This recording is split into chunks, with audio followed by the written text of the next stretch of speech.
not once but twice, within a few hours after the incident on the 22nd of April, and then again on the morning of 23rd April. And it is perhaps only after the full gravity of the incident was realized by its masters and handlers across the border that it was managed to back off from this claim. Obviously, that retraction doesn't convince anybody.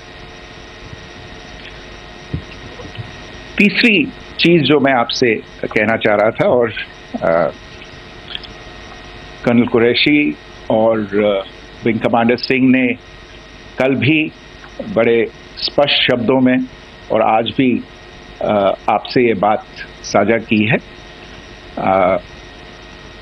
जो भारतीय response है वो non escalatory है, precise है, सटीक है, measured है और कंसिडर्ड है। Our intention has not been to escalate matters. We are only responding to the original escalation, as I said, and our response has been targeted, precise, controlled and measured. Only no military targets have been selected. Only terrorist infrastructure in Pakistan has been hit. Now, there are, as I said, a number of issues that have been raised in commentaries, and there's a lot of, as I said, unfounded disinformation and fabrication that has come from across the border. And I would just like to use this opportunity to set the record straight on some of these issues. The first of these is Pakistan trying to wash its hands off any and all involvement with terrorism. I think the Pakistani information minister said there are no terrorists in Pakistan, and I think he was challenged on that in the television program that he was appearing on.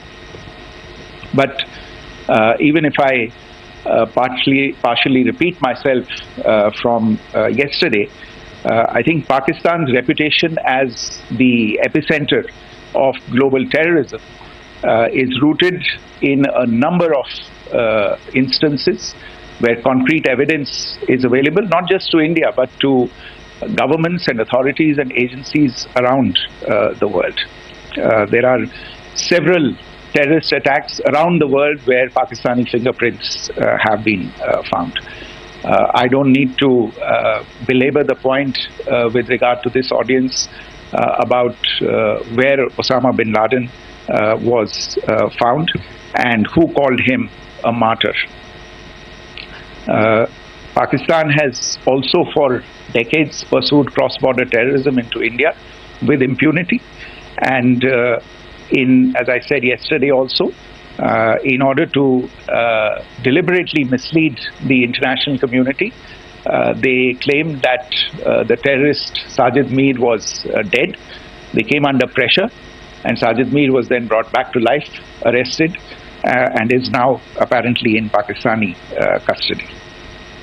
Pakistan is also home to a very large number of UN proscribed as well as UN proscribed terrorists, as well as terrorists proscribed by a number of other governments in the world, including, of course, the Lashkar-e-Taiba and the Jaish-e-Mohammed, as well as their leaders, Masood Azhar and Hafiz Mohammed Saeed. आपने देखा होगा हाल ही में पिछले कुछ दिनों में पाकिस्तान के रक्षा मंत्री और उनके पूर्व विदेश मंत्री दोनों ने इस बात को माना है कि पाकिस्तान का ऐसे ग्रुप्स के साथ जो रिश्ता है वो क्या रहा है. Both the defense minister and the former foreign minister of Pakistan, I think they've done a more eloquent job of this than I could ever do in terms of describing their country's implication in international terrorism and their involvement in housing these kinds of groups. दूसरा जो विषय है वो है पाकिस्तान का जो एक दावा है कि एक international impartial investigation hona chahiye, joint investigative committee honi chahiye. These calls for jointly investigating this heinous and barbaric attack in Pahalgam. Again, I think you know the history well on this. You know the track record well, and it is not a bright track record insofar as Pakistan is concerned. In fact, in the pursuit of justice for the victims of multiple terrorist attacks, whether it be Mumbai in 2008, in Pathankot in 2016, or many others, but in particular for these two attacks, India had offered to cooperate. India provided forensic evidence and urged Pakistan to bring the perpetrators of these attacks to justice. We, in particular with regard to the Mumbai attacks of 2008, where a Pakistani Lashkar-e-Taiba terrorist was captured alive, India provided extensive information and evidence related to the involvement of Pakistani terrorists in this attack. Cases were registered, but you are all aware that these cases have not progressed, despite the formation of judicial teams, etc. And Pakistan has consistently stonewalled all efforts to move the investigation along. In fact, with regard to the Pathankot attack as well, a joint investigative team was formed. We gave access, unprecedented access, I should say, to Pakistani team to the site of the attack. Details of call records data and DNA, etc., were shared with Pakistan. We had shared with them details related that we had been able to access to the addresses of terrorists. We presented evidence against the office bearers of Jaish-e-Mohammed who had conspired in the attack, and the handlers of the terrorists who facilitated them and guided them in. But there has been no movement on this. So in all of this, I think the experience has not been positive, and it certainly doesn't give us the confidence now to take at face value Pakistani assertions of wishing to participate in a joint investigation. These are just delaying tactics. These are just stonewalling tactics. And in fact, there is reason to believe that Pakistan uses the evidence that we provide only to cover its tracks and, in fact, defend the terrorists who we are looking for and obstruct the path of investigation. A third point that I wanted to address was the claim that only civilians were killed in the strikes on the 7th of May. We have made the point very clearly that all attacks on the morning of 7th May were against carefully selected terrorist infrastructure, terrorist targets. It is not clear to us, in fact, seeing some of the coverage of the after effects of these strikes, including the funerals for the terrorists that were held yesterday. I think a lot of you have seen the reports and the coverage on media. If only civilians, if any civilians were killed in these attacks, I wonder what message this picture actually sends to all of you. This is a question that is worth asking. It's also odd that the funerals of civilians are carried out with the coffins being draped in Pakistani flags and state honors being accorded. As far as we are concerned, the individuals eliminated at these facilities were terrorists, Giving terrorist state funerals may be a practice in Pakistan. Doesn't seem to make much sense to us.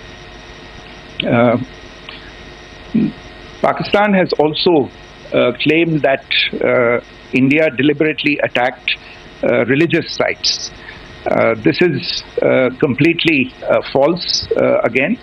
I have made it clear that the targets were terrorist infrastructure, terrorist facilities, and locations connected clearly with incidents of cross-border terrorism into India. And it is in fact Pakistan that is misusing religious sites as a cover to in fact radicalize, direct and indoctrinate and train terrorists. In fact, contrary to what Pakistan is claiming, yesterday Pakistan launched a targeted attack on the Sikh community in the state of Jammu and Kashmir, hitting Gurdwara in Poonch and the homes of Sikh community members which came under attack. And we know that at least 3 individuals were killed in that particular attack. Pakistan is also making attempts to, in fact, just to add to this point, the retaliatory action that Pakistan has taken, in fact, is impacting civilians. I showed you the picture of the Gurdwara and the Sikh community members who were killed in this. There are other civilians also who've been killed and injured in these attacks. In fact, since yesterday morning, a total of 16 civilians have been killed and 59 others have been injured in the attacks by Pakistan. Not only this, Pakistan is also making attempts as part of its disinformation campaign to paint our action with regard to cross-border terrorism through the communal angle. If that is the issue, then I think I can do no better than to cite or point you in the direction of the Pakistan Army Chief's speech of 16 April 2025. I think that is the last word in communal rhetoric. And in the Pahalgam attack itself, you are aware of the kind of religious profiling that was done there, and perhaps there is a linkage between these two events. I can only say that these nefarious designs will not be allowed to succeed in India. And it is to be noted that people from all faiths, all religions, all regions in India have unequivocally, not just in India but around the world, have condemned these attacks. The Pakistani claims of now responding to India's strikes of the 7th of May. As I said right at the outset, it is India which is responding. The original escalation was by Pakistan on the 22nd of April. We are the ones who are responding to that escalation with the action that was taken yesterday morning. And again, I would like to emphasize that the action was restrained. It was directed towards non-civilian, non-military targets and confined to terrorist camps. And again, as we have been saying since yesterday, any further action by Pakistan, some of which we are seeing today, is nothing but escalation by Pakistan now once again, and will be responded to and is being responded to appropriately. One point that I wanted to also address was the allegations to the targeting of a dam, the Neelam Jhelum project in Pakistan-occupied Kashmir. I want to say that this is an absolute and complete fabrication and a blatant lie. India has targeted only and only terrorist infrastructure, and the details of that terrorist infrastructure, together with the locations, were shared with you yesterday by Colonel Qureshi and Wing Commander Singh. I should note that if this kind of a claim is a pretext for targeting Indian infrastructure of a similar nature, Pakistan will be entirely responsible for the consequences that will undoubtedly follow. Finally, I want to address some issues that have been raised related to the Indus Waters Treaty and the disinformation that has been raised in regard to that as well.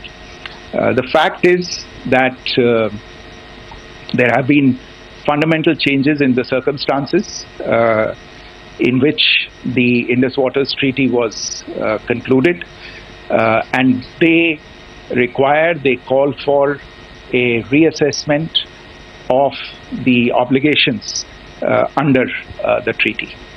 Over the last year and a half to 2 years, India has been in communication with the government of Pakistan. We've sent several notices to them requesting for negotiations to discuss modification of the treaty.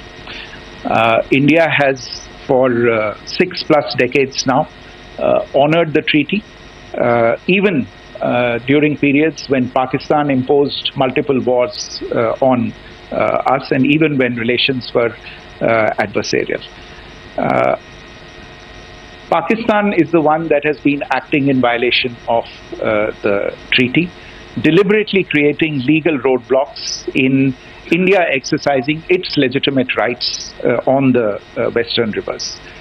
Any projects that India sought to build on the eastern rivers, and even on the western rivers, which we are allowed to by the treaty, were always challenged by Pakistan, thereby hampering our rights to utilize our legitimate waters under the treaty. In fact, if you see, the preamble of the treaty itself states that the treaty was concluded in a spirit of goodwill and friendship. Mark those words, concluded in a spirit of goodwill and friendship. ये भारत का धैर्य और भारत की सहनशीलता है जो 65 साल से हम इतनी प्रोवोकेशन के बावजूद इस ट्रीटी को निभा रहे हैं. However, as has been made clear earlier as well, Pakistan has not responded to our requests to enter into negotiations for a reassessment of the obligations under the treaty. A number of conditions have changed. This is a treaty that was based on the engineering techniques of the 50s and the 60s. We are living through the first quarter of the 21st century. Technological changes and technological advancements have to be taken into account. There are demographic changes. There are climate changes that have taken place. There is the imperative of clean energy. And of course, the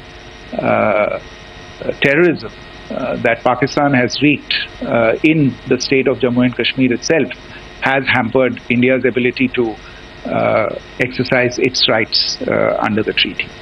Pakistan's persistent refusal to respond to our request to enter into government-to-government negotiations on the modification of the treaty is, in a sense, itself a violation of the treaty. And therefore, India has taken the step of putting the treaty in abeyance until Pakistan abjures irrevocably its support for cross-border terrorism. Maybe I'll stop there. I mentioned earlier yesterday as well that this is an evolving situation. I would therefore ask all of you to be considerate and restrained. It will not be possible for us or my colleagues from the armed forces to share operational details at this point in time. Beyond that, if you have any questions, may I have time for only a few, and I'll try to answer those questions. Okay, I give the floor to Rishabh. One Secretary, good evening. This is Rishabh from Times Now. I just wanted to understand, as per the press release that has been released earlier today, it says that we have successfully hit at the air defense of Lahore. Does it give our forces a better chances if, in case of further escalation? And are there other air defense places as well at strategic location that were targeted? Rishabh, you are violating the first rule that I set out at the end of my remarks. The press release that has been issued by the Ministry of Defence today speaks for itself. It is related to operational matters. It's been released by the Ministry of Defence. As more information becomes available, it will be released at the appropriate time. Once again, please don't go into operational details at this point in time, because this is a constantly evolving situation. Yeah, go ahead. Foreign Secretary Smita Sharma, just wanted to ask, the Pakistani Minister Ishaq Dar in an interview has claimed that the national security advisors of India and Pakistan have spoken to each other. If you could confirm or deny, and is complete severance of diplomatic ties with Pakistan also on the table? I have no information with regard to contacts between the two national security advisors. Insofar as diplomatic relations are concerned, you've seen the steps that were announced in response to the following the meeting of the Cabinet Committee on Security on the 23rd of April. There are no further steps that are under consideration at this moment in time. Yeah, go ahead. Foreign secretary, मेरा नाम मनीष है, मैं TV9 Bharatvarsh से हूं, और आपने खुद ही बताया कि कितना मिस इन्फॉर्मेशन क्रॉस बॉर्डर से आ रहा है। बल्कि ऐसा लग रहा है जैसे पाकिस्तान के प्राइम मिनिस्टर और डिफेंस मिनिस्टर तक भी प्रोपेगेंडा करने में मिस इन्फॉर्मेशन में आ गए हैं। वो कई बार तो ये तक दावा करते हैं कि हम 3 राफेल हमने गिरा दिया, इतने हमने मिग गिरा दिए, और जब उनसे पूछा जाता है तो वो कहते हैं कि सोशल मीडिया में हमने ये सब चीज़ें देखी थी। तो अगर आधिकारिक तौर पर अगर आप कुछ कह सकें इस पर, ताकि उन्हें भी समझ में आए कि इस तरह के प्रोपेगेंडा नहीं चलने वाला है। देखिए, जब सही समय होगा तो आधिकारिक तौर पे इसके बारे में सूचना दी जाएगी। लेकिन जो आपका प्रश्न है कि प्रधानमंत्री और उप प्रधानमंत्री और विदेश मंत्री, उनके रक्षा मंत्री इस तरह की बातें कर रहे हैं, तो इसमें अचरज की कोई बात नहीं है। आखिरकार ये एक देश है जिसने अपना इसका जन्म लेते ही झूठ शुरू हो गया था। 1947 में जब पाकिस्तानी फौज ने जम्मू कश्मीर पे दावा बोला, तो उन्होंने किसी ऐसे वैसे व्यक्ति से नहीं, संयुक्त राष्ट्र से झूठ बोला कि हमारा कोई लेना देना नहीं है इससे, ये लोग जो गए हैं वो तो कबायली हैं। वो तो जब हमारी फौज वहाँ पे पहुंची और UN के लोग, संयुक्त राष्ट्र के लोग खुद वहाँ पे पहुंचे, उन्होंने देखा कि वहाँ तो पाकिस्तानी फौज घुसपैठ करके आ गई है, उसके बाद पाकिस्तान को मुंह की देखनी पड़ी और उनको मानना पड़ा कि हाँ, उनकी फौज वहाँ पे कुछ समय से पड़ी हुई है। तो ये जो यात्रा है एक तरह से 75 साल पहले शुरू हो चुकी है। तो I am not surprise that this kind of disinformation is being indulged in. Yeah, Siddhant. Sir, Siddhant from Beyond. Sir, we have seen a lot of negative comments coming from the Pakistani military of escalation. If tomorrow there is an escalation, there are strikes, we know one attempt has been thwarted, what will be the Indian response to those attempts of creating more escalation? Because it is looking like it's going towards more escalation. And my second question is, are any other world powers, essentially the P5 countries, the West Asian countries, reaching out to de-escalate the current situation? Look, on escalation, we've already made our stance clear. I mean, there are two basic points. First of all, it is Pakistan that escalated on the 22nd of April. We are only responding to that escalation. And then what we have said yesterday and what my colleagues have said today, that now if there is an attempt at further escalation by Pakistan, it will be responded to in an appropriate domain. And therefore, the choice is entirely that of Pakistan to make. As to your second question, I don't think I can do better than to point you in the direction of the statements that are being made from practically every chancellery in the world and the sentiment that they are carrying. That sentiment essentially and for the major portion is support for the government of India in the context of the condemnation of the terrorist attack in Pahalgam on the 22nd of April. There is wide recognition of the government of India's right to respond to these attacks in self-defense, and of course a desire to ensure that there is not further escalation. I think these statements speak for themselves. Yeah. There. Sir, this is Mausami from India Today. Now, in the all-party meeting, we have learned that the Defence Minister has said that, you know, in the Operation Sindoor, almost 100 terrorists were killed. Would we have any details about what is the number like, and also about if there were any big faces, masterminds, terrorist masterminds who were in fact killed? There is also a report that Masood Hazar's family's 10 members have been killed, and Rauf Asgar, who was actually the mastermind of Pulwama, he's also been badly, severely injured. I don't have information at this point in time to share with you on these issues. But as I said, I think, you know, there is so much information out there on television, in the news media, in social media, that it sometimes looks like a long time has passed since this. Please understand that slightly over 36 hours only have passed since this operation was undertaken. Let us have some patience. The information will come out. It will be shared in due time. Shruti. Thank you, Foreign Secretary. Shruti Ranjan from Bloomberg. Sir, could you give us any understanding whether India has moved the IMF or the World Bank to kind of, you know, sensitize them about the the bailout that Pakistan has, and, you know, the kind of stuff that the Pakistan government is doing? Look, we have an executive director at the IMF. Tomorrow there is a meeting of the board of the IMF. And I'm sure that our executive director will put forward India's position. The decisions of the board are a different matter. You know the process through which they are made.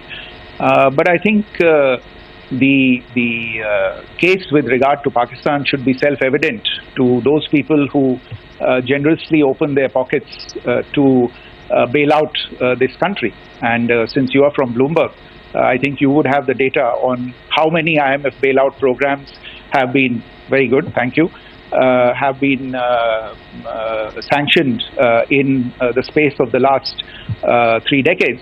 And I think you would also have an idea of how many of those programs have actually reached successful conclusion. Probably not many. So I think this is a decision that board members have to take by looking deep within themselves and looking at the facts. So we can, one last question, sir. Sure. One last question. Foreign Secretary, I'm Siddhant from CNN News 18. I would like to know, since it's an opportunity to speak to you, I would like to know the response coming from United States since last 3 weeks. Saudi Arabia, Qatar. In fact, Prime Minister Modi spoke to Qatar before the strikes that evening. Perhaps how do you read the support coming from these countries? Perhaps traditionally they were seen on the other side. This time around, their statements are strong-worded. In fact, India-Saudi joint statement also had a very strong condemnation, strong-worded condemnation. United States at all levels have condemned the attack and have extended support. In fact, Saudi Deputy Foreign Minister is in India. He just met EMS Jaishankar. Also, if you could shed some light on his visit, his meeting with EMS Jaishankar. In fact, we have also been told that he met Prime Minister Modi. Thank you. Look, all the countries that you named and many others, we have been in touch with them. The Prime Minister has spoken to a large number of world leaders. A large number of world leaders have called him, as have called the External Affairs Minister. As we speak, there are conversations going on. today as well with world leaders. And your assessment or conclusion of the general tenor of these messages is very much on point. And I think this is a recognition of the fact, firstly, of the barbaric nature, the unprecedented nature and character and features of the attack in Pahalgam, and a recognition of India's right to respond to this, and also a recognition of the fact that in responding, we have been nothing but responsible and have done so in a restrained, in a measured, and in a non-escalatory manner. I think that counts for something. People have taken that into account, and that is what is explaining the kinds of reactions that we are seeing. And we appreciate the sentiments and the statements that have been made by the vast majority of world leaders. Yes, the Saudi Minister of State for Foreign Affairs is in Delhi. He had a meeting with the External Affairs Minister earlier today. I don't have further details at this moment, but if there are details, the Ministry will share them at some point with you. Thank you. I think that's all we have time for today. We'll join you again soon. Thank you all. Thank you.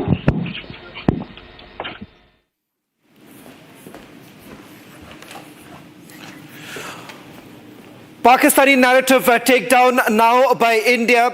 This entire narrative that was peddled by the Pakistanis that the drone hit that was carried out was because, not because of any sort of retaliation, but this was part of the operation. India makes it abundantly clear that we will hit back if at all Pakistan escalates the matter. Not just that, there are several other issues that were addressed by the Foreign Secretary and of course by this Army as well as the Air Force. We're going to take you through every details of it, but slipping into a short break, coming back with the full details of the briefing that has taken place.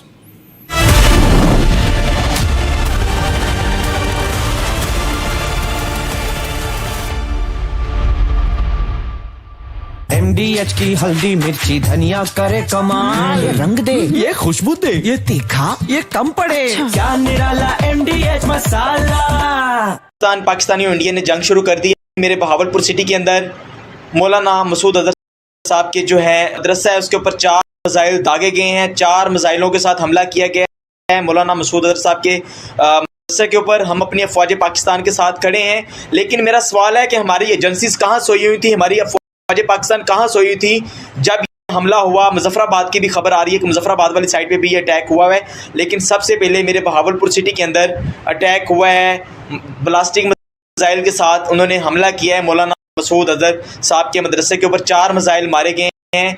अभी ये कहना कबल सकता है कि गोया कितनी सच्चाई है इस खबर के अंदर, किस साइड से ये मिसाइल आए हैं, ये अभी कन्फर्म होना बाकी है। लेकिन ये कन्फर्म न्यूज़ है कि उनके मदरसे के ऊपर 4 मिसाइल मारे गए हैं।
ये नुकसान, ये 9 नंबर,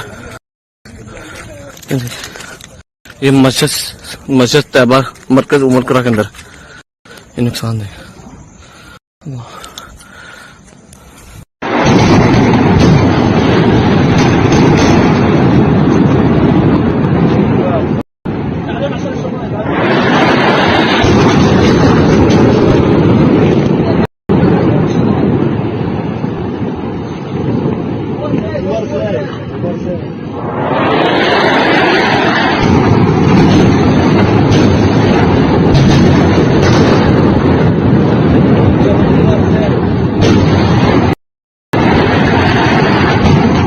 पाकिस्तानी और इंडिया ने जंग शुरू कर दी है। अभी मेरे बहावलपुर सिटी के अंदर मौलाना मसूद अजहर साहब के जो है मदरसा है उसके ऊपर 4 मिसाइल दागे गए हैं। 4 मिसाइलों के साथ हमला किया गया है मौलाना मसूद अजहर साहब के मदरसे के ऊपर। हम अपनी अफवाज पाकिस्तान के साथ खड़े हैं, लेकिन मेरा सवाल है कि हमारी एजेंसीज कहाँ सोई हुई थी, हमारी अफवाज पाकिस्तान कहाँ सोई हुई थी जब ये हमला हुआ मुजफ्फर। ये है सीक्रेट रेसिपी MDH का जीरा सिर्फ जल जीरा मसाला।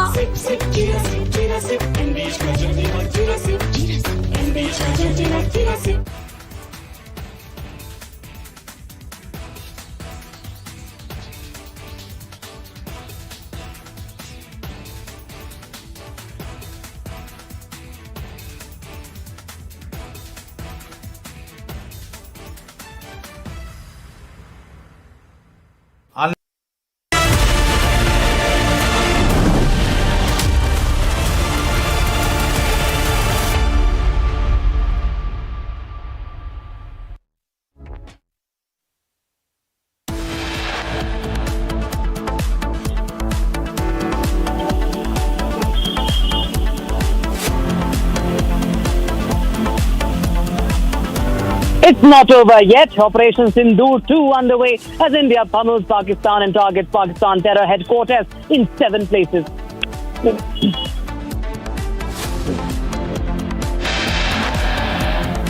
India goes after Lashkar-e-Taiba off to TRF to brief United Nations Security Council.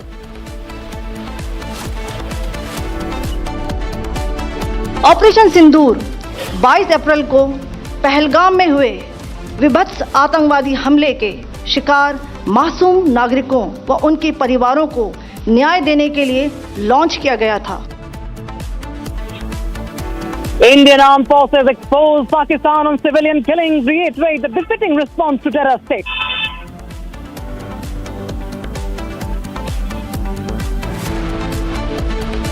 It is not our intention to escalate the situation. However, if there are military attacks on us, there should be no doubt that it will be met with a very, very firm response.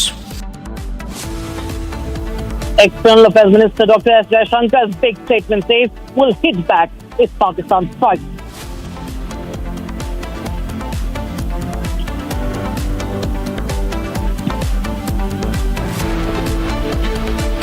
Major success for India as Jaish-e-Mohammed chief Masood Azhar's brother, who masterminded the IC-814 plane hostage crisis, killed.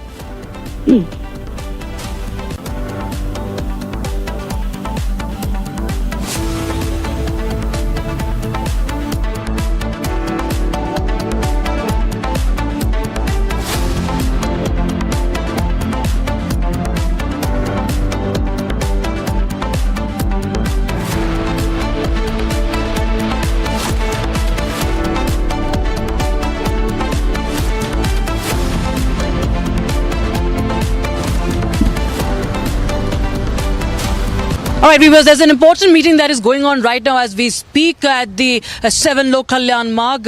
Right now, the Army Chief is briefing the Prime Minister and the NSA Ajit Doval in the national capital, and that's what we are breaking right now.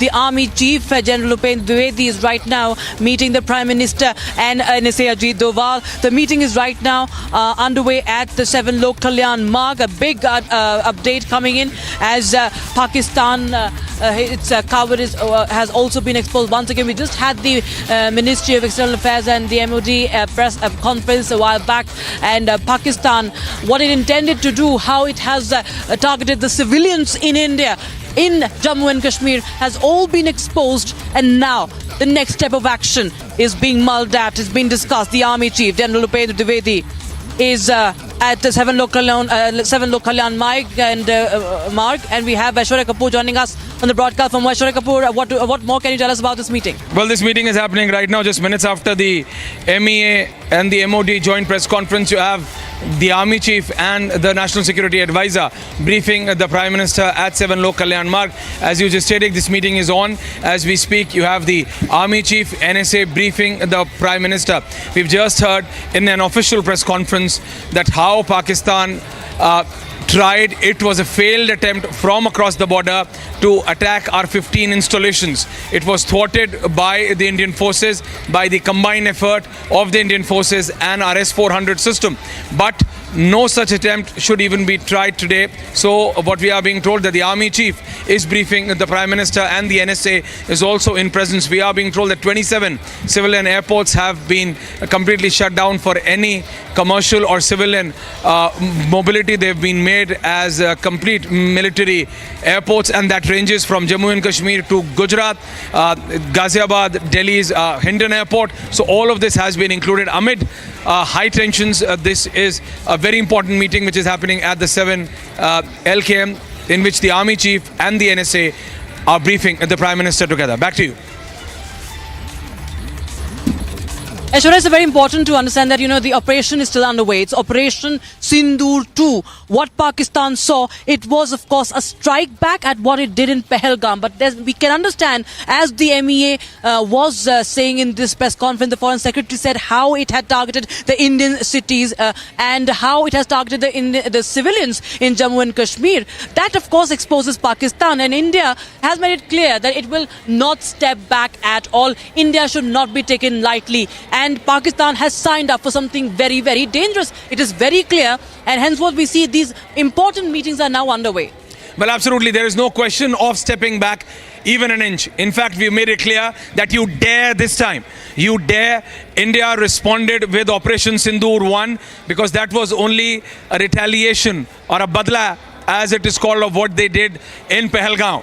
What they did last night, the only reason, the kind of destruction Pakistani civilians are seeing in their cities, ranging from Karachi to Peshawar to Rawalpindi and you name it, is only because what Pakistani army tried last night. They failed in even crossing the Indian airspace, but they tried.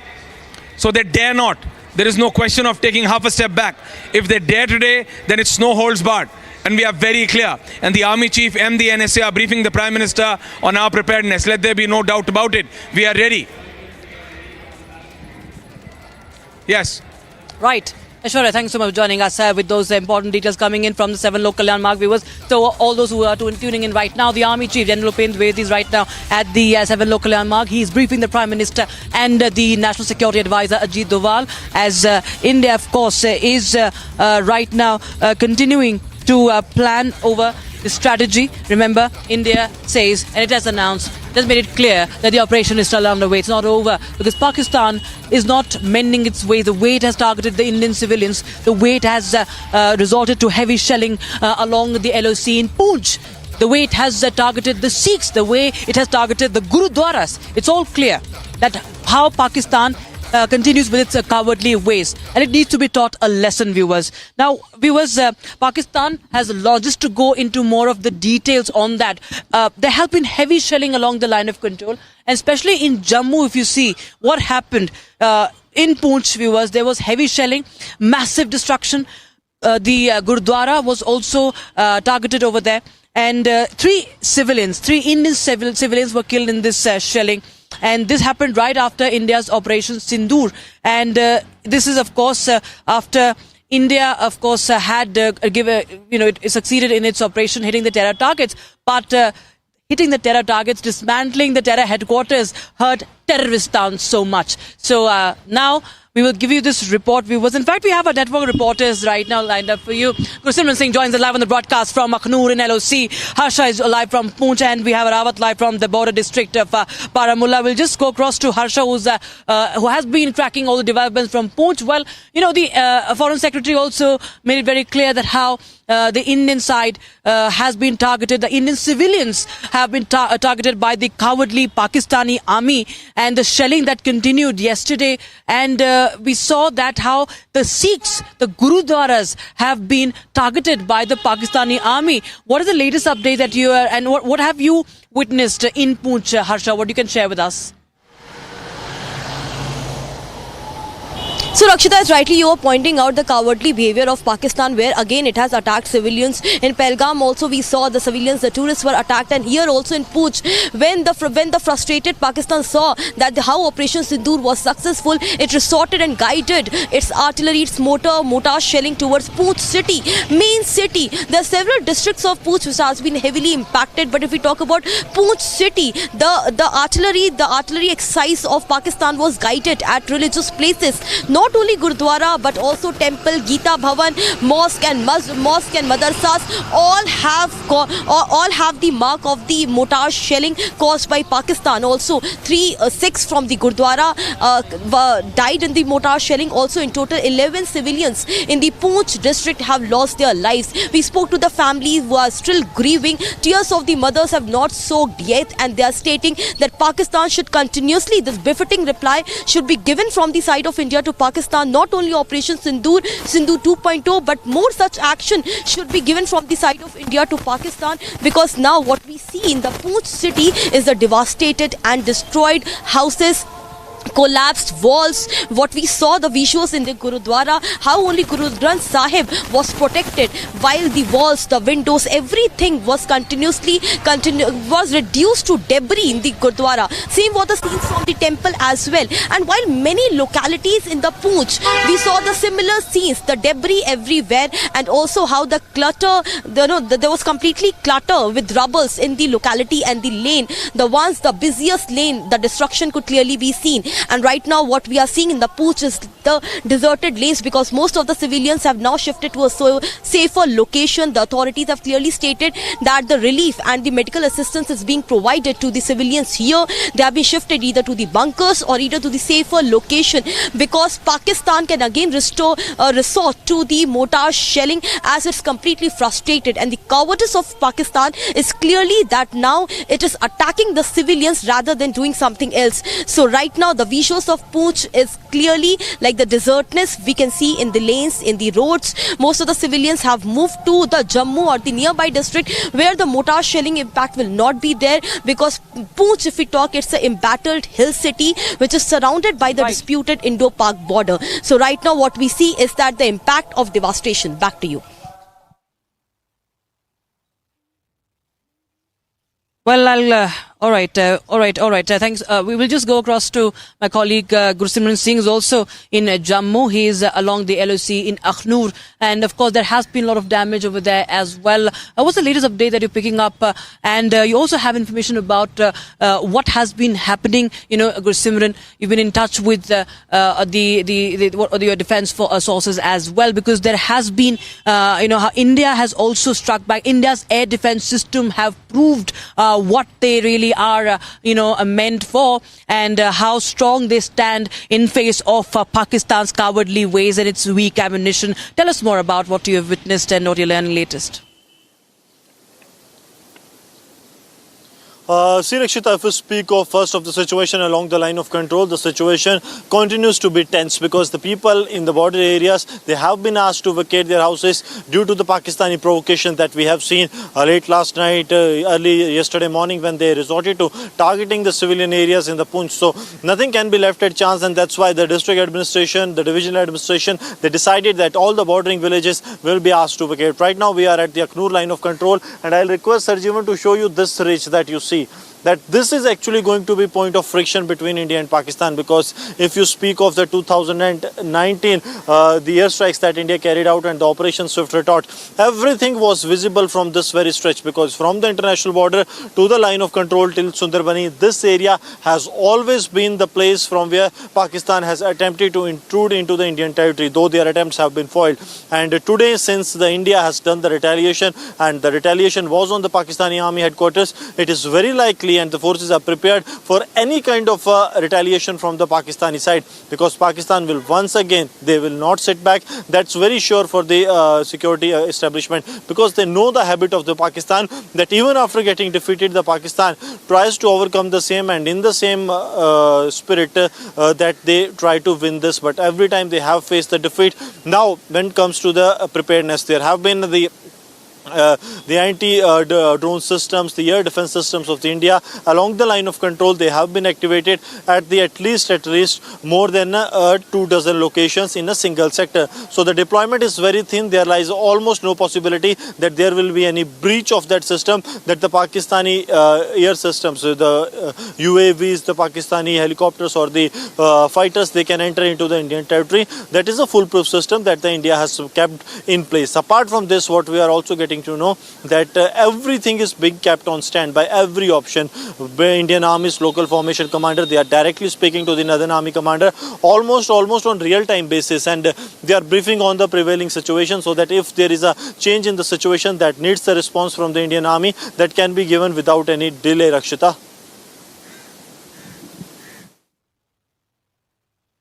Right, viewers, we'll just continue to talk to our reporters, but here's more from the ground that our reporters have filed as far as the situation along Poonch is concerned, viewers, because the Gurudwara has been targeted, and you just see the plight of the civilians, how Pakistan has targeted civilians, and India had only... It was a measured response. It was a precision strike on the terror camps, on the terror headquarters. It was to dismantle the terror network and, send a blow, in fact, deal a blow to the terror apparatus in Pakistan. But what Pakistan did is target the Indian civilians. Here's more.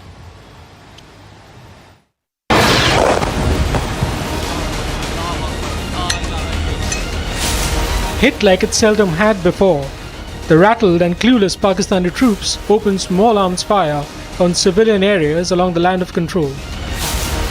Heavy artillery fire was also directed on unarmed civilians in the forward areas of Poonch near the LOC. While the army responded swiftly and effectively to unprovoked Pakistani shelling, an effort was underway to shift all civilians on harm's way to safer places. The unprovoked Pakistani shelling and small arms fire have so far claimed 16 lives while leaving over 40 injured. I am Harsha reporting for Border Dispatch from Gurdwara Guru Singh Sabha in the Poonch city. There's a Gurdwara located in the main city of the Poonch district. It's very important to showcase this place because after the successful launch of the Operation Sindoor at Pakistan resorted to the mortar shelling at the religious places in the Poonch city. And this is one of the places, this is one of the Gurdwaras which was the target of the Pakistan, and also through visuals it could clearly be seen from windows to walls. Most of the infrastructure have been damaged from the mortar shelling from the Pakistan side. In the early morning hours of Wednesday morning at around 9 o'clock, heavy shelling was targeted from the site of Pakistan at this Gurdwara. Not only this Gurdwara but nearby temple, madrasa and masjid have also been impacted. Visuals captured ongoing efforts to shift civilians to safer shores in the forward areas of Poonch. The forces and Jammu and Kashmir police also carried out checks in civilian areas, public installations and even religious places. In more visuals, motorists were flagged down and the vehicles searched at multiple checkpoints across Poonch town. Meanwhile, the Poonch Gurdwara bore telltale shelling marks after being targeted by cowardly Pakistani troops. The cowardly attack on the sacred shrine claimed the lives of 3 Granthis. Speaking to the public, a local said he had been witness to many instances of unprovoked shelling from across the border, but had never seen such cowardice. Delhi Minister Manjinder Singh Sirsa, meanwhile, came down heavily on the Pakistani troops for directing heavy artillery fire on a place of worship. As Pakistan continues with its gutless artillery fire on civilian areas, the authorities are in a race against time to shift locals out of harm's way. Now, viewers, we have to understand that how Operation Sindoor has started and what it aimed to and what has been carried out. How India targeted these 9 military areas. Now it targeted those terrorist targets, the operational to dismantle the operational capabilities of the terrorists, and this was done to avoid further escalation, to avoid a military conflict. And my colleague Harsha, who has been along the LOC in Jammu, she is going to explain in this report that how India had operated all throughout in this mission. Listen in. At least 12 civilians were killed and 42 injured as the Pakistan Army resorted to intense artillery shelling along the line of control in Poonch district on Wednesday. The action came hours after India carried out precision strikes on 9 terror targets in Pakistan and Pakistan-occupied Kashmir to avenge the April 22nd terror attack in Pahalgam. Officials confirmed multiple casualties, including the death of 4 children aged between 7 and 14 years. The indiscriminate shelling created panic among the border residents, who were then forced to take refuge. Dozens of houses were damaged across 7 districts: Balakot, Mendhar, Mankot, Sagra, Krishnaghati, Gulpur and Kain. And in the aftermath of Pakistan's relentless offensive, the Jammu and Kashmir police and SOG teams have launched extensive security check operations to move civilians to safety. It is very close proximity with the LOC. Also, after Operation Sindoor, Pakistan targeted majorly this area. I'll pass my camera person Gaurav to come here and to show this entire visual at large, the safety and security of the Jammu and Kashmir civilians and the civilians of the Poonch district is very much important, which is being ensured by the police official and by the SOG team as well, because what we saw here was at several places the civilians were struck. So right now they have left or they have moved to safer location, to safer bunkers. This is being ensured by the Jammu and Kashmir police. With Operation Sindoor yet to be over, Pakistan is counting its days. All right, viewers, now we shift our focus to the other story that we're tracking. In fact, my colleague Arawat is also joining us live on the broadcast from one of the border districts, that is Baramulla. Now, what are you picking up, Arawat, because we've seen that right after the Operation Sindoor, right after the airstrikes, there was a lot of damage, a lot of shelling that was witnessed in Baramulla. What is the situation right now?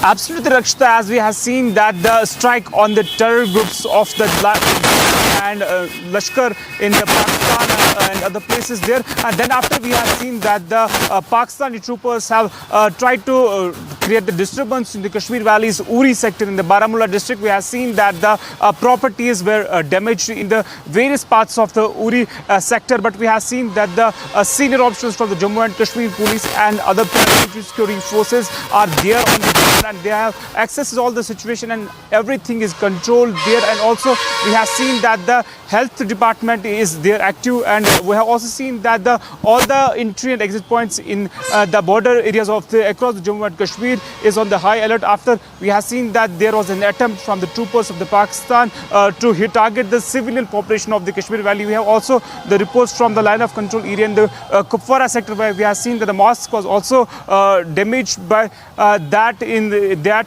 particular area. And then after we have seen that the same kind of operation is also taking place in the various parts of the Kashmir Valley, and then after we have seen that the same kind of operation is also taking place here in the Uri sector. Also we have seen that locals have been advised there to move to safer locations. Then after also we have seen that everything is there under control in the Uri sector, but we have seen that the Indian Army is giving them the befitting reply to the Pakistan's unprovoked firing. We have seen that the ceasefire violation in the Uri sector comes after when we have seen the deadly terror attack in the South Kashmir's Pahalgam, where we have seen that the 26 people lost their lives. Then after we have seen the continuously ceasefire violation by the troopers of the Pakistani army in the Uri sector, but we have seen that the Indian Army is giving them the befitting reply. Yes, Rakshita.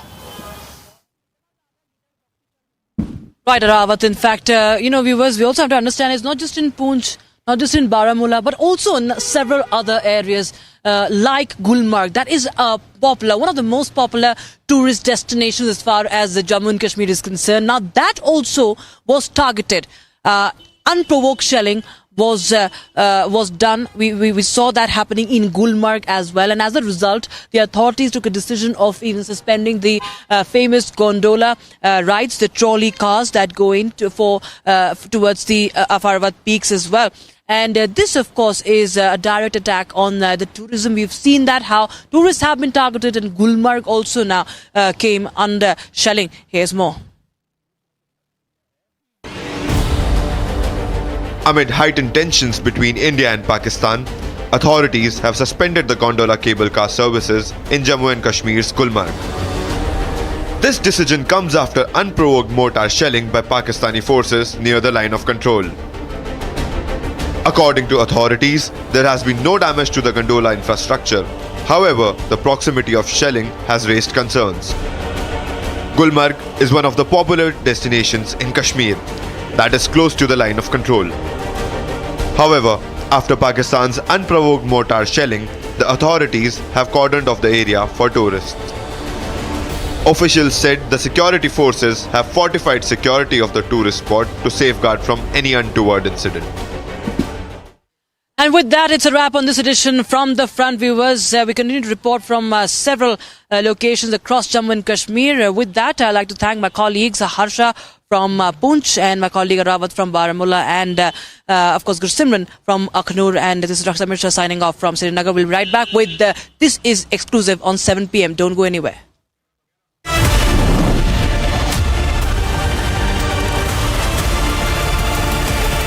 Hi, this is Chef Ranveer Brar. Guarantee you brilliance on behalf of IIHM. अब छोलिया हो या लोबिया, सफेद चने या काले चने, सब कुछ मजेदार बने।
अगर उन्हें 4 की यार्ड करेंगे, डेरा मस्ती खाली करवा ली भाई। हाँ देखना वाम कैसे आ रही है वहां से। अभी वीडियो कैच होगी? नहीं होगी।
I think we can see an explosion. We hear an explosion.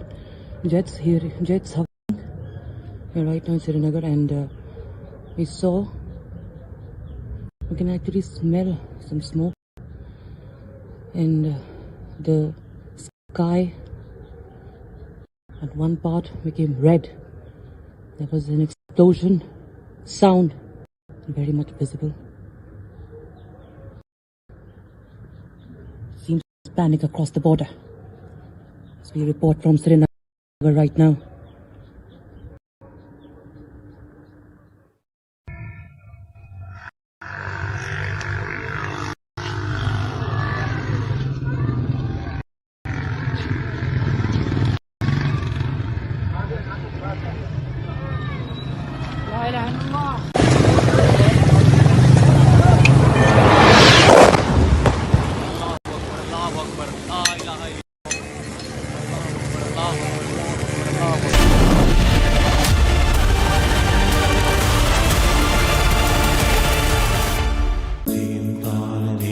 At Amity, we are committed to building a stronger India through world-class education and research, to nurture ideal citizens who, together with the leaders of today and tomorrow, will make India a world superpower.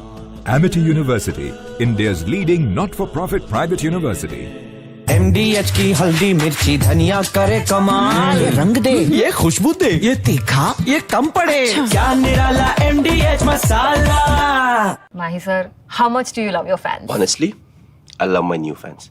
पुराने वाले बेकार में शोर करते sir fans हैं, शोर तो करेंगे ही ना. नए वाले नहीं करते. And they listen to what I say. The new generation Orient BLDC fans. Super silent performance with voice control. Silly me आए तो और Cricket fans. आधे बाउल दही में 4 चम्मच MDH चटनी पुदीना मसाला डाला, स्टर करो, पुदीना चटनी तैयार. MDH चटनी पुदीना मसाला.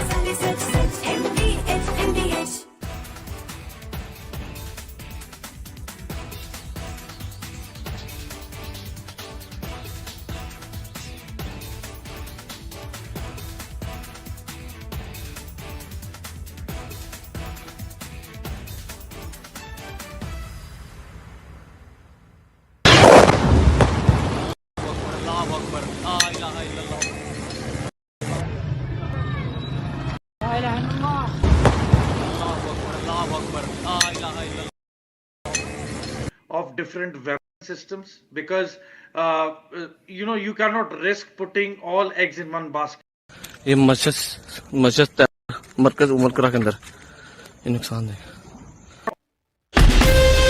From Asia's largest news headquarters, setting the agenda for Bharat.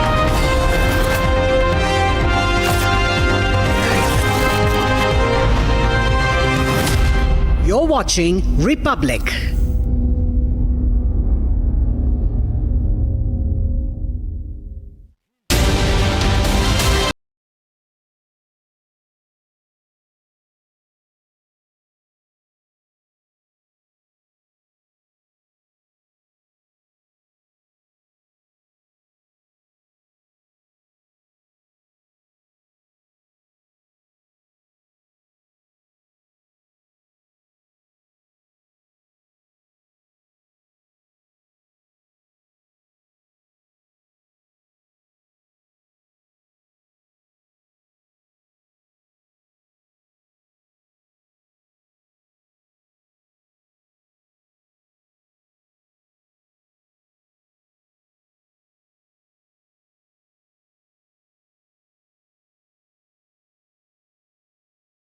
Farms in Punjab.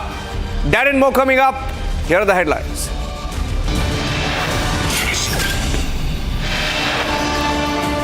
Operation Sindoor 2 continues as India hammers Pakistan for its misadventure and attempt to target Indian cities.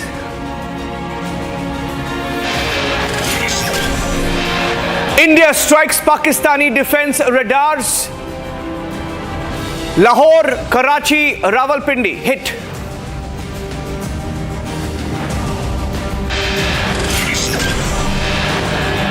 Pakistan attempts to target 15 Indian cities. Drones and missiles projected at India fall short. All of them fail to hit their targets.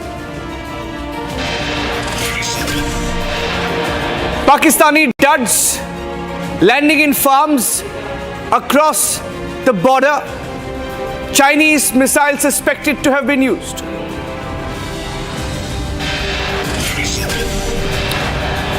India has confirmed that we have struck Lahore air defense radars, the location from where some of the Pakistani drones and missiles were launched targeting India.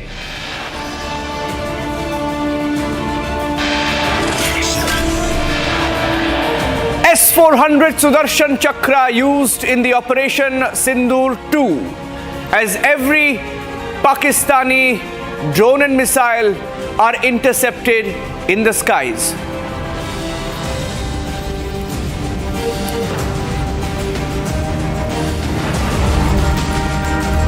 Ladies and gentlemen, it's been a very dramatic last 48 hours, and we can confirm to you now that Operation Sindoor 2 continues this evening. The military operation is on. What is military Operation Sindoor 2? Pakistan last night tried to target 15 Indian cities. And my colleague Shawan is joining us with the details of where they launched these attacks from and how Pakistan's attempted strikes on Indian cities were thwarted one by one, ranging between 80 kilometers to 282 kilometers. Each of these strikes, drones, missiles that were sent to 15 cities, all falling short. Shawan with the details. Shawan. Well, in fact, the details that we are getting right now is what Pakistan essentially wanted to strike were the military installations. If you take a look, starting all the way from Kashmir, Awantipura, Srinagar, both the places, remember, they were targeted from Rawalakot, that is in Pakistan. That's the Pakistani Air Force base. Now, let me also tell you, as far as those in Jammu and Punjab are concerned, the missiles were basically launched from Rahwali cantonment in Gujranwala. Cities in Rajasthan which were basically targeted, they were from the Pakistani military base in Bahawalpur, and Bhuj was basically targeted from Sindh.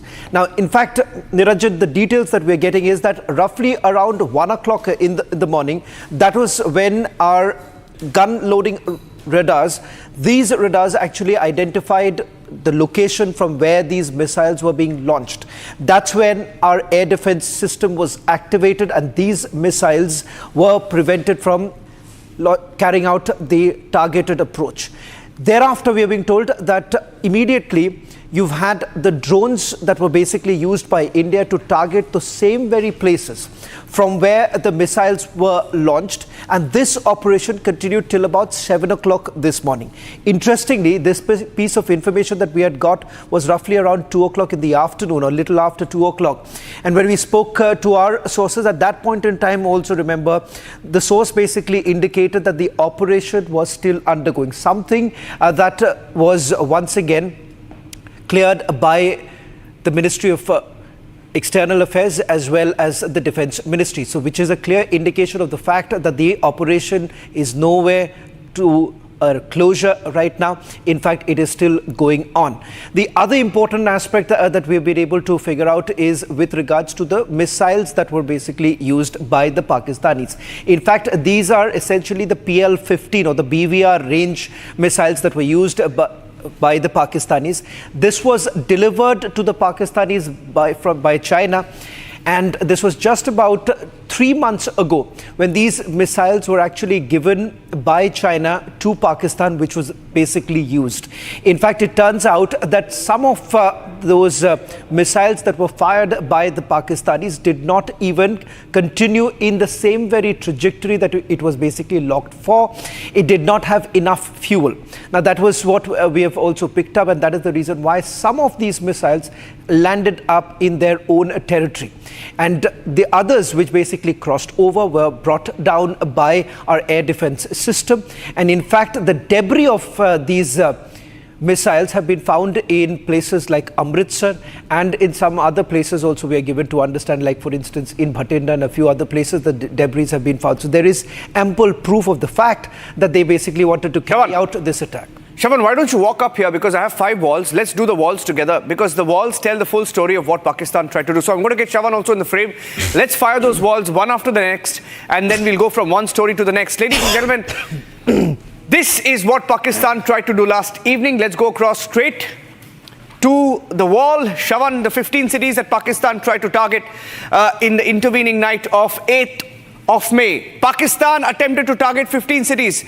I'll go from the bottom. Bhuj, Uttarlai, Falodi, Nal, Batinda, Jalandhar, Kapurthala, Amritsar, Srinagar, Awantipora, Jammu, Pathankot, I think that's Udhampur, Ludhiana and Chandigarh. Now, all of these cities, Shawan, so across the border, from international border, Gujarat, Rajasthan, Punjab, Jammu and Kashmir, along the border, they've tried to target our cities. Well, in fact, just to quickly add a point here, you have your naval installations here. Yes. As far as Bhatinda, Jalandhar, Kapurthala, Amritsar are concerned, you have your army bases here. Interestingly, Pathankot, remember, has been their target for a very, very long time because that's where our Air Force base is. Jammu, also not to forget, as far as Jammu is concerned, you have the 16 Corps headquarters in Jammu. Ludhiana, Adampur, as well as Chandigarh, you have, several of your not just the military base, but some of them at it. There is a pattern that emerges. Of course, Srinagar and Awantipura both have military bases. You have the 15 Corps in Srinagar, and Awantipura also has a... Now, Shravan, what is interesting is that they haven't just tried to target towns or cities along the border. Perhaps as a response to India going deep into their territory, they've tried to target cities well within our territory, for example, in Chandigarh. Now, that came as a surprise. Now, let's get you the next wall, which shows you how India responded and why India responded in the way that it did. Let's show you the next wall. We hit them back at the bases, at the military installations from where all of these missiles or radars or missiles and drones came from. India took out some of them. Shravan, if you can talk about the cities where they came from and why we struck these cities and what we struck in these cities in the last 12 hours. Essentially, each of these missiles have a particular range to cover. That is the reason why we've not covered that. Like, for instance, from Sindh, you would have Bhuj, which is closer. 280 kilometers. Yeah. So Bahawalpur again also happens to be another military base, which was basically targeting just opposite in Rajasthan. Happens to be the cities that were carried out to it. The cities that were targeted in Rajasthan were from Bahawalpur. Yes. Lahore, Sheikhpura, Sialkot, Chakwal, Gurjanwala. Now, Gurjanwala was the other place from where the targeted attacks took place, and this was primarily Jammu region was being targeted from here. And as far as Sialkot is concerned, this is more to do with the air defense system that was basically put in place, which we have been able to penetrate. I'm going to explain that in a short while. One of the first videos that came in this morning, ladies and gentlemen, was from Lahore when the first explosion was reported. Now, when Republic reported that explosion as well this morning, Shravan, we broke that story as an explosion that was reported from Lahore at a cantonment area. What we did not know is that it was India hitting back at Pakistan, striking the air defense system, finishing off the air defense systems of Pakistan in Lahore, because that's where the drones and missiles came from. So let's get you the next wall of how we hit them back this morning. India foiled Pakistan's attempt, 15 drone/missiles, 15 targets, 15 cities, and every drone or missile fell short. And this is how we did it. India foiled Pakistan's plans. If you can come a little ahead, Shravan, where Pakistan fired from. Now, Shravan has the exact details, where they fired from and where we intercepted them. Shravan. So this, if you see, Rawalakot happens to be the Pakistani Air Force base, which is also, there is one in Kotli. Now, as far as Kotli is concerned, we haven't got more details from there. From there, the missile was actually launched targeting Awantipura and Srinagar. I'm not too sure about the distance. If you know, yes, you'll be roughly about 80 to 90 kilometers, Shravan. Even this around Gujranwala, roughly about 80 to 90 kilometers. This is a very key military installation as far as Pakistan is concerned. Pakistan basically launches from here because you have the Jammu, Pathankot and a few other places in Jammu that was being targeted. And for them, it's extremely important. If you remember the Pathankot airbase also, our airbase was targeted in the past. You've had this missile that was launched towards Jammu. That happens to be the Nagrota base, which is the 16 Corps base. Now, next, Bahawalpur. Now, this is interesting because we checked the distance, Shravan. If the drones and missiles were launched from Bahawalpur towards areas in Rajasthan, that's namely Nal, Falodi and Uttarlai, right? Minimum 200 to 300 kilometers. That's the range, 200 to 300 kilometers. So perhaps could have been missiles that were launched from Bahawalpur. By the way, symbolic because Bahawalpur is the headquarters of the Jaish-e-Mohammed Masood Azhar's headquarters, which we struck yesterday. Right. And this is also the place where we are given to understand Bahawalpur. If we can just quickly go back once. In Bahawalpur, because some of the missiles we can't go back to understand that some of the missiles did not cross over. Yes. So that could be also because of A, because of the distance, B, because probably Chinese missiles. Yeah. Chinese missiles. Okay, finally, this is Sindh, and from Sindh they fired some projectiles towards Bhuj in Gujarat, and that was thwarted. The only thing that I'm not very sure about, and I couldn't get the details from my source, was where exactly in Sindh is the military base from where when they fired. But this is a confirmation that yes, it was from one of the province. So from the Sindh province. Yeah, our gun radars located these launchers in real time. And ladies and gentlemen, just one point, just think about it. If 15 missiles or drones were launched from Pakistan, were supposed to hit Pakistan's Indian cities, if we were the target, if 15 cities were not hit, you have to remember that it's only because of our forces that we today are safe. We don't have a single hit from Pakistan. And a big thank you and a salute to our forces. And for all of those anti-nationals who question our forces, now we have more for you on this particular plot of Pakistan. This is why we are safe. And the Chinese duds, and we have, Shawan, a breaking news came in of how we have deactivated the HQ-9s of Pakistan. We've struck some of those systems as well. If you can tell us a little bit about that, and then we will start the comparison. So, the air defense system basically works in multiple layers. So in the first layer, it would cover a particular distance, and the second layer thereon. As far as HQ-9, as far as this air defense system is concerned, they had basically installed at 3 locations. One happens to be Lahore, the other happens to be Sialkot, and the third happens to be in Rawalpindi. There we are being told that all the 3 places, they've also aided it with long-range missiles, as well as jammers. All 3 completely failed. Now, as far as the S-400 is concerned, once it is up in the air, remember, it basically does not allow any sort of penetration, and more importantly, the range that it has. This is an upgraded version of what we had earlier. Yes. It was delivered just about a few months ago, and we are given to understand that has been utilized. And the range that you're looking at, just look at what the detection range is. Look, let's look at the comparison. First of all, S-400, the Indian system has won the Sudarshan Chakra. Pakistan's HQ-9 has failed completely. The range, 600 kilometers for India's detection air defense system, S-400, 250 kilometers for HQ-9 of Pakistan. Let's go to the next parameter.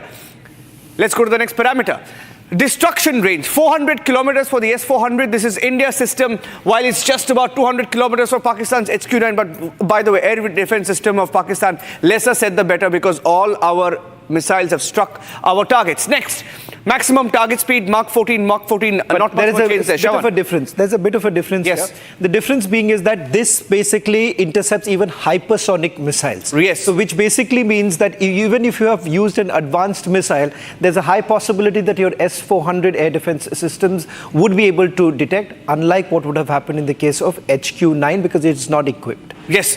Next parameter, let's go straight up to that. Maximum altitude 30 kilometers for the S-400, a maximum altitude 50 kilometers. I don't think that really matters because this has done its job. Let's go to the next one. Next parameter. The S-400 can shoot 80 simultaneous targets, including cruise, ballistic missiles, UAVs and aircraft. And I think this has been one of the biggest displays of success of this missile system is in what we saw last night, Shawan. And of course, the Russians themselves have used it. Russians have used this during their current war. Yes. And the fact that they have essentially promised an upgraded version. This upgraded version basically looks at a variety of, interceptions. And as you pointed out, this also encompasses the newly made missiles, which are faster range, which has a longer range. All of that can be well detected, unlike in this case. Yes, you should take that with a pinch of salt, because that's what they claim. But none of India's missiles were intercepted by the HQ. In fact, this is the air defense system, as I said, it was layered. You would also have long-range missiles. So in order to basically stop some of them, because most of the missiles would have come at the same go, you would have exhausted it. The air defense system gets exhausted or blocked. But it seems that not only this air defense system failed, but the other systems that were put in place, for example, the long-range missiles, the jammers, all of them failed simultaneously. Deployment time. Next parameter, just 5 minutes for the S-400.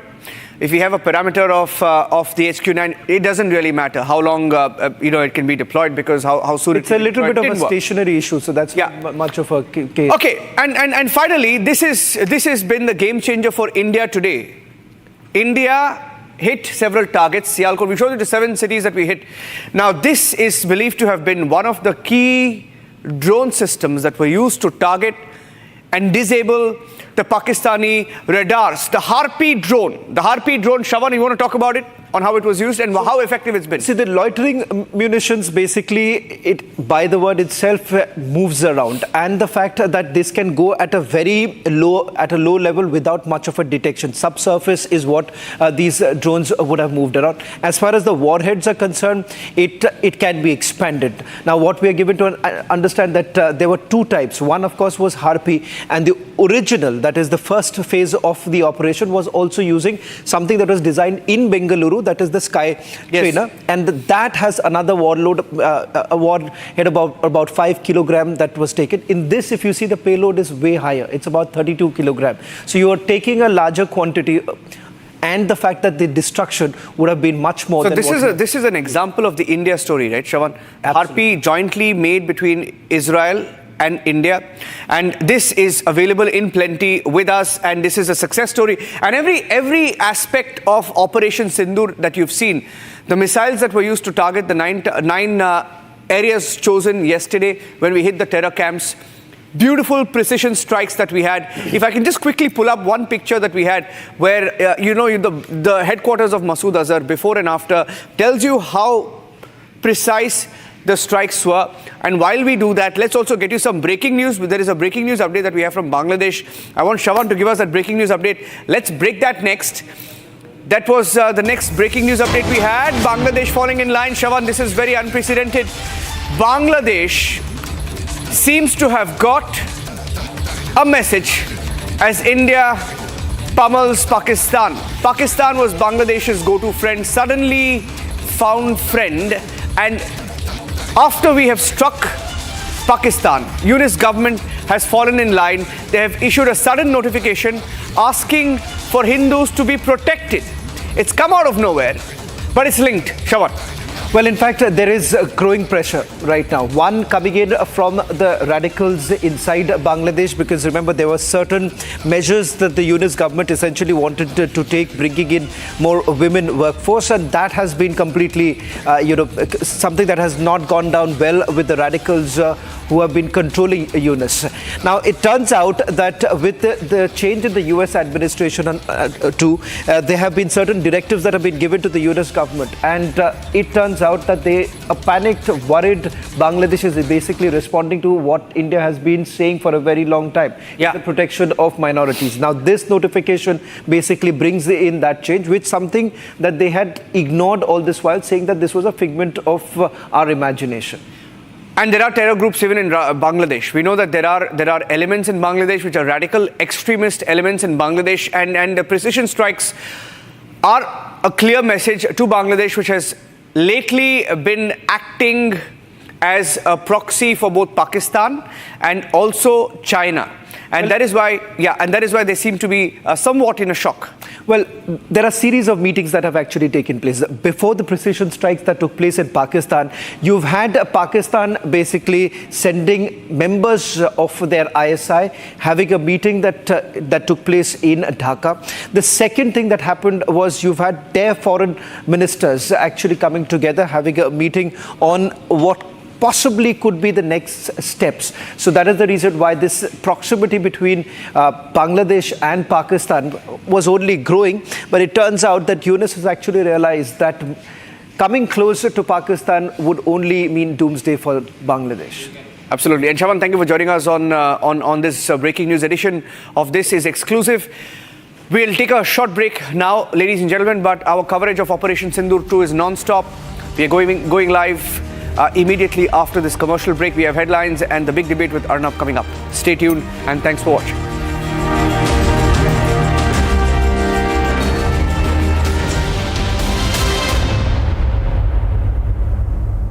Mahi sir, how much do you love your fans? Honestly, I love my new fans. पुराने वाले बेकार में शोर करते Sir, fans हैं, शोर तो करेंगे ही ना? नए वाले नहीं करते. And they listen to what I say. The new generation Orient BLDC fans. Super silent performance with voice control. Silly me, I thought. Cricket fans. अब छोलिया हो या लोबिया, सफेद चने या काले चने, सब कुछ मजेदार बने। इसको घर पे लगाओगे तो शादी का तो पता नहीं, पर घर पक्का नहीं टूटेगा। रुंगटा नहीं तो घर स्ट्रॉन्ग नहीं। रुंगटा स्टील TMT बार एकदम सॉलिड। पहाड़ों में एक हाइकिंग शिप भी बन सकती है। दादी के हाथों का जादू और खुशबू से महकता घर, माँ की मुस्कुराहट और खाने की सुगंध, MDH गरम मसाला, क्योंकि हर रिश्ता है स्वाद से जुड़ा। पाकिस्तानी और इंडिया ने जंग शुरू कर दी है। अभी बहावलपुर सिटी के अंदर मौलाना मसूद अजहर साहब के जो है मदरसा है उसके ऊपर 4 मिसाइल दिए गए हैं। 4 मिसाइलों के साथ हमला किया गया है। मौलाना मसूद अजहर साहब के मदरसे के ऊपर अपनी अफवाज पाकिस्तान के साथ खड़े हैं। लेकिन मेरा सवाल है कि हमारी एजेंसीज कहाँ सोई हुई थी, हमारी अफवाज पाकिस्तान कहाँ सोई हुई थी जब ये हमला हुआ। मुजफ्फराबाद की भी खबर आ रही है कि मुजफ्फराबाद वाली साइड पे भी अटैक हुआ है।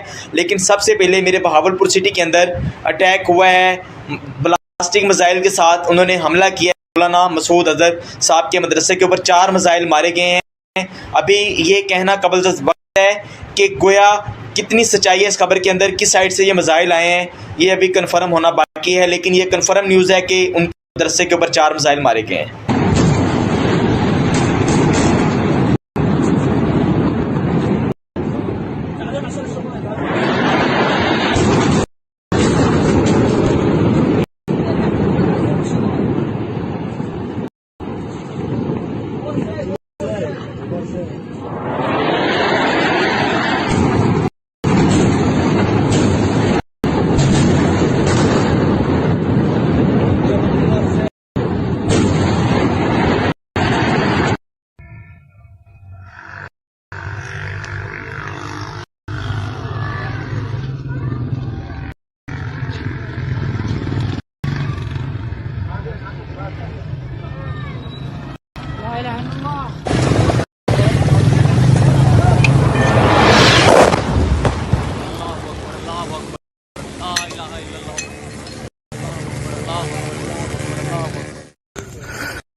ये नुकसान, ये 9 number,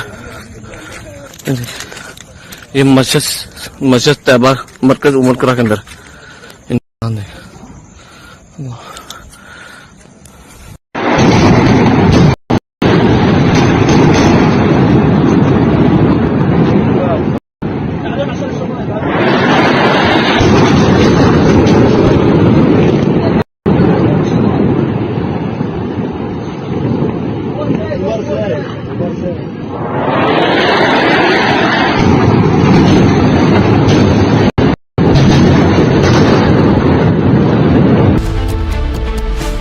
Pakistan attempts to attack 15 Indian cities.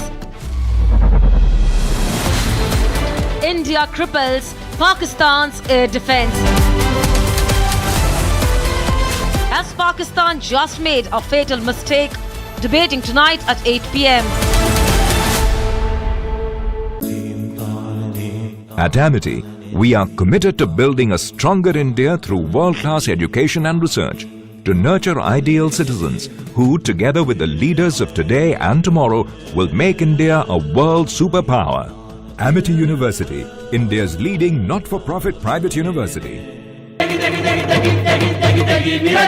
MDH की देगी मीरज, देगी मिर्च का तड़का, अंग अंग फड़का। MDH की देगी मीरज। इसको घर पे लगाओगे तो शादी का तो पता नहीं, पर घर पक्का नहीं टूटेगा। रुंगटा नहीं तो घर स्ट्रॉन्ग नहीं। रुंगटा स्टील TMT बार एकदम solid.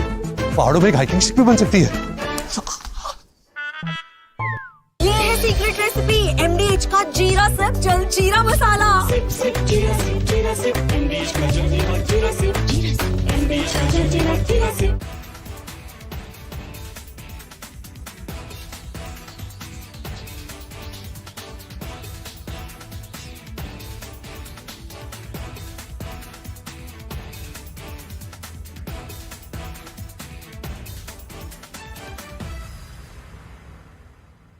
Unlike in 2019 when we had hit Balakot, which was in the wilderness, and Pakistan got an excuse to say that nothing had been damaged or killed, that we had only killed some crows and pigeons and sparrows. This time we chose high visibility terrorist targets which have been around for decades, right? And they are command and control targets, terror training camps of big, very great magnitude, so that they cannot be missed by the people of Pakistan or the whole world per se.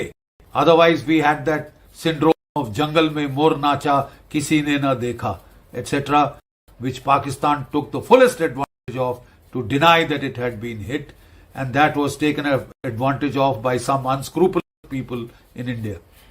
This has been a very calibrated, very calculated, meticulously planned and executed strike. Right? It is non-escalatory in nature because it is proportionate, because it targets precisely the terror training camps. We have not hit the Pakistan armed forces, the army or the ISI. We have focused only on the terror targets. To that extent, it should be non-escalatory. India is prepared to call it off at this stage. Should Pakistan wish to escalate and target Indian civilian or military targets, then it is signing its own death warrant.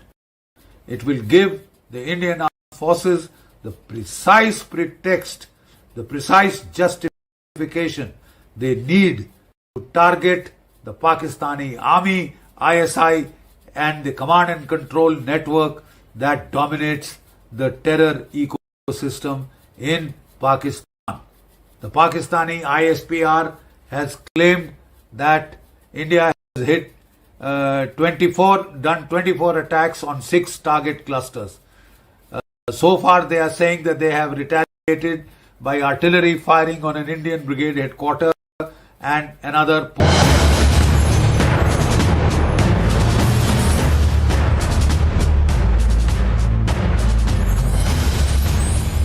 Pakistan's terror facade is crumbling. The mask is off. Tonight, we bring you the unvarnished truth about India's surgical strikes against Pakistan's terror infrastructure. National Security Advisor Ajit Doval's master plan behind Operation Sindoor. Join us as we dissect the precision strikes that took out over 90 terrorists, including key figures like Qari Muhammad Iqbal, with India's military by taking out 9 key terror camps, eliminating over 100 terrorists. The message is loud and clear. The era of impunity is over. I'm Shavan Sen, and this is Forces First.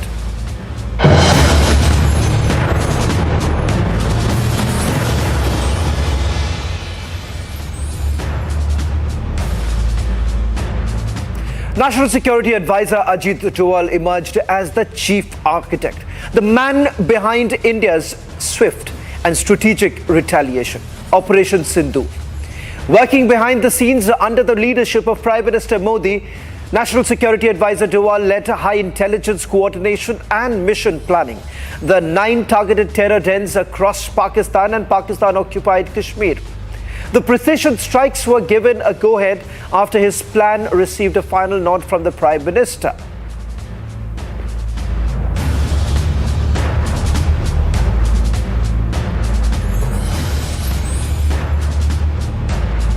It is said that when he speaks, it's intelligence, but when he is silent, it's war. And that's exactly what happened. National Security Advisor Ajit Doval, the man who sits at the helm of India's national security architecture, kept mum all through these days since the Pahalgam terror attack. No speaking, no addressing, not seen in meetings beyond the 2 Cabinet Committee on Security meetings that took place, in where he played an active role, briefing the Prime Minister about what were the possibilities, what were the options. Remember, the first CCS took place on April 23, a day after the dastardly Pahalgam terror attack, where the NSA was seen animatedly explaining to the Prime Minister what all had happened and what had to be done or could be done. Prime Minister gave the brief to the CCS that they should come back with clear options. The national security team, led by Ajit Doval, and of course, which includes the Chief of Defence Staff, the 3 service chiefs of the Army, Navy, Air Force, and of course the other agencies which play a crucial role in information gathering.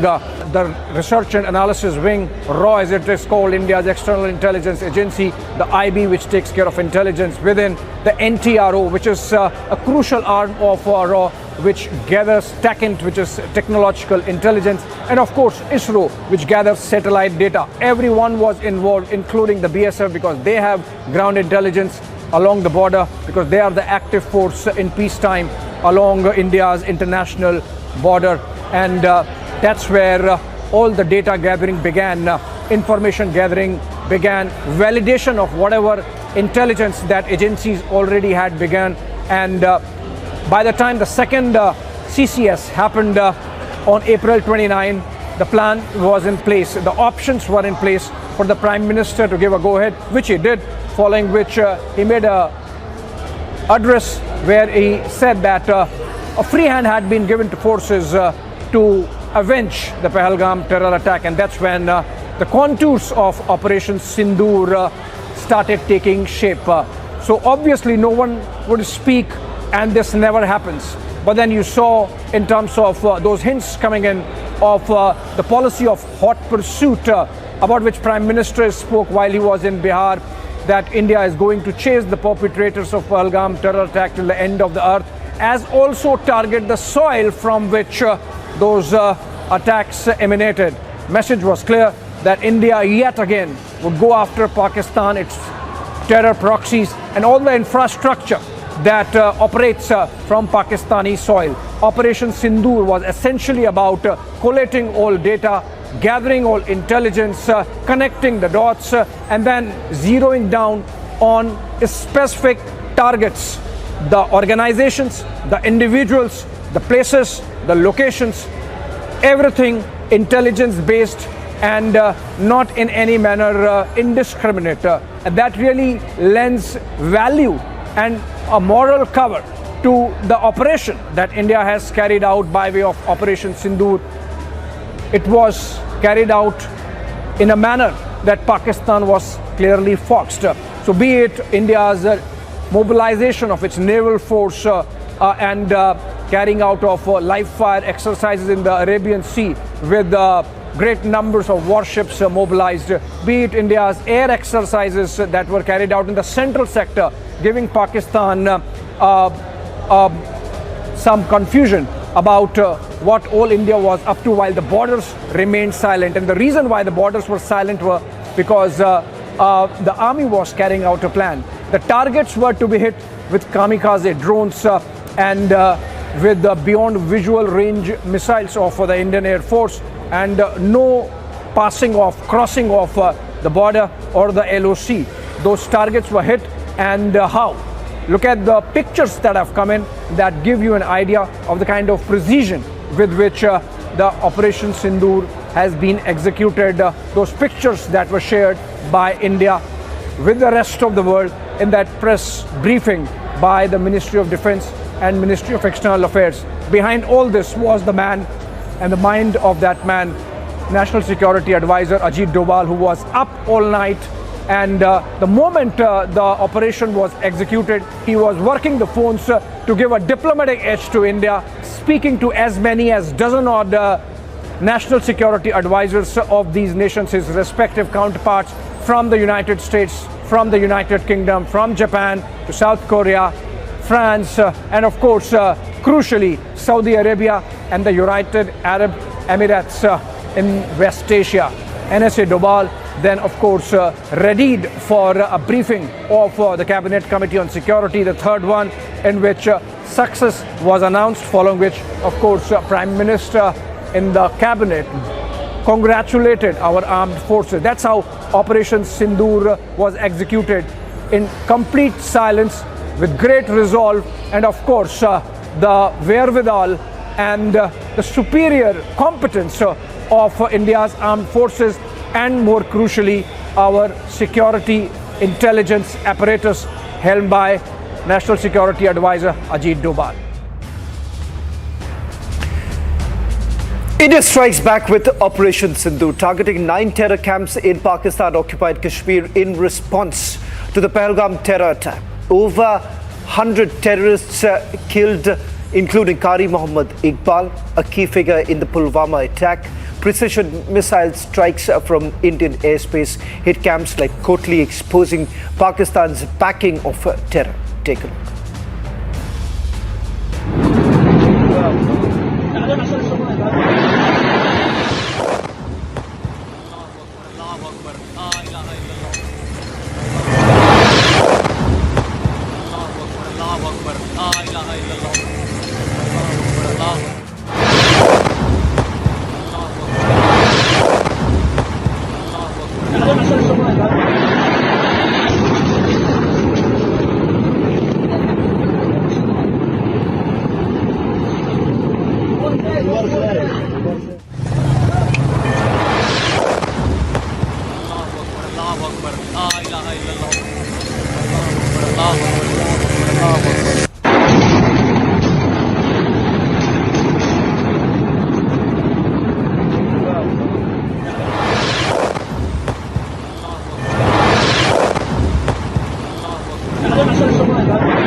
Jammu and Kashmir police and the SOG launched a massive checking operation to ensure civilian safety after Pakistan's unprovoked shelling targets civilians and religious places, including a Gurdwara where 3 Indians lost their life. Relief assistance is being provided to affected civilians as authorities work to prevent further harm. Here's a report by my colleague Harsha. Strict and continuously after yesterday when the Operation Sindoor was carried out, 100% strike, precision strike was carried out at the Pakistan 9 targets of the terrorist camps, and right now we see that the SOG and the Jammu and Kashmir police is right now carrying out the search and the march at several places. Right now what we see in the picture is the madrasa where the police official along with the SOG team have reached, and there's the visuals on our screen where we can see that the intensified search is being carried out, because this becomes very much important after what happened yesterday along the LOC in the Poonch region. There were several places which were targeted by Pakistan. The civilians were targeted and the religious places was also targeted, from temple, Gurdwara, madrasas and masjid. Several places were on the target of the Pakistan army, and that is the reason in the Poonch area 4-6 in the Gurdwara have lost their lives and several civilians were also injured. But right now what we see is that these thorough checks is being carried out to ensure that none of the civilian is stuck in any of the premises and in any of the infrastructure. Let me now take you through the other segment of the forces first. Ex-servicemen in the valley lauded the forces on the successful airstrikes on Pakistani terror launchpads in retaliation to the Pahalgam attack. Raj Singh Charak, the district president of the Ex-Servicemen League, Doda. The blood of all citizens was boiling after the savage terror attack in Pahalgam.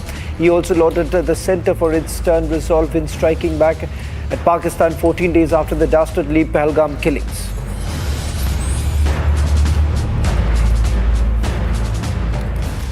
India's air defence capabilities took centre stage late Wednesday night as Indian Air Force's S-400 Sudarshan Chakra air defence missile systems played a decisive role in thwarting a Pakistani attempt to escalate hostilities by targeting Indian cities. Following the engagement, the projectiles were neutralised by the integrated counter-UAS grid and air defence systems. Assam Rifles intercepted two Swift Desire vehicles suspected of trafficking contraband from More to Imphal. During the operation, the forces recovered 19 soap cases containing suspected heroin, approximately 205 grams valued at 82 lakh rupees. One individual is apprehended and both the seized narcotics and the suspect were handed over to Tengunapal police for further investigation. In a major crackdown in the war against drugs in Punjab, the counter-intelligence unit of Firozpur conducted two swift operations dismantling a cross-border narco-smuggling network and apprehending 3 smugglers.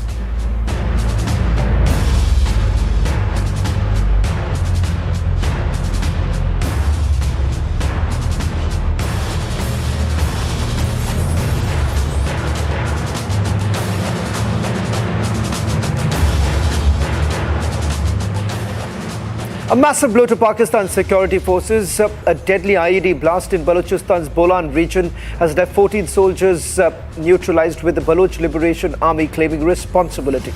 The BLA fighters have also now released a chilling 5-minute video capturing the brutal attack. This is just the latest in a series of high-profile strikes by the BLA as their agitation and war against Islamabad intensifies. Here's that report.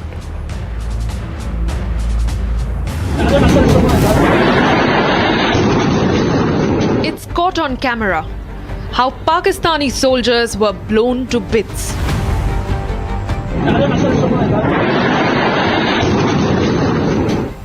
The Baluchistan Liberation Army has released a 5-minute video that captures the targeted attack on Munir Army personnel.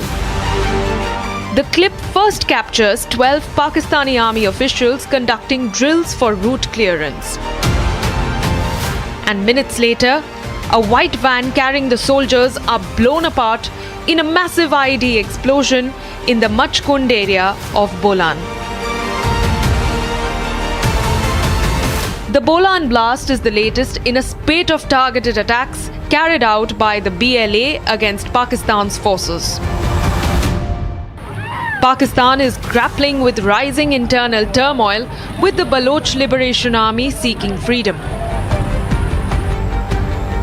And the uprising is such that the BLA rebels are up in arms against the Shehbaz Sharif government.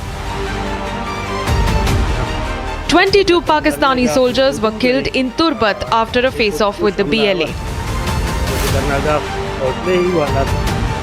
4 guards of the former Home Minister of Balochistan, who the BLA claims has now turned into a proxy for Islamabad, were gunned down.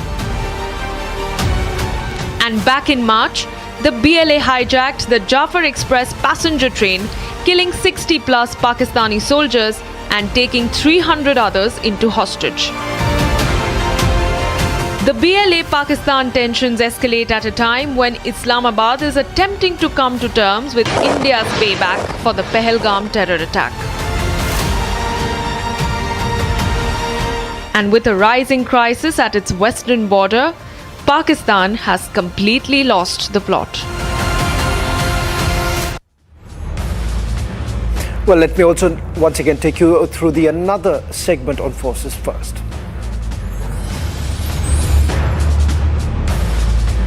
Sindoor means we all lost our husbands. That means our lives. One way I should thank to Modi that we are so innocent people. They saw Modi on us. So Modi also owns us and took this revenge on them. We are expecting more. We are thinking that this is a beginning, and definitely Modi ji government will make it more like impacting the economy of the Pakistan, and definitely there should not be any terrorist attack in future in India. They definitely need to get afraid to at least kill one person in India. So that way the impact should be there. I think still we are thinking that this is only a starting for today, and definitely we are going to continue to exactly fight along with the Pakistan. Good news heard by the entire nation, that is attack on Pakistan, particularly where the terrorists, where they hidden in Pakistan and PoK, all hidden places.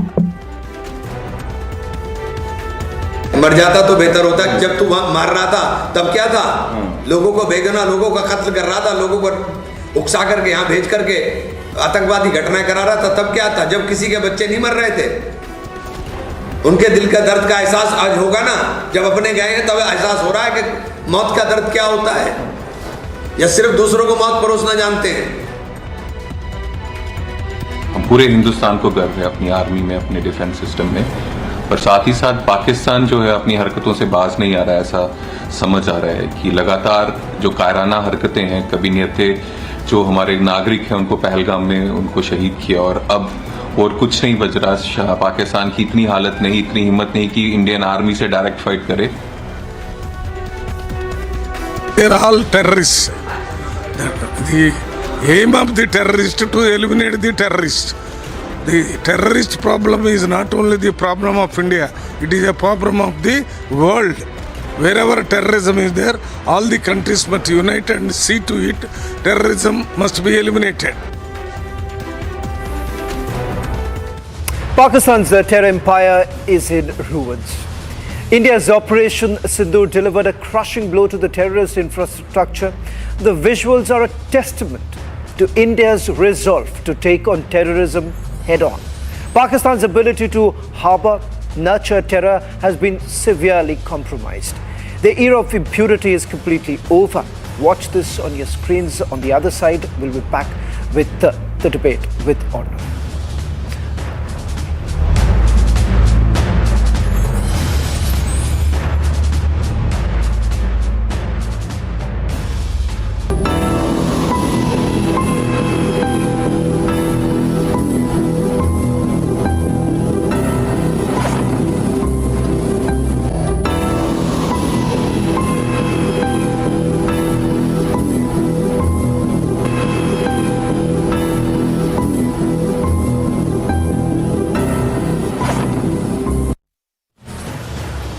Hi, this is Chef Ranveer Brar. Guarantee you brilliance on behalf of IIHM.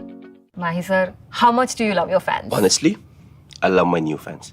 पुराने वाले बेकार में शोर करते तो fans है, शोर तो करेंगे ही ना? नए वाले नहीं करते. And they listen to what I say. The new generation Orient BLDC fans. Super silent performance with voice control. Silly me, I thought. Cricket fans. MDH की हल्दी मिर्ची धनिया करे कमाल, ये रंग दे, ये खुशबू दे, ये तीखा, ये कम पड़े, क्या निराला MDH मसाला। इसको घर पे लगाओगे तो शादी का तो पता नहीं, पर घर पक्का नहीं टूटेगा। रुंगटा नहीं तो घर स्ट्रॉन्ग नहीं। रुंगटा स्टील TMT बार एकदम सॉलिड। पहाड़ों में एक हाइकिंग स्टिक भी बन सकती है। आधे बाउल दही में 4 चम्मच MDH चटनी पुदीना मसाला डाला, स्टर करो, पुदीना चटनी तैयार। MDH चटनी पुदीना मसाला।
अगर उन्होंने 4 की यार्ड करेंगे, डेरा मस्ती खाली करो भाई।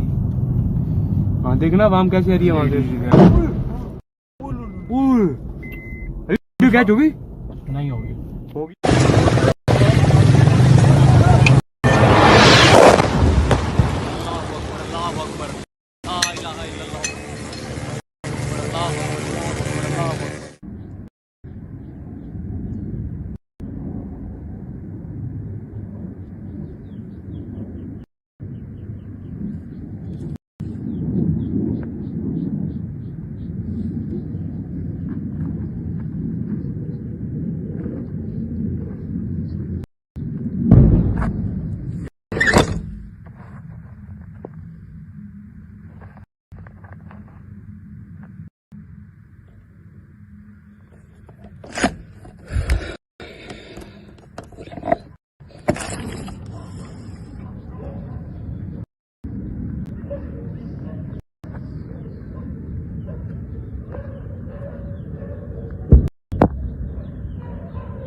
I think we can see an explosion. We hear an explosion.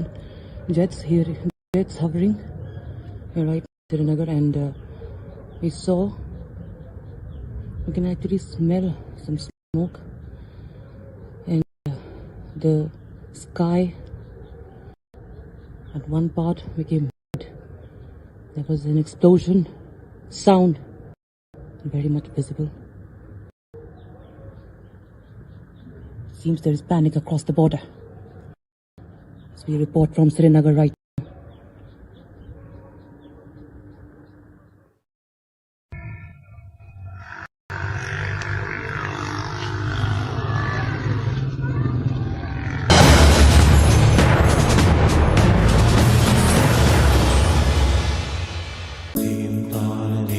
At Amity, we are committed to building a stronger India through world-class education and research, to nurture ideal citizens who, together with the leaders of today and tomorrow, will make India a world superpower. Amity University, India's leading not-for-profit private university. अब छोलिया हो या लोबिया, सफेद चने या काले चने, सब कुछ मजेदार बने।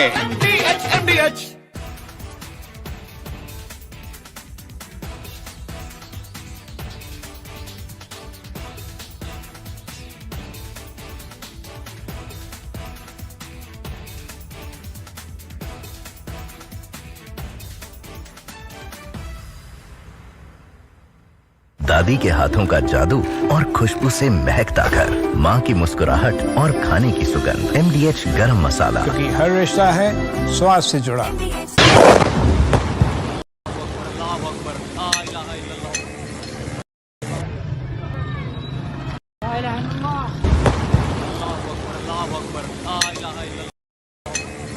Of different weapon systems, because you cannot risk putting all eggs in one basket.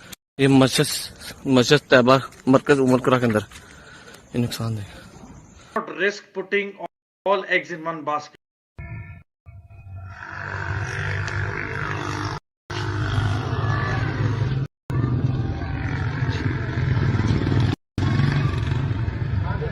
Risk putting all eggs in one basket. Mentor here, and most some of the visuals. I can see some are at the LOC.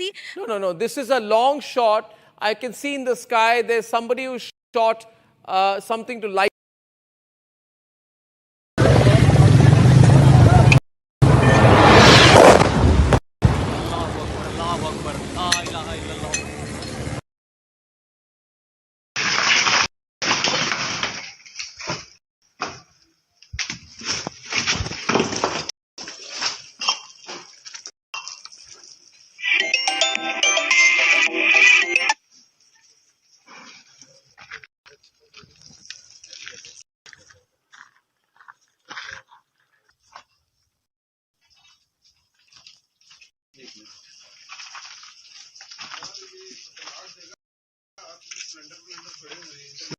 Leakage है, leakage भी है। हाँ leakage है।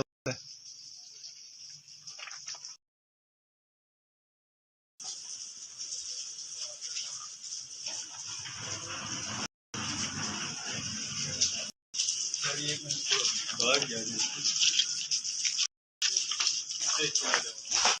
गया मेरे पीछे नजर आवा पीछे दूर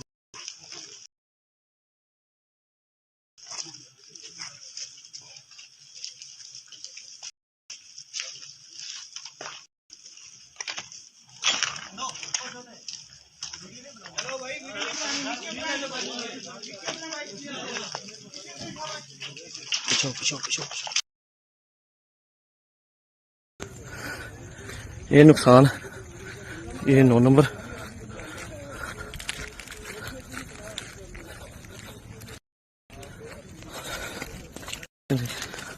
ये मस्जिद तैयबा मरकज उमरकरा के अंदर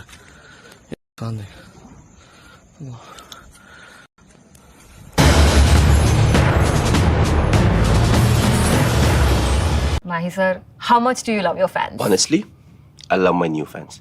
पुराने वाले बेकार में शोर करते सर फैंस हैं शोर तो करेंगे ही ना नए वाले नहीं करते and they listen to what I say. The new generation Orient BLDC fans, super silent performance with voice control.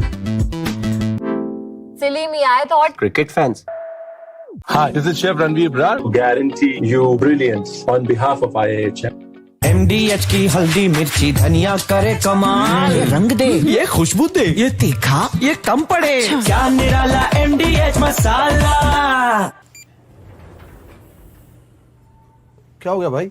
वो भैया आपसे सीखकर म्यूचुअल फंड्स में SIP शुरू की थी लेकिन कभी कभी अपडेट्स देखकर मेरा मन भटकने लगता है। अरे अपने मन को बोल, म्यूचुअल फंड्स टिके रहने का गेम है।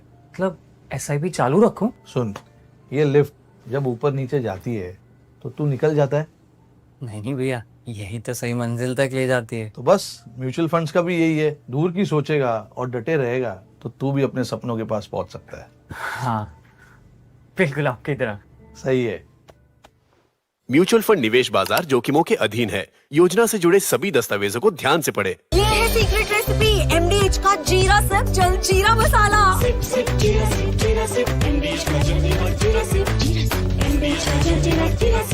पाकिस्तान इंडिया ने जंग शुरू कर दी है। अभी मेरे बहावलपुर सिटी के अंदर मौलाना मसूद अजहर साहब के जो है मदरसा है उसके ऊपर 4 मिसाइल दागे गए हैं। 4 मिसाइलों के साथ हमला किया गया है मौलाना मसूद अजहर साहब के मदरसे के ऊपर। हम अपनी अफवाज पाकिस्तान के साथ खड़े हैं, लेकिन मेरा सवाल है कि हमारी एजेंसीज कहाँ सोई हुई थी, हमारी अफवाज पाकिस्तान कहाँ सोई हुई थी जब ये हमला हुआ। मुजफ्फराबाद की भी खबर आ रही है कि मुजफ्फराबाद वाली साइड पे भी ये अटैक हुआ है, लेकिन सबसे पहले मेरे बहावलपुर सिटी के अंदर अटैक हुआ है ब्लास्टिक मिसाइल के साथ। उन्होंने हमला किया है मौलाना मसूद अजहर साहब के मदरसे के ऊपर। 4 मिसाइल मारे गए हैं। अभी ये कहना कबल वक्त है कि गोया कितनी सच्चाई है इस खबर के अंदर, किस साइड से ये मिसाइल आए हैं ये अभी कन्फर्म होना बाकी है, लेकिन ये कन्फर्म न्यूज़ है कि उनके मदरसे के ऊपर 4 मिसाइल मारे गए हैं।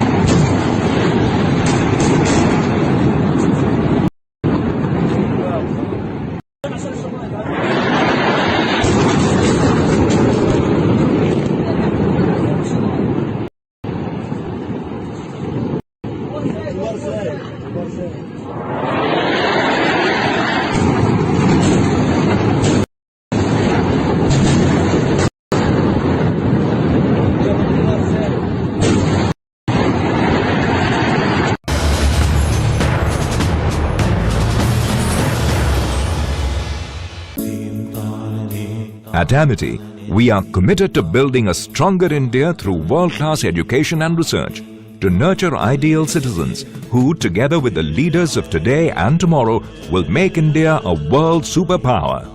Amity University, India's leading not-for-profit private university. MDH की देगी मीरज, देगी मिर्च का तड़का, अंग अंग फड़का। MDH की देगी Miraj.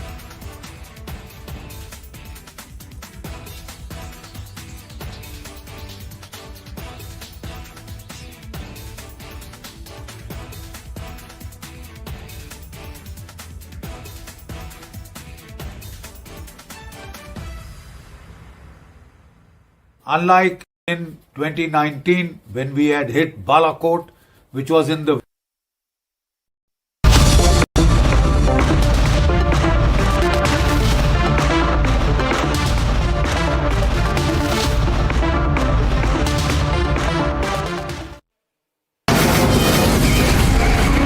From the Republic Media Network headquarters, it's time for Arnab Goswami on the debate.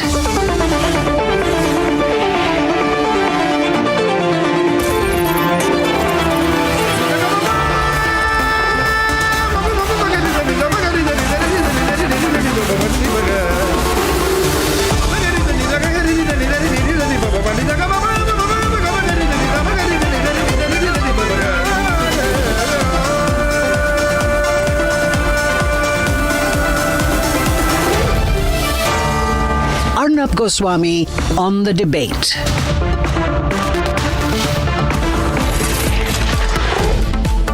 On the show tonight, ladies and gentlemen, it's Operation Sindoor 2. In complete action, India has clinically intercepted Pakistani missiles, and we've set the record straight.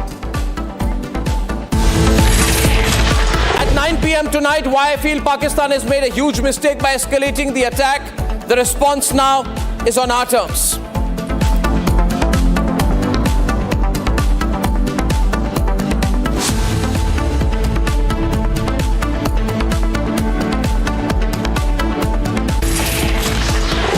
Ladies and gentlemen, good evening and welcome. I just want to begin by saying that this Sindoor 2 operation which has started is entirely and totally because of Pakistan's decision to escalate the conflict. We didn't want to escalate, but they escalated it.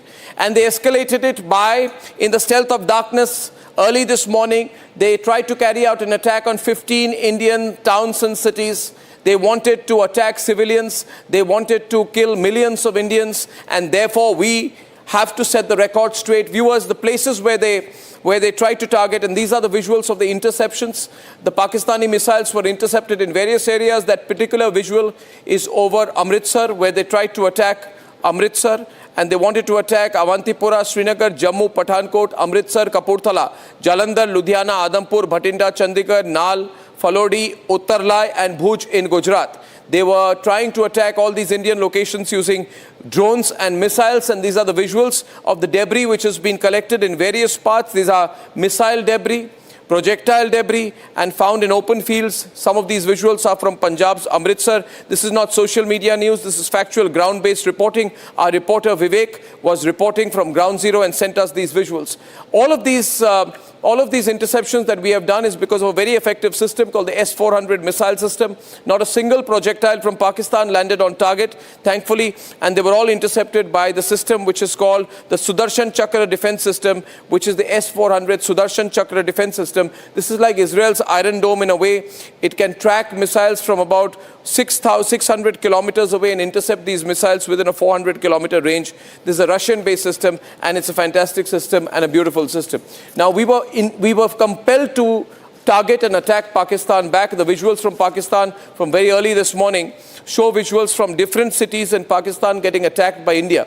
Now, these attacks by India are not on civilian locations. They are not on military installations. They are not on civilian targets. These are not on hospitals. These are on air defense systems of Pakistan. We have targeted the air defense systems, the air defense radars and systems in various number of locations in Pakistan, and we have done so publicly. Pakistanis have been recording the Indian attacks. We have attacked Gujranwala. We have attacked Chakwal, we have attacked Chor, we have attacked Atak, but most importantly, we have attacked Karachi, we have attacked Bahawalpur, and we have attacked Rawalpindi. The air defense systems in these places are now severely damaged, and Pakistan is very, very vulnerable. If we choose to attack, we can clearly attack them extremely hard. It's therefore natural to be scared. We had videos of Pakistani YouTubers. I don't know if we can play that particular video. There was a video of a Pakistani YouTuber where he said, how is it that when India attacks, then we are totally, our systems don't intercept them. But when we attack, then the Indians can intercept every single system of theirs. Well, the reason is because we have the Sudarshan Chakra system. They have nothing that is comparative. In the Pakistan Assembly today, some politicians stood up and they started crying. They started weeping. The scenes in the Pakistan National Assembly were pathetic. This is a defenseless country. It knows that its army has collapsed. Its air force is not working. And therefore, they were saying, may Allah help us. They're now turning to God. But the visual that I want to play that soundbite of that YouTuber, which is very, very revealing. Let's play the soundbite where he questions why Pakistan's air defense systems don't work. कल रात India ने पाकिस्तान के ऊपर 24 missile हमले किए और हैरानगी की बात यह है कि तकरीबन सारे मिसाइल अपने टारगेट के ऊपर जाके लगे। इंडिया ने जो टारगेट सेट किया हुआ था, इंडिया ने वो टारगेट अचीव किया। और इससे बढ़ के हैरानगी की बात यह है कि पाकिस्तान का दिफाई निजाम, हमारा डिफेंस सिस्टम एक भी मिसाइल को इंटरसेप्ट नहीं कर सकते, एक भी मिसाइल को हम रोक नहीं सकते। सारे हमले हम रोकने में नाकाम रहे। एग्जैक्ट जो इंडिया ने टारगेट अचीव करना था वो अचीव किया है। वो जो कहते हैं ना कि इंडिया ने घुस के मारना था, इंडिया ने वाकई घुस के मारा और हम उसके मिसाइलों को रोक नहीं सके। ये हकीकत है। दूसरी अफवाहें ये फैलाई जा रही थी, सारी रात को पाकिस्तानी मीडिया लगा हुआ था, सोशल मीडिया के ऊपर तमाम झूठ पॉलिसियां लगे हुए थे, वो पाकिस्तान ने इंडिया के जहाज गिरा दी हैं। वो सारी पिक्चर्स मैंने देखी, कोई 8 महीने पुरानी है, कोई 3 साल पुरानी है। हमने इंडिया का वो जनरल हेडक्वार्टर गिरा दिया, पता नहीं क्या गिरा दिया। वो मैंने सर्च किया, वो भी फेक न्यूज फैलाई हुई है। Ladies and gentlemen, that's a Pakistani YouTuber and he tells the story, he asks his relevant questions of his government. And then in the Pakistan National Assembly, there were terrible scenes where they all started crying. There was collecting weeping in the assembly and they said, will God help us? Will Allah help us? And then one after the other, Pakistani senators were weeping and crying and asking, the ghost of Jinnah to come and help them. They were asking God to come and help them. And here is a clip. This particular man, for example, is a ex-Pakistan Army major who is now a senator, and just look at the body language. His name is Tahir Iqbal. तो इसलिए जनाब speaker ये बात waza कर देनी चाहिए, हमारी कौम यकजा है। मैं इन सब से कहूंगा कि मिल के चलो और अपने रब से रजू करो। रब काबा, हम तेरे आगे दरख्वास्त करते हैं, इस मुल्क की हिफाजत फरमाना जो तूने हमें अता किया है, और ये नबी सल्लल्लाहु अलैहि वसल्लम की दुआओं का है। आपने कायदे आज़म को इंग्लैंड में मुलाकात की, ख्वाब में आए और उनको कहा कि जाओ वापस और जाके पाकिस्तान का मामला हल करो। आप खान कलात को ख्वाब में आके ये हुक्म दिया कि तुमने पाकिस्तान की सरना है, ये मुल्क बन के रहेगा और तुमने तो ये ऐसा बड़ा मौजज़ा है कि अल्लाह पाक ने ये हमें अता किया है और अल्लाह पाक इस मुल्क की हिफाजत फरमाएंगे। दुनिया में जहां भी देखें शायद हमारी कमी है, हम मजबूर हैं, हम गुनाहगार हैं, लेकिन रब ने कहा हम तेरे हबीब के उम्मती हैं, खुदा का वास्ता हमसे रहम का भला फरमाओ। आप चले जाएं, उधर फिलिस्तीन में चले जाएं, कश्मीर में चले जाएं, जहां भी जाएंगे मुसलमानों के साथ वो ऐसे हो रहा है जो हम सोच भी नहीं सकते। These are the kind of scenes that we've seen. These politicians so weak, they're running a weak government. Their army has been exposed. Nobody is there to help them. But the Pakistanis have no shame. They will continue to do this. I want to say send the next visual. There were about 50 senior army officers of the Pakistani army when the funeral was held at the headquarters of the Lashkar-e-Toiba. Can I play those visuals, please? When you see these visuals, you will see that there are about 50 army officers led by the Lashkar-e-Toiba. There is, after this, no question which can be asked of the military political establishment. The leaders, that is Masood Azhar's brother's coffin, which is carried in a Pakistani flag. Masood Azhar's brother, ladies and gentlemen, Rauf Azhar, his coffin is being carried. This is the man who was responsible for the parliament attacks, for the Pathankot attack, for the Bahawalpur strike, for the IC-814 hijack. This is his picture out there. He's the operational head of the Jaish-e-Mohammed. And when his coffin was being carried, it was carried by Pakistani soldiers, ladies and gentlemen, and it was wrapped in the Pakistani flag. So the whole Pakistani game is up. Viewers, I'll break this program up into two parts. I will first analyze right now, after this quick news report, what has happened, which led to the situation as of right now, which is Sindoor 2. And at 9 o'clock, I will discuss what could happen, whether there will be Sindoor 3 and Sindoor 4, and how far this can escalate.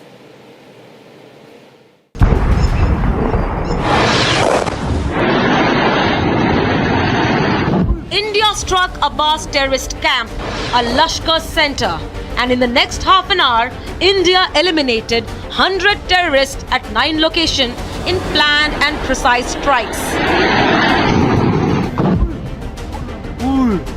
In a big victory, terror dens were decimated, terrorists eliminated, Kandahar hijack mastermind and Jaish-e-Mohammed chief Masood Azhar's brother Rauf Azhar was also killed in one of the 9 locations. Pakistan in fact exposed itself by giving a state funeral to terrorists, and Pakistani army and ISI officials attended it. India put out an official statement detailing that Indian actions were measured, restrained and calibrated, and that no civilian site was targeted. Our intention has not been to escalate matters. We are only responding to the original escalation, as I said, and our response has been targeted, precise, controlled and measured. Only no military targets have been selected. Only terrorist infrastructure in Pakistan has been hit. While India carried out precision strikes on terror camps, Pakistan showed its true colors by attacking a Gurudwara in Poonch. I am in one of the Gurdwaras in the main bazaar of Poonch district. This is Gurdwara, this is a religious place, and how this place was targeted by Pakistan from the other side of the LOC. But in Pakistan, it was a state of confusion that persisted for their civilians to politicians. Pakistani और India ने जंग शुरू कर दी है। अभी मेरे Bahawalpur city के अंदर मौलाना मसूद अजहर साहब के जो है मदरसा है उसके ऊपर 4 मिसाइल दागे गए हैं। 4 मिसाइलों के साथ हमला किया गया है मौलाना मसूद अजहर साहब के मदरसे के ऊपर। हम अपनी अफवाज पाकिस्तान के साथ खड़े हैं। Pakistani politicians took the delusion to another level when they falsely claimed of shooting down Indian jets and quoted social media as a source of information. It's all over the social media, on Indian social media, not on our social media. The debris of these jets fell into Indian occupied Kashmir, and it's all over Indian media today. Unable to save face, Pakistan tried to attack 15 cities with a population of over 1 crore 25 lakhs with their missiles and drones. On the night of May 7th and 8th, India slept peacefully with zero impact and woke up to the debris of Pakistan's failed projectiles.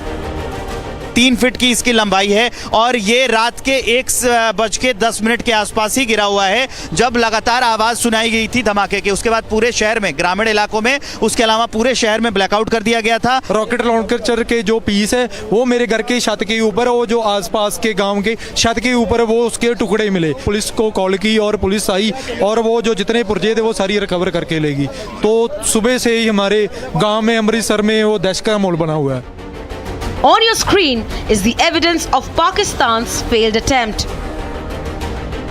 On the other hand, Pakistan woke up to complete chaos. There were reports of explosion, destruction and fire. We said it, we did it. In the afternoon, Indian forces confirmed that Pakistan air defense system was decimated by India. India has demonstrated considerable restraint in its response. However, it must be said that the Indian armed forces are fully prepared to respond to Pakistani misadventures, if any, that will escalate this situation. India's S-400 Sudarshan Chakra air defense systems neutralized all targets moving towards India. Remember, just like the Rafales, S-400 was not available to Indian Air Force during the 2019 Balakot air strikes. Along with the beyond visual range capable missiles atop the Rafales, S-400 and Akash provided the kind of defense shield that helped IAF inflict costs on Pakistan and take down their air defense systems. India is clear. It's an ongoing operation. कुछ inquiries, कुछ information मांगे हैं। रक्षा मंत्री ने कहा है कि ये ऑनगोइंग ऑपरेशन है, इसलिए पूरे एक घटना को अलग से ब्रीफिंग या अलग से उसको प्रेजेंटेशन करना सही नहीं है, क्योंकि घटना चल रहे हैं, आप सबको मालूम है, इसलिए उसको उस तरीके से ब्रीफिंग नहीं होते हैं। इसमें पॉलिटिकल पार्टीज का ब्रॉड कंसेंसस के लिए ये बैठक था। Fear has gripped Pakistan. Their politicians are already crying. दुनिया में जहाँ भी देखें शायद हमारी कमी है, हम मजबूर हैं, हम गुनाहगार हैं, लेकिन रब ने कहा हम तेरे हबीब के उम्मती हैं, खुदा का वास्ता हमसे रहम का भला फरमा। India's action and communication is crystal clear. Our response was targeted and measured. It is not our intention to escalate the situation. However, if there are military attacks on us, there should be no doubt that it will be met with a very, very firm response. We have not escalated it. Pakistan has, and the terror nation must brace for response. India is hitting Pakistan hard and is going to unmask the TRF facade next. Pakistan is also home to a very large number of UN proscribed as well as UN proscribed terrorists, as well as terrorists proscribed by a number of other governments in the world. Operation Sindoor is not over. It is related to operational matters. It's been released by the Ministry of Defence. As more information becomes available, it will be released at the appropriate time. Once again, please don't go into operational details at this point in time, because this is a constantly evolving situation. India is exercising its right to defend. ये 22 अप्रैल के पहलगाम के हमले से शुरू हुआ है. Escalation वहाँ पे हुआ है और उस एस्केलेशन का जवाब भारतीय सेना ने, भारतीय फौज ने कल अपने एक्शन से दिया है. And Pakistan can do absolutely nothing about it, besides crying.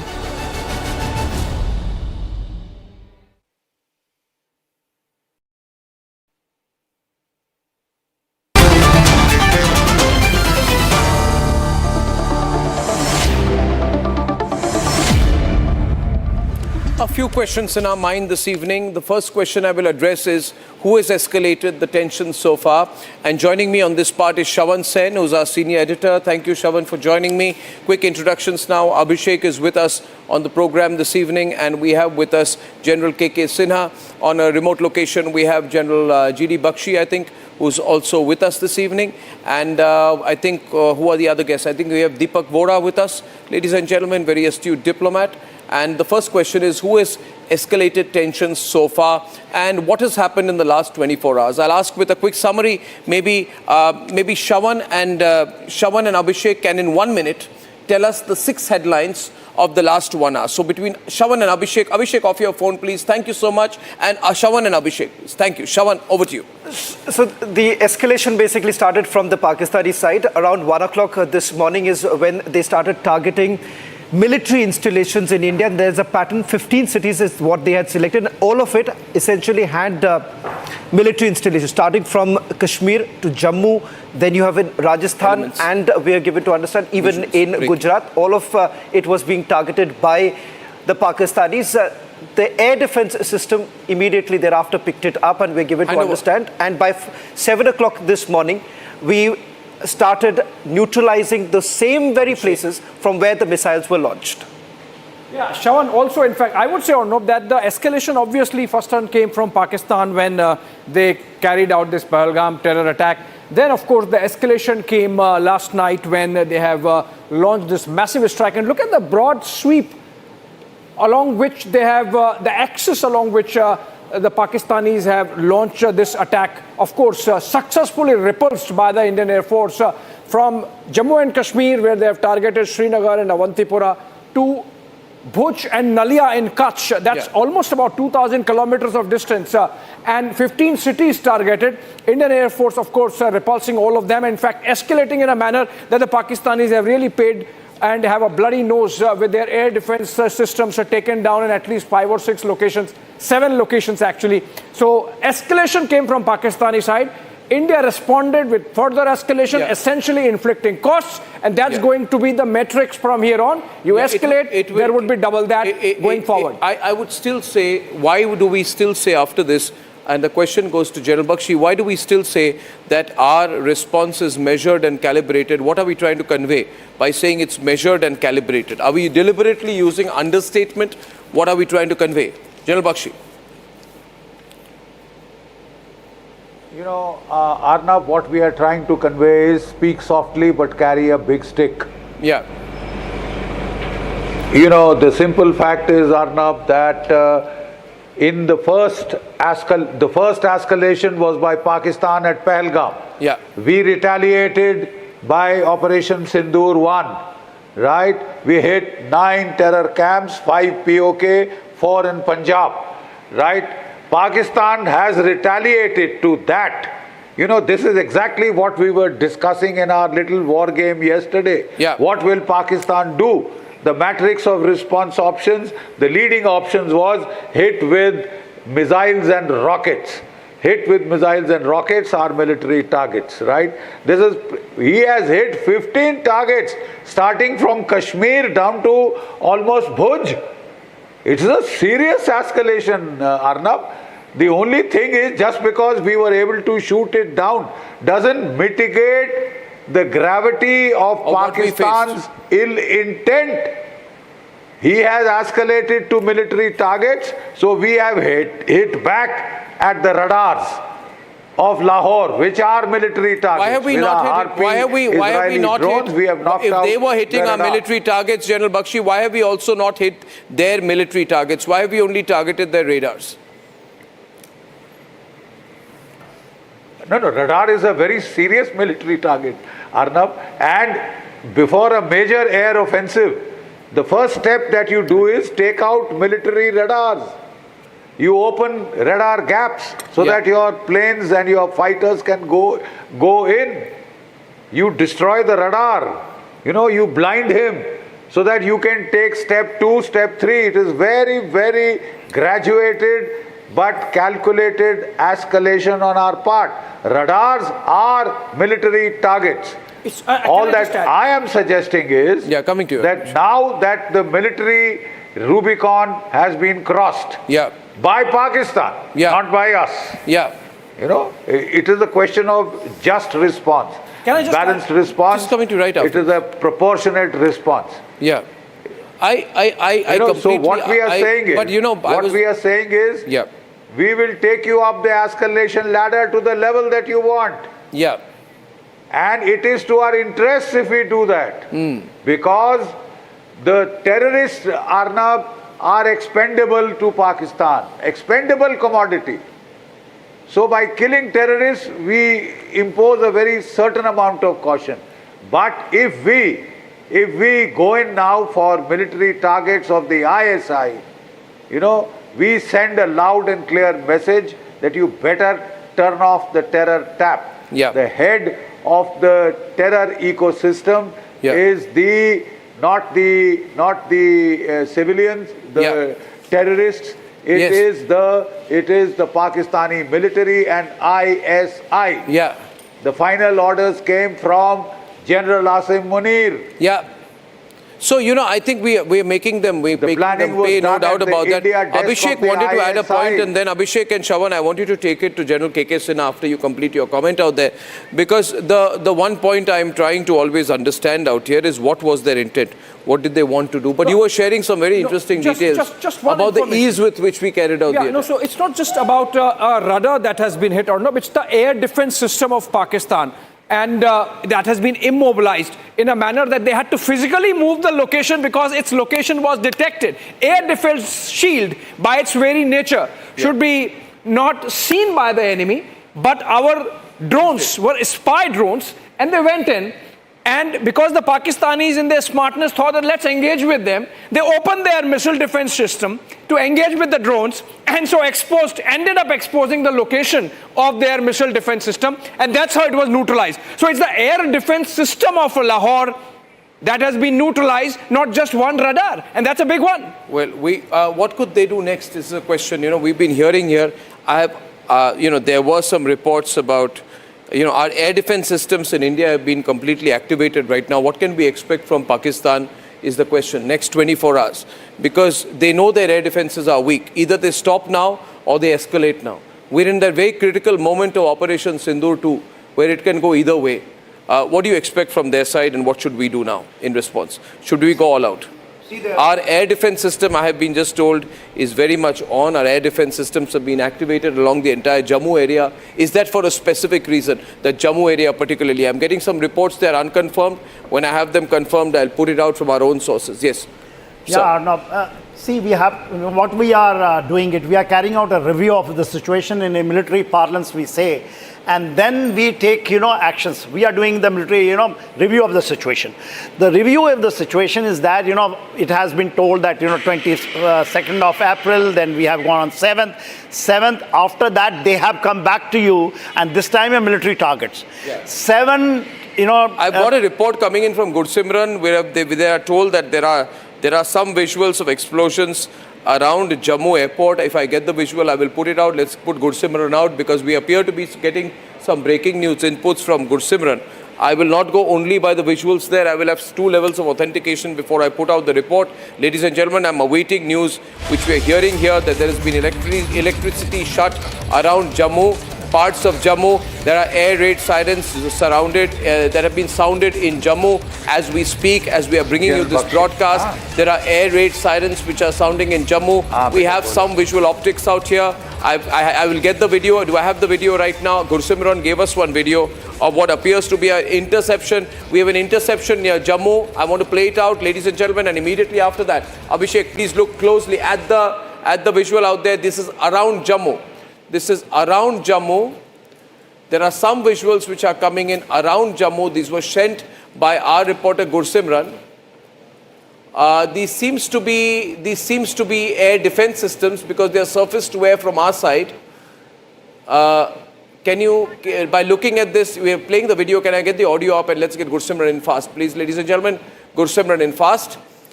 Gursimran, you are there with us. Gursimran, can you hear me? Can you tell me, Gursimran, what is happening in Jammu? What is your location? What is happening? Gursimran. Right now, Arnab, what we are picking up from the sources in the Jammu and Kashmir police that there has been some explosions that have been heard near the Jammu airport and soon after that the air defense system has been activated. That is, we can confirm for now that the air defense system this seems like a Pakistani attack. An alert was sounded by the authorities and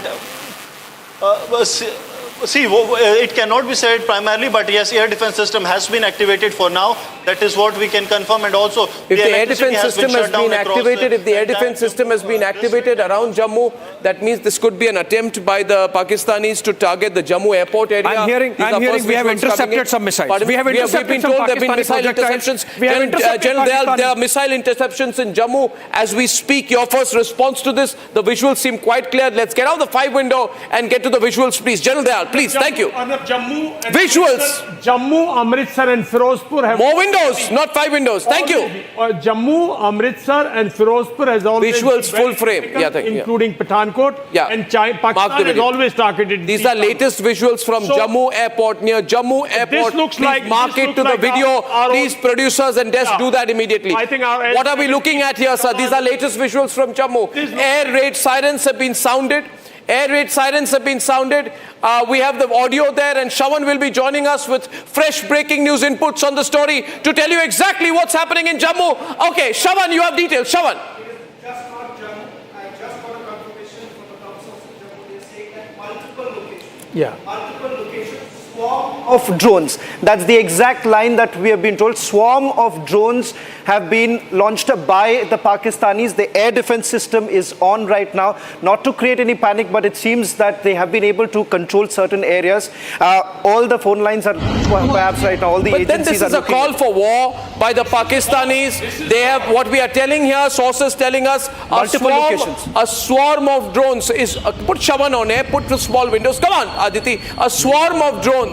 A swarm of drones have been fired by the Pakistanis at multiple locations. We have got the visuals from Jammu, but there are many other locations as well. This is breaking news, ladies and gentlemen. There are multiple drone droppings, multiple drone attacks by the Pakistani army near Jammu. This is getting very serious indeed.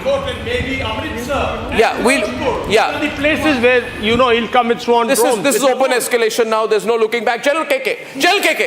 See the trajectory. It is going from our side in Pakistan. See the trajectory. This is important. And people have that we are firing inside the Pakistan. I do not know what they have done in Jammu airfield, but this trajectory is very clear. It is going from India this to is Pakistan. our defense system.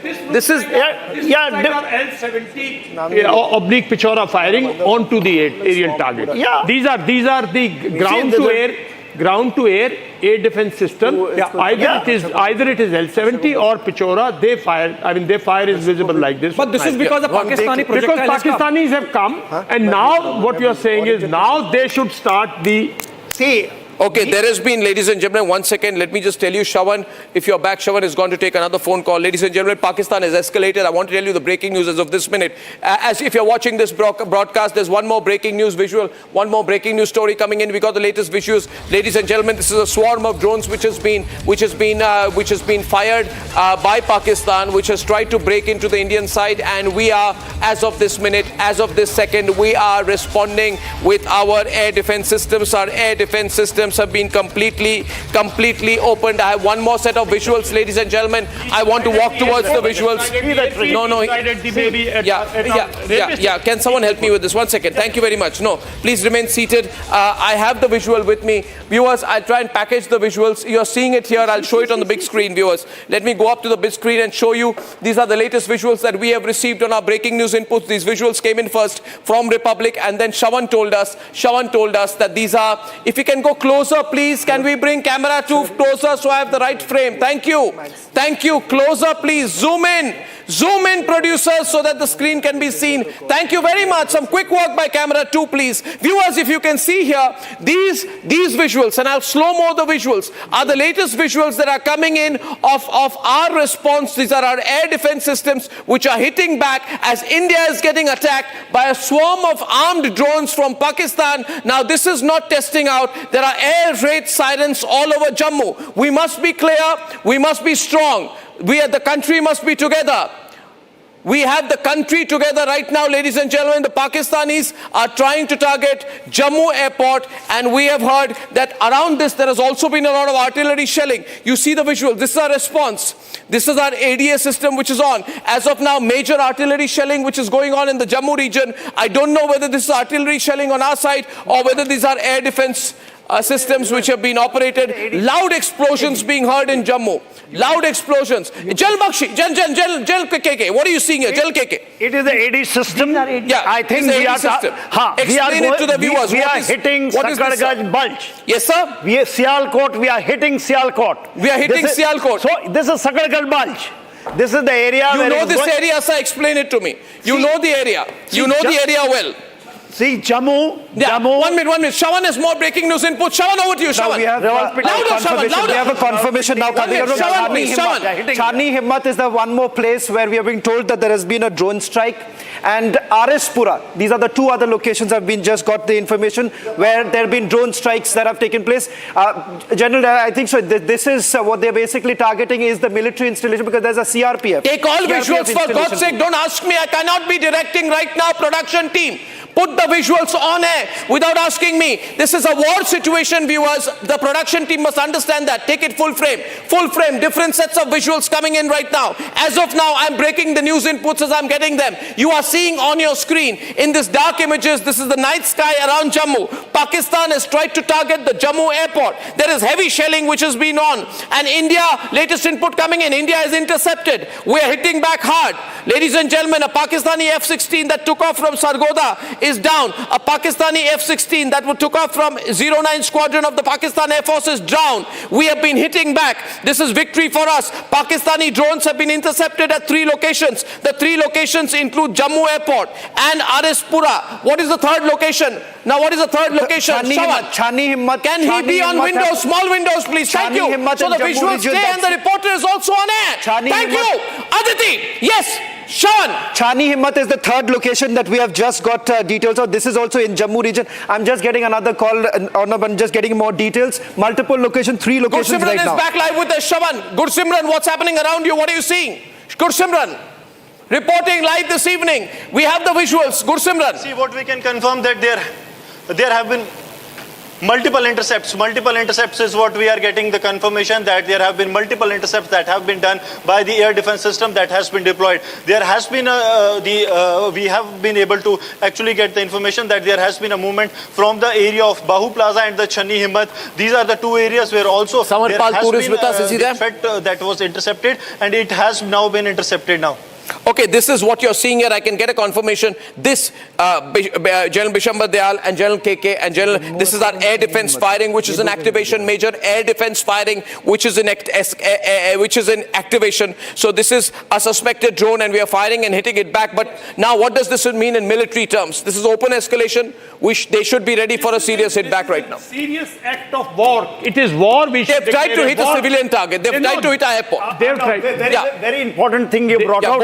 Sargoda. Yes, Sargoda. Sargoda. It is just behind Lahore, and it is in front of Amritsar. Yeah. So we had F-16. Yeah. If that is true, if it is information, confirmation, I do not know. F-16, very serious. Sargoda was hit in 65, in 71, completely it was taken out. Sargoda, very important. What should our response be right now, sir? This cannot be, we cannot calibrate this anymore. Either we go and hit them right now, or we do nothing. I mean, how do we push this? See, this must be, we must hit them back, firstly with air power, secondly with our missile power. They are hitting our airports, we should hit theirs. So we should hit them, we should hit them hard. And thirdly... Sir, just sorry to be interjecting. Protection and safety measures are being taken. Our Akash air defense system and the S-400 both are active. S-400 is the Russian defense system, and Akash is indigenous Atmanirbhar air defense system. Both are activated and operational now in this sector. Absolutely.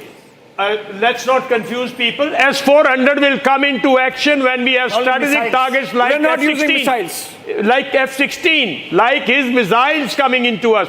Presently, Akash, Pichor, we have number of systems today in our air defense. Akash is active, sir, I am told. Yes, Akash, L-70, it's airfield. Upgraded Akash. Upgraded Akash, but it is an airfield. Tanuska is there. All our airfields. Yeah.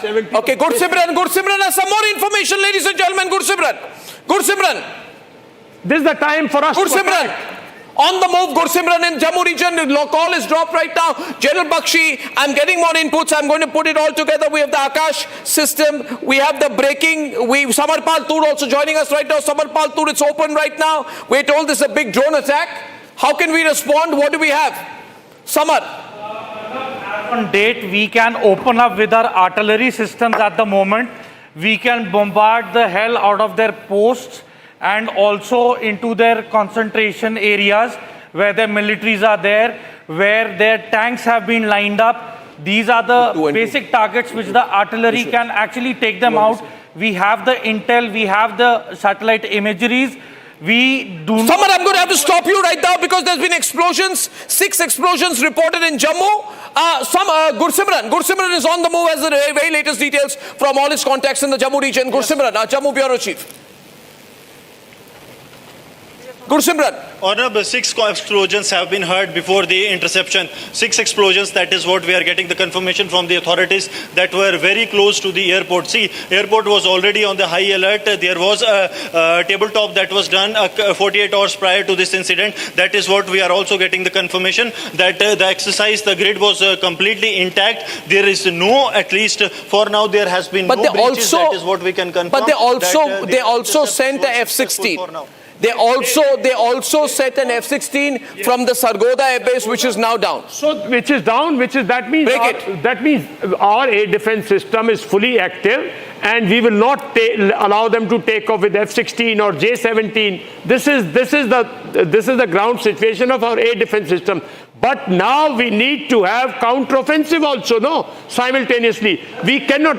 There has to be a counter-offensive. There has to be a huge counter-offensive. Initiative has to be taken back. Yeah. So what I'm saying is... Huge escalation tonight, ladies and gentlemen, just making sure that we get the breaking news right. This is a massive escalation by Pakistan. A huge escalation by Pakistan. Attempt to now target civilian targets, which is the Jammu airport. And we have every right to respond extremely hard. We have to do it. You have depleted his air defense system in Lahore. Package the visuals. Which is like S-300 of Russia. You have depleted it. He doesn't have anything better than that. So if you have depleted that, then I'm saying Lahore is the ideal target, Sargoda is the ideal target, and from that side you come right up to Islamabad. It's going to be a long night. Time to strike. This is not the time to wait for him. This is war. I mean, we have to chase him back. We have to hit him hard. Okay, latest information. Deepak Vora is joining us on how he's looking at this overall in terms of the overall war dynamics. Latest information before I come to you. The whole Jammu airbase in Satwari has been totally sealed. The drones are being engaged by the army as we speak. As Gursimran told us, how do you view this escalation and what we need to do right now in this war situation, sir? We're clearly in a war situation right now. Thank you very much, sir. It's an undeclared war. You have all the wonderful generals here who have enormous experience, and you yourself know much better than I do. I do believe that this is the time we would have already activated our embassies, our ambassadors all over the world. We would have called in people here saying this is an undeclared war. And Pakistan is totally responsible. We've been saying this again and again, and that we will, I know what we were going to say, sir, I've done this many times, that Pakistan bears the consequences for this escalation. The first time we did not hit any of their military or civilian targets. The second time they tried to hit our military and civilian targets, we retaliated. Now they are hitting everything. They're giving us everything they have. We will give them back, and we make this very clear. We'll give them back with everything that we have. We'll hit them with everything. Yeah.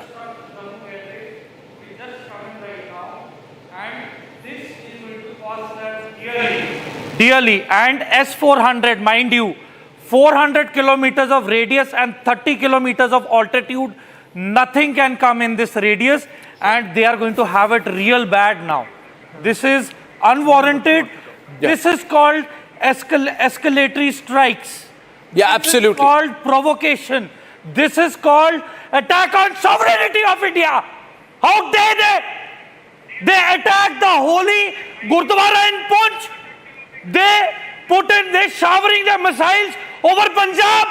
Yeah. I am telling you, the Khalsa, the Sikh will not wait. They will just charge and massacre them. Well, there will be a full response, Samar, but we must act with strategy and thinking. General Bakshi is with us, not attributable, of course, but we have concrete information that these are army AD guns firing on the drones. General Bakshi, these are army AD guns firing on the drones. We also have additional information coming in from our news desk that this attack happened when a lot of senior army and police officials were holding a meeting. Thankfully, all the army officials and police officials are safe by the grace of the God Almighty. Now, General Bakshi, we are viewing a situation that is dynamic. And earlier today we were told, let me go to General Bakshi. Jammu, Akhnur also has been targeted. Akhnur also has been targeted. Yeah. Akhnur also is facing a similar situation as Jammu with multiple drone attacks coming in from Pakistan. Well, absolutely. Well, we have information. Let me go to General Bakshi. General Bakshi, the locational timing, the fact that Akhnur has been targeted, and now the situation we need to prepare for. Obviously, they would have expected a counter from us. We have more visuals. Arnab, let me tell you, Pakistan's favorite reaction area has always been the Akhnur Chamb Jaudiya belt. 65, he preempted us there. 71, we wanted to go to on the offensive, he preempted us there again.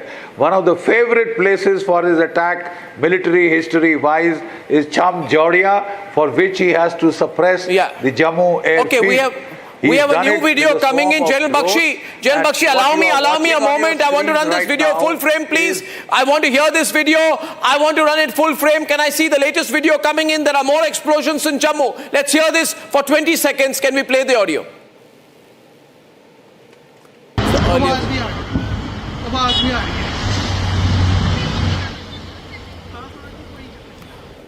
This is counter fire. This is our air defense shield activated. This is Akash system. Okay, what you're seeing here, and Abhishek will explain to you, what you're seeing here from left to right, you will see that there is a projectile. What is that? It's our air defense system which has been activated, which means anytime there is anything coming in from the Pakistani border or the LOC area, we catch it at 400 kilometers and usually we down it within Pakistani territory. Yes, so this is a smart munition, Arnab. This is part of our air defense shield. This is the indigenous Akash system, and there could be many more. In fact, the S-400, as you rightly mentioned, gets activated at a higher level. These are heat-seeking munitions. They sort of check the projectile coming, lock it and intercept it, and demolish it. Then and there, that's demolish what is it. happening. Yes. Then and there, demolition. Gursimran is with us. He's reaching the airport. We're going to stay live with him. Stay live with him. Gursimran is moving in towards the airport. He's got out of his car. He's going right into the area. Gursimran is going. Gursimran, you're live. Be safe. Gursimran, you're live. Be safe. Gursimran is going straight into the Jammu area. Gursimran, keep talking to us as you're moving. I'll request Sarjivan to come this way. Yeah, that air defense system has been activated at the Jammu airport. Yes, Gursimran is now at Jammu airport. Come this way because this is the Jammu airport that we are showing you. Yes, we are at the Jammu airport. I request Sarjivan to come this way so that we can show you that in the skies now the air defense system has been activated. Loud bangs, Arnab, can be heard even as we speak because this area, this is the vicinity of the Jammu airport. We will be able to give you exact visuals from this very place. I request Sarjivan to keep traveling with me because in the skies we can see the air defense system, these interceptions even now taking place. 2 to 3 loud bangs have been heard so far. So we assume that still the drones are being engaged as the input that we got, that the drones are engaged. These are the visuals that Sarjivan is showing you, that this is close to the Jammu airport, and the visuals that I request Sarjivan to show you that there have been regular interceptions that are being done by the that have been done by the Indian Army, because see, this area has always been prone to the Pakistani shelling, because this is on the other side, that is the Pakistan international border from where the interceptions actually came from. See, this electricity, entire electricity of the area has been disconnected. Sarjivan is showing you the visuals. Gursimran, catch your breath. I'll request Sarjivan to catch your breath. Catch your breath for a minute. Can I see you on the camera? Can I see you on the camera? Will you talk to me for a minute, Gursimran? Yes. Can I just get you on the camera here? Now look at me, Gursimran. You're a great reporter. You're a great reporter. You've handled these situations. Catch your breath. Catch your breath. Can I see you before the camera, Gursimran? And as I tell you tonight, I'll share the breaking news. We have been told that there are eight Pakistani projectiles, missiles, which have been neutralized by us. Bharat Mata ki jai. Bharat Mata ki jai. Jai Hind. We are hitting them back really strong right now. We're so proud. More information, F-16 and Sargodha. What is that? The interception happening. Yeah, we can see the interception happening. You can see the interception happening as the missile blows up. Look at this. Now it will come. It's going, and there. You see, Samba is also opened up. These are our defensive systems, air defense system. They will not let him penetrate anywhere deep, not cause any more major damage. Of course, there will be some which will still pass through the air defense system.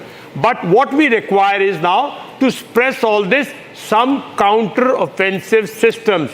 I mean, we also have got S-400, we also have got, Smarch, we also have got Pinakas, we also have got long-range missiles. It's time to completely, I'm of the opinion, go on a counter-offensive before he gets a breather, right?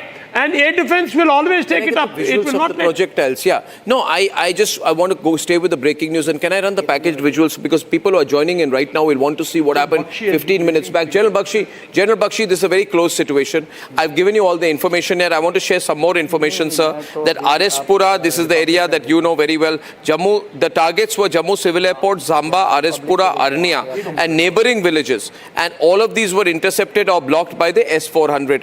General Bakshi, General G.D. Bakshi is with us and would like to put this in perspective for all our viewers. It's a tense night. We are going to get through this. We're going to win. We're going to push Pakistan back. We have the best analysis. And General Bakshi, over to you. What should we look at the present situation like?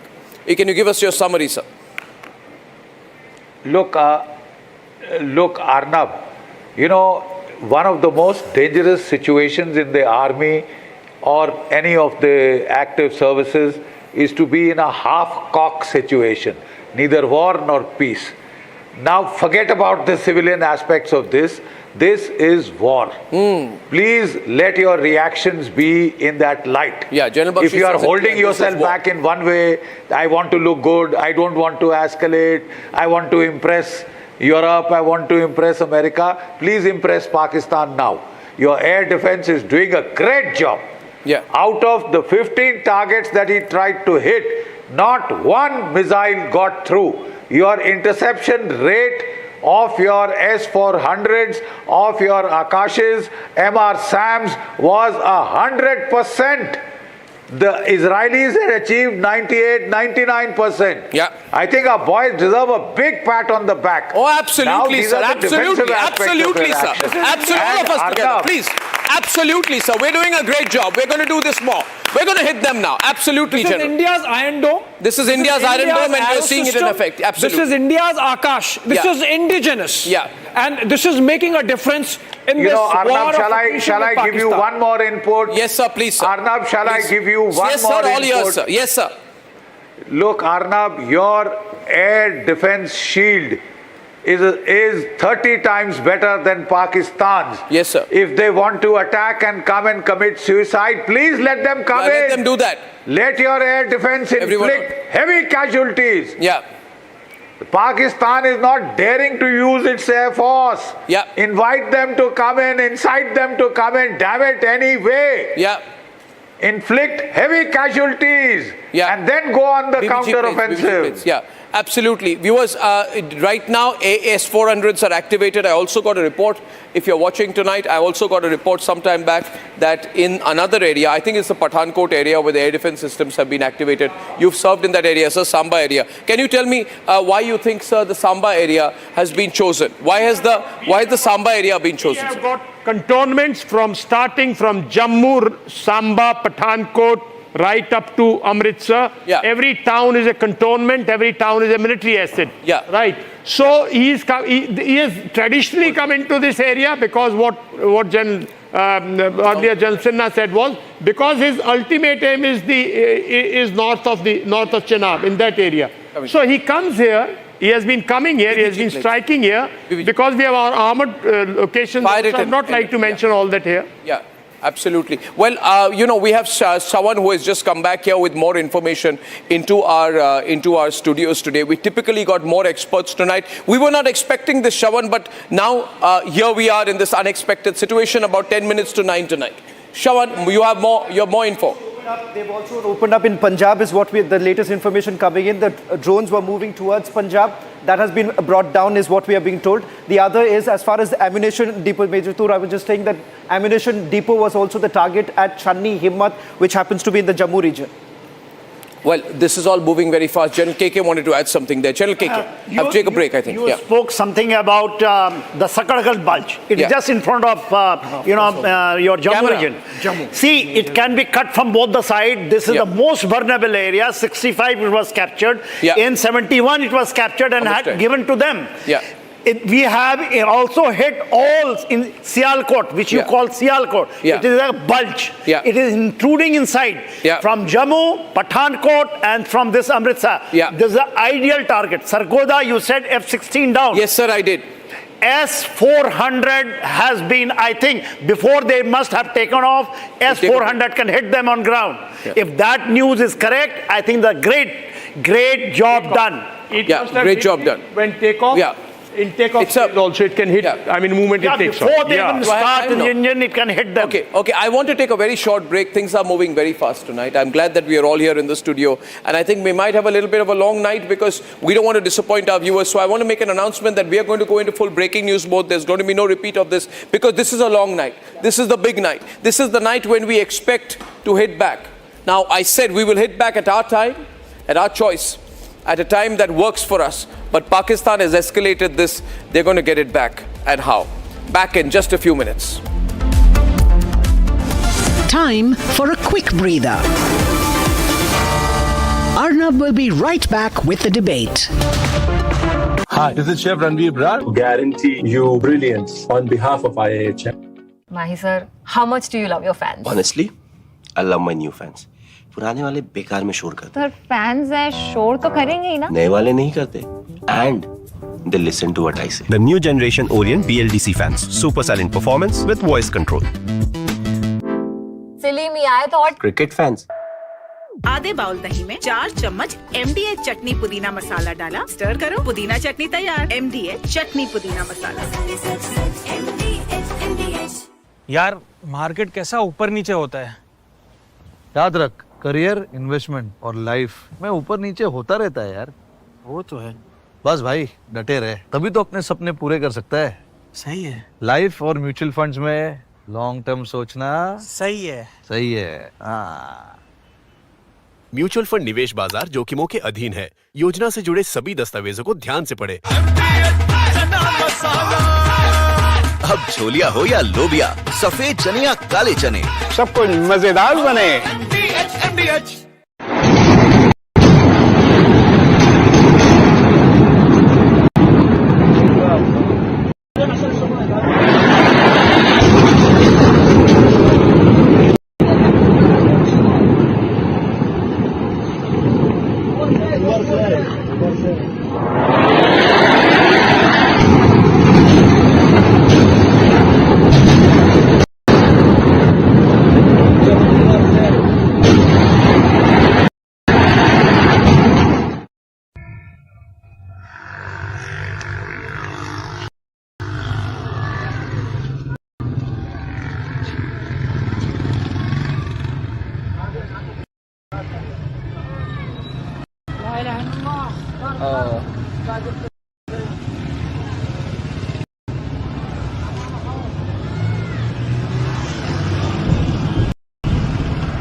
Co-powered by best internationally recognized hospitality education brand in India. Hi, this is Chef Ranveer Brar and I'm here to tell you that also gives me the license to guarantee you brilliance on behalf of IIHM. Join International Institute of Hotel Management. दादी के हाथों का जादू और खुशबू से महकता घर, माँ की मुस्कुराहट और खाने की सुगंध। MDH गरम मसाला, क्योंकि हर रिश्ता है स्वाद से जुड़ा। Mahi sir, how much do you love your fans? Honestly, I love my new fans. पुराने वाले बेकार में शोर करते। सर फैंस हैं, शोर तो करेंगे ही ना। नए वाले नहीं करते। And they listen to what I say. The new generation Orient BLDC fans. Super silent performance with voice control.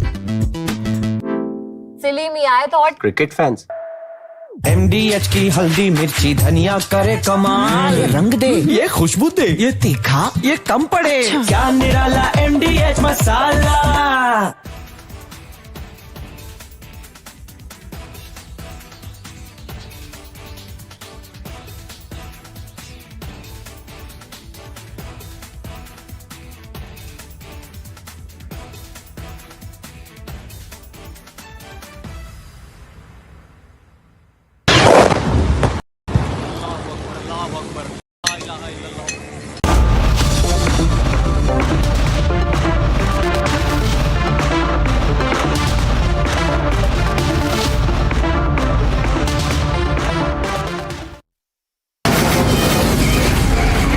From the Republic Media Network headquarters, it's time for Arnab Goswami on the debate.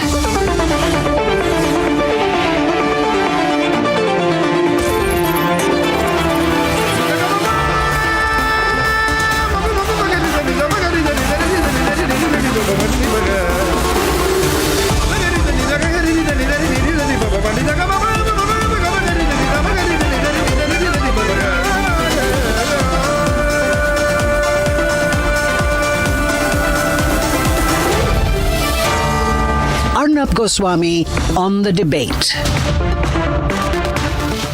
Ladies and gentlemen, welcome back. We're live and this is the nation's sharpest opinion on what might turn out to be a long night, because around 8:30 p.m. we got the news that there are multiple drone attacks attempted by Pakistan, and the operational word is that Pakistan has attempted drone attacks. We then got the news confirmed by 8:33 p.m. that there was a swarm of drones which were targeting the Jammu area. The news had begun to come in around 8:20, but we got authenticated confirmation by about 8:23 p.m. that yes, there had been air raid sirens, that there was a blackout which was immediately issued. That's where the civil defense preparedness comes into effect. And yes, there was a drone attack. Then by 8:37 p.m. we got a confirmation that our air defense systems had successfully launched counters, and in most areas there were projectiles which were neutralized. Our reporter Gursimran was then on his way to the airport of Jammu, and we hope to get him live to you in about 5 minutes at the most this evening. Ladies and gentlemen, this is therefore a war situation.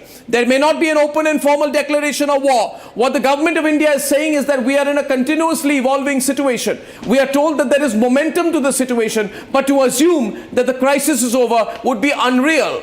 The crisis has not been escalated by us. This is Pakistanis with their own choice and their own compulsions, because they've lost so many terrorists. They need to prove to the terrorists that they have something to hit back with. Before I go to Gursimran, I want to make 3 simple points to all the viewers of Republic tonight. First, be united, be together, and we're absolutely fine. We're going to hit them back, and we're going to hit them back straight. First point, no country has been as prepared for escalation as we are today. The Indian Air Force, fully alert and battle ready. We have an integrated, absolutely integrated Pakistani strike attempt, which has been neutralized as of this minute by the S-400 air defense system, which is called the Sudarshan Chakra system. This is the Iron Dome of India. We also have our own indigenous Akash system. Together, the S-400 and the Akash can neutralize any kind of foreign object moving into the country. As of tonight, you also need to know that all border regions of Jammu and Kashmir, Rajasthan, Punjab and Uttarakhand are on very high alert. We are totally on alert. This is a different country. This is not the country where Shiv Shankar Menon wrote after 26/11 that doing nothing is the best option. Ladies and gentlemen, this is not the place where we do nothing. Where they planned the LET headquarters, the attack in Muridke, we have hit. We know Pakistan will want to hit back, but this is a different country. We have taken 2 weeks to prepare after Pahalgam, and the Prime Minister has said very, very clearly that we are going to hit them hard in a way that they cannot even dream of. This, in simple English terms, is called power projection.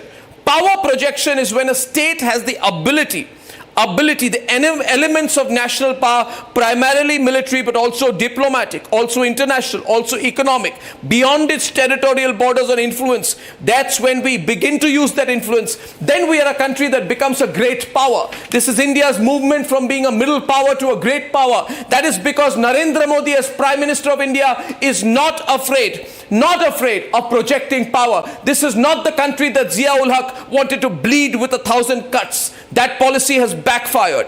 India is only beginning to execute its power projection. In the next 1 hour, I'll bring you many live reports and some fantastic analysis. I don't know if I have Gursimran live with me from Jammu airport, but okay, I'm told I have him with me. So I'll begin by going straight across to Gursimran, our fantastic reporter in Jammu. Gursimran, the latest situation in Jammu, the first reporter to reach the Jammu airport area. Gursimran, what's the situation in and around the airport and around the Jammu region and adjoining areas? Gursimran. Arnab, right now we are outside the Jammu airport. The airport has been secured for now. I'll request Sarjivan to quickly shift to the visuals that this is the Jammu airport, which has completely been secured for now. There have been launches. Even a couple of minutes back, we have seen the launches of these air defense system that is here. But now we are told that the situation is under control. There has been a complete blackout that has been placed in Jammu. Reason being that this is to avoid any of the collateral damage. Now we are hearing that the ambulances have reached inside the Jammu airport. Also, the quick reaction team of the Jammu and Kashmir police and the special operations group, they have entered the Jammu airport premises. We can confirm that with authenticity that the additional deployment has now entered. That means the threat for now is over. Now they are going to scan the airport thoroughly. But for now, everything has been put on standby. There was a key meeting that was going inside the airport premises, very close to the airport premises. That too was stopped. That was senior officials of the Jammu and Kashmir police and the Indian Army. They were holding a meeting. At that given time, there was a barrage of drones that came to the Jammu airport. Also, the other target was one of the divisions of the Indian Army. I'll request Sarjivan to go to the visuals. You see that this is the special operations teams that are now entering. Go to Gursimran. The white light that you see. Go to the video. The white light that you see is of the special operations group. That is there. The special operations group is the team of the Jammu and Kashmir group police that is specially trained for the anti-terror operations.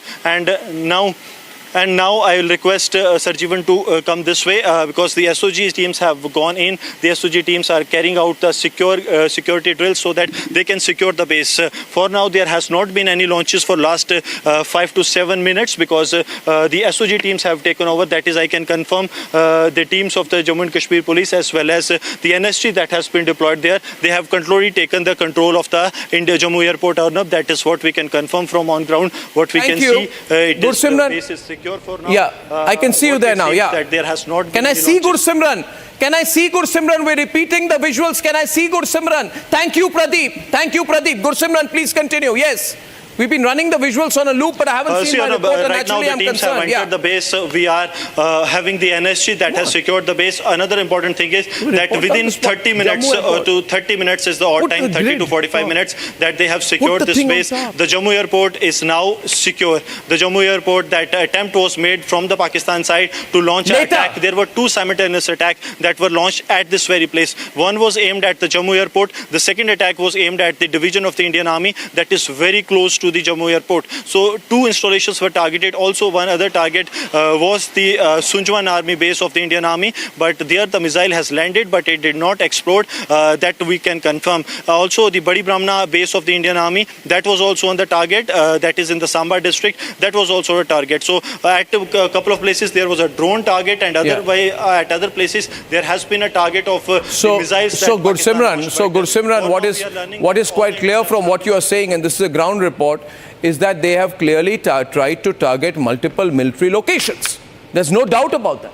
This is a pure military installation targeted attack. Thank you, Gursimran. I'm going to come back to you. The first question on my screen tonight, viewers, is what can one expect going forward, therefore, in Operation Sindoor 2? We have with us, of course, our fantastic panel. Do we have General Bakshi also with us? Should we go to him first? Okay, let's go to everyone. We don't have General Bishambar Dayal. Your attention to that question.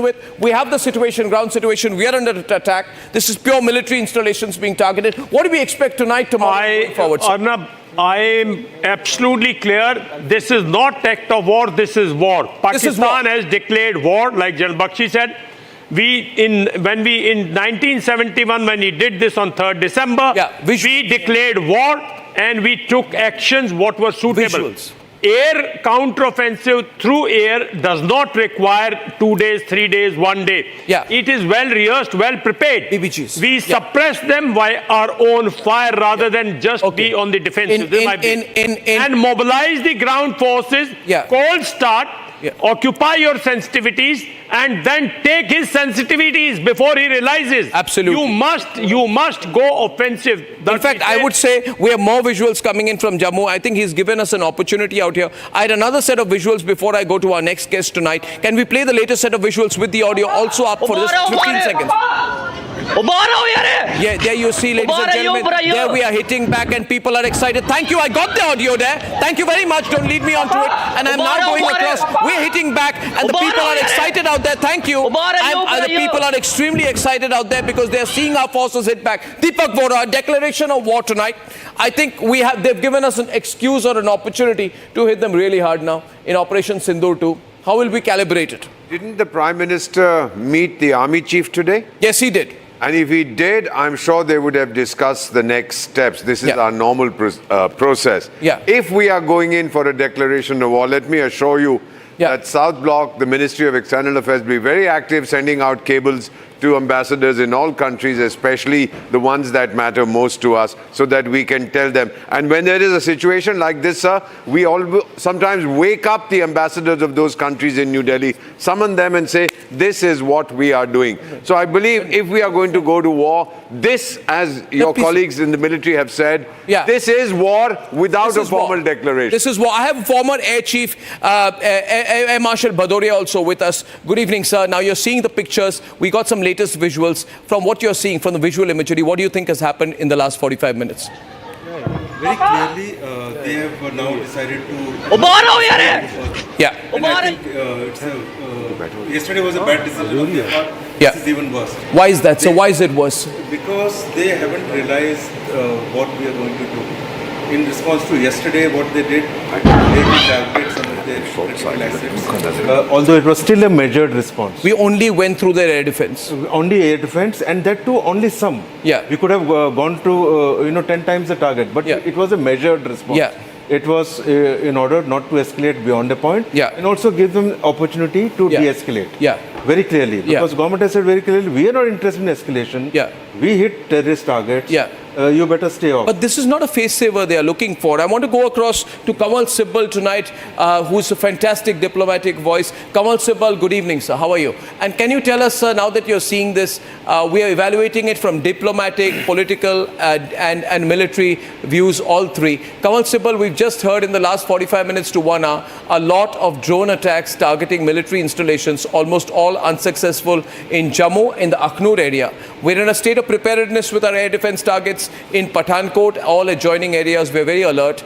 But they've also, I've been told, attempted to target Jaisalmer. Someone, can you confirm that to us, please? What have they tried to do with Jaisalmer area? Jaisalmer also, there was another drone attack, and another confirmation coming in, Arnab. It's not limited to drones. Missiles have also been launched towards Jammu. Missiles in what location? Missiles have been intercepted in Jammu, is what we are being told, that the air defense system has brought And what down. has happened in the Rajasthan border around Jaisalmer? Rajasthan, we've just gotten confirmation the drones were moving towards Rajasthan. That has been intercepted too. So this is moving very fast, which means they thought that they would call us relatively earlier in the evening. Now, what are our options? Over to you, Kamal Sibbal. How do you read this very rapidly evolving situation? Well, we have the moral high ground, we have the diplomatic high ground, louder, please. And we have the military high ground. Now, the world is counseling de-escalation, but in this escalation ladder, India is in full control. The initiative has been left to Pakistan to de-escalate. And as it appears that they are upping the ante and they'll be hit back very hard.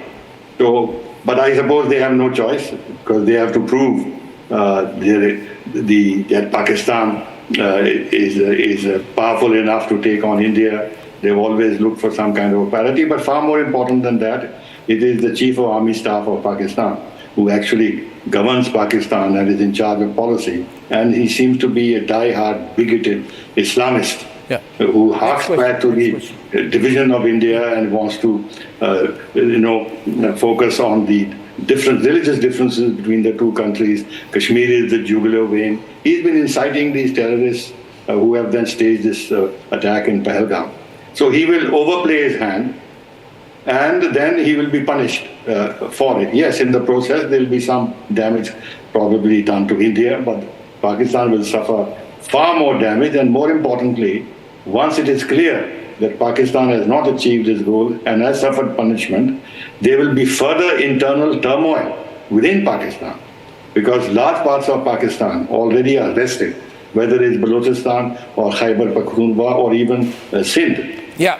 And when they see that the army has not been able to defend Pakistan sufficiently, then I think the Chief of Army Staff, who's already at loggerheads with Imran Khan and his party, will find that his position has been weakened and there will be therefore more political chaos in Pakistan. If this is what they're wishing for, so be it. And the pressure will be on them to de-escalate. Even their Chinese friends and the Americans and others. I have always been worried that if there is a military standoff between the two countries, Pakistan, being the weaker country, actually will not only face defeat, but it can have much more consequences regarding for internal stability in Pakistan. Therefore, as you've seen in the previous such instances, they've always come into the fray and asked for de-escalation. You remember what Clinton did after Kargil? He read the riot act to Pakistan because he knew that Pakistan was heading for a defeat if there was an all-out war. The same logic will apply now, which is why countries are advocating de-escescalation. But how will he face his people tomorrow morning, Asim Munir? Is in no position to listen to reason.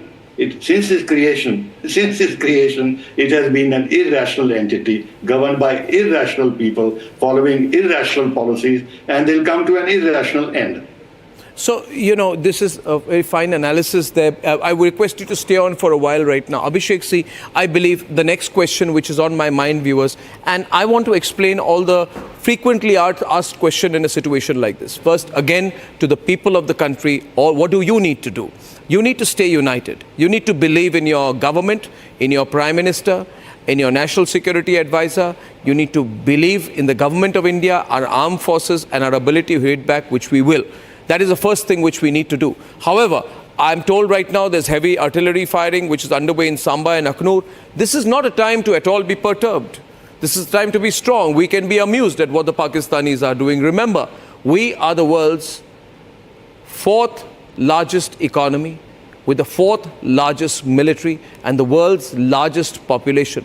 All we have to do is be motivated and clear in one direction. The question on my mind, I ask right now to our panel this evening, if I can have your attention, please. If their air defense system has been smashed, my question is, if their air defense system has been smashed, How aggressive can they get?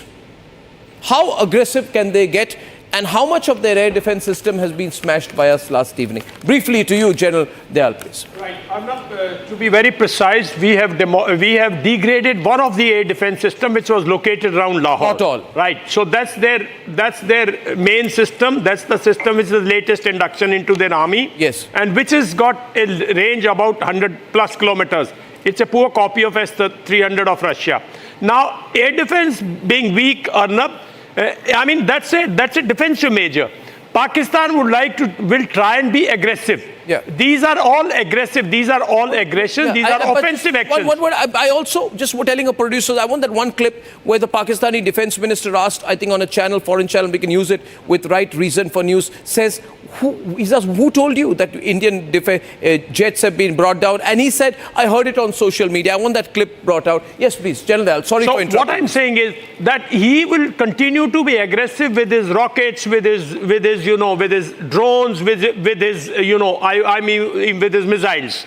So if you have to stop that, you got to destroy them. See, only missiles can be destroyed by air, by the AD systems once they are picked up. But all rockets cannot be detected. All drones cannot be detected. All ground forces actions of, like on the LC, he's firing with artillery. So it's time to destroy this with our offensive. And our offensive has to be based both by air, by the strategic missiles, and also we should now mobilize our ground forces. Till you don't mobilize the ground forces, till you do not occupy own sensitive areas and his sensitive areas. I don't want to name some places. You capture 3-4 of them and you see the difference. I want to ask that same question to General Bhadoria, but before that, Abhishek, Shawan has more details on the shelling along the LOC. Yeah, well, in fact, Shawan, over to you. Shawan. In fact, Arnab, now we are being told that the National Hydel Project campus has also been targeted. Apart from that, shelling has begun along the LC. National Hydel Project campus. National Hydel Project campus has also been targeted, but in most cases we are being told that the drones have been intercepted. In Kashmir, as far as the LC is concerned, they've also started shelling. But this sounds pretty mindless, Air Marshal Bhadoria. There seems to be, apart from the fact that they are saying, let's appear to get a visual, let's just hit wherever we can. This is not a focused, targeted attack by the Pakistanis. They are mixing up a lot of locations, which they think are strategic, but it appears to me there hasn't been enough thought given to the locations or to our preparedness. Air Marshal, from what you're hearing of the locations, what do you reach? You've been Air Chief till recently, sir. I think it's mindless and it's irrational, both in choice of targets and the way they are going and the way they are escalating. And I want to study more of this, what they've done on this National Hydel project in that campus. And if it has to go do anything in this zone, they don't know what they're stepping into. They don't know what they're getting into. Even with this escalation, be rest assured that our response would be very robust. So they're using the F-16s. They're using the F-16s which have been given to them by America. Yes. Is there an end-use constraint that Americans put, or are the Americans allowing them to use that against India? Oh, that's very interesting. Because, Arnab, yeah, please. Because whenever Americans have given them some very high-tech weapons on F-16, it has always been to looking at Afghanistan and looking at what Pakistan Air Force needs to do in order to tackle or support Afghanistan and American effort there. I must tell you that the best of the air-to-air BVR missiles that were given to them were precisely this. And all along, Americans had told us, even formally, that those will not be used against you. We did not believe it in terms that we have to be prepared for their best missile capability. And they ended up using it, even in their response to Balakot. Yeah. So while they do this, end use is supposed to be this, they have flouted it. And I don't think Americans at any stage have forced this. So this is one important point as far as the issue that you raised. On this issue of what they are doing now, I think the response will be very robust and it will get us into the next even more escalatory stage.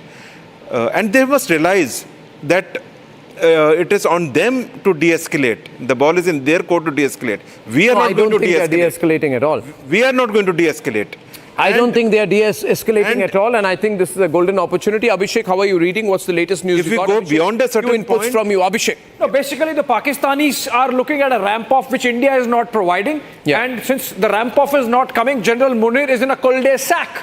If he does not escalate, he would be sacked there in Pakistan. And he has to. He's saving his face. If he escalates, then India, of course, is going to hit back with double the force.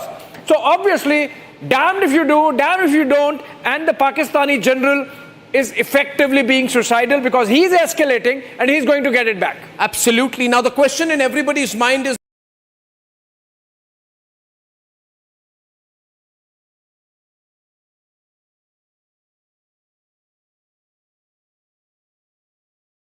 they've done it a second time. Can they do it a third time? Can they do it a third time? Ladies and gentlemen, my next question this evening, can Pakistan try to attack Indian locations for a third time? I think they can, but what is their end game? I mean, come on, Mr. Sibal, because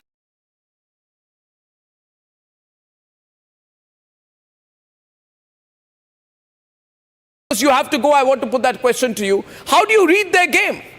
I mean, diplomats are known to have tried to assess the Pakistani mind. I think Shahbaz Sharif is in a fix. I think the army is acting on its own. I don't think there's political approval needed or required at this stage for them. But they have to give a face saver. Today, there were people who were weeping in the Pakistan National Assembly, weeping, crying, say, may Allah Ta'ala help us. May Allah come and help us. Save us from the Indians. So obviously, the political establishment is saying to Asif Munir, you started it, give us something to go back to the people with. In the given situation, your prediction for what will happen in Sindoor 2 phase, which is the next 24 hours. Kawal Sibal. I think the Pakistanis will have to step back. There will be a lot of pressure on them.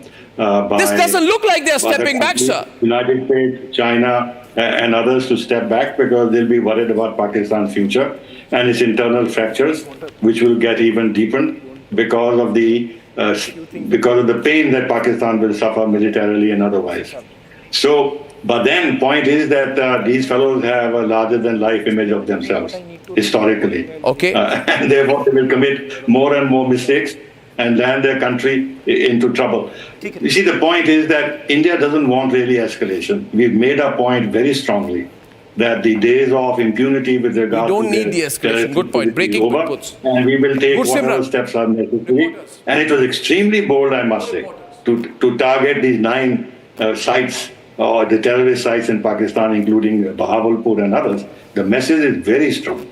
And it is a message which will resonate in Pakistan for a long time. That India is in no mood now to be in a situation where, at will, Pakistan at any stage can stage a terrorist attack and put a lot of pressure on us because it costs us a lot in terms of mobilization, public opinion, deflecting our attention from what we consider our primary objective, global growth, our growth, prosperity, everything else, and all our other plans as a rising power. This deflects us from our agenda. So it's not cost-free for us. That's why Pakistan takes this risk. But they are going to actually bear far greater costs, as I said earlier, and it can create even deeper fissures in Pakistan.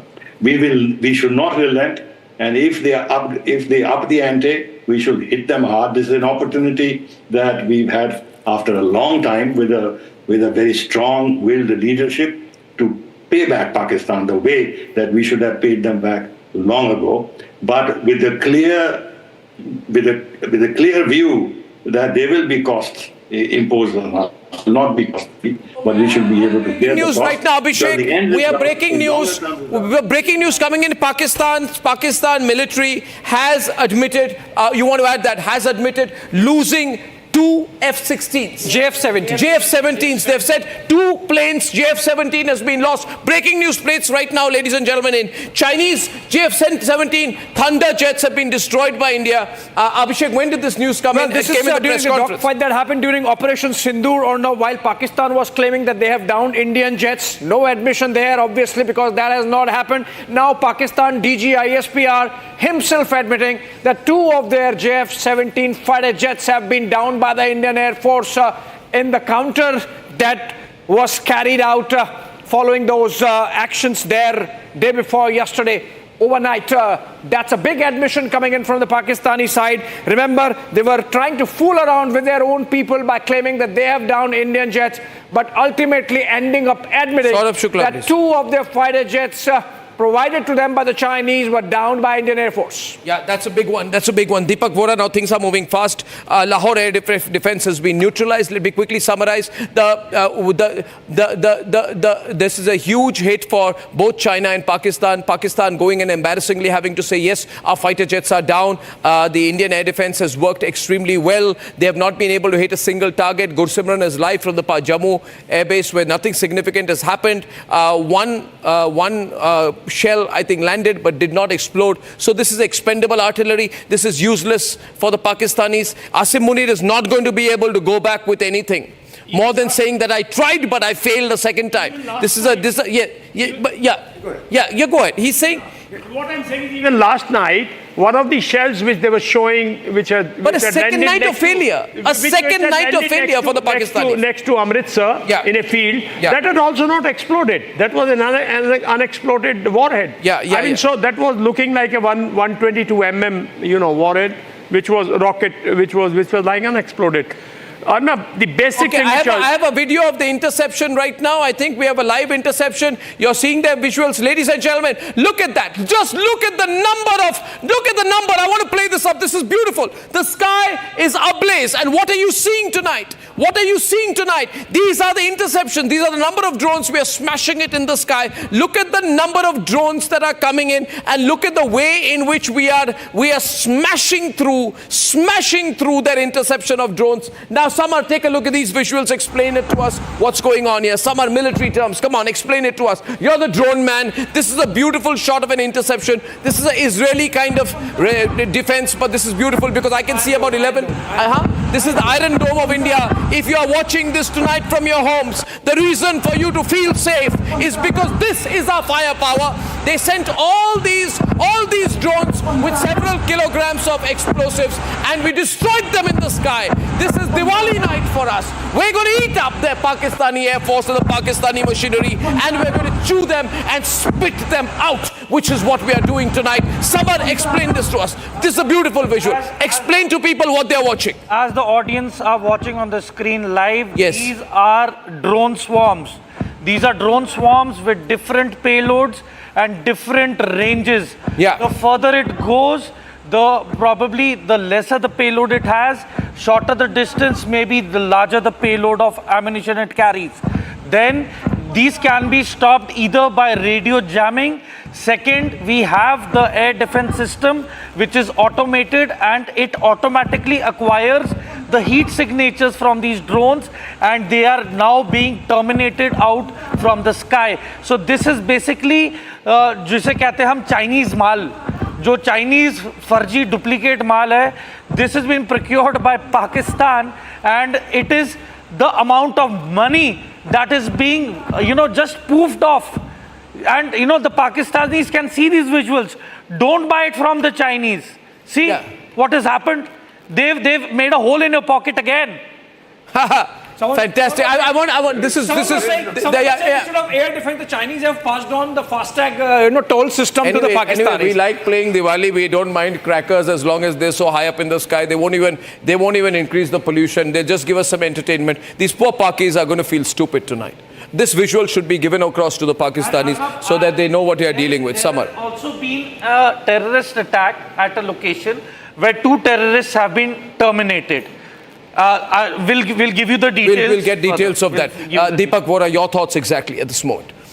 Foreign Secretary Kamal Sibal, my guru, has just explained it so very clearly that Pakistan has miscalculated. It has made a mistake. It has underestimated the national resolve in India. Sir, may I, if you give me 30 seconds, you remember that the Joker, the army chief, had talked of his country being a soft state. You remember soft that term? That I remember that, sir. I remember that. When he was talking to his cadets. I don't think the buffoon even knows what that term means, because I'm an economist, and it was Gunnar Myrdal's term in 1968 when I was studying in college. Foreign Secretary Sibal, Gunnar Myrdal in his book Asian Drama said a soft state has 4 characteristics: very poor governance, social indiscipline, collapsing economy, and a totally ineffective military.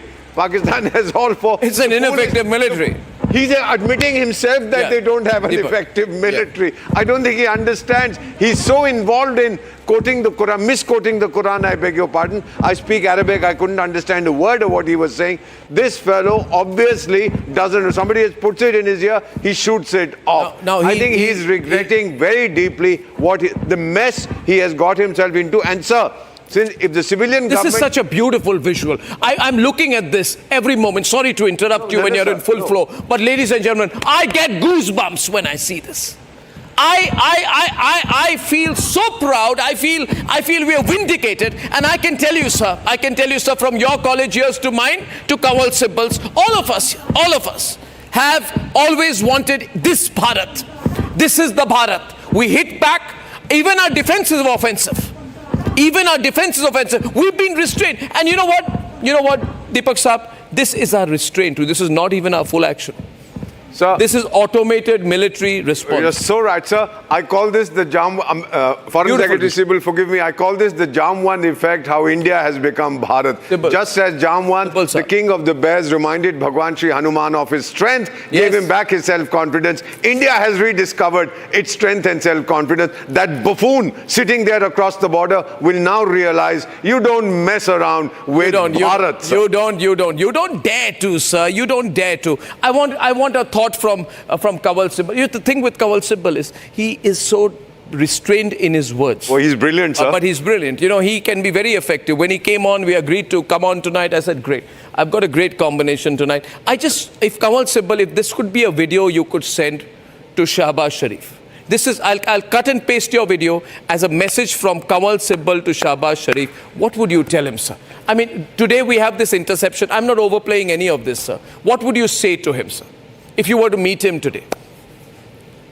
Well, actually, Shahbaz Sharif is a non-entity. He is not in power. He doesn't really govern the country. Okay, to Asif Munir then, sir. He's just a facade. Behind him is the Pakistani army chief. So there's no point in wasting one's messages by sending them to him, because he's not the chap who can absorb the right messages and then pursue the right policies and tell his army chief to desist.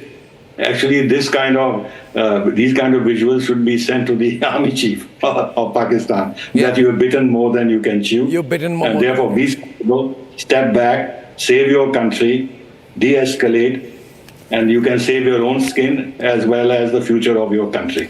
Yeah. But then, the kind of a person that he is, I am very doubtful that he will understand or receive this message. Well, I think you put it well, sir. You put it well. They've been economically betrayed by China. They've been economically, technologically betrayed by China. Look at the substandard drones. These drones are exploding like they are some noodles in the sky. They seem to have no armament.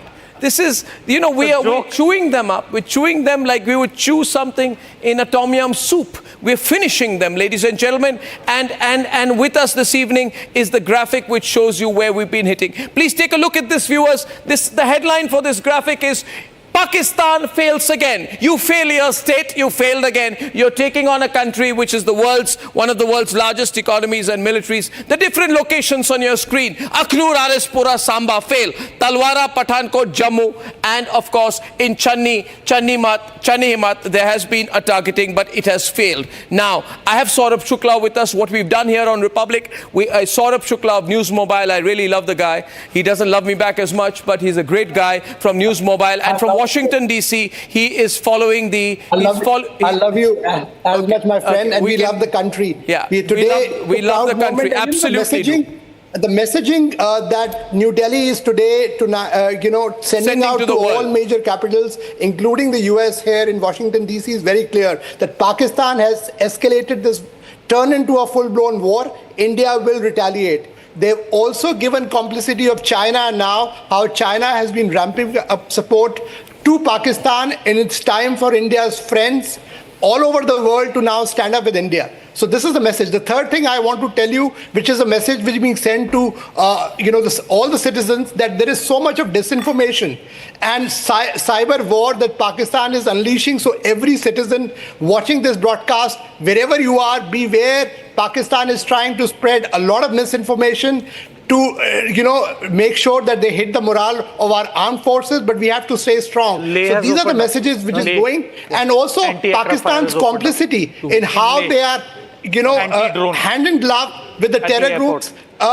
Yesterday's funeral, the state funeral given to one of the biggest fugitive who was also on US's wanted list, is also an illustration that India is highlighting to its friends and allies tonight, to tell them that this is Pakistan's double game, that India is exposed, and this is a war that we are not only fighting for every Indian, we are fighting this war for the world, for everybody who values democracy and who has been impacted by this supermarket of terrorism that is Pakistan, and the terrorism fomented by them, Arnab. Yeah, you're watching this, and a comment which goes also, General Bishambar Dayal, is that these attacks are really standing out, what Pakistan has done, because what they have opened is a multi-front engagement. First, they have targeted multiple cities. This is also similar to 1971 because Pakistan had launched air raids on airfields in Punjab.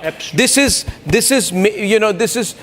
reminding me of that. Right? This is reminding me of 3rd of December 1971. When he crossed in the evening of 3rd December. Yes. He went right up to Agra, but he could not cause much damage through his airstrikes. Yeah. And we thereafter declared a war that night itself. Yeah. And we started punishing him. And thereafter, it's a history. That's why I mentioned. Because in 15 days, there were 2 different countries, and we were talking to the 2 different countries. No, this is so what I'm saying is, he has listen. Friday, 3rd December 1971. I was on Doordarshan. You were on Doordarshan. I was anchoring a program like you. He has started the war. Yeah. Now it is for us to take a decision. How should we punish him? Yeah. What sort of war should we fight? Yeah. What damage should we cause him? And how do we punish him when he comes to your negotiating table on your terms and conditions? Yeah. I mean, after 1971 war, where we were too large-hearted, during the Simla talk, he has never been to your negotiating table. Yeah. Musharraf did not come here on your terms and conditions. He came to Agra. Everybody was talking of his body language, his bloody suits. He didn't come a beaten man. You got to bring a beaten man. And I'll also tell you, everybody is saying now that Sharif is absolutely useless. I can assure you, this Munir ultimately will use this Sharif to save his face and get out of this the way Musharraf did to we are not providing him listen. We are ultimately, there are a lot of intellectuals in this country who will take you to a negotiating table. This is what Musharraf did to his elder brother after Kargil. You see, you must understand the man, the Pakistani army. This is what they did in 71. Yahya Khan just disappeared. Yeah. And he sent Peri Bhutto. I'd like to go to Vaibhav in Jaisalmer, please. I'd like to go to Vaibhav in Jaisalmer, just activating our news crew. Can we get Vaibhav up in Jaisalmer in a few seconds? Can we get Rakshita and Soumya up in Soumya? Okay, we have Vaibhav in Jaisalmer. I want to get a ground report. Vaibhav, जरा वहाँ situation बताइए Vaibhav. वहाँ पे क्या हो रहा है Jaisalmer पे? ताज़ा खबर क्या है? Latest क्या है? वहाँ पे information जो आपको वहाँ पे civil और defense contacts से मिला है? Vaibhav, tell us. देखिए बिल्कुल अर्नब, इस वक्त अगर बात जैसलमेर की करें तो जो बॉर्डर का इलाका है वहां पर हैवी शेलिंग की खबरें आ रही हैं, लेकिन भारत लगातार उन हमलों का जवाब दे रहा है। F-16 जो है वो जैसलमेर के ही सरहदी इलाके में मार गिराया गया है और पूरे जैसलमेर में इस वक्त ब्लैकआउट कर दिया गया है। और महत्वपूर्ण यह है क्योंकि लगातार जो पाकिस्तानी की तरफ से शेलिंग की जा रही थी, उस शेलिंग का जवाब भारतीय सेना बढ़ चढ़कर अब ये जैसलमेर के इलाके में देती हुई नजर आ रही है। और एक सबसे बड़ी खबर यह है कि जैसलमेर के जो 3 एयरबेस है उनको लेकर भी जानकारी आ रही है कि पाकिस्तान की मिसाइलों ने उन एयरबेस पर अटैक करने की कोशिश की, लेकिन जी बोलिए बिल्कुल अर्नब, उन एयरबेस पर अटैक करने की कोशिश की, लेकिन उन्हें पूरी तरह से हमारे जो आयरन डोम है, जो हमारी रक्षा प्रणाली है, उसने ध्वस्त कर दिया है। लेकिन इस खबर को लेकर अभी पूरी प्रामाणिकता नहीं है। पूरी खबर क्या है हम लगातार अपने दर्शकों को बताएंगे, लेकिन फिलहाल बॉर्डर पर हैवी शेलिंग हुई है। जैसलमेर बॉर्डर बहुत ही कहीं ना कहीं से संवेदनशील इलाका है और वहां पर हैवी डिप्लॉयमेंट हमारी भारतीय सेना का है और वो अब लगातार पाकिस्तान की इस हैवी शेलिंग को जवाब दे रही है, मुंहतोड़ जवाब दे रही है। F-16 विमान जो भारतीय सरहद में प्रवेश की कोशिश कर रहा था, उसे भी S-400 ने मार गिराया है। यानी कि बहुत बड़ी ये कामयाबी, और पाकिस्तान की तरफ से आज जैसलमेर के इस इलाके में ओके लेडीज एंड जेंटलमैन, अभी बड़ी खबर है मेरे पास। जो बड़ी खबर है, बड़ी खबर मेरी ये है कि अटैक स्टैंड्स फॉइल्ड। मुझे फॉर्मली सारे डिफेंस सोर्सेज से मिला है। All the bases have been secured, सारे बेस सिक्योर हो चुके हैं। All the assets of the Indian Armed Forces are 100% secure. This is good news, and well done to the Indian Army. Well done, well done, well done. And this is fantastic news out here. तो ये एक तरह से psychological blow भी होगा. Air Marshal Saab, Air Chief Marshal Bhadoria ji, this will be a psychological blow for us. Their second attempt has failed. Absolutely, it will be a big psychological blow. And now they are themselves admitting that 2 of the aircraft have been shot down. So the power of S-400... So Pakistan admits F-16 shot down. Pakistan admits the second attack has failed. Absolutely, absolutely. Second attack they haven't admitted, but they would need to, because none of our targets have got damaged, and it will be very clear to them now. Yeah, so they don't have much options. They don't have much options. Their morale will be down. Input, sir, that 2 J-17 and 1 F-16 in today's battle, it has been, grounded. And this is not, we're not getting this also confirmed from the Pakistanis. But the Pakistanis have confirmed it. Maybe around Jaisalmer. So this can be very easily, detected, identified there. I would expect last night also S-400. Artillery firing there means in Jaisalmer, it's not like a Punjab. It's not like that borders are so close. So that means his rockets are firing. He's firing from depth, because there's depth there. All our targets are almost 20, 30 kilometers inside, rather than Jammu. And similarly are his, because on the border, there are only border posts, right? So if he's doing that, then I'm of the opinion that he's using his rockets and A-100 and all those rockets to quite an effect. And it's time that we also move in with artillery. We start using our Smirch. I'm of the opinion we should also start using our missiles now. Because we should, I don't know, I may sound Arnab, little low, and particularly since the former Air Chief is here. I somehow feel, sir, it's time, rather than striking at all these things, can't we strike with precision his assets which can carry his nuclear arsenal? Don't you think we have that sort of a capability? We have the capability. So strike where he can carry, his carriers. I'm not talking of his arsenal, I'm talking of his carriers. Deliver, whatever. It may be. Now, what de-escalation? What escalation? I'm telling you, we are dealing with a rogue state. You are dealing with people we have seen them in 71. We have been seeing them all over. We have grown seeing them. Our generation has grown seeing them. Okay, I'm getting a visual from Udhampur live on your screen. Ladies and gentlemen, yes sir, ab Udhampur ka visual hum full frame dikhaye. The latest visual coming in from Udhampur from all areas, ladies and gentlemen. Puri air defense artillery units have been absolutely alert. These are visuals that are coming from Udhampur. I think similarly we are seeing explosions out there. We are seeing firing. There are air defense artillery which are moving. Look at this. Bhuj has already been targeted and they've been neutralized in Bhuj. This is Udhampur, the entire area. Ladies and gentlemen, this is Udhampur. Interceptions which are on. These are visuals only with Republic right now. The latest visuals are coming in from Udhampur. Interception matlab, the projectile was moving towards Indian territory, but before it could hit the ground, it was neutralized in the sky. I'm going across right next to Srinagar, where we have Soumya and we have Rakshita. I want a 30-second report from both of you, Soumya and Rakshita, on what's happening in the Srinagar area, though that's not the area which has been targeted today. Can you both in 30 seconds, first to you, Soumya, tell us what's happening, what's the mood there, how alert are we, and what are you hearing? Soumya, 30 seconds, then over to Rakshita. Soumya. Yes, well, as of now, what we are picking up at the moment, right after Jammu, right after Pakistan tried to attack Jammu, now, as per the sources, Srinagar Air Base has been put on high alert, and with that, air defense batteries have been activated as well.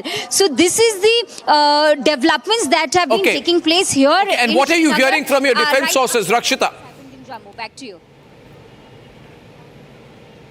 Well, it's the same we did hear about right after Jammu attack. The Jammu attack, this attack was confirmed by the defense sources. Yes, the Srinagar system was put in on high alert. The defense batteries, air defense batteries, and Srinagar, of course, is also protected by the S-400, that is the Sudarshan system, which, of course, we were talking about with our guest right now on your show, that how it has thwarted multiple attempts from the cowardly Pakistanis. They're only trying to show what they can do, but it all goes out like made in China stuff, and that's what is happening right now. Yes, it's on high alert. Goes out like made in China stuff. I think that's going to be Rakshita's viral moment where everyone says, this is the right word used by the Republic reporter. This all goes off like the made in, this is the sasta mal of the Chinese. Rakshita, I think you've encapsulated our thoughts perfectly. We're going to come back to you. We're going to come back to you with all's good. We've been talking to our military contacts in Jammu. We're told all's good. Lots of action, but all's good. That's fantastic. And we have cancelled the match, suspended the match in Dharamshala, the IPL match. And Pathankot is absolutely safe. No, but what they are doing, I think, why we need to hit out, this is the first time across 1971, across the Western Front. The 2025 attacks we are hearing tonight, viewers, is the first time since 1971 to involve coordinated attacks across Punjab, Rajasthan, Jammu and Kashmir. And they are targeting civilian and military with advanced weaponry. Urban centers have been hit. I can underplay this by saying, okay, we've hit them back. But the question is not what we have done in defense. The question is what they have tried to do in offense. They wanted to target Amritsar, a major border city 20 miles from the border. This is a level of urban disruption, attempted urban disruption unseen since 1971. There's a technological shift, of course. They are trying to use drones and precision missiles. We have the S-400, so we introduced a level of modern weaponry dimension that were absent in 1971. But this also shows the level of conflict intensity that they want. They want it. They want a conflict intensity. So do you think they were trying to hit the Golden Temple? So they could have tried to hit the Golden Temple, I believe, because the way they targeted the Sikh Gurdwara yesterday was clear that they are targeting the Sikh community of this country. It's very possible they were trying to hit the Golden Temple. Otherwise, I cannot understand why they were targeting Amritsar in particular. We do not know. It was not the Amritsar airport. They were trying to target Amritsar city. And that is why I don't take anything beyond the Pakistanis. They're evil people, sir, as you know. They have ill intent.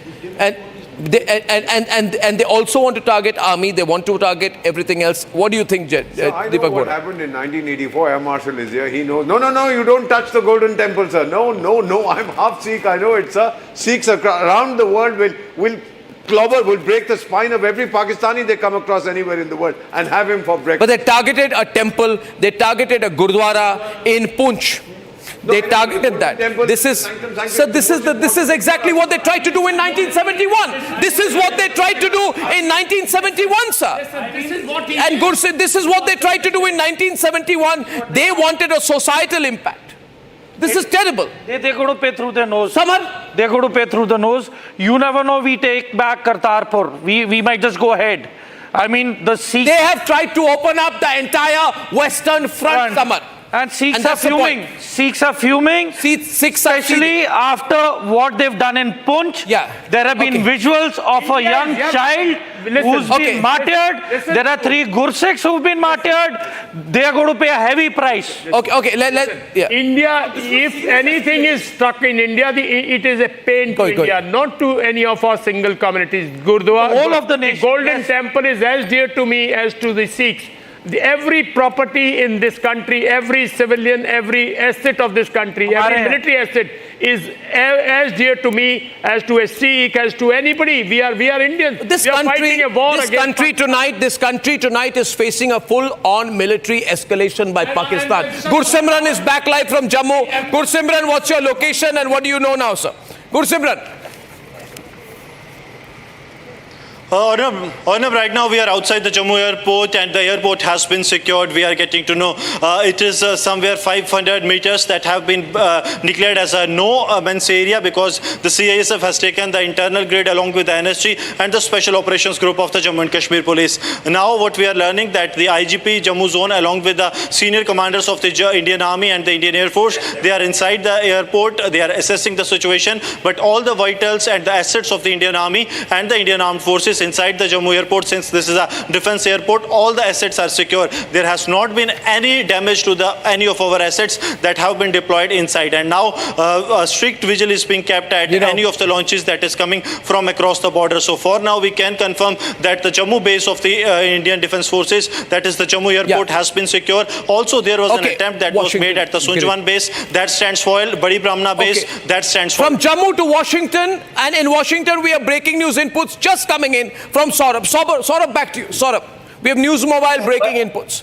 Yeah, Arnab, sources telling me tonight that India has also intercepted Pakistani, trying to respond to create communal tension in India by trying to strike Golden Temple. The whole idea was, the game plan was that they wanted to cover it into an Indian operation. That's one. Second thing, they've been trying to portray and send out through social media messages which have been intercepted that mosque was targeted by India, whereas this was the terrorist infrastructure. So they're trying to create communal tensions because they know they cannot fight militarily with India. But now their general, the Pakistani army and ISI is getting into its devious tactics, which India is expecting, not only making out that some of their, cyber channels are getting blocked, but also telling global community, international community, that this is what is doing. Yesterday, if you recall, even the cyber attack on Republic as well was orchestrated by Pakistani hackers. They're trying to make sure that any source of information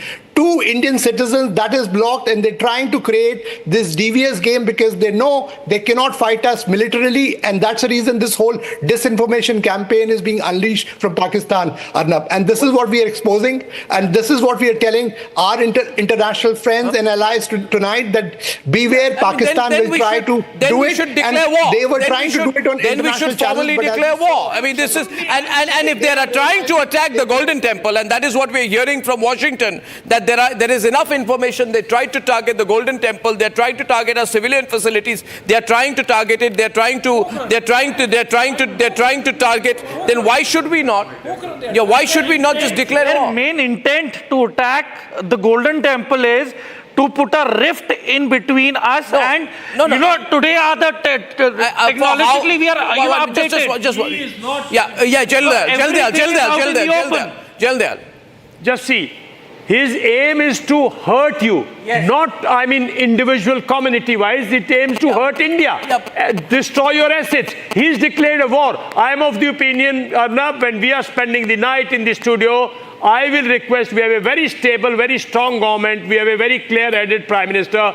Please call for a parliamentary session before the midnight, declare a war against Pakistan, and let there be emergency in the country to fight a war till the end, so that you bring him to a table and then you have your bring him to his knees this time. Terms and they have tried to target major Indian cities. It's time. People must realize he's not going to stop. If you stop this war after 2 days, he is not going to stop bleeding you through 1,000 cuts. I am saying it is time to attack him at 1,000 places with proper strategy, with proper planning, and with proper foresight.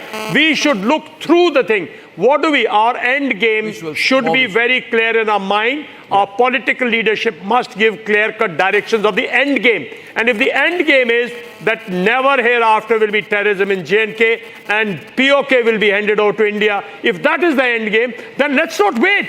This is the time. He's the weakest. Everybody, you ask anybody in this, he'll say he's absolutely weak. His economy is about to break. There is dissension among states. There is fight going on with Baluchi, this, that. If he's so weak, the international order is so weak, what are you waiting for? You are so strong. You are waiting for whom? You are waiting for someday for Ravan, for Lord Hanuman to come. No, I think we have to. We are looking at non-contact warfare this time, ladies and gentlemen. We are in the era of non-contact warfare. This is our 21st century combat doctrine that prioritizes asymmetric force application without physical occupation or troop saturation. This is the way they talk about it. However, what Pakistan has done is what it did in 1971. They've targeted our entire western border. One, they targeted our military installation. They're targeting cities. They're targeting our religious centers. And therefore, there is a view that this is the time to formally declare war and go ahead and teach them a lesson. I need to take a break. Sir, I'll give you 10 seconds. War means carry on like this, like Iran, Iraq did, like they are doing. You're saying in go India, for it. in case of India, Pakistan, you have to physically draw him, please. Okay, let's see. I'll take this up. I'll take this up. When I'm back, we'll go to Jammu, we'll go to Srinagar, we'll go to Jaisalmer. We're going to get for live news reports everywhere. We have a lot of breaking news. It's going to be a long night. A long night. I'll be back in a few minutes. This is Breaking News Evening. Time for a quick breather. Arnab will be right back with the debate. Co-powered by best internationally recognized hospitality education brand in India. At Amity, we are committed to building a stronger India through world-class education and research, to nurture ideal citizens who, together with the leaders of today and tomorrow, will make India a world superpower. Amity University, India's leading not-for-profit private university. ये है secret recipe MDH का जीरा SIP जल जीरा मसाला। SIP SIP जीरा SIP MDH का जल जीरा सिप MDH का जल जीरा सिप। क्या हो गया भाई? भैया आपसे सीखकर म्यूचुअल फंड्स में SIP शुरू की थी, लेकिन कभी-कभी अपडेट्स देखकर मेरा मन भटकने लगता है। सुन, ये लिफ्ट जब ऊपर नीचे जाती है तो तू निकल जाता है? नहीं भैया, यही तो सही मंजिल तक ले जाती है। तो बस म्यूचुअल फंड्स का भी यही है, डटे रहेगा तो तू भी अपने सपनों के पास पहुंच सकता है। हाँ, बिल्कुल आपकी तरह। सही है। म्यूचुअल फंड निवेश बाजार जोखिमों के अधीन है। योजना से जुड़े सभी दस्तावेजों को ध्यान से पढ़ें। अब छोलिया हो या लोबिया, सफेद चने या काले चने, सबको मजेदार बने। Hi, this is Chef Ranveer Brar and I'm here to tell you that also gives me the license to guarantee you brilliance on behalf of IIHM. Join International Institute of Hotel Management. Pakistan India ने जंग शुरू कर दी। अभी मेरे Bahawalpur city के अंदर मौलाना मसूद अजहर साहब के जो है मदरसा है उसके ऊपर 4 मिसाइल दागे गए हैं। 4 मिसाइलों के साथ हमला किया गया है। मौलाना मसूद अजहर साहब के मदरसे के ऊपर हम अपनी अफवाज पाकिस्तान के साथ खड़े हैं, लेकिन मेरा सवाल है कि हमारी एजेंसीज कहाँ सोई हुई थी, हमारी अफवाज पाकिस्तान कहाँ सोई हुई थी जब ये हमला हुआ। मुजफ्फराबाद की भी खबर आ रही है कि मुजफ्फराबाद वाली साइड पे ये अटैक हुआ है, लेकिन सबसे पहले मेरे बहावलपुर सिटी के अंदर अटैक हुआ है ब्लास्टिक मिसाइल के साथ। उन्होंने हमला किया है मौलाना मसूद अजहर साहब के मदरसे के ऊपर 4 मिसाइल मारे गए हैं। अभी ये कहना कबल वक्त है कि गोया कितनी सच्चाई है इस खबर के अंदर, किस साइड से ये मिसाइल आए हैं, ये अभी कंफर्म होना बाकी है। लेकिन time for a quick breather. Arnab will be right back with the debate. At Amity, we are committed to building a stronger India through world-class education and research, to nurture ideal citizens who, together with the leaders of today and tomorrow, will make India a world superpower. Amity University, India's leading not-for-profit private university. आधे bowl दही में 4 चम्मच MDH चटनी पुदीना मसाला डाला, stir करो, पुदीना चटनी तैयार। MDH चटनी पुदीना मसाला।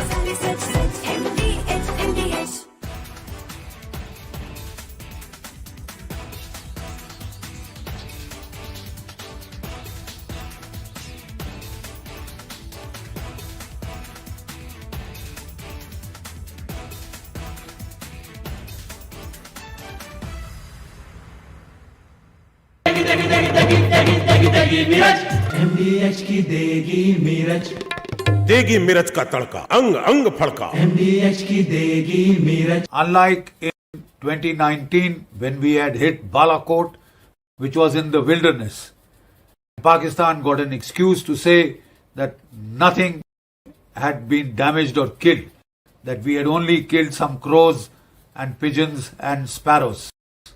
This time we chose.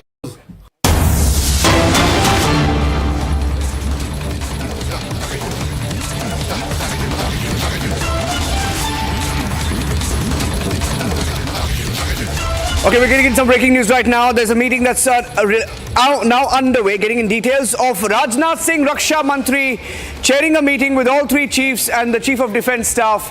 The meeting is currently underway as we speak. Raksha Mantri Rajnath Singh is meeting the Chief of Defence Staff, the Air Chief, the Naval Chief and the Air Force.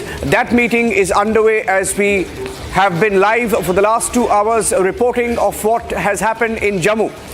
Getting in more breaking news right now. Rajnath Singh chairing a meeting of Indian Armed Forces. Abhishek, we're getting in more details on a video as well in Jaisalmer. What is the update that you have from Jaisalmer, Abhishek, as we get these details of the Raksha Mantri holding a meeting? Well, so while these top-level meetings go on, Niranjan, a lot of action there on the ground from Jammu in Jammu and Kashmir to Kutch in Gujarat, where the district collector has ordered blackouts in at least 3 towns. As also, of course, we are seeing action in Jaisalmer. We are seeing a lot of mobilization on the Pakistani side. We are told they have moved their tank divisions in Jaisalmer, Barmer sector across their side.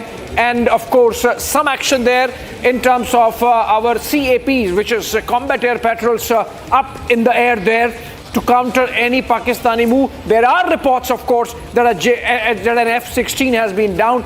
We cannot confirm as yet officially, but then these are reports, remember, and this is a stage fog. This is absolutely legit when it comes to a situation like this, when we are looking at the possibility of war, when we are looking at Pakistani escalation day after day. In fact, recapping, the last 60 minutes have been fairly dramatic, the last 2 hours to be precise, and some of the details that we have attributable to defense sources.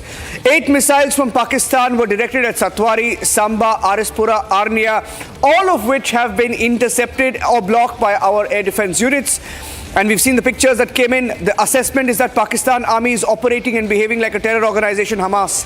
Visuals over Jammu reminding exactly of the Hamas-style attack on Israel, except that multiple cheap rockets were used. Once again, another breaking news update coming in. India has begun a counter-attack in Lahore. That's the breaking news update that I'm getting in. Typically, we have the former Air Chief with us here in our studios. Air Chief Marshal Bhadoria, sir, we have responded in a typical situation like this. What is the kind of response that you see India giving, sir? I think what was done yesterday, a little bigger version of that, because whenever you are initially wanting to select targets, and its military targets in response to a situation like this, you would go for something that suppresses their air defense, so that should things continue to escalate, it shapes the battlefield towards, in case you are going to go further into a conflict. So I would expect elements of their air defense capabilities, be it radars, be it surface-to-air missile systems, be it their network, or be it their assets in the air in case they are violating. Yeah. In case they're attacking like this. So I think that's what elements of that is what will be targeted. So just coming to you, Ambassador Vora, but I have a breaking news update coming in that there are sirens being sounded in Srinagar as we speak. We have a correspondence, 3 or 4 of our correspondents live. Rakshita's live there. There was an explosion that was heard. I don't want to confirm it yet. I want to go across to Rakshita. Rakshita, sirens and explosions heard in Srinagar. Can you confirm that?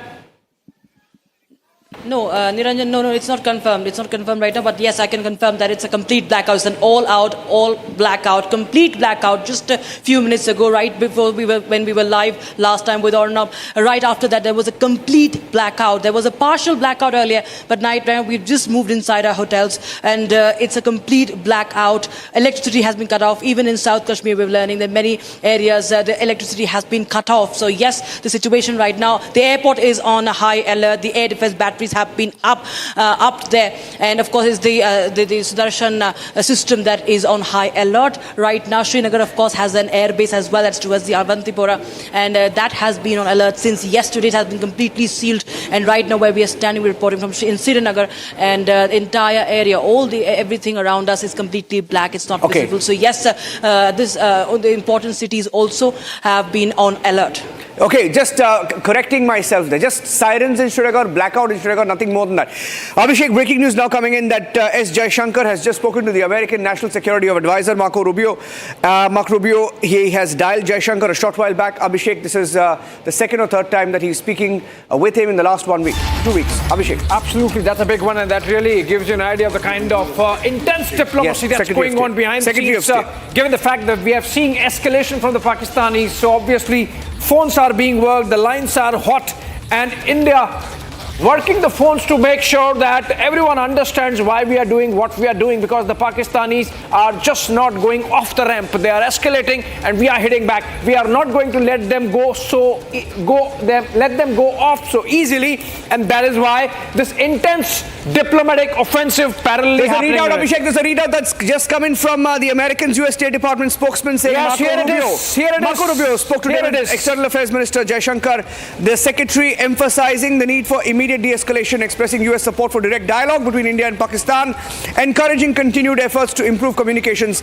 Secretary reiterating his condolences for the horrific terrorist attack in Pahalgam, reaffirming the U.S. commitment to work with India in the fight against terror. Ambassador, you wanted to come in at this point. I just wanted to say he's talked about working with India to fight terror. Not a word about terroristan, which is wonderful, because he's saying we are going to be partners, your partners in the fight against terror, which is exactly what the Prime Minister had said. Once again, sir, we analyze this, we are trained to. He said we will pursue terrorists. He didn't say Pakistani terrorists. We'll pursue terrorists to the end of the world, whoever they are. In other words, India is going it alone. That wretched comprehensive convention against international terrorism has been hanging fire in the United Nations for 30 years. Somebody will raise some objection, blue pen, green pen, white pen, whatever. So we are going it alone, and I think the Americans appreciate this. 9/11, they went in alone initially. Others joined the caravan later. We are doing exactly this. Sir, it's a very strong feeling I have, sir, that now there is no stopping Bharat, sir. Because the Pakis have made a stupid blunder. They will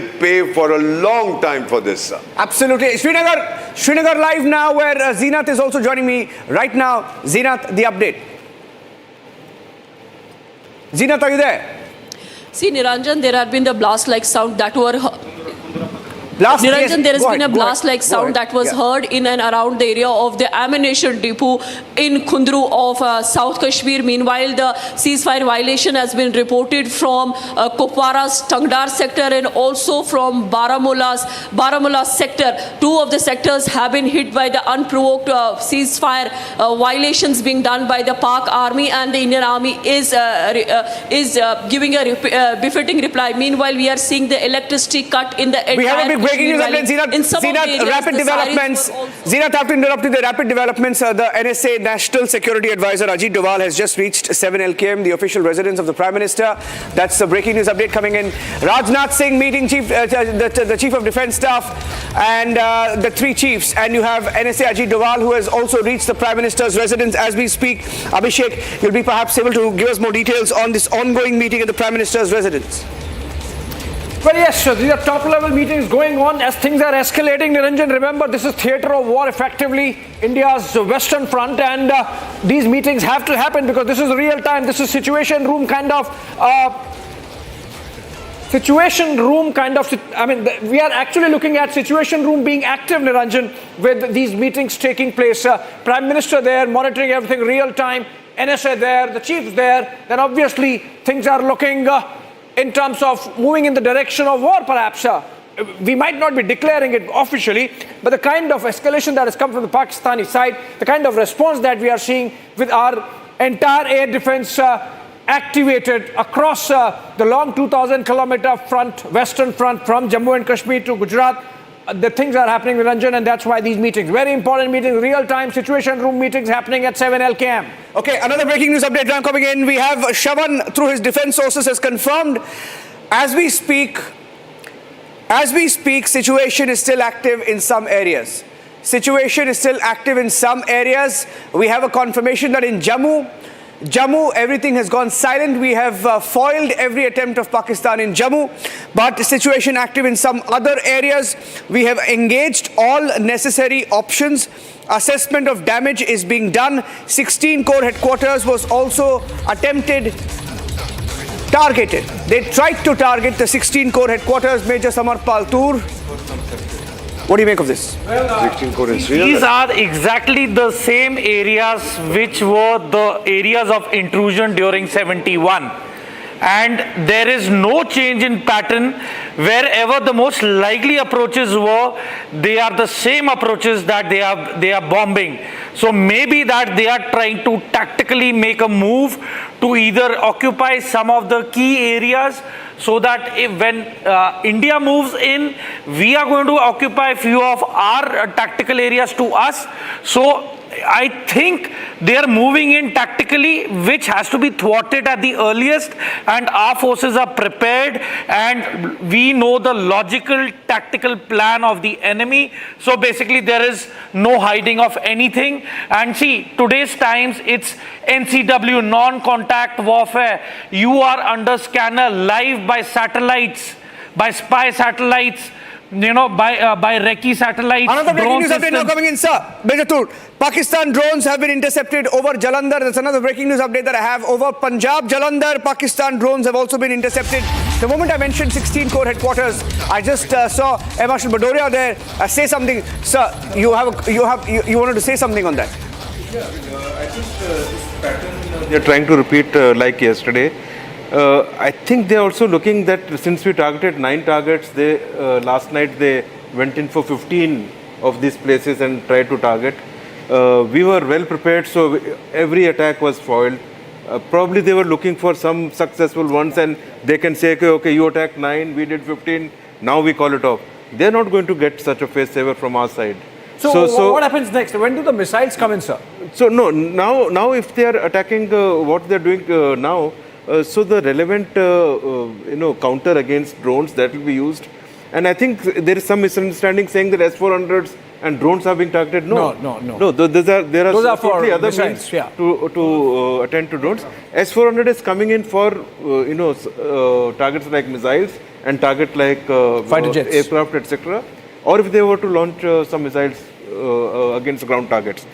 And what they have done today, there would be repercussions. Yeah, there would be repercussions. Serious repercussions, because the second time, and if they are not listening, we have again in a very solid manner defended. Yeah. Therefore, there will not be a face saver. They need to step back without a face saver. Sir, the only way to de-escalate. Otherwise, we'll continue. Quick news, sir. Shravan, my colleague, has a confirmation that India has begun a counter-attack. Reports of a strike in Lahore. I don't know the nature of the counter-attack by India in Lahore and Sialkot. Some reports coming in. Shravan, can you confirm that? Lahore and Sialkot. Shravan. Well, in fact, there's a counter. There's a counter that Aishwarya is getting us the details. This counter has started from India. Aishwarya getting us the latest information that Lahore as well as Sialkot, where the counter has actually taken place. Now, more details coming in, Niranjan, with regards to what's happening here. We are being told that the 16 Corps Jammu headquarters of the army was also targeted. That's the latest coming in. I'll just also quickly get in. We'll just quickly get in. Aishwarya also, but the situation being right now, we're being told that they're still making an assessment of the damage. Aishwarya is coming. Aishwarya. Absolutely, Shravan, Niranjan, the latest which is coming in, that we've countered them in Sialkot, we've countered them in Lahore, we've used our drones. You guys will get more information on the technicalities, but as far as Sialkot and Lahore is concerned, we are attacking them right now. We have foiled their each and every attack. From Jammu to Jaisalmer, their F-16 is down today.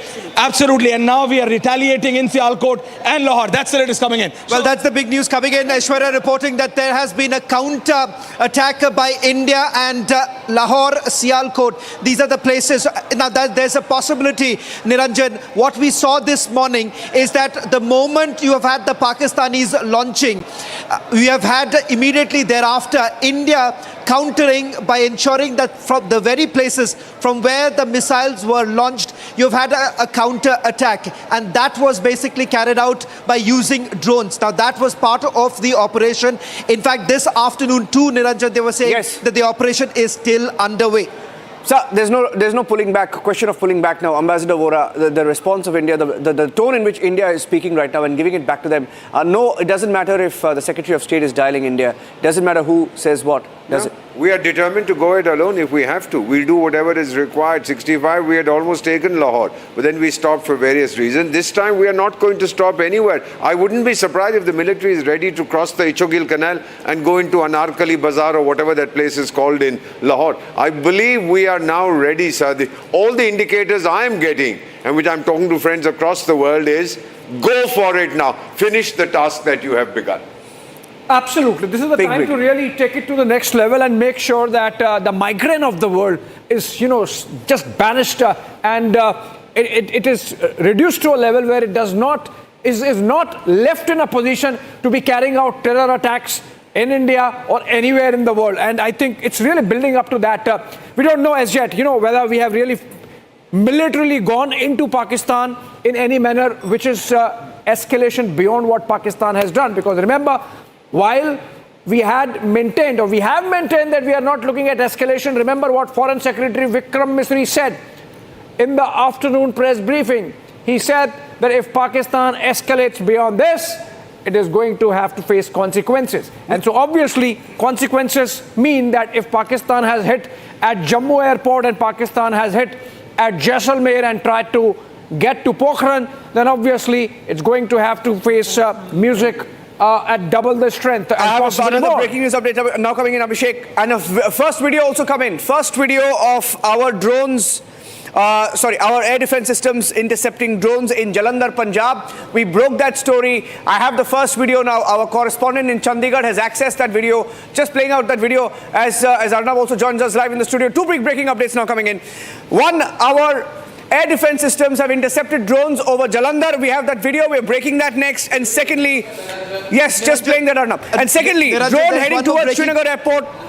Anti-drone systems activated. Shawan, over to you. Well, we've just got a confirmation that Srinagar being the next target. In fact, drones have been moving towards Srinagar. That has been intercepted too. In fact, we have been told that in Jammu, you've had the 16 Corps. In Srinagar, we are being told that there are two targets. One happens to be the Pahalgam train track. Now, that is one other information coming in as far as what they're essentially trying to target at this point in time.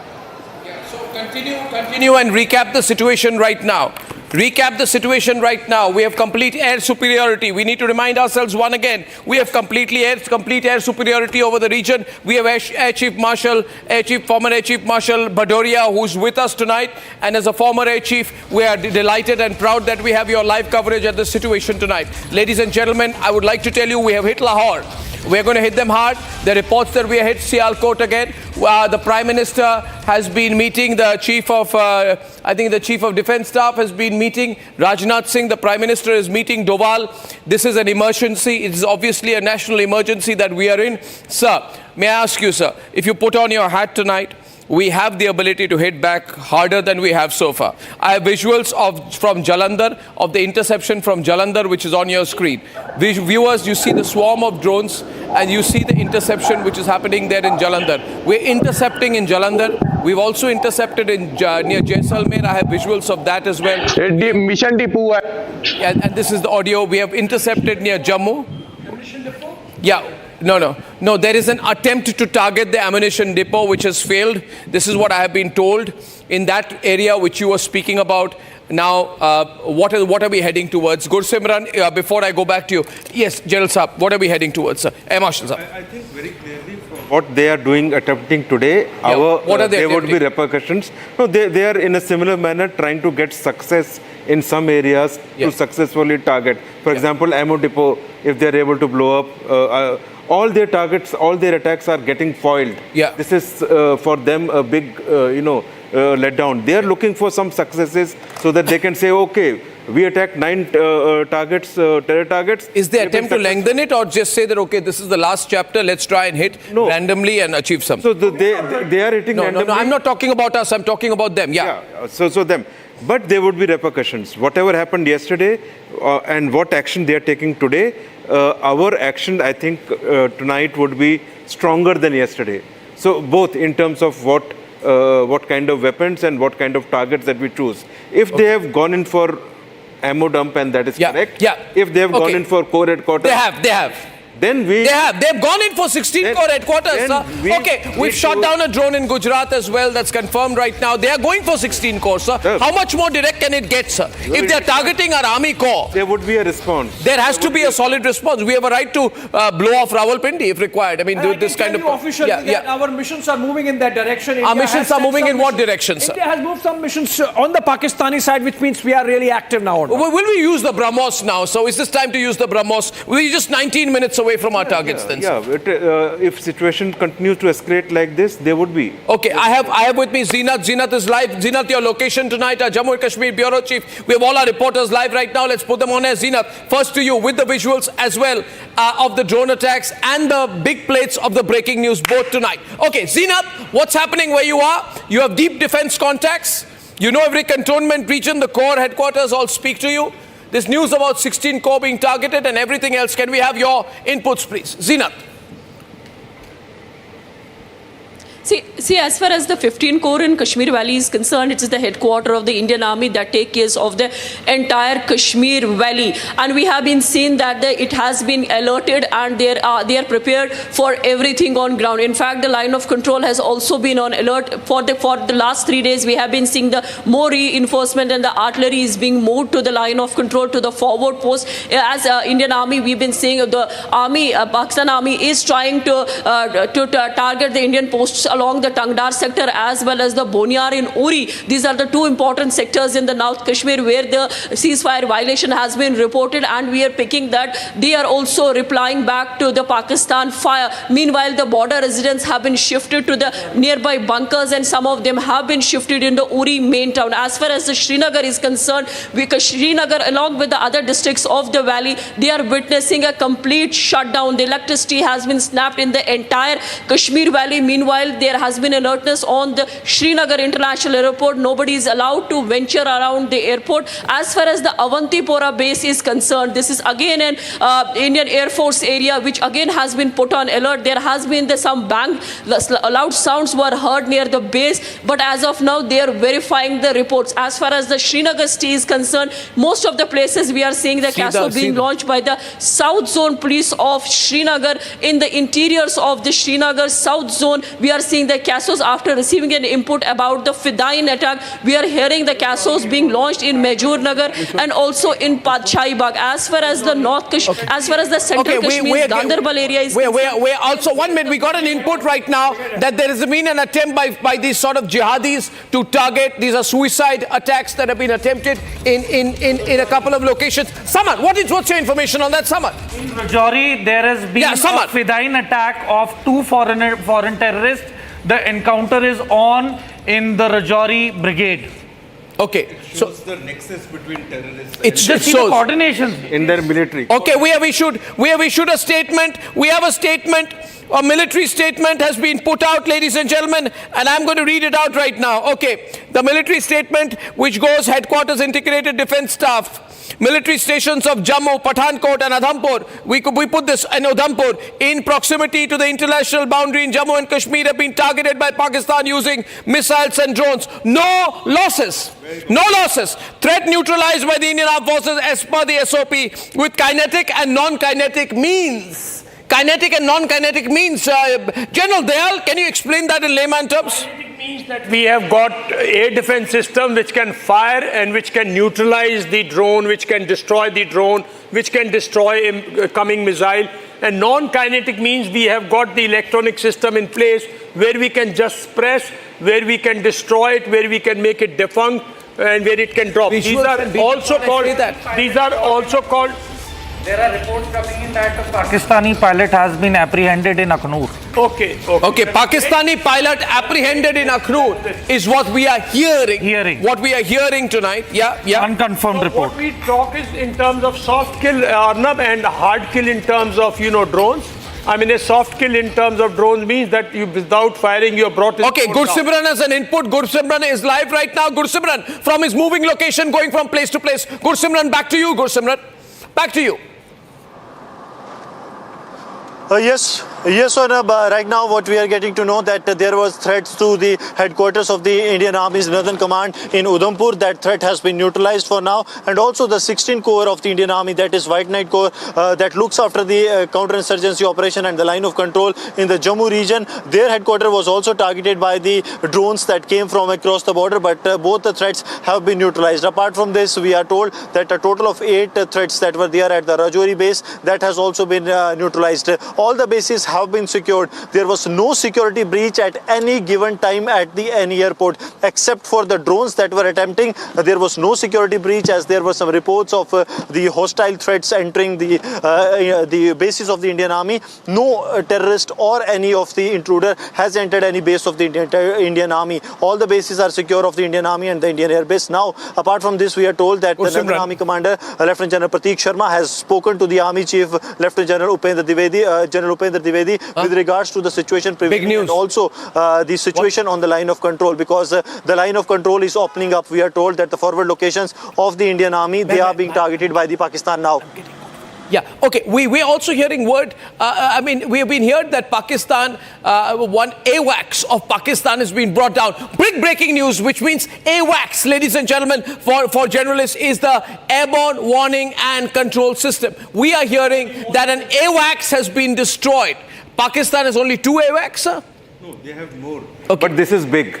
Why is this big? This is very big. Because why is this big? For any successful air operation, huge AWACS brought down. Can we please say major surveillance radar system AWACS has been brought down? And why is it not on the big graphics? Why is it not on the grid? Thank you very much. Yeah, please. And this is big because this is the kind of target for which S-400 is most capable. If this is true, S-400 would have done it, and it is a big blow to Pakistan air defense capability. And because not only because of the loss of this aircraft, because of the implications and how it would restrict the movements and deployment of such assets by Pakistani Air Force for some future operations. So this is big. This is now shaping towards what they would expect, what is going to happen. If this is true, it is very, very big. No, this is effectively war. Can we say this is war? Not from our side. We are in a state of war. Not from our side. They have tried to do something. We have responded in that this is what we inflicted. So they need to realize where they are today. Right. When we declare war, we are going to go to a different level. Absolutely, and that seems to be happening. Major Thur, what are you hearing about that attack on the infantry brigade headquarters? Is that serious? Is that neutralized? It is serious, and see, these are sleeper cells, and they will be given directions from across their handlers, which is prominently clear. It is the Pakistan military establishment. They've probably given them the green signal.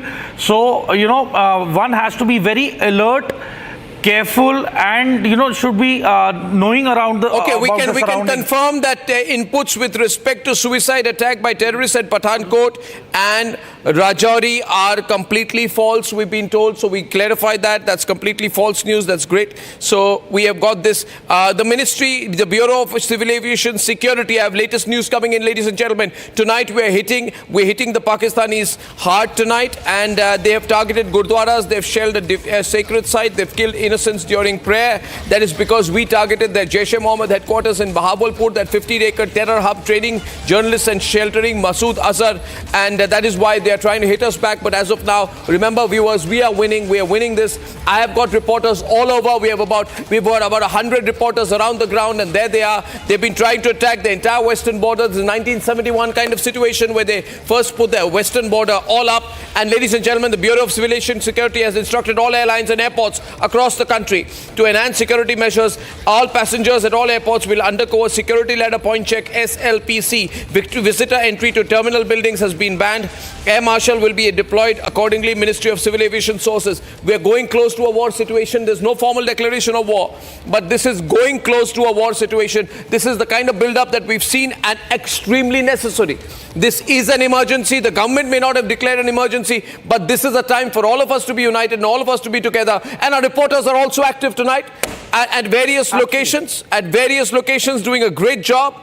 I'd like to go across among our reporters right now who are all live. Please look straight at your screen. We have a message from Dr. Jaishankar on his tweet. Spoke to U.S. Secretary of State Secretary Rubio this evening. Deeply appreciate all the U.S. commitment to work with India in the fight against terrorism. Underlined India's targeted and measured response to cross-border terrorism. Will firmly deal with any attempts at escalation. Harsha is live from Poonch, which has been under heavy firing. She's been going across the location and she's getting us a ground report. First to you, Harsha. Harsha. So right now I'm here at Pooch, and right now we'll show you the visuals also, because almost 10 minutes back we heard a heavy shelling from the side of Mender. There are two important bases in Pooch area, and also there was a continuous heavy shelling after it started in Jammu. Then there was heavy shelling here in the Pooch area as well. And also we are showing the visuals. We'll stay with visuals only, because yesterday also there was visuals which we were showing, because at that time from Surankot and from the Rajouri side and Naushera side there was continuous mortar shelling. And right now also 10 minutes back we heard heavy shelling. So we can say that on and off we have heard the mortar shelling here. We are standing just before this Punch this Punch bridge, because what happened here was that heavy explosion happened just 10 minutes back at this pull. To stay safe also we are staying a little bit like 10 meters away from this pull, but this is an area which is heavily targeted by the Pakistan side, from the Pakistan side. Back to you. Yeah, absolutely. Well, thank you very much. Abhishek has more inputs. Abhishek. Yes, so what we are getting to know is that India has also carried out an action there on the Pakistani side in the Sialkot. Can you tell me the location, please? Sialkot, Lahore sector, Arnab. That's where the action is. Obviously, India is in no mood to let General Munir get an escape window. There's no way, because we targeted a Lashkar stronghold in Buritke. We did not target a civilian city. We targeted a factory of bloody terrorism, training 1,000 terrorists annually. They targeted Jammu. It's a civilian city of 500,000 people. They wanted to put 500,000 people at risk. And therefore, there's no looking back. Shravan has more inputs. Shravan, what are you hearing, Shravan? Ladies and gentlemen, Shravan. In fact, as far as the western border is concerned, now we've got a confirmation across the western border. They've been able to neutralize all attacks that were staged by Pakistan, and these were drone attacks along the entire western border. Now a confirmation is there; it has been neutralized. And the other important details coming in. We have a video of the interception in Jammu. We have a video. We have a video of the interception. Sorry, this is interception in Jaisalmer. What you're going to see, I saw that video. We've heard it was put out. You have a projectile moving in, and I think would be at a distance of about, you can tell me, about 300 meters or so. You see that loud burst, and that is the interception that you see in Jaisalmer. I'll go across to that. Those are visuals of Jammu which came in earlier today. We got about 20 sets of visuals of interceptions, and all successful.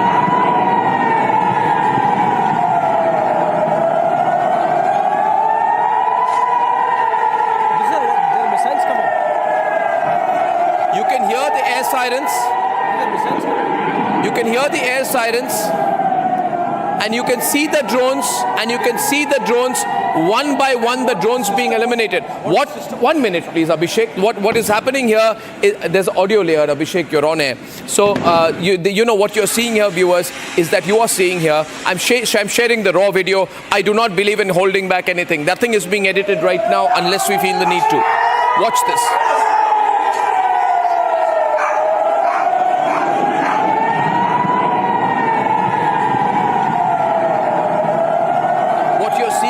In the backdrop, this is from a Republic viewer, and this is from Jaisalmer, the beautiful desert city of Jaisalmer. Ladies and gentlemen, as I bring you this broadcast tonight, you please mark the date, and mark the time. 10:33 on the 3rd, 10:33 p.m. on the 3rd of on the 8th of May, and it's a Thursday tonight. Please remember this, and we never forgive, we never forget.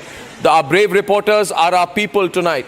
People are sending us videos. I thank you very much, and I would like to tell all our viewers, if you have video that you feel is relevant, I'm going to put out the email address on which you can share it with us. Privately you can, we'll check it, we'll authenticate it, we'll put it out. Ladies and gentlemen, our people are our power. This is the Jaisalmer interception, and this just tells you, sir, the level of the attack. There are at least about 20 drones there, sir. The sky is lighting up. I want to bring in live analysis from former Air Chief. He's been Chief of the Indian Air Force, the highest position that any Air Force officer can have tonight, sir. Can you tell us, our viewers, what are they seeing in this Jaipur interception, sir? I think what I can make out from this video is that there is anti-aircraft gunfire onto drones or some kind of high-speed target. There is at least one missile also visible, the first one. Yeah. And there is a clear sign of destruction. So whichever drone was approaching or whichever vehicle in the air that has been destroyed in this. Yeah. So series of bursts that you see later on are all anti-aircraft, fire going towards the drone. I understand. So this is the combination happening here. Yes, yes. But the target has been destroyed. It is coming out well. The target has been destroyed, and none of them are moving past. Yes, very much. How far is Jaisalmer from the border, sir? Jaisalmer just 40 odd kilometers. 40 kilometers from the border. Yeah. So they're looking at cities that are within their range. Oh yes, yes, and they are going for a civilian population, sir. This particular one is close to the airfield, but the town in Jaisalmer is pretty close. Okay, it's pretty close.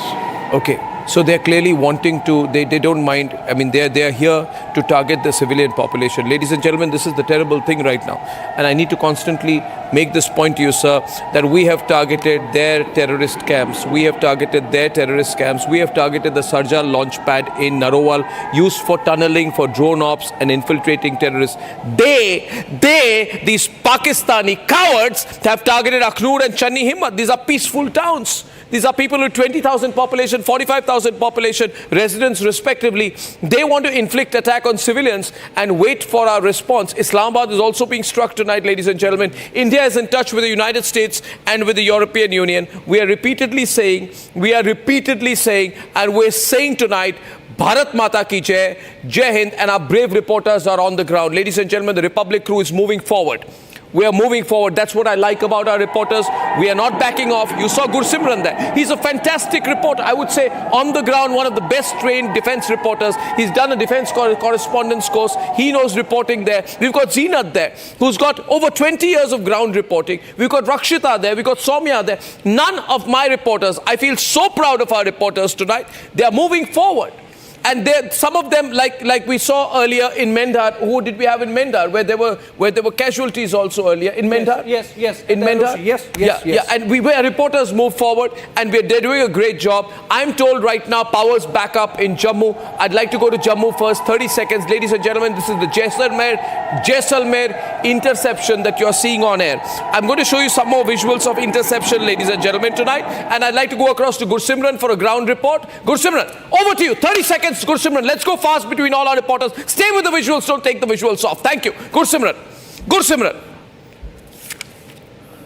Arnab, the threat has been now neutralized by the security forces, and Jammu electricity has been now restored. The alert mode that was there, that has been now revoked. The authorities have said that all the threats in the Jammu means Jammu, Udhampur, Nagrota, in Sunjwa, in Badi Brahmana, in Kathua, all the threats have been eliminated by the security forces. All 8 missiles and drones that were launched into the Indian territory, they all have now been neutralized. I have some breaking news. Shaban.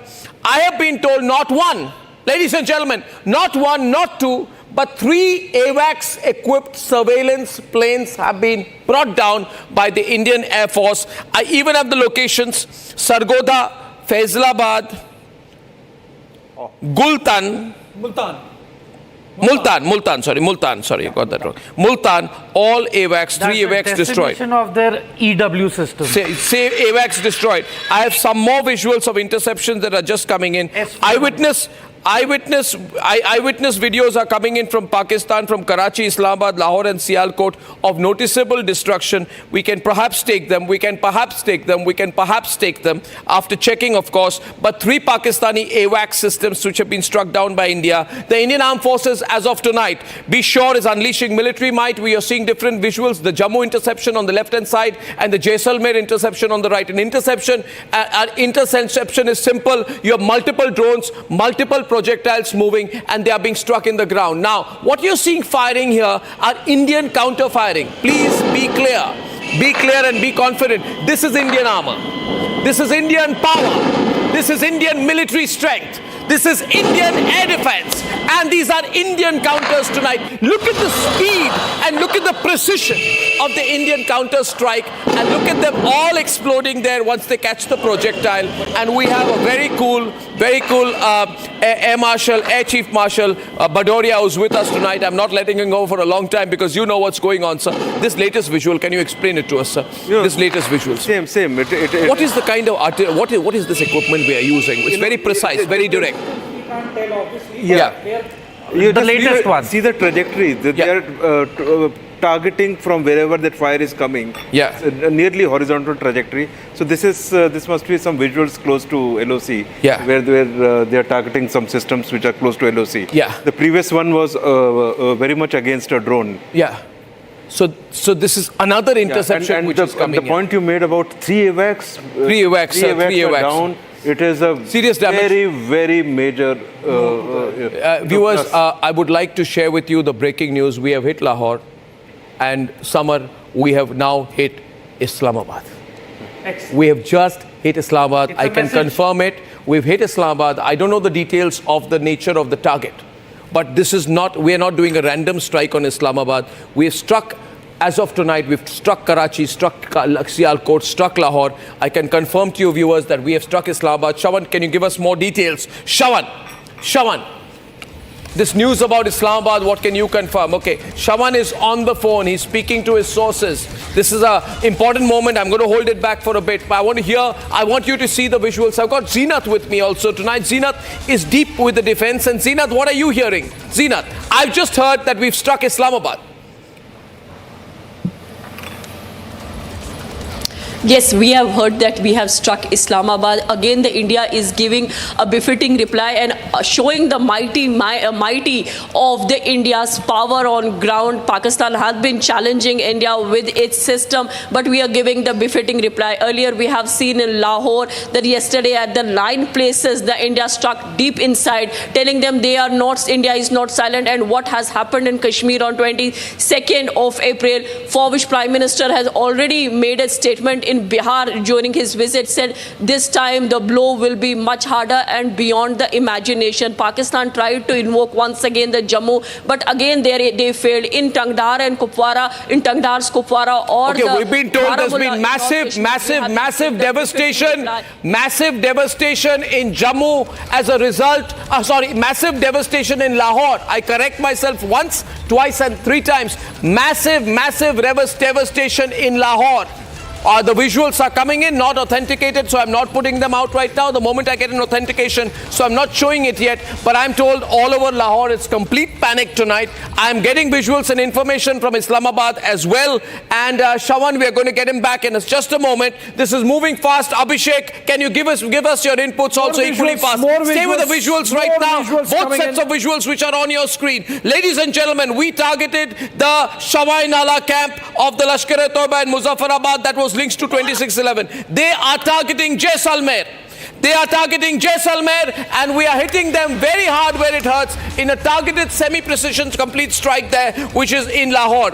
They wanted to target Jaisalmer because they know there are 7 lakh civilians. This is a blatant attempt at state-sponsored terror. To the people of Jaisalmer tonight, stay strong. To the people of Jammu, stay strong. We're all with you. We're winning this. And Shawan has more. Shawan, tell me what you have, Shawan. What are your news feeds giving you? What are your sources telling you? Shawan. Well, as far as the counter is concerned, we have been told that they've made some certain assessment with regards to the drone attacks. They have been able to thwart it in Rajasthan as well as Jammu and Kashmir. As far as Srinagar is concerned, there was the latest input came in that there were certain drones moving towards Srinagar. That has been brought down. Missiles that were basically fired from Rawalkot. Rawalkot is from where they had basically fired. That too has now been intercepted.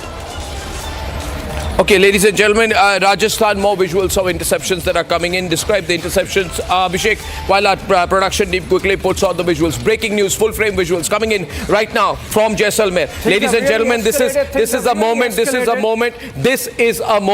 of a national emergency. I think we need to do some mood setting in this country. Look at the visuals. Look at the visuals of the Jaisalmer interception tonight, ladies and gentlemen. And when I say this, I say Bharat Mata ki Jai. Jai Hind. This is hitting hard. The sky is on fire.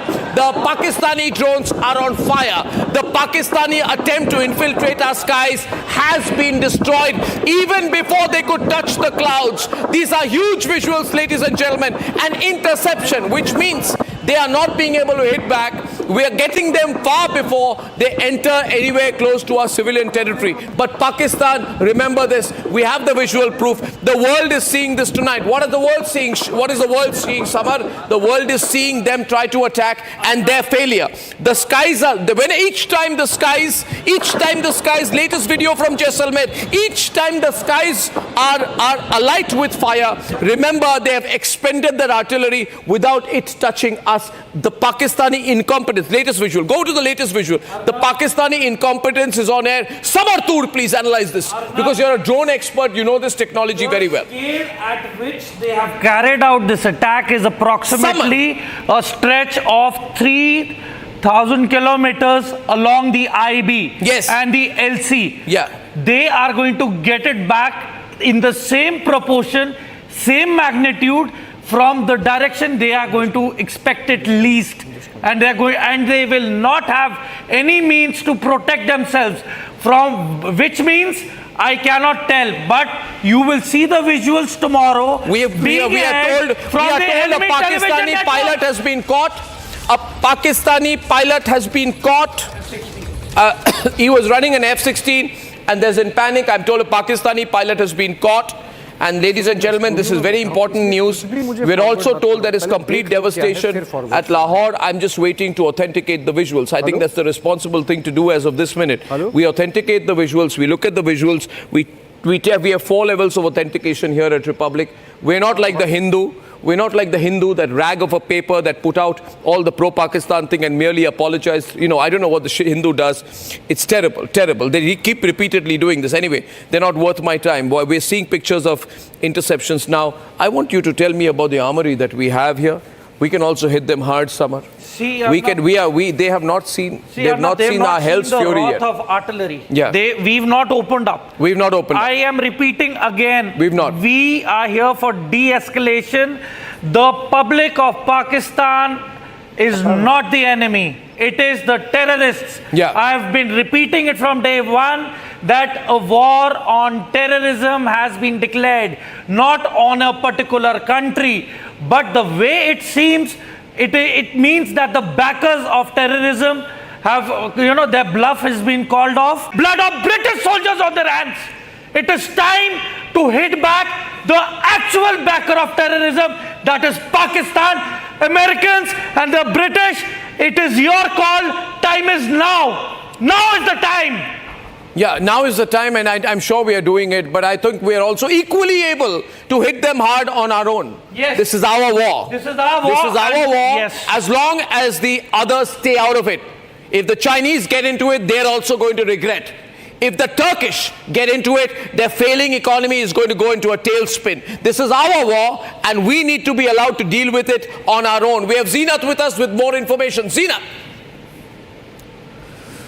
And, yeah. Arnab, we are picking that India has deployed a comprehensive range of anti-drone and the low-altitude air defense system. That includes the Russian-made S-400 Trump capable of targeting aircrafts, then L-70 anti-aircraft guns known for the effectiveness against low-flying targets, then Soviet-origin ZSU with 23 Saichka system equipped with the radar-guided anti-aircrafts cannons that are being used for the short-range air defense and the drone interception. This is the might of India that has been deployed across to deal with the Pakistan threat and also to teach them a lesson. We are in a war-like situation. We are at war. We are at war. I don't even say war-like situation. Innocent civilians, but. Yeah, I think we are getting information of a Pakistani pilot who is in our custody. We are going to get visual proof if we can of that situation as well. So a range, as Zeenat is saying there tonight, we are deploying a range of comprehensive range of anti-drone and low-altitude air defense systems. With these include the S-400 Triumph, which is capable of targeting aircraft. Let's run the graphics screens, the video, everything as I speak. This, what we are deploying tonight is targeting aircraft, cruise missiles, drones at long ranges. We have L-70 anti-aircraft guns. Can you tell me, sir, about the L-70 anti-aircraft guns? We are told that they are very effective against low-flying targets. How effective are are they? What vintage are they? Have we used them in combat situations before, sir? L-70 in combat situations, no, but L-70 is now the modified version of its earlier avatar. Modified version means what? So can you explain that? That means the radar has become more effective. The rate of fire, etc., and the current ammo used is much better than the original. Against low-flying target, it is a substantial system. Okay. And I think your reporter also mentioned. Okay, I need to bring in some video very quickly, ladies and gentlemen. Only for you tonight. Only for you tonight. I want to show you pictures from Pokhran right now. It's a beautiful small town. I love the city, and it breaks my heart that these cowards have tried to target Pokhran.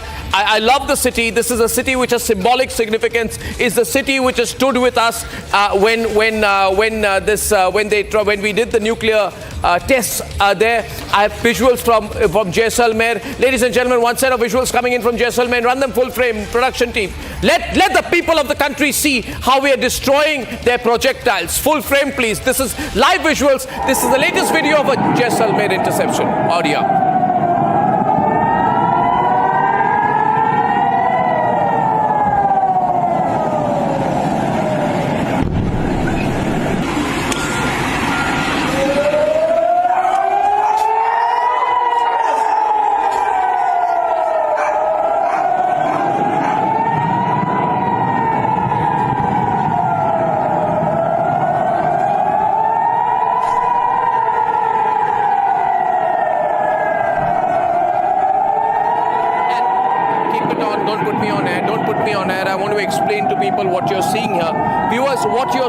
Tonight, and these visuals are only and only on Republic. Full frame, please. I don't need to be on air. Thank you very much for doing me the favor. Go back full frame, ladies and gentlemen. Pradeep, production team, let me explain, because people can hear me. They don't need to see me doing this. What I'm saying, people across the country, if you're watching this tonight, this is Bharat's firepower. You are seeing these us fire our anti-aircraft guns. And I don't know whether this is S-400 or the anti-aircraft guns which former Air Chief just mentioned. What does it look like to you, sir? These are anti-aircraft guns. Sir, can you tell us in a little more detail, how do you identify these as anti-aircraft guns? No, the rate at which it is going and the kind of trajectory being used. And for the rate at which it's going and the trajectory being used. Yeah, and for a drone-like object, once you pick up on radar, this must be a reasonable sized drone. Then this is. And now this is Jammu interception you're seeing. This is also anti-aircraft. Yeah, this is also anti-aircraft gun. Just not L-70, sir. Yeah. There are other variants of yes. Shilka would be quite effective. Okay. The radar. We are told that we have breaking news right now. Can I share the breaking news? Marco Rubio has called Shehbaz Sharif. I don't know whether he's given him a counter threat or said what India is going to do. I think we should tell him that the Pakistani army chief needs to be sacked. I think he should tell him the truth, that if they are not going to listen to us, we are going to blow them up. Damn their nuclear threat. The Americans will damn their useless Ziaul Haq tactics. We are going to deal with them right now. Denuclearization. The moment after, I think they are clear. We have said something to Marco Rubio, and Marco Rubio has given them the message. And he's probably told them, my information is, he's probably passed on what we've said. And in panic right now, ladies and gentlemen, I can share with you breaking news. I've always told you tonight that remember this night. Remember this night. Hindi mein maine kaha tha thodi der pehle Republic Bharat par ki is raat ki subah nahi. हाँ? Samar? इस रात की सुबह नहीं. इनके लिए कोई सुबह नहीं है. And therefore, the US Secretary of State, after calling the Pakistan Prime Minister, there's a panic right now. There is a panic meeting that Shehbaz Sharif has called right now. He's called a cabinet meeting. He's calling in the army. I have a statement right now of the government Ministry of Defense. Okay. And we have this, and we have the statement here. I'm going to read it out. Military stations at Jammu, Pathankot and Udhampur were targeted by Pakistani origin drones and missiles across the international border in Jammu and Kashmir today. The threats were swiftly neutralized using kinetic and non-kinetic capabilities in line with established standard operating procedures. No casualties and material losses were reported. India remains fully prepared to defend its sovereignty and ensure the safety of its people. That's the breaking news right now.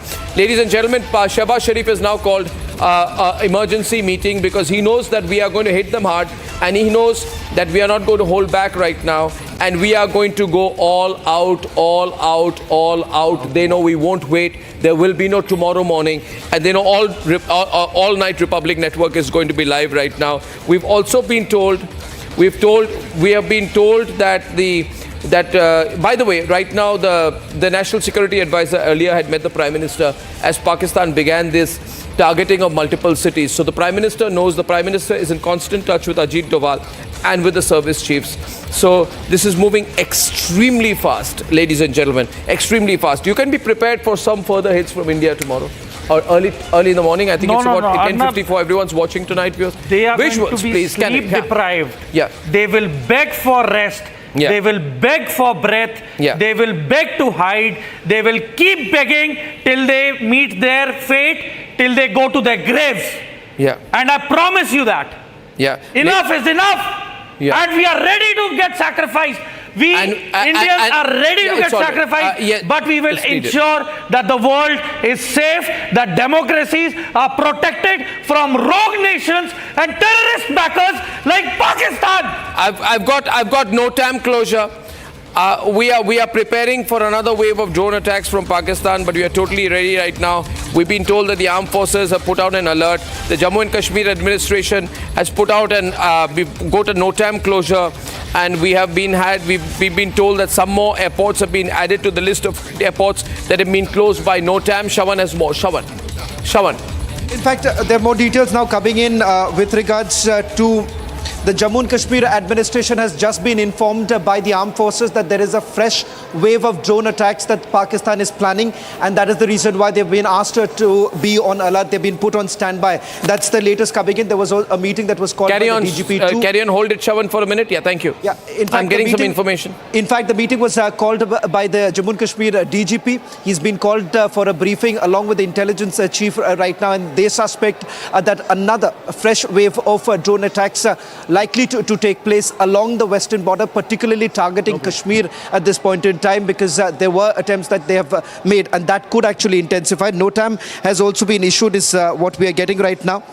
In fact, this NOTAM is over Kishangarh and Ludhiana, that has been added to the list of airports that have been closed by NOTAM. Okay.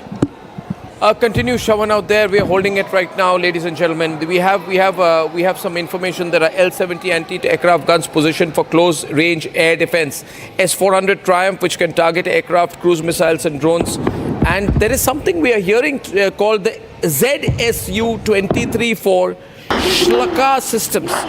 Shilka systems.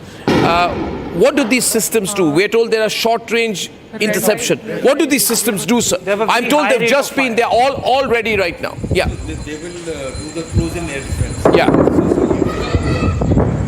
Systems like S-400, there would be systems deployed which will give it a little close-in air defense. If any weapon is coming for that battery, these are the weapons which will take it out. Yeah. Okay, so that is the purpose of these close-in defenses. Yeah. This is all signaling that we are getting ready for along. Yes. And the way it is escalating, I think we should be. We are probably close to mobilizing. Yeah, and right now also the Ludhiana has been added to the list of closed airports. I've said that before. And in interesting action out there, Home Minister has been speaking to the DGPs of all the states. All the states' DGPs have been spoken. All the airports across the western part of the country are going to remain closed. All schools, all universities in Jammu and Kashmir are going to remain shut. This is all very fast developing news, ladies and gentlemen. And Amit Shah has spoken to all the DGPs of border states, and he's given them a list of measures. Obviously, that's not going to be shared. I know what he's told them, but that's not going to be shared by us. But we have been told that the Ministry of Defense has said we are going to do everything to protect our sovereignty. This is an enemy state. This is a terrorist state. They're going too far this time. And ladies and gentlemen, we have also heard that we've done some big shelling, and we've hit across, and we are shelling majorly in an area called the Neelam Valley, Shawan. Yes. We're told Neelam Valley, major shelling by us is going on. Can you tell us more? Neelam Valley shelling.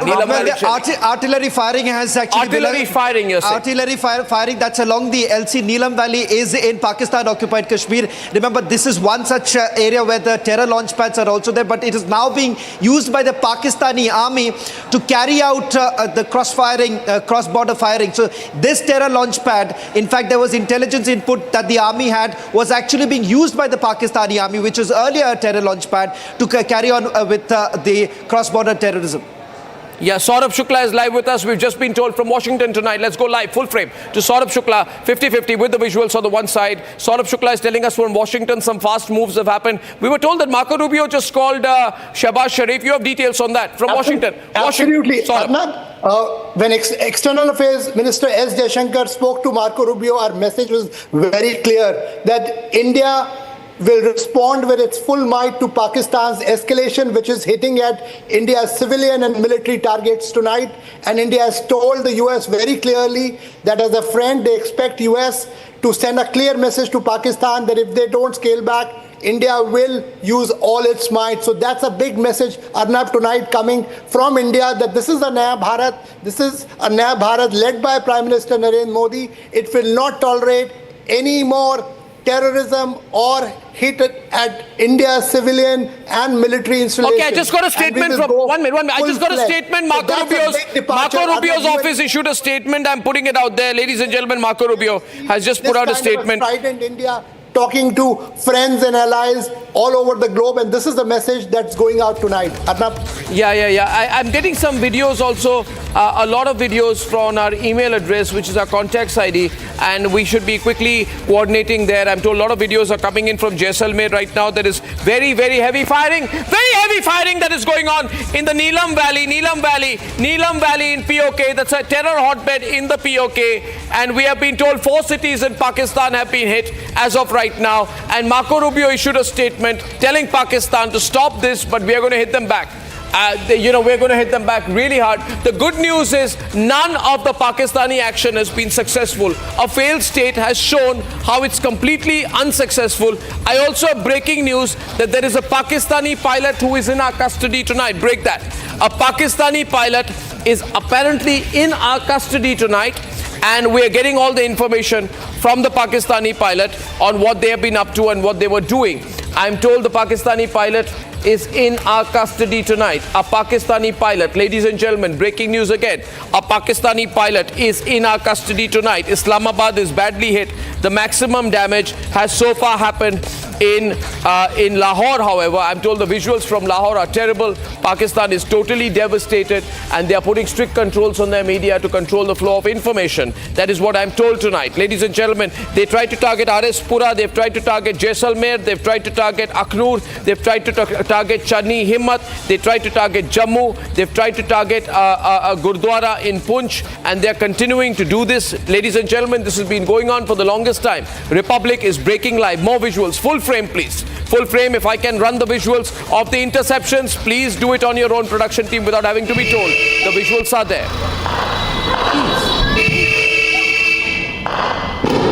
These are pictures from Pokhran. Thank you very much, sir. These are visuals from Pokhran. Put the super up so that visuals can be identified by the viewers as they are watching. These are pictures from the beautiful tourist town of Pokhran. Be careful there, sir. Thank you. No, yes, sir. One minute, sir. We are also told that several drones have been shot down out there. In the visuals that you're seeing there, we can see the shooting down of the drones that are going on in Pokhran. The drones are being brought down in Pokhran. I want to show one other set of visuals. These are the visuals of Pokhran. I'll go location to location to location to location. Ladies and gentlemen, a Pakistani pilot is in our custody. All the airports across Western India have remained closed. This is live and breaking news on Republic. This is a very important moment. I would once again tell you, believe in the Indian Army, believe in the Indian Air Force, believe in the combat capabilities of your military, and believe that our Indian forces have targeted Lahore and targeted Islamabad. I don't have that visuals yet, but it is big news, viewers. We are winning this, and we are going to hit them back really hard. What is happening tonight is that the Pakistanis have to cosmetically show that they can take some action, and that is why they are doing random shooting that is going on. Samar, you have some information that is there with you. Arnab, there's speculations that one F-16 pilot has been captured in Akhnur. These are speculative reports. Yeah. They're not confirmed yet. We'll get to know. And there is another pilot which has been who's been apprehended in Jaisalmer. Yeah. So these are speculations. Confirmations would come in within hours from now. These are artillery firing in Akhnur, Poonch, Kupwara and Uri. Shaman has latest on the RT filing that's going on. Shaman is speaking to his contacts tonight. The identity of the Pakistani pilot has not been disclosed. We have the information here, however, that there was an attempt to target all our army stations or our army bases. We're going to have a shutdown for a while in Jammu and Kashmir because at this point of time, what we need to do is take stock. We need to take stock. We need to use our air defense. I think what the citizens need to do tonight is that they just need to look for the instructions from the government. I don't think anyone needs to be overeager. I appeal once again to certain channels, anti-India channels operating from the country, anti-national news websites operating from the country to hold it. We will not spare them.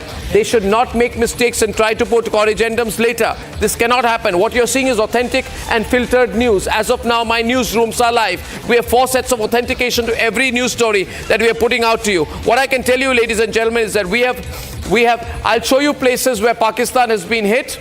One minute. This is Pakistan. AWACS has been shot down in Multan, in Faisalabad, in Sargodha. Pakistan AWACS. AWACS stands for Airborne Warning and Control System Surveillance Powered Fighter Jet has been shot down in Sargodha, Multan and Faisalabad. This is a very big hit for the Pakistani armed forces, and it's going to hit them where it hurts. We have new visuals. The latest visuals are coming in from Jalandhar. We were told by our news desk. I'd like to go across to the visuals from Jalandhar tonight. Ladies and gentlemen, the visuals from Jalandhar are going to be on your screen right now. And the Lahore air defense has already been neutralized. And we were told we have Jalandhar shots. Then we should be clear whether we have the Jalandhar shots or not. Ladies and gentlemen, the shots are there from Jalandhar. Production and news desk teams will coordinate better so that I don't have to have even a second's delay, so that our viewers can see the news as it happens. I'm going to put the ambience up. Watch this. Listen to this. Okay. This is Jalandhar. And from Jalandhar, you're getting these videos. Ladies and gentlemen, there's a contacts address. If you go to the Republic website, there's a contacts address. A lot of you have been calling in, and I want to thank you for your love, your support at a time like this. Some of you are sending videos. Thank you. That's your job for the nation, not for Republic. And we all have our job for the nation right now, and that's more important than anything else. Ladies and gentlemen, all regions in Jammu have been targeted, and all attacks have been neutralized. Watch this. You see the three, these are not UFOs, these are our anti-aircraft guns firing back, and we are getting them exactly and very, very precisely. But viewers, what the Pakistanis have tried to do is unforgivable, not in 1,000 years. Will this be condoned? Viewers, if you're watching this, and a lot of you who would be, say, under the age of 55 or 58 would have no living memory of 1971. But they did this in 1971. They were the instigators, and we made them surrender. Now, these are shots that I get from Pathankot. Ambience up. Ladies and gentlemen, these visuals coming in from Pathankot.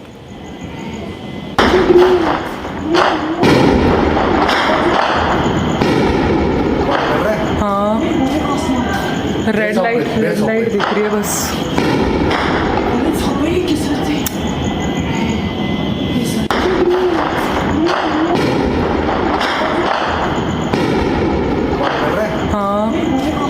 Ladies and gentlemen, you're watching this. I just want to explain this to you. These videos coming in from different locations from our reporters, from families across the country who are supporting Republic. I thank you for your support. It means a lot to me. Now, what you've seen there, the sounds that you're seeing in this case is the firing of the anti-aircraft guns. Yes, this is not the destruction in the air. Yes. This is the L-70. This is the L-70. Anti-aircraft. Okay, Samar, what is an L-70 anti-aircraft which has been effective in Pathankot? See, Arnab, L-70 is basically a weapon system which is an anti-aircraft weapon system.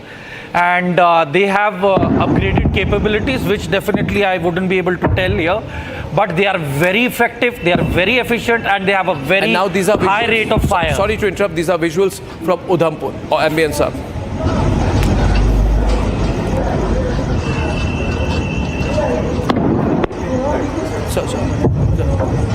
Consually?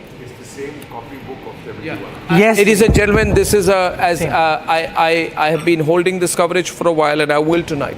I request everyone tonight. I think we need to do some mood setting in our country, and without mincing my words, I call upon every person in the country to understand that when the nation is in crisis, we have to serve the nation.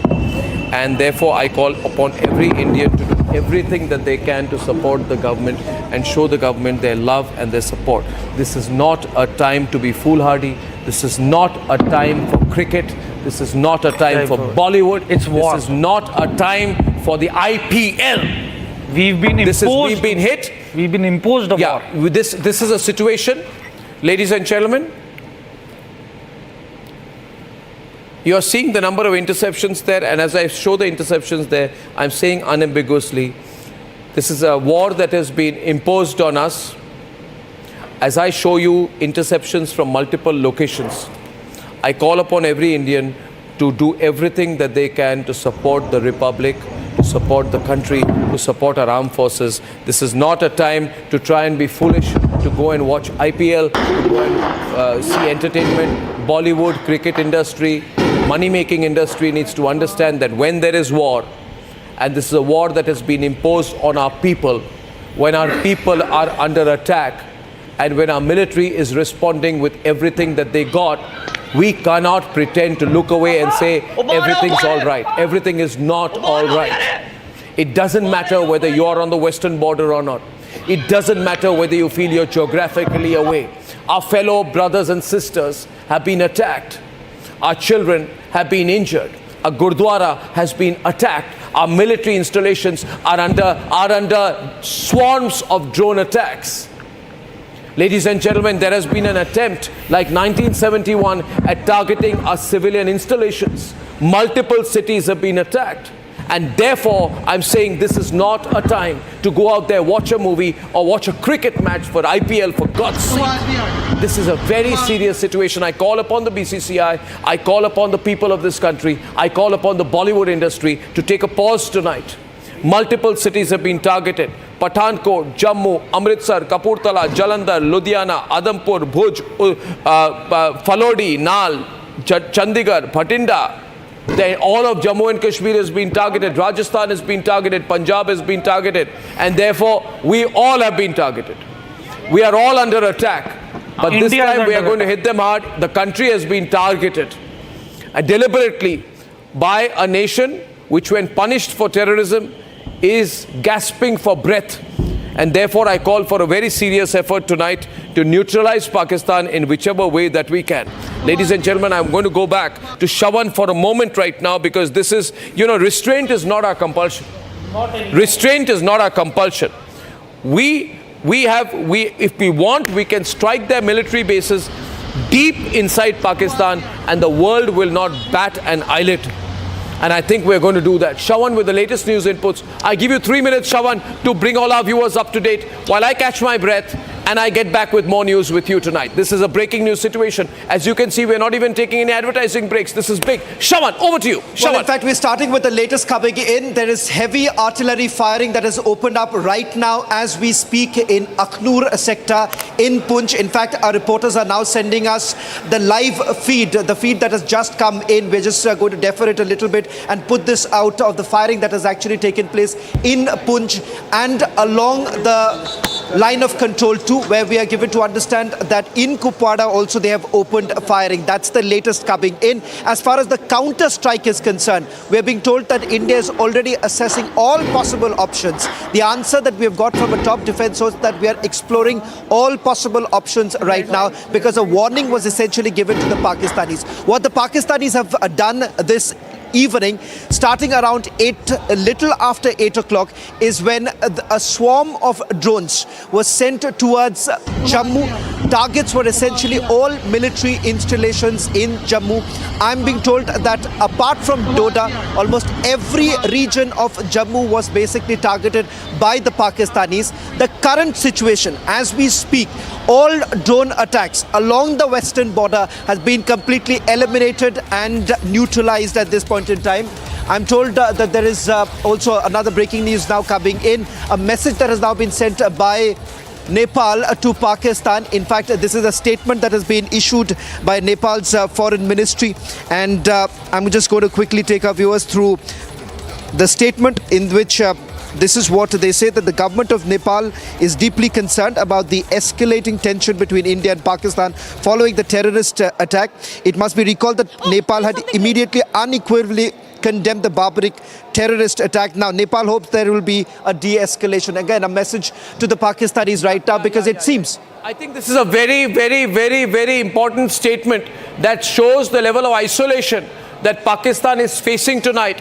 And to the people of Nepal, we remember that you stand with us. And I want to tell the people of Nepal, for all the attempts of all countries to separate us, including China, we will always stand with you. We are brothers in this, and we are family in this. And it's very good what Nepal has done to the brave people of Nepal, from the people, the fighting people of India against an evil country. We are together in this. Big statement coming in from Nepal. Deepak Vora. Deepak Vora, please, sir. Absolutely, sir. There's no question. You recall the massive earthquake in Nepal in 2015. We are still seeing the after effects of that. While other countries conveyed their condolences to the then Prime Minister, we were meeting in the Indian Prime Minister's office in 15 minutes, and our first aircraft landed with relief supplies in 8 hours. The then Nepalese Prime Minister. So I'm quoting him, sir. We are getting live pictures from Poonch. Sorry, sir, to interrupt. No problem. I think we are getting some live pictures from Poonch. Who's our reporter on location, who's our camera person of location, if I can establish that. We have Harsha on location. Harsha, aapko meri awaaz sunai de rahi hai? Can you hear me, Harsha? Poonch, that's Poonch. First reporter in Poonch tonight. Important RT location out there. Harsha, what's the importance of Poonch, Samar? Very strategic, very important. Poonch is a place which has a very flat basin. Yeah. And it can be invaded by the enemy by tanks. Yeah. So Poonch is vulnerable, so is Rajouri. Yeah. Yeah. Yeah. It has happened in 71. Yeah. They are basically doing a repeat of all the places which they think they might take or cut off, which is not happening. Yeah.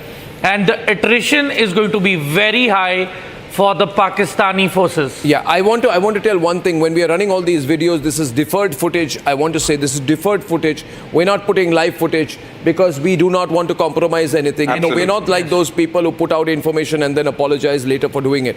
This is deferred footage. This is various footage from different locations. What you're seeing are the interceptions from different locations that are live tonight. Ladies and gentlemen, we have been told that an Indian pilot has been captured by the rapid reaction team of the BSF, the Border Security Force. I'm told he's the Pakistani pilot has been captured. This is somewhere in the Jaisalmer. Yeah, we have information of that. And ladies and gentlemen, the BSF's very quick rapid reaction team has actually captured that. Can I have the visuals? Can I please put the location? Can I put the location bug on top? Can we put more visuals? Can we run the breaking news supers? Can we run fast? Because this is a live breaking program and not a discussion program. So we need to understand this. Ladies and gentlemen, I'm saying this to my production team because I am trying to establish to you, the nature of the attack that we are facing tonight. I'm also getting a lot of messages tonight that why are they hitting our infrastructure? Well, they are hitting our infrastructure. They're only trying to hit our infrastructure. We are the ones who have hit our infrastructure. If they hit our infrastructure, and if they actually try to hit our infrastructure, whether it's our military infrastructure or it is our civilian infrastructure, we will destroy Karachi, we will destroy Ormara, we will destroy Gwadar in under 3 minutes. I mean, we can do that flat. I mean, they've forgotten that one of our fleets is already there. Yeah. Probably they are going to get a full frame surprise by tonight. You never know. Yeah, absolutely. Absolutely. Saurabh Shukla is with us right now, I'm told also. Is Saurabh with us? Ladies and gentlemen, Saurabh, you're there. Arnab, Yeah, Arnab, you were saying very aptly that the whole game plan of Pakistan now is trying to hit India's economic infrastructure as well. In fact, this is a dubious game by both China and Pakistan to try. If you remember, a lot of big industrial bases were being set in India. In fact, my source is telling me that this is a whole devious plan to actually try to tarnish India as the global economic and growth destination. But we are resilient tonight. As you see, we have the global support, and India has already told all its interlocutors globally that it has the wherewithal and the capacity to take on Pakistan's onslaught on India's civilian and military targets. So every citizen today, everybody who backs India and also who wants this terrorism to be eliminated from the face of this earth, from this supermarket of terrorism, Pakistan, should be supporting India tonight. And you have to just be resilient and support Prime Minister Modi, because that's I will. Wait. Shawan has an update. 1 minute, Saurabh. Shawan has a quick update. Shawan. This is what. In fact, we've just got information with regards to the pilot. In fact, they're making an assessment right now. And now with the area, or now we're just waiting for a confirmation with the area. Where exactly have they captured, and whether at all this was down on our side? We're just getting a little bit more confirmation coming in on that front. Okay, that's very interesting. Home Minister Amit Shah has spoken to Lieutenant Governor Manoj Sinha and the Director General of Police of Jammu and Kashmir Police, Nalin Prabhat, right now. This is now the big question is this an act of war? Of course it's an act of war. Have we declared war? Not openly yet. An act of war is defined under international law as a deliberate, state-sponsored or state-tolerated armed attack, Deepak ji, on any other state's territory, its citizens or its military assets. I want to spend the next 5 minutes with you on why we are not declaring war yet. This is a violation of our sovereignty.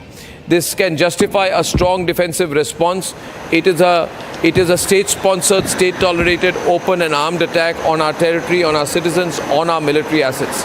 And therefore, this is all, it's an act of war. Let me answer this in terms of 1999. Yes, sir. Of course, 1971, Mrs. Gandhi went to Parliament and then Rashtrapati agreed to declare war. Thank you, But 1999 Kargil, we did not formally declare war. Well, nevertheless, it was a war without a formal declaration. So formal declaration of war will come if required. Otherwise, what we are doing at the moment is an undeclared war. We are in a state of war. Make no mistake about it. It has all the attributes of an armed conflict between two nation states, but we really don't need a formal declaration. There's no UN convention that says till you make a formal declaration you can't go fight the other chap. So there's something, we were talking about the economy. The Karachi Stock Exchange had tanked 5% yesterday and 7% today, sir.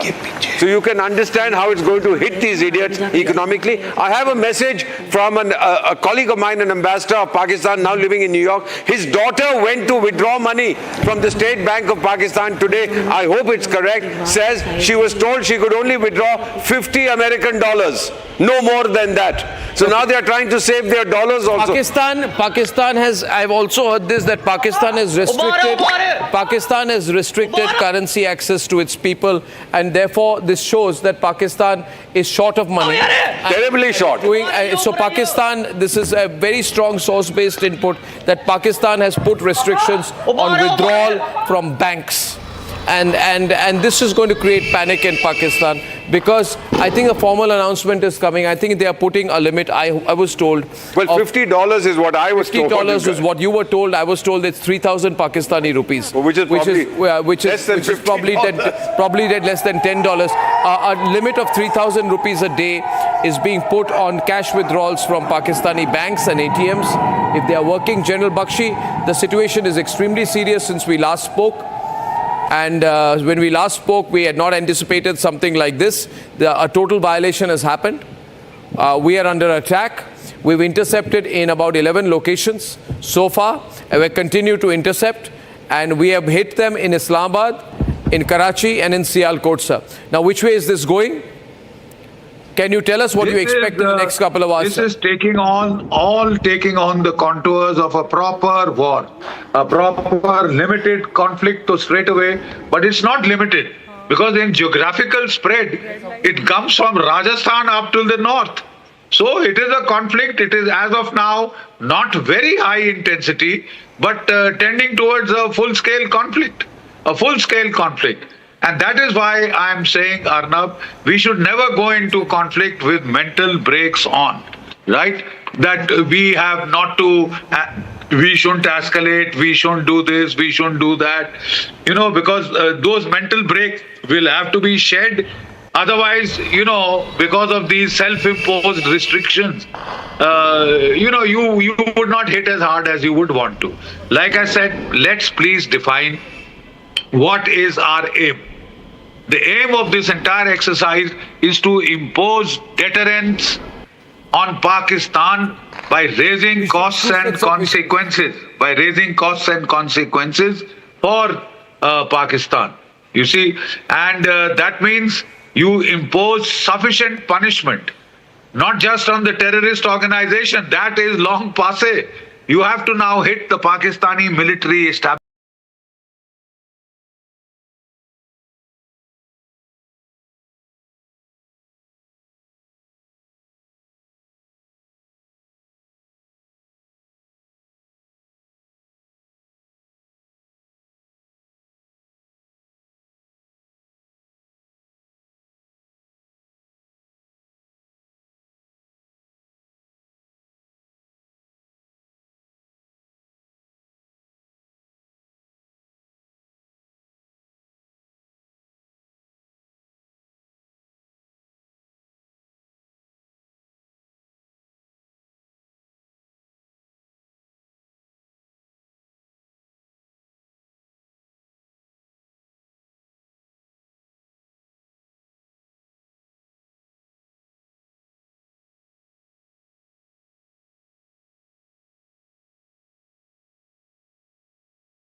is so heavily tilted in our favor that it has showed in the first 2 days of this conflict. Yeah. Our combination of S-400s, our combination of the Akash missiles, the MR SAMs, has been lethal. It's been lethal. We've wiped out whatever they've thrown at us so far. We've almost achieved 100% attrition rate, which even the Israelis got up to 98% in that missile fracas with Iran. 97 to 98% is the Israeli score. Russians come up at about 85%, Ukrainians at about 70%. We've touched 100%. It is a remarkable feat. And that is what has demoralized Pakistan so badly. That is no wonder their senators in the Pakistani parliament are crying. Confirmed input. Yeah, I will. Just information I have with us is that there has been movement of Shehbaz Sharif, and the entire Prime Minister, Pakistan's team has taken him to a location which is believed to be 20.5 kilometers from Islamabad. Breaking news inputs: blast in Peshawar, Pakistan.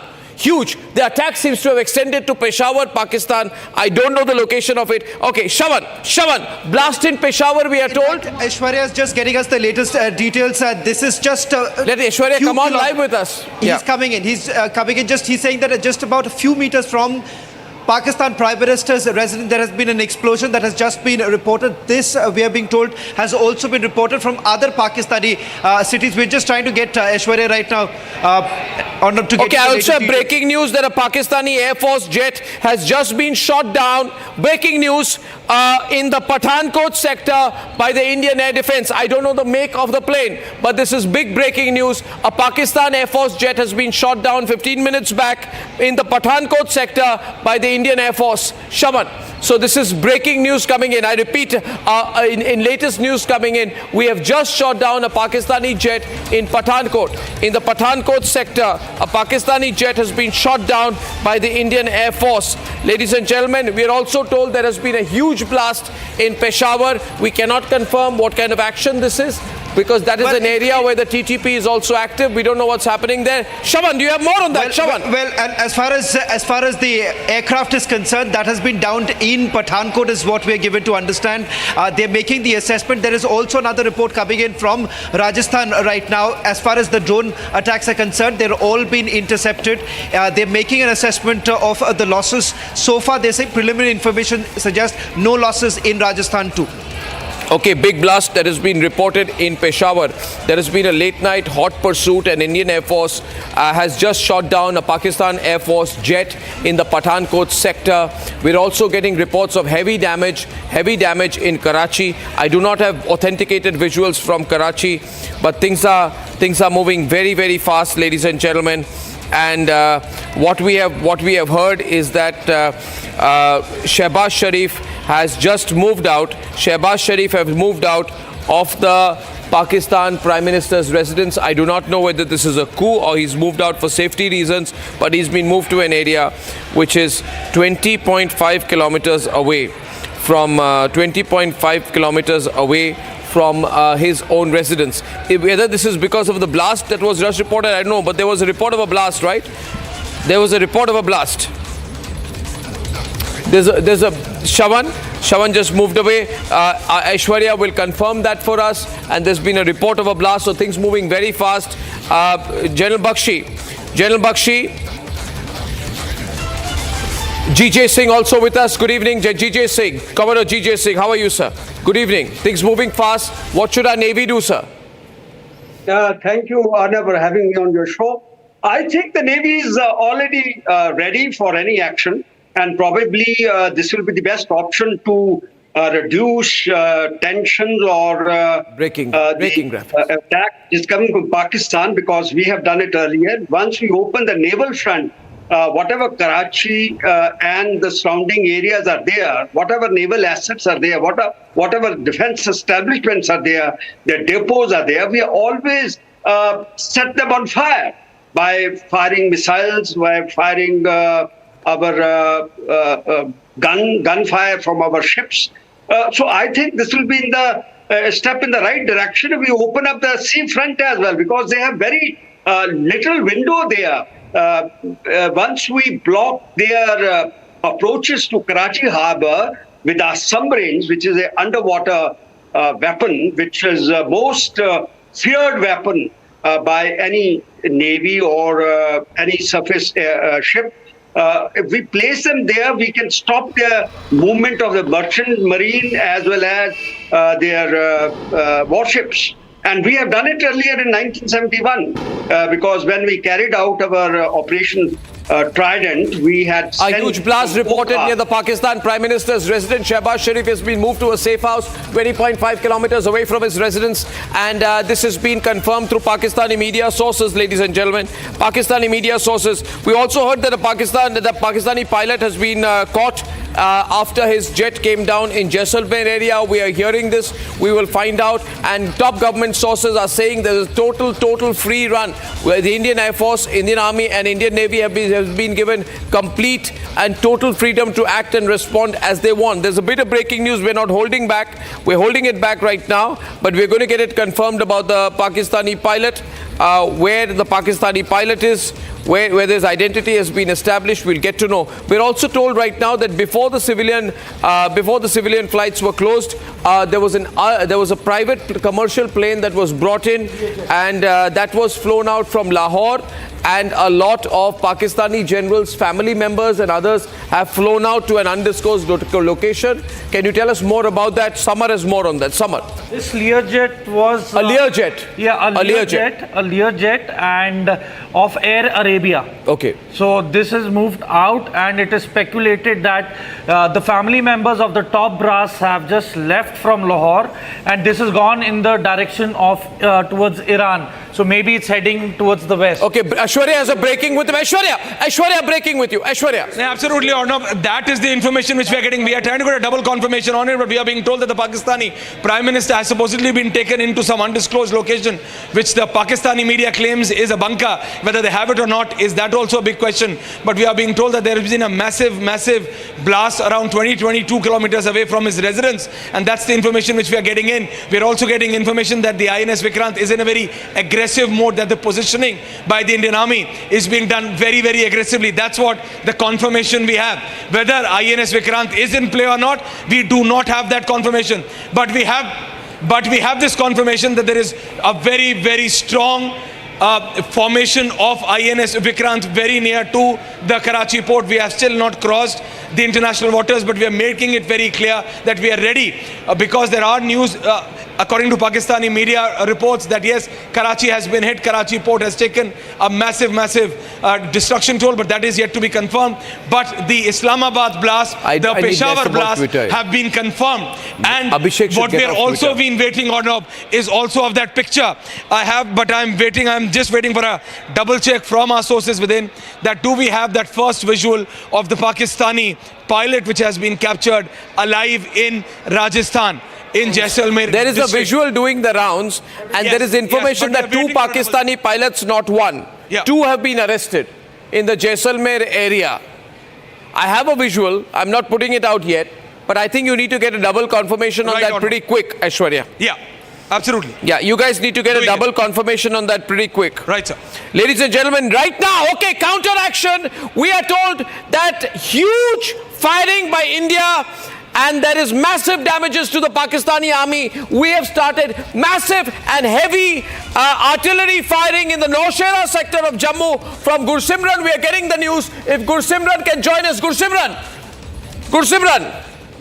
Visuals. Gursimran. Yes, sir. That is what we are picking up from the sources in the Indian Army, that the Indian Army is retaliating heavily to the Pakistan's provocation. It's the artillery being used against the Pakistani in the Nowshera sector. At least 3 of the Pakistan have been engaged by the Indian Army. Heavy losses are being confirmed to us by the sources in the Indian Army. What has happened that it was a provocation from the Indian Army. Soon after they carried out a swarm attack on the vital installations of the Indian Army, they targeted one of our forward positions in the Nowshera that has now been given a befitting reply. We have used the heavy artillery on the Pakistani post. There have been some of the information that is flowing through, that we are getting through the official channels, that there have been massive losses to the Pakistan. So the Pakistani army has suffered the losses due to their provocation, and now we are told that Pakistan is now trying to open some sectors in the Poonch as well as in the upper reaches of Nowshera and also in the Akhnur sector. So Pakistan is trying to escalate the situation, but they have been given a befitting reply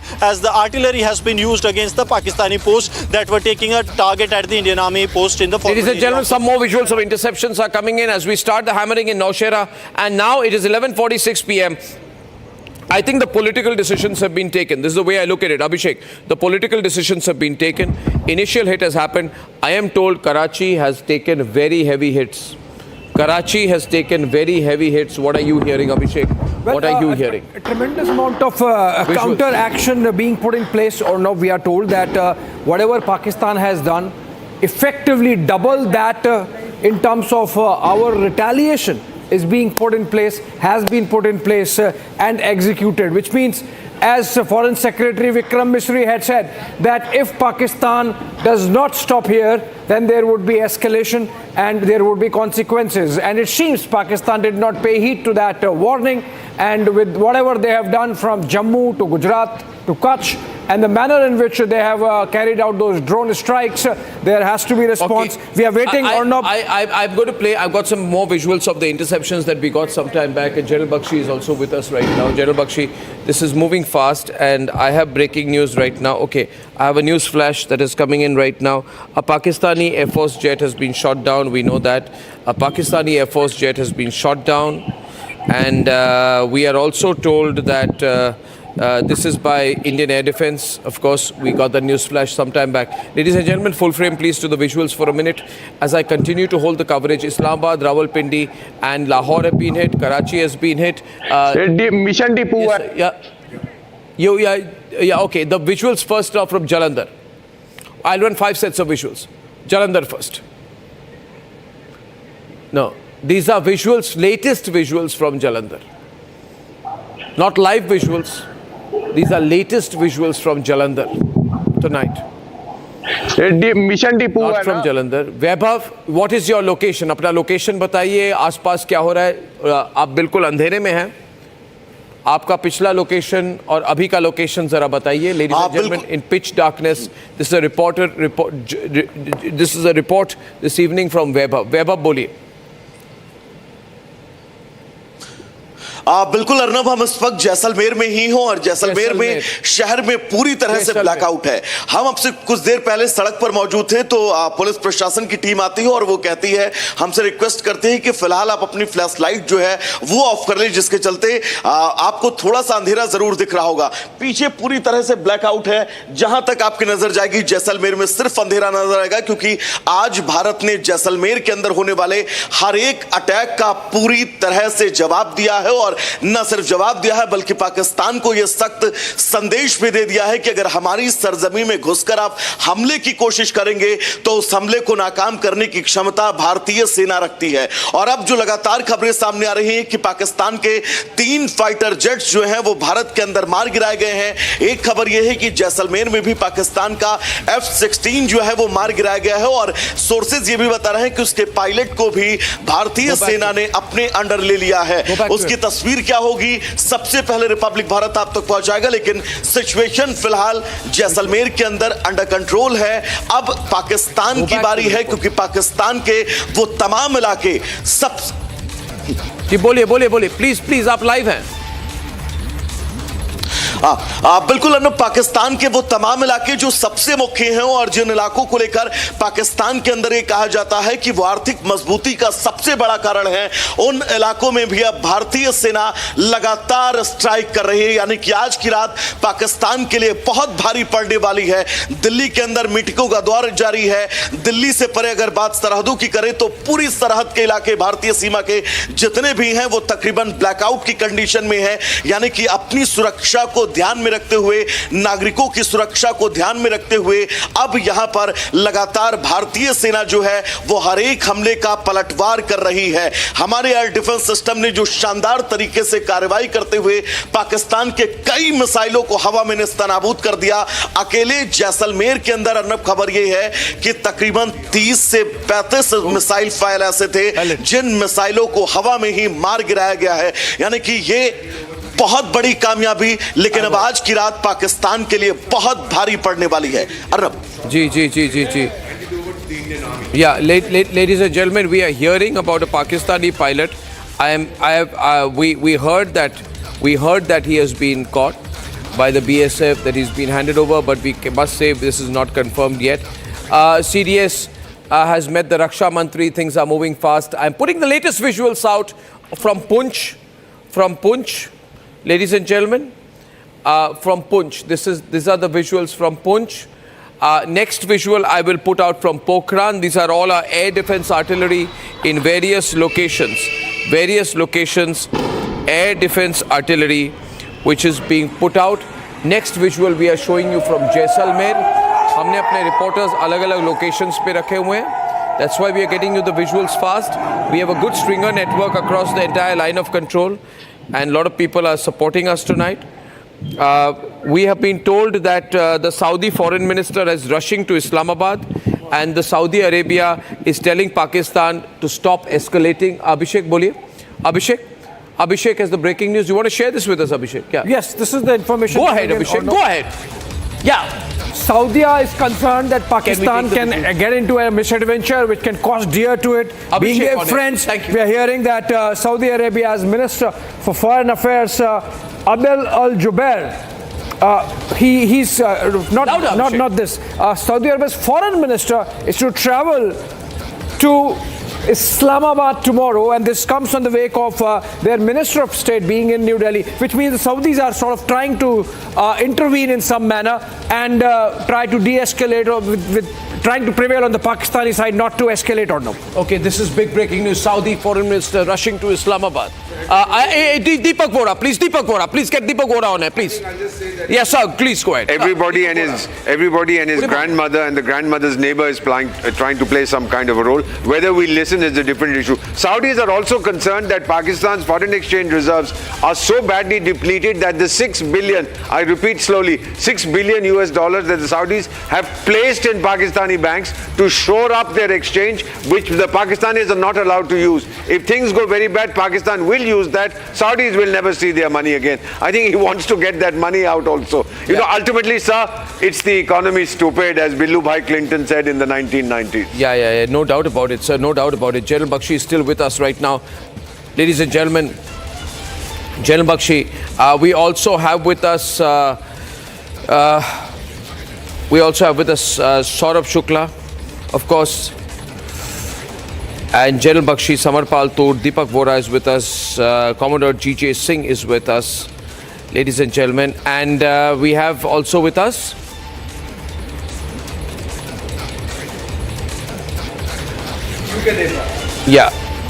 Group Captain Devnath. Sorry to keep you waiting. How are you viewing this, sir? How are you viewing the situation?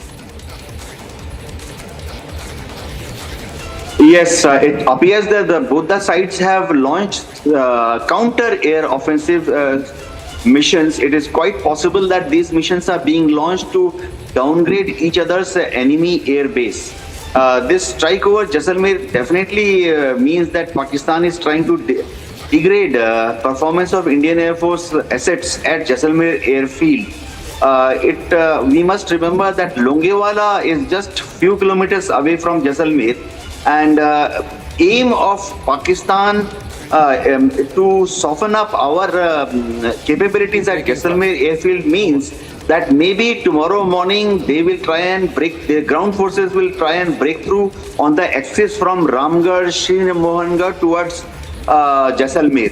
The forward posts are Ghotaru, Longewala, Tanut.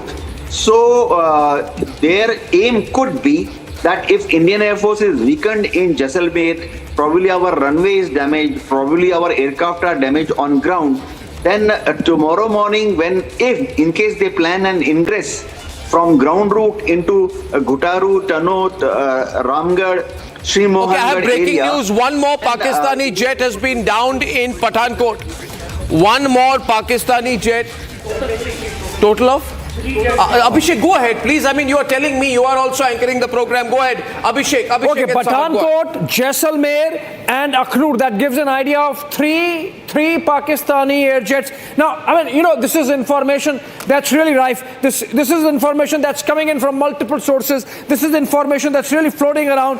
And this is information which clearly gives you an idea of the kind of escalation we are seeing at the borders. Effectively, war has broken out, irrespective of whether it's officially declared or not. And the kind of Indian response that's coming in, the fact that 3 Pakistani Air Force jets are down shows the manner, the efficiency, and the speed with which our air defense is working, and the superior efficiency with which they are delivering on the systems. Abhishek, I must tell the audience that what is the definition of war? The definition of war is when a hostile country's aircraft crosses over the IB and enters a sovereign country's airspace, means it's a declaration of war. Yeah. So there is no formality to declare war anymore, because our hostile neighbor Pakistan has already done it by its actions, and they will pay dearly for it. They will beg for peace now. We don't need formal declarations anymore. It's evident, sir. It's evident. Yeah. It used to happen. This is the blunder that they've done. The political top brass has failed to put a leash on their Pakistan military establishment. They are out of control. They've gone berserk. Yeah. They need to be put under leash. And Deepak.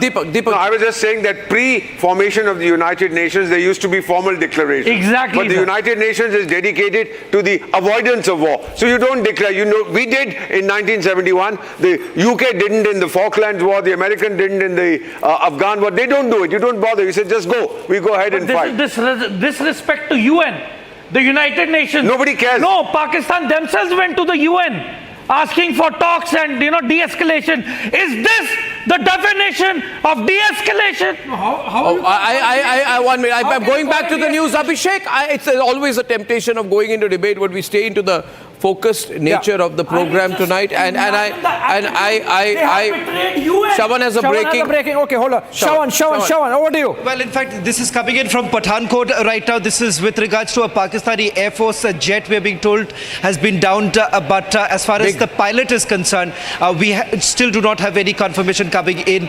We've tried to get some confirmation from the other authorities. But so far, all that we're getting to know is that Pakistani Air Force jet, in fact, was on its way, has now been downed. Where exactly, that details yet to come in.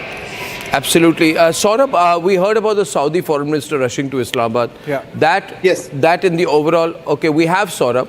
I can see him there. Okay, I'll get him in a bit. Are you there, Saurabh? You're there. Yeah, he is there, please. Thank you, producers, for trying to direct me on this. Saurabh, over to you. Saurabh. Yes. Yeah. Arnab, thank you, Ajit. Very clear messaging out now that after India's firm resolve that it will not hold back, now the international community is now putting pressure on Pakistan, because now the blame is very clear. India has made its point that for us, it was a war against terrorism, war against terrorist infrastructure in Pakistan, and every global citizen who has been impacted by terrorism from Pakistan today should feel thankful for what India is doing. What Pakistan has done has provoked India by directing its attack against India's civilian targets, against India's military target. It has escalated this and turned into a full-scale war. Now, world has to lean on Pakistan and make sure that it gets rid of Pakistan's terrorist infrastructure. That's the reason why you saw the clear messaging coming out from Marco Rubio. Saudi Arabia, who's obviously, a key friend and ally of India now also, is now sending, because they know it's the Saudi money. A lot of pressure can be put by the Saudis, and if the Saudi minister is getting there, there is something serious there. Because the Pakistani generals, the ISI, if they're scared of one or two countries, one of the countries in Saudi Arabia. And this is a success of India's diplomacy as well tonight, that we are mounting pressure on all fronts. We are unrelenting. Huge series of attacks. I would like to go across on the... I've just got big breaking news. There have been a major series of attacks in Baluchistan. General Bakshi, I'm bringing this to your attention. GJ, Saurabh, everyone. There is a major series of attacks which have happened in Quetta. Quetta is under attack. The Pakistani Forces Frontier Corps headquarters have been targeted by armed persons. Several blasts have been followed by gunfire. Shawan, are you there? Shawan? Yes. Shawan, are you there? We just have a confirmation right now. There's been a massive escalation in Quetta. There have been a series of attacks. This is coming in from a reporter in Baluchistan, where they're saying that the Frontier Corps of Pakistan has now been attacked. In fact, this comes just a few hours after a Pakistani convoy was attacked. There is another breaking news coming in. Arnab, right now is the Chief of Defence Staff, we are being told, has briefed the Raksha Mantri about the latest developments along the western border and essentially the discussion on the counter strikes right now that is also being weighed in by the CDS. Okay. While the briefing is going on, the Chief of Defence Staff is briefing Defence Minister Rajnath Singh. Remember, just a while back, the Defence Minister had spoken to all the three service chiefs over the phone, Army, Navy and Air Force. Go on, Abhishek, go on. We have General Shukla and GD Bakshi together with us. General Bakshi, there are reports that maybe Asim Munir is facing a situation in Rawalpindi, that perhaps he's surrounded by generals who are unhappy with this escalation, that perhaps there is a coup happening in Pakistan. There may well be. I won't be too surprised with this news. But, you know, there is something I'd like to caution all our friends here. In the armed forces, we call it the fog of war. And you get all sorts of news in the fog of war, much of which is not verified or true. So we have to be a little cautious on that, in the first day of that conflict, because all sorts of reports will come from all over, and you have to discern what is really likely or, we call it credible information or probable information. So, so with that, let me make 2 or 3 quick points, Arnab. Number one, after World War II, there has been no declaration of war. This is for all our friends.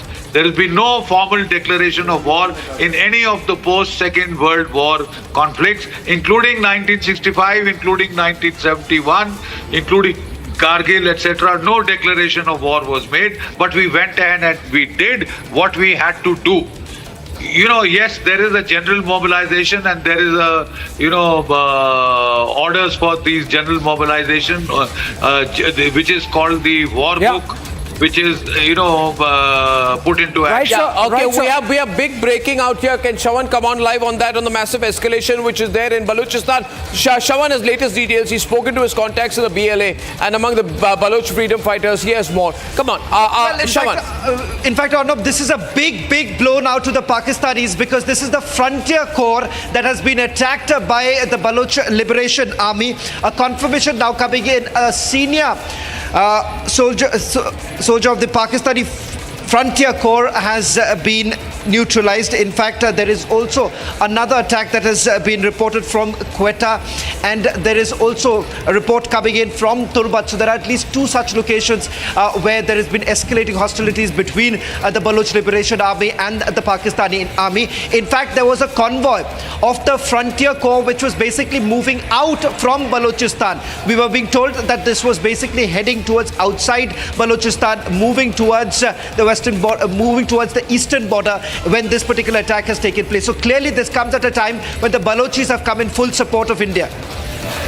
We have, there's been obviously a counter-offensive right now that the Baloch are going in for Quetta.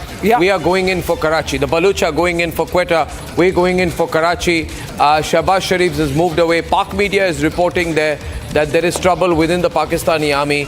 We're hearing these reports. Of course, we can't put it out officially, unauthenticated reports of some disciplinary action which has been put against Asim Munir. General Bakshi is coming in. General Bakshi, yes, General Bakshi.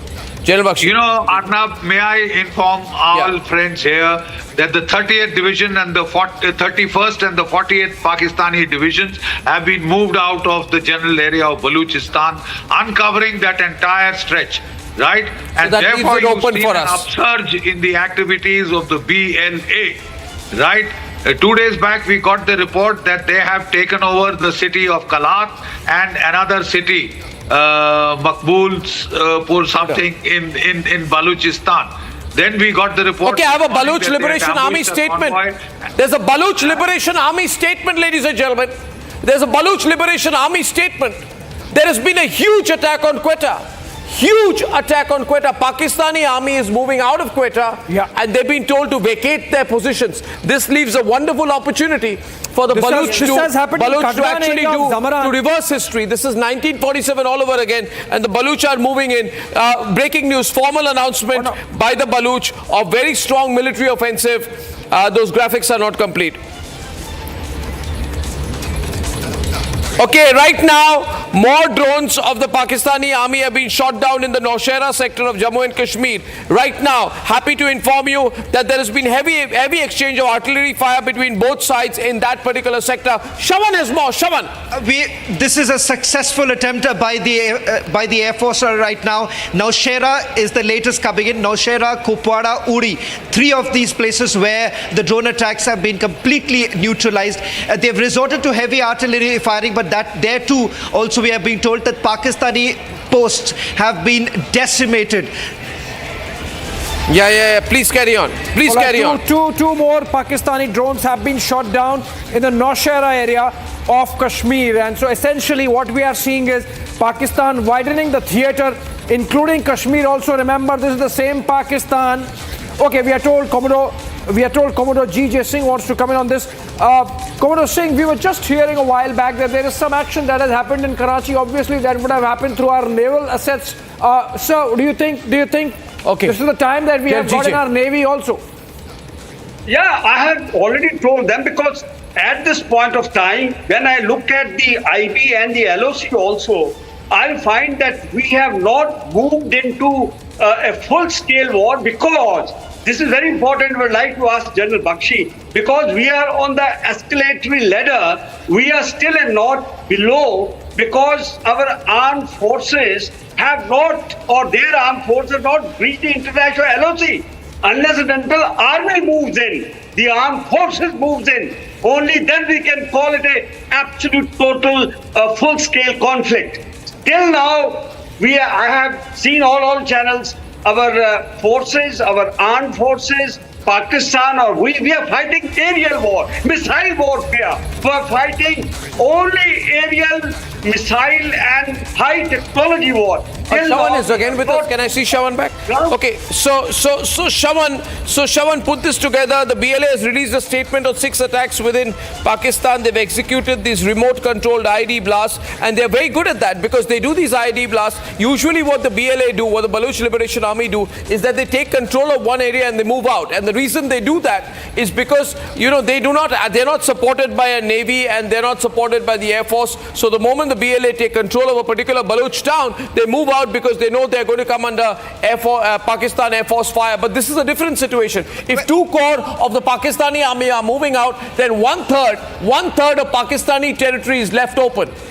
Right from there to the Afghan border and down to the Iran border, that area is free for all right now. So the BLA can really move in. It's a very good situation from the Baluch perspective. So that's why the criticality of this information, General Bakshi, very critical information, Chawan coming in, doubling down on intensity against the Pakistan army. Well, interestingly, it is the same frontier corps that was basically moving towards the eastern border for further redeployment, and now the 6 attacks that have taken place is in Kech, Mastung and Kachi. Correct. In fact, that basically further corners the Pakistanis, because they were basically trying to redeploy. And the Balochis are now, as they've been pointing out, full support for India, and that is one of the reasons why what you're essentially looking at, that these IED explosions are basically looking at all convoy redeployment. So the Pakistanis are now suffering further losses. Okay, tomorrow there is an IMF meeting. I don't know where this is, Abhishek. Is it Washington? It's in Washington. I'd like to go full frame once again to Saurabh, because tomorrow is an IMF meeting and we've just been told that India is moving a resolution here very, very fast to the IMF to be cautious on the Pak bailout. They need a $1.6 billion bailout tomorrow. 9th is the meeting. What do you expect? Saurabh from Washington live. From Washington. Saurabh live.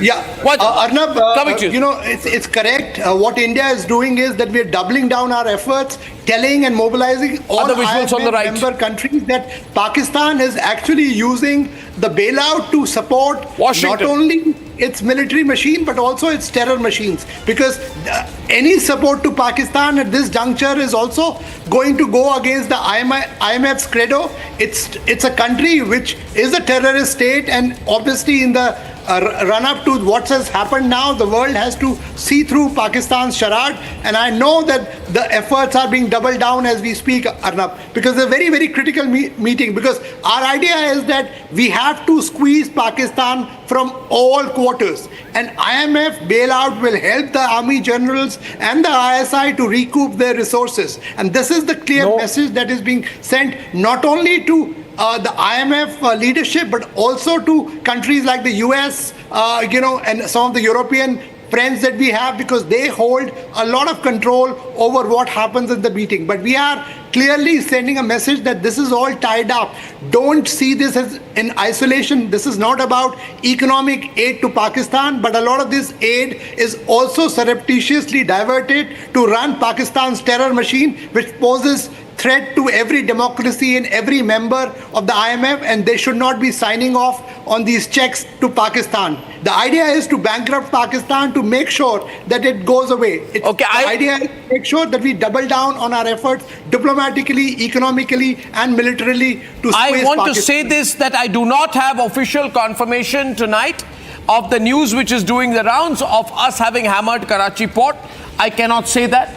Of naval action on Karachi, I cannot confirm. But our Navy is ready. Our Navy is always ready. Our Navy is ready. If we want to hammer Karachi, we can do that within seconds. GJ, but we do not have. Abhishek, do we have official confirmation of the Indian Navy action on Karachi? We are prepared, we do not have. We do not have official confirmation of.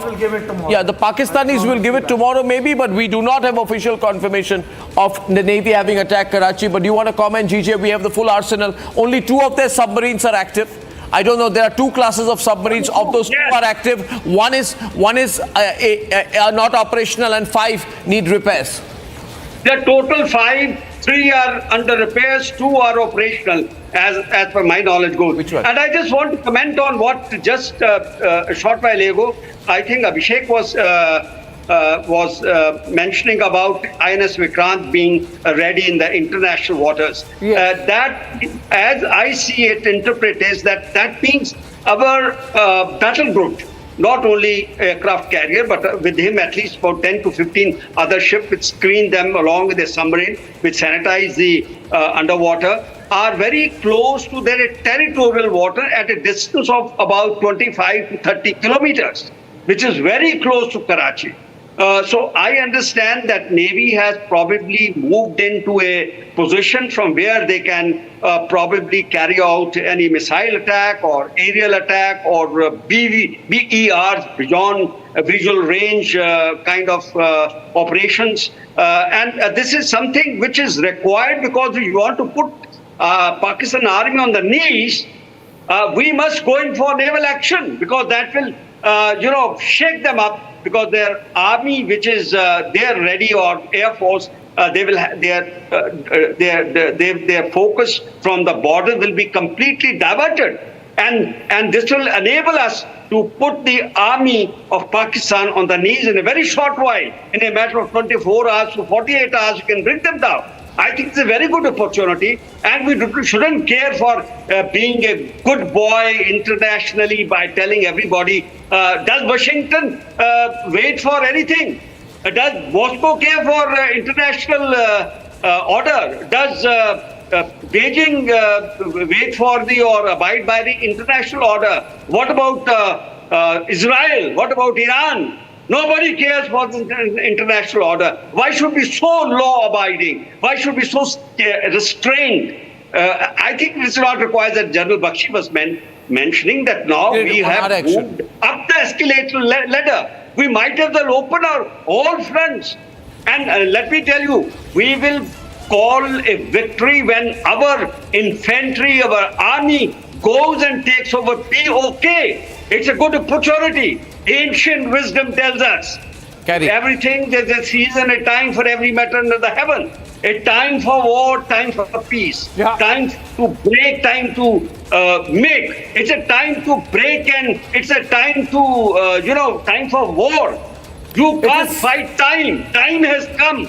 It is high time that our armed forces go ahead with full gusto and full thrust. This is the time. You won't get this window of opportunity otherwise. This window of time or whatever you call is very little. We've got to move in.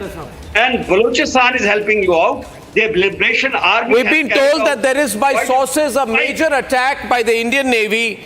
We're reporting a major attack by the Indian Navy on Karachi. There is no official confirmation, but we can carry that there is a major attack underway by the Indian Navy on Karachi. This is the information which we have, and the Indian Navy is completely in battle gear right now, and Karachi, the Karachi will come under attack. I have some visuals not authenticated. However, Karachi also source-based information right now, and there is no official Navy confirmation, but there is a Navy onslaught on Karachi. We do not know the details right now. We will confirm it. The moment we have more information, we will carry more. This is just an initial news break, not confirmed yet officially by the Indian Navy, but this is doing the rounds. I will wait for an official confirmation to carry more. Let's go back to the story which we have.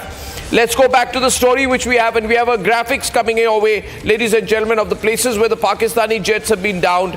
And I'd like to also show to you the areas which have been hit right now, and all the calculations, all the thinking that the Pakistani army has been thinking of, the preemptive action is now out of control. They cannot be in a situation right now to expect this nature of attack. And if it is true that the Indian Navy has also carried out a major simultaneous attack, then Pakistan is surrounded from all sides, and then we're literally going for the complete jugular on this one, right? If we are hitting Karachi tonight, what this means, if we are hitting Karachi and Karachi port is being hit, then we are taking no chances. We are going all out on this one. I have some visuals, unverified visuals, and I can say these are unverified visuals, ladies and gentlemen, but we have visuals, but unverified visuals yet of a major onslaught by the Indian Army on Karachi. Ladies and gentlemen,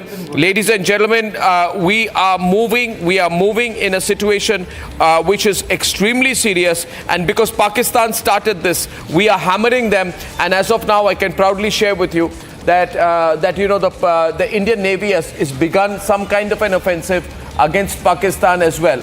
Pakistan is targeting some civilian areas. We are responding. Abhishek, you need to share more details of what you know about the Navy action on Karachi. Thank you. So we are coming back to the Navy action in Karachi in a bit, Arnab, because what is Let's go back to Aishwarya. Let me go to Aishwarya for a minute. I need to get Aishwarya in on the information on Karachi, because that is the big story as of now. The Pakistan Air Force has really, for this minute, I can say they've probably gone a little overboard this time, and we are also paying a price. Every attack of theirs has been countered. We are hearing that in Uri and Kupwara, Pakistan has targeted civilian areas, and that's being responded with heavy artillery fire from Indian side. Big, what do you call them? Big guns. The artillery fire. The artillery guns, the howitzers, the 155mm guns, Bofors, everything, they're out now.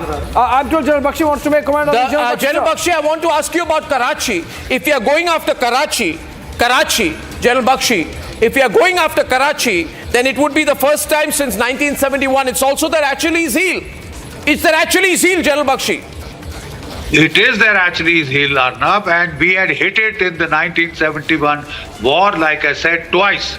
4th of December, which is now celebrated as Navy Day, and 8th of December, right? Operation Trident and Operation Python. We had towed the only missiles then available with the Indian Navy were on the OSA missile boats, which we had just purchased from the Russians. We towed them. They didn't have enough fuel and range to reach Karachi. So they were towed by the frigates and let off in the vicinity of Karachi. They closed into Karachi and fired their Sykes missiles. They sank 6 enemy ships in Karachi harbor. They put the Karachi oil farm on fire so that it had burned for 7 to 10 days. The entire sun was blacked out with that dark smoke that had come from there. And it was one of the most amazing operations in naval history, not just in Indian naval history, but in global naval history, where a fleet goes, bottles up the enemy fleet in the home port, visuals on the right, the naval the home base of the Pakistani Navy. Other news also attacks it and leaves it in flames. There are. It can be repeated. It can be repeated much better. We have much longer ranged missiles. Yeah. Much more lethal punch. Yeah. Far greater lethal punch. We can blockade Karachi, partial, total, whatever the government wants. And if that happens, it will hit the Pakistani economy very hard. A combination of 2 sucker punches, one from the IWT abrogation and the other from a naval blockade, and that's the end of the Pakistani economy as you know it, Arnab. And like I keep saying, the only way to splinter a nuclear armed state is to destroy its economy, and that can be done by a combination of IWT, Indus Water Treaty and naval blockade. General Bakshi, we are in fact hearing that Quetta has been taken over by Baluch insurgents, that Pakistan army soldiers have really quit Quetta, and essentially what we are seeing is that Pakistan army really running for cover with what's hitting them. You see, we have surrounded Pakistan from all sides, and it is getting hammered in the omnidirectional approach. They don't know where to focus, which way to look, and they are constantly looking over their shoulder. Now, Arnab, I'd like to highlight one thing about this current conflict. Our greatest strength, when we talk of relative strength between us and Pakistan, the highest is the Navy, the differential of the 2 navies. The next is the air defense assets that we have, the huge differential. It is a great strength of ours with the S-400 missiles, with the Akash missiles, with the MR SAMs, and with the Baraks. Yeah. Barak Israeli missiles. Yeah. So with these, if we use it as a hammer and an anvil, if the Pakistani Air Force is stupid enough to throw it against us and our air defenses, we've already seen what is happening. If I understand correctly what has been said here, 3 aircrafts and counting. 3 aircrafts and counting. And Pakistani Air Force is already getting jeered at. What the hell are you doing? Why are you hiding behind the aprons of your ladies? Come out and fight, because the Indian Air Force is all over. Okay, we have heavy firing in Poonch right now. I'm going to Harsha's camera frame. Harsha's camera frame from Poonch. Ladies and gentlemen, right now, while reports of Karachi are not confirmed yet, Harsha is giving us a live frame from Poonch. Harsha, over to you. Harsha in Poonch. Yes. Right now I am in Poonch and I'm at KG Top. Exactly, this place is KG Top, and behind me is the Degwar Mountains. Behind me is the Degwar Mountain, from where the heavy artillery shelling is happening, from where the heavy artillery shelling is happening, and also from behind that we can hear the shelling. Continuous shelling is happening right now. After 3-4 shelling, after 3-4 shelling, now for time being the shelling is stopped. But from that Degwar mountain behind me, there was a continuous mortar shelling. The artillery from both sides have now opened, and also there was a continuous explosion sound. Back to you. Okay, that's live from Poonch, ladies and gentlemen. That's Harsha reporting from Poonch. Going back, to the live analysis right now, viewers, I am in a situation tonight where we have a lot of breaking news firing at us from all sides. So I'm discriminating between what we carry, what is authenticated, what is not authenticated. And as General Bakshi rightly said, in the fog of war, there's a lot of news which begins to filter through, and it's the responsibility of the government really beyond a point of time to release the information. Now, I would say one thing out here. That this whole strategic restraint doctrine, Operation Sindoor, is the death of strategic restraint. This is the foundation of a new active policy, preemptive, punitive and sustained operations, where we are ready here for a long battle if required. Yeah, what are you hearing? What are you seeing here? Yes, Harsha, you're saying something? Okay, we lost the frame there with Harsha. Okay, Shawan has breaking news. Shawan confirms aggressive posture taken. Navy sources confirming aggressive posture taken. We need to get Shawan fast. Yeah, don't tell me that Shawan is not there. Be positive in your response and give me what Shawan has said there. We are hearing here Navy confirming, Indian Navy saying aggressive posture taken. This is huge. That means the Indian Navy is moving in. This is the first confirmation. Deepak Vora, big statement. Absolutely. Aggressive posture taken. That's what the Indian Navy is saying tonight. Absolutely. It means we are going inside, pulling them out, and we're going to sink them in their own backwaters. Absolutely. Shawan, what are they telling you? This is a very big statement in the context of the news of action against Karachi. Yes, Shawan, we can break that also. Only statement that has now been made is the aggressive posturing has been done by Navy, which essentially means that they have moved their as far as aircraft carriers are concerned, because that was already positioned there. And huge, as far as Republic. As far as the other warships are concerned, those details haven't been given, and they're clearly mentioning the point right now that all options are basically open at this point in time. Perhaps because of certain operational issues, those details haven't been given. The only line which is quite indicative is the fact that the Navy has now taken an aggressive posturing as far as the Western Front is concerned. So this is Shawan. This can only mean Karachi. We don't know whether they've hammered Karachi port. But we are ahead on all the breaking news tonight. The Indian Navy confirming that they have taken an aggressive posture. Yeah, Abhishek, big news. And it is also confirmed our aircraft carrier has been used.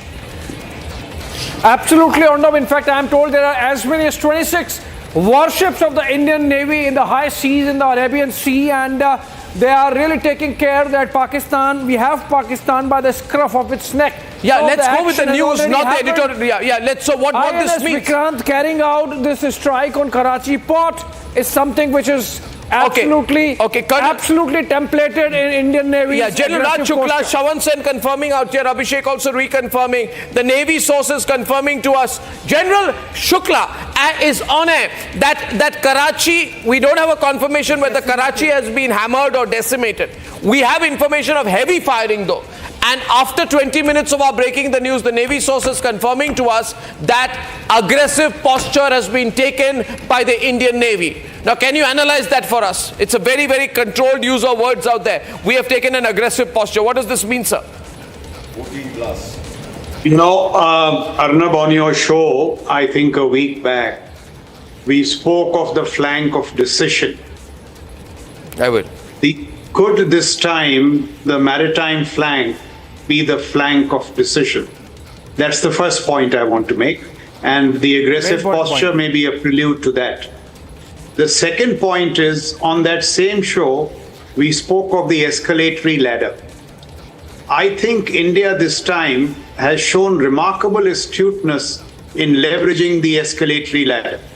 Now, whoever the author is, if it is the Chief of Defence Staff, Anil Chauhan, full marks to him. So let me tell you what's happened, in my view. You know, this might be the beginning of the end of the nuclear terror nexus. We have told Pakistan, you make a choice. If you want to bolster the terror apparatus, you will have to deal with India's conventional might. Round one of that was that very well orchestrated, long-range precision strike attacks, where we saw synchrony between sensors, shooters across domains. Yes. From the Rafales, from the loiter munitions, and all of that stuff. What did we tell Pakistan? That please see sense even now, at this very late hour, we said we are expanding the terror ecosystem. So right from Bahawalpur to south of Punjab, but we are not escalating it to military or civilian targets. Because our military is sophisticated, it has got brilliant men, and it is not blunt like yours. It is not led by strategically obtuse people like Asim Munir. That was a key difference.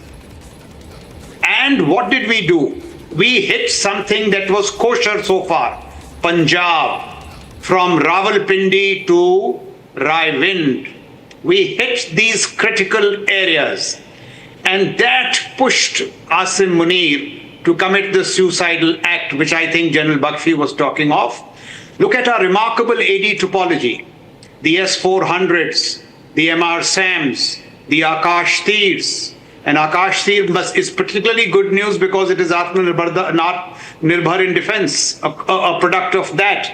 The many V-Shorads. And he fell into the trap. Look at the high point of the news today. I mean, this is remarkable.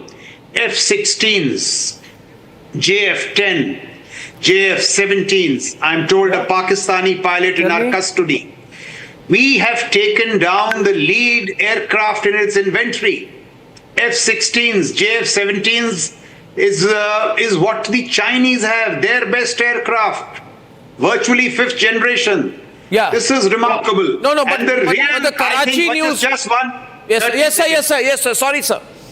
Go on. The real surprise weapon was these loiter munitions, where we said, listen, you do terror, we don't do terror, but we will do this loiter.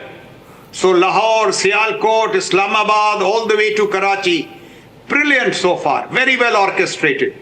And now if the maritime flank can prove to be the flank of decision, I think this is, as I said, the beginning of the end of the nuclear terror menace and the beginning of the end of Asim Munir. If I may just end with one quote. In our years of passivity, when we didn't respond after being hit in Kaluchak and all of that stuff, Arun Shore said in desperation, he said, not an eye for an eye, not a tooth for a tooth, for an eye both eyes, for a tooth the whole jaw. Perhaps that time has come. That moment has begun. Time to absolutely hit them. Sources confirming use of our aircraft carrier. Sources confirming aggressive posture. We are on the breaking news story of the moment. I am, viewers, in the next 30 seconds going to recap a lot for you. We have the best team with us. We have Deepak Vora with us. We have General G.D. Bakshi with us. We have Major Samar Partoor with us. We have Commodore G.J. Singh with us. We have the best anchor with us. No, sir. We have Abhishek Kapoor with us. We have Shawan Sen with us. We have Ravinder Sachdev with us. And we are going to go through all night because I am smelling victory. I am smelling a big assault on the Pakistanis. I just, like every loyal Indian, want a confirmation from the Indian Navy. I have visuals. I'm not showing it. I have visuals of a kind of hammering that Pakistan would not have seen. I just want Navy to authenticate these visuals. I know Pakistan, I know our pilots have been caught. We are going to go by confirmation on this, but we are smelling victory. And there is no pulling back from it this time. Abhishek, I think we are going for the kill. Are we going for the kill? General Shukla, I think we've surrounded them. Look at the splendid coordination between our three forces. Drone attacks, kamikaze attacks by drones. Then the Air Force comes in, pinpointed precision strikes, hit their morale, force them, try to get them in. Then they come in and attack us. And when we attack at a level and a scale that they would not have imagined. Yes, this is beautiful coordination between our forces tonight. It's going to be a long night, but a beautiful night. Yes, General Shukla, your hand is up. I can see you there, sir. 26 warships are in the high seas right now. 26 Indian warships have gone into action. This is huge. That includes this is huge. INS Vikrant. That includes INS Vikrant. We are going for all-out naval assault on Pakistan. Abhishek? Karachi, absolutely, Arnab. There would be a complete blockade. Of course, when they do it, the Navy decides. Okay. Navy Chief has briefed the Prime Minister as far as options are concerned. But this is deployment. This is war skill deployment in the Arabian Sea by the Indian Navy. Yeah, we are getting some visual of a Turkish cargo plane reaching Karachi. Arnab, can I come A Turkish cargo plane, we just heard this, reaching Pakistan. We have a flight radar visual of a Turkish cargo plane reaching. Take it out. Yeah, I think we should blow it up. Yeah, General Shukla, yeah. You know, on a lighter note, I just want to lighten the mood. You know, General Ziaul Haq, on the fateful night when he unleashed a coup against Zulfikar Ali Bhutto, he told his GOC 10 Corps, one General Chisti, the night before the coup, he said, Murshid, hame marwa na dena. I think the whole of Pakistan is telling Asim ki Munir, tumne humko marwa diya. Marwa diya. He's in jail, sir. Take it from me. He's under arrest. We are hearing that he's under arrest, but we can't, as you say, we always go by official confirmation, though there is news going on that Asif Munir is under arrest. Giri Bakshi, this news is going all over. I know you spoke about the fog of war, but General Bakshi. You know, Arnab, I would totally agree with Raj that the flank of decision is the naval flank. In terms of the relative strengths of the two navies, we have a more than 3:1 differential. Yeah, absolutely. GJ wanted to come in, GJ. Arnab, I just want to tell you that there is no comparison of the sophistication which we have in the Navy. The state-of-the-art platforms which can deliver all three-dimensional, underwater, on the surface, in the air. We have that kind of a Navy. And now, with the having moved in very close to the Pakistani territorial waters with 20 to 24 ships, and I'm sure along with there are at least about 5 to 10 submarines also. That means the blockade had already been accomplished, achieved. They cannot escape from any side. And the ships, I'm sure by morning you will be hearing, because it's an evolving story. It's an evolving naval, posturing. You will find that either the Karachi has been set ablaze, or all the infrastructure which they have got, naval asset they have got on their 8 to 900 kilometers of coastline, because they got only 900 kilometer coastline, including Gwadar. I respect Gwadar as well, because Chinese have got their vessels and their submarines visit there.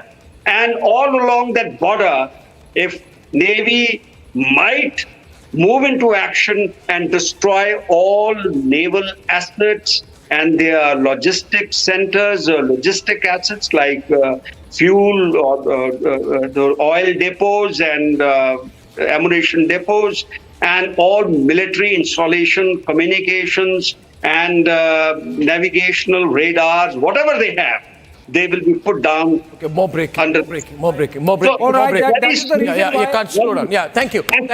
Okay, now we have moved on a very high level of escalated ladder when it comes to naval warfare. Because naval warfare is not only restricted to missiles, they are also we use aircraft, we use gunfire as well. We have got long-range guns on ships, cruise battleships, on frigates, destroyers.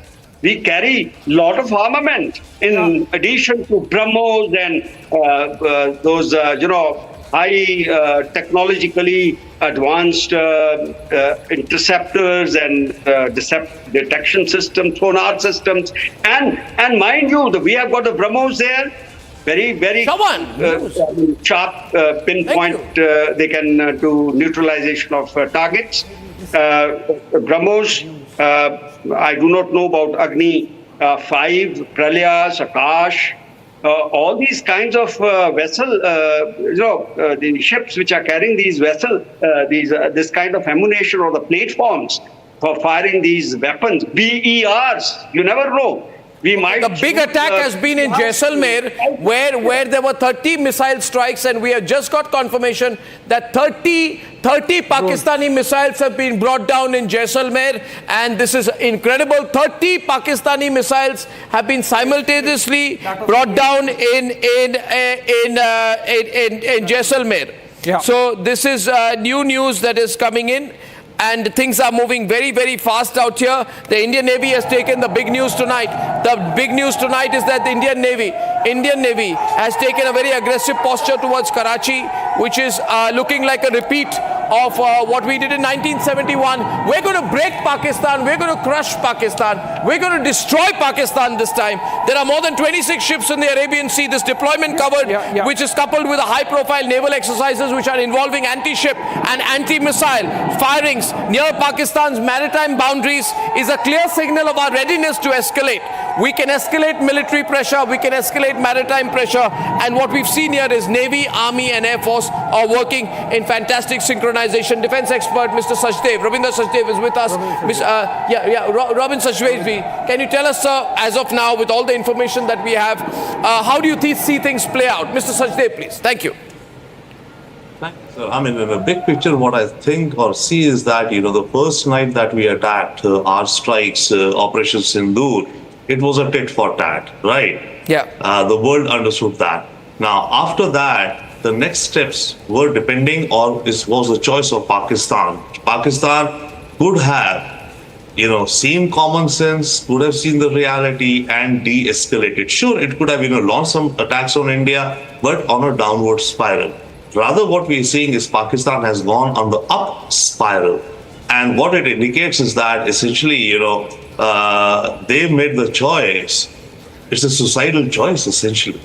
Okay, and they are going to be receiving, I think, the full might and force of our armed forces, all three wings, whichever other wings also could be there, as well as their internal turmoil, internal disruptions within, Baluchistan, which is within Khyber Pakhtunkhwa, and also, as you were mentioning very rightly, tomorrow is a meeting with the IMF, right? They are totally dependent upon the IMF bailout. The loan is termed as a bailout. It's supposed to bail out their economy. And tomorrow's decision at the IMF meeting, where is that money going to go? In times of war, all of that money can very well be expected to go only and only towards war and war preparations by Pakistan. So it would absolutely defeat the purpose of, repairing or rejuvenating Pakistan's economy. So I think tomorrow's decision would be an important decision as another nail in the coffin, or if it would bring Pakistan to its common senses. But chances of that now appear bleak, and it appears that we are stepping up on the ladder very rapidly now. Yeah, is there a new State Department comment we got here? Saurabh from Washington. Yeah. Saurabh from Washington. Can he be on air from Washington? Yeah, I'm on air. So Arnab, two things. State Department obviously is reiterating what they've been saying earlier as well, because Marco Rubio made a call to Shehbaz Sharif telling them to de-escalate because they realize after India's straight talk that India is not going to stop till the time we avenge what's been happening, because Pakistan is the one which attacked India's civilian and military installations. India was merely mounting a strike against Pakistan's terror masterminds. In fact, one good thing which has now gone all over the US and circulating, that India has done a big favor also by ensuring they avenged the killing of Daniel Pearl, the US journalist who was killed by the Pakistani mastermind, who's been killed in India's Operation Sindoor. So that's something which Americans have realized. The other thing you were mentioning about Turkey, I think India should straight away go ahead and start banning one Turkish Airlines, making sure puts an advisory, because any country which is standing by Pakistan is supporting a terrorist state. Yeah, and we are told that there's a Turkish company which does cargo clearance in India. It should be completely taken out of business. I don't know if it's true, but if it is true that there is a Turkish company or any Turkish company is involved in cargo clearance in India, it's a security risk. We should throw out that company. I don't know if this we should have a Turkish blackout in India and a Turkish boycott in India. Absolutely, yes. I mean, look at that terrorism. They should. Flooded by India. But why should Turkish businesses should be boycotted in India? Yes, we got the NSG news. Move to the next one. Thank you. Yeah. Yes, Shawan, but Shawan is also with us. Shawan, any more news from the Navy? Shawan, Abhishek, any more news from the Navy? Visuals of the Navy, visuals of the pilot. I'm checking absolutely, Arnab. The moment there is a confirmation from the Navy about the action they have taken, we'll immediately do that. As of now, they are saying that just give us some time for official inputs, which means something has happened. They're not dismissing out of hand. Okay, can I see my guest there? I think our General Bakshi is there right now. Yeah. Thank you very much for the NSG input. We got that from Jammu. Let's go back to the action on our forces on the graphics. Thank you very much. Thank you. Okay, now ladies and gentlemen, General Bakshi is with there right now. There are many comparisons being made to 1971. In 1971, the Indian defense launched a multifaceted operation that included naval interdiction, air defense, ground support and logistics missions. All the four things were happening together. It was called Operation Trident. You remember that, sir? December 4th, 1971, and that was the preemptive strike by the killer squadron of the Indian Navy against the Pakistan naval fort in Karachi. Are you getting a sense of deja vu, sir? Oh, absolutely. Deja vu, sir. Absolutely, Mr. Goswami. Yes. That's the time we were. I know this, sir. Yes, sir. Tell me. You know, I don't know whether I should make this comment. Anyway, I'm married to the sister of a former naval chief, sir. I know he was very active in 1971. What he told me, I remember very clearly, that they went in, dragged those guys out and sunk them in their own water. Yeah. That's what the Indian Navy did. Yeah. Very powerful, and we are infinitely more powerful today than we were in 1971. Yeah. There is no way these fellows can match us. And let me just clarify one thing, Mr. Sajdev. I've just been asked, are we at war with Pakistan? No, we are at war with terror. Yeah. And whoever supports terror, we are at war with them. Yeah. So this statement from the US has also come in right now, and I want to go to General Shukla. Yes, General Shukla. Yes, sir. I wanted to make 2 points, at the choice of partners that Pakistan made in terms of collaboration. Whatever happened to the J-10s, the JF-17s, and the HQ-9s, the Chinese, look, and we heard that, they are in collaboration with a drone superpower, Turkey. Whatever happened to their drones? They have proved to be big duds. So their choice of their military partners had been less than wise. One point I wanted to make about 1971. In 1971, Prime Minister Indira Gandhi said, after Bangladesh was created, that we buried the two-nation theory in the Bay of Bengal. Yeah. On 16th April, Asim Munir spoke of this two-nation theory. I think that two-nation theory will get reburied this time in the Arabian Sea. Absolutely. General Shukla, I have a latest comment coming in from the US State Department. I'm going to run that. Please note that closely. Saurabh, I have a soundbite. Just came in. Break it. Terrorist groups. Louder. What is the view of the United States, along with what India says, that Pakistan is supporting terrorist groups? Well, obviously, in today's world, that's a call that we've been making for decades.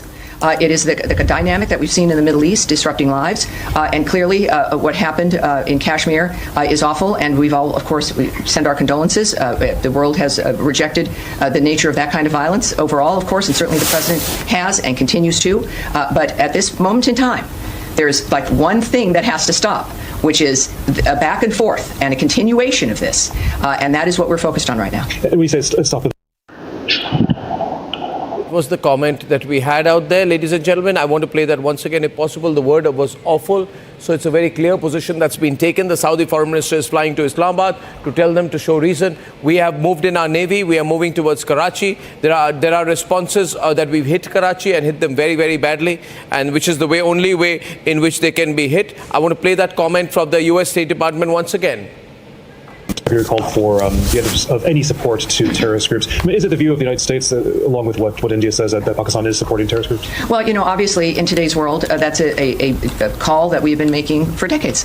It is the dynamic that we've seen in the Middle East disrupting lives, and clearly what happened in Kashmir is awful, and we've all, of course, we send our condolences. The world has rejected the nature of that kind of violence overall, of course, and certainly the President has and continues to. But at this moment in time, there's like one thing that has to stop, which is a back and forth and a continuation of this, and that is what we're focused on. No. Thank you.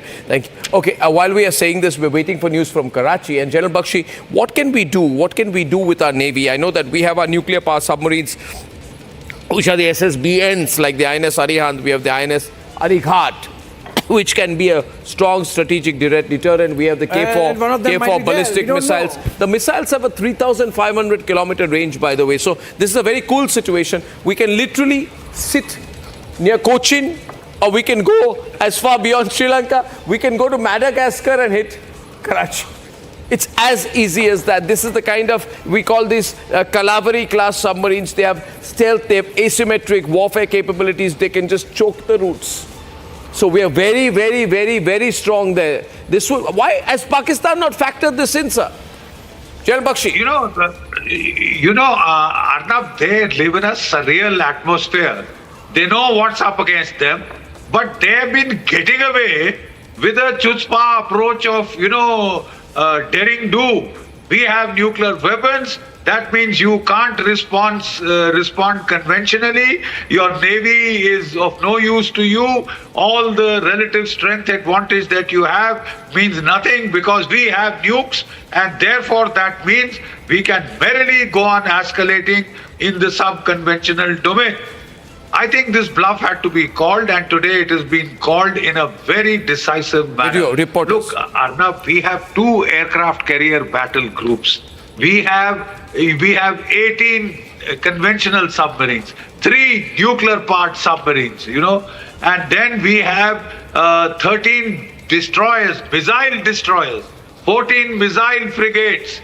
Apart from I'm not counting the corvettes and the other minesweepers and patrol boats and what have you. We outnumber them 3:1. But it is not just a quantitative advantage. It is the qualitative advantage given to us by our BrahMos cruise missiles. And then, we look at the status of equipment. What is the status of equipment? Like I told you the other day, they have 8 submarines, the Pakistanis, 5 Augusta class, 3 midgets. Yeah. Out of these 8, only 2 are functional. So what do you do when our carrier battle group, or perhaps 2 carrier battle groups, why not both the carrier battle groups, sail out towards Karachi port?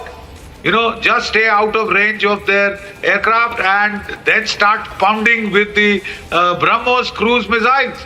Every single destroyer, every single frigate has a panoply of these cruise missiles, right? And just the application of military power from the sea flank can be so unsettling because it is the indirect approach. Everything else that we do is the direct head-on frontal approach, which can be costly. This is the best approach because it is an indirect approach, right? I fail to see why Pakistan did not factor this in their calculations before they started trying to mess with us. Like I said, the second department where we have a great advantage is the air defense, right? We must pit our strengths against their weaknesses. Arnab, that is the key dictum in war. Pit your strengths against his weaknesses. Don't pit strength against strength, right? Don't bang your head against a wall, right? Go for where he is weak, apply your strengths there in a disproportionate manner. The results will be quite in geometric proportion, rather than arithmetical proportions, right? And the best target is the target of the enemy mind. In 71, we had for 8 months, 9 months, the Mukti Bahini had been harrying them. Did not let them sleep. And sleep loss began to tell on General Niazi. It impaired his judgment. And then we had followed it up, the coup de grace was pinpoint bombing of the governor's mansion in Dhaka, where there was a conference of the civil military taking place. We had wireless intercepts to tell us that this conference was taking place, and 4 MiG-21s armed with rockets were, sent in. General Jacob had gotten this tip-off, gave it to the Air Force. The Air Force sent 4 MiG-21s armed with, these 33mm rockets, and they flew down treetop level, maneuvered through the streets of Dhaka, got in position, blasted the rockets through the windows of that palatial governor's house. all the chandeliers came down, crashing down, half the roof fell down, and the entire august body of General Niazi, the governor, and they all, Adam Malik, they all ducked under that mahogany table to save themselves. That is the time, General Niazi started sobbing like a baby. And his, Colonel Sadiq Salik, his press advisor, told him, sir, mat karo sir, ye hanky lo, sare civilian dekh rahe hain. So that man said, bhaad mein jaye civilians, maar diya, pindi mein baithe haramzadon ne maar diya. That was the state of collapse. We've almost got this man to a state of collapse. I think he's a nervous wreck. The way he's been behaving, the erratic decisions that he has been taking. That is the way to go about it. Last time the Mukti Bahini harried them for 8 months, gave them sleepless night. This time it is the Baluch Liberation Army. It is the Tehreek-e-Taliban Pakistan. And to cap it all, they have the Pashtuns. The Pakistanis grandiosely bombed them with their F-16s, grandiosely bombed 2 Afghan villages, killed 52 women and children. You think the Pathans are happy about it? They have a tradition of badal. I am a Hindu Pathan myself, Arnab, and the tradition of vengeance, the tradition, blood feuds are carried along for 6, 7, 8 generations. So you think the Afghans, the Taliban has forgiven them for using their F-16? So 1 minute, sir. Gursimran has a breaking in his life. 1 minute, Gursimran.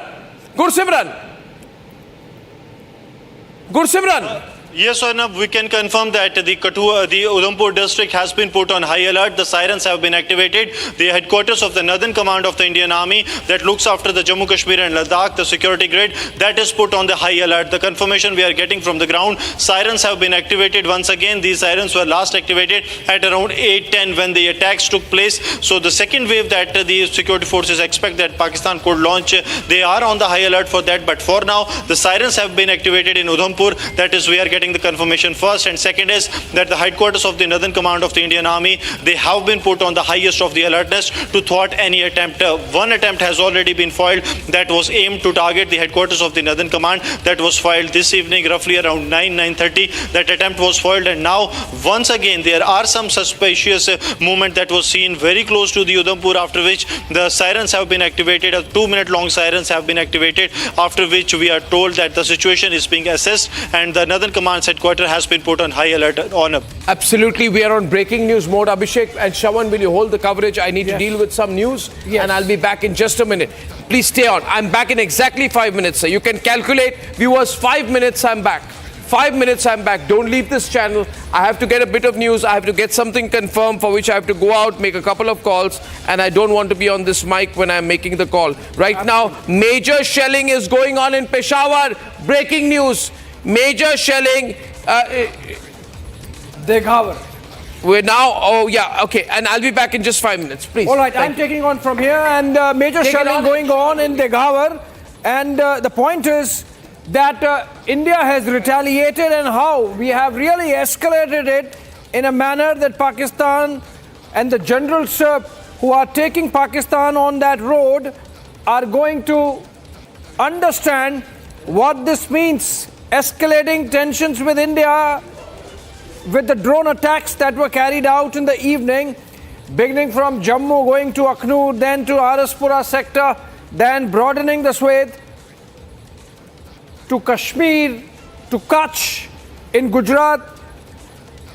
All right, we have Gursimran, who's continuing to be with us. Which part of Jammu region is this shelling happening, Gursimran? This seems like heavy artillery fire, and this seems like a clear case of ceasefire violation being escalated by Pakistan. Abhishek, Arnab, as I was mentioning that there have been ceasefire violations that have been going on in the Rajouri and the Poonch district.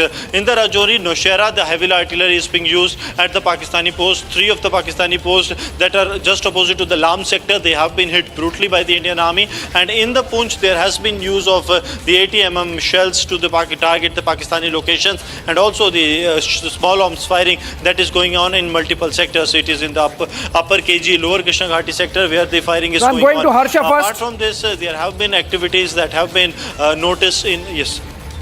All right, stay with us. We have a round of fresh breakings coming in from Shawan. Shawan, over to you. Which part of Jammu is this ceasefire violation being reported from? Well, in fact, Abhishek, this is coming in from Degwar, where light machine guns are also now being used. Remember, as far as the shelling is concerned, that's continuing in the international border as well as the line of control. So that has basically intensified. There's no stopping there because this is part of their strategy right now, as Gursamran was also pointing out. We'll try and see if we can also get across to Harsha. Shawan, I have to interject. I'm picking it up from Reuters, and Reuters is saying that 2 blasts have been reported from Jammu city.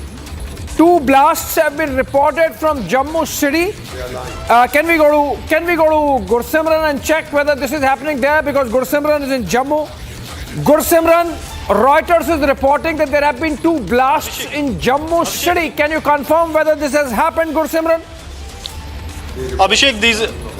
Abhishek, these are from the early this evening during the interceptions that the blasts have taken place. No new blasts have been reported in the Jammu city. These are the interceptions when the Pakistani attack was launched. It was intercepted because there is 2 important facilities. That is, one is the Jammu airport, that is also a defense airport, and second is the division of the Indian Army that is based in Jammu. So these both were under attack at that given time. So there a crucial meeting was also going on, but the drones were intercepted. The target was locked and it was destroyed. So it is that blast that have taken place, except that there has not been any blast that has been reported.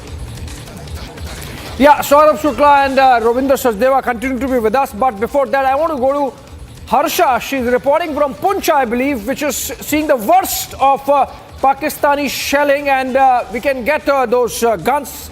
We can get to hear those guns, I believe. And can we go to Harsha and check what's happening in Poonch?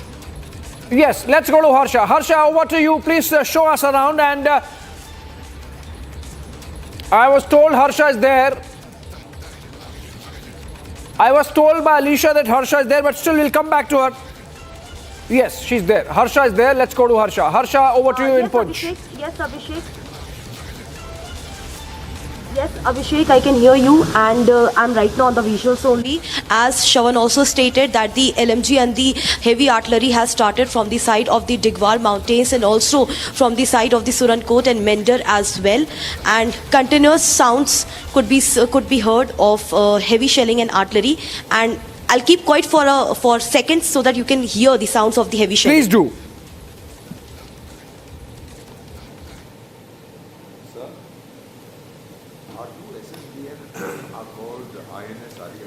Yeah. And INS? Yeah. Arigat. Yeah.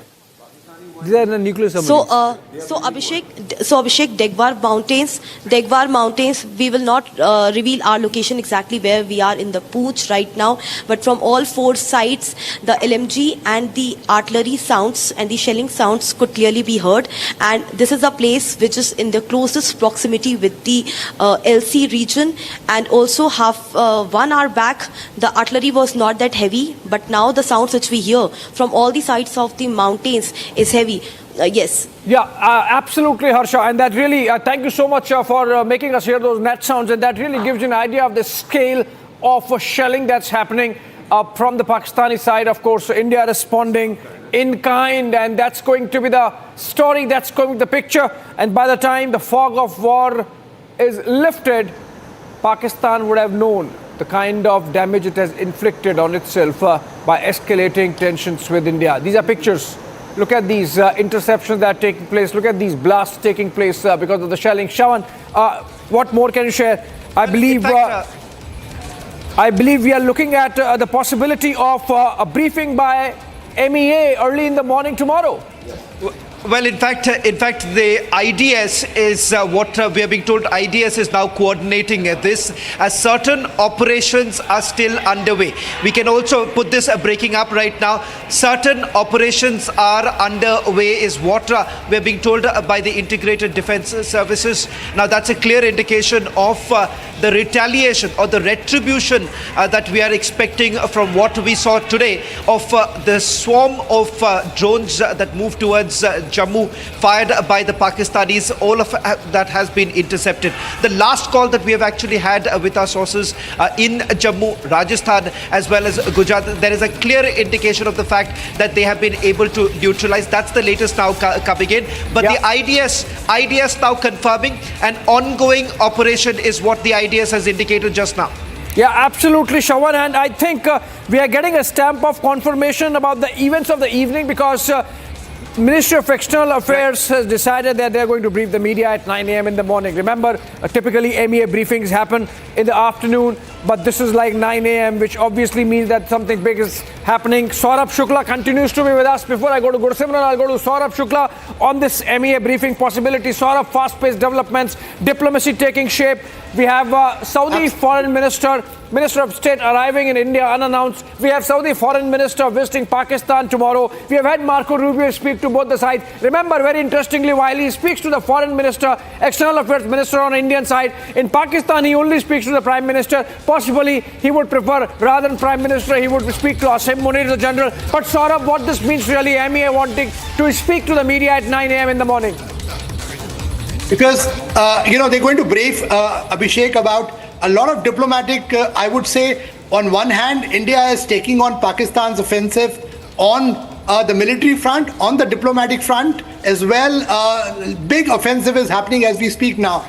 India has clearly told friends and partners like the US that Pakistan has to de-escalate, because they are the ones who targeted India's military and civilian installations. India will go ahead with its full might, which it's currently doing, and chances are by tomorrow early morning you will see a different scenario altogether, Abhishek. This is, I would say, history in the making, and history for the good, for the goodness of this war against terrorism which India has started. And you will see the globe supporting it. You saw the statement coming from the State Department, clearly in some way supporting India's stand, because they believe that this is India's war against terrorism. Okay, Saurabh, let me go to Gursimran now. Okay, Gursimran, the operation is ongoing. Before Gursimran, I'm going to Shravan, because Shravan has more information. Shravan, what's the latest? It's an ongoing operation, of course, Operation Sindoor 2.0. What's the latest, Shravan? In fact, this comes shortly after the Chief of Defence Staff had a meeting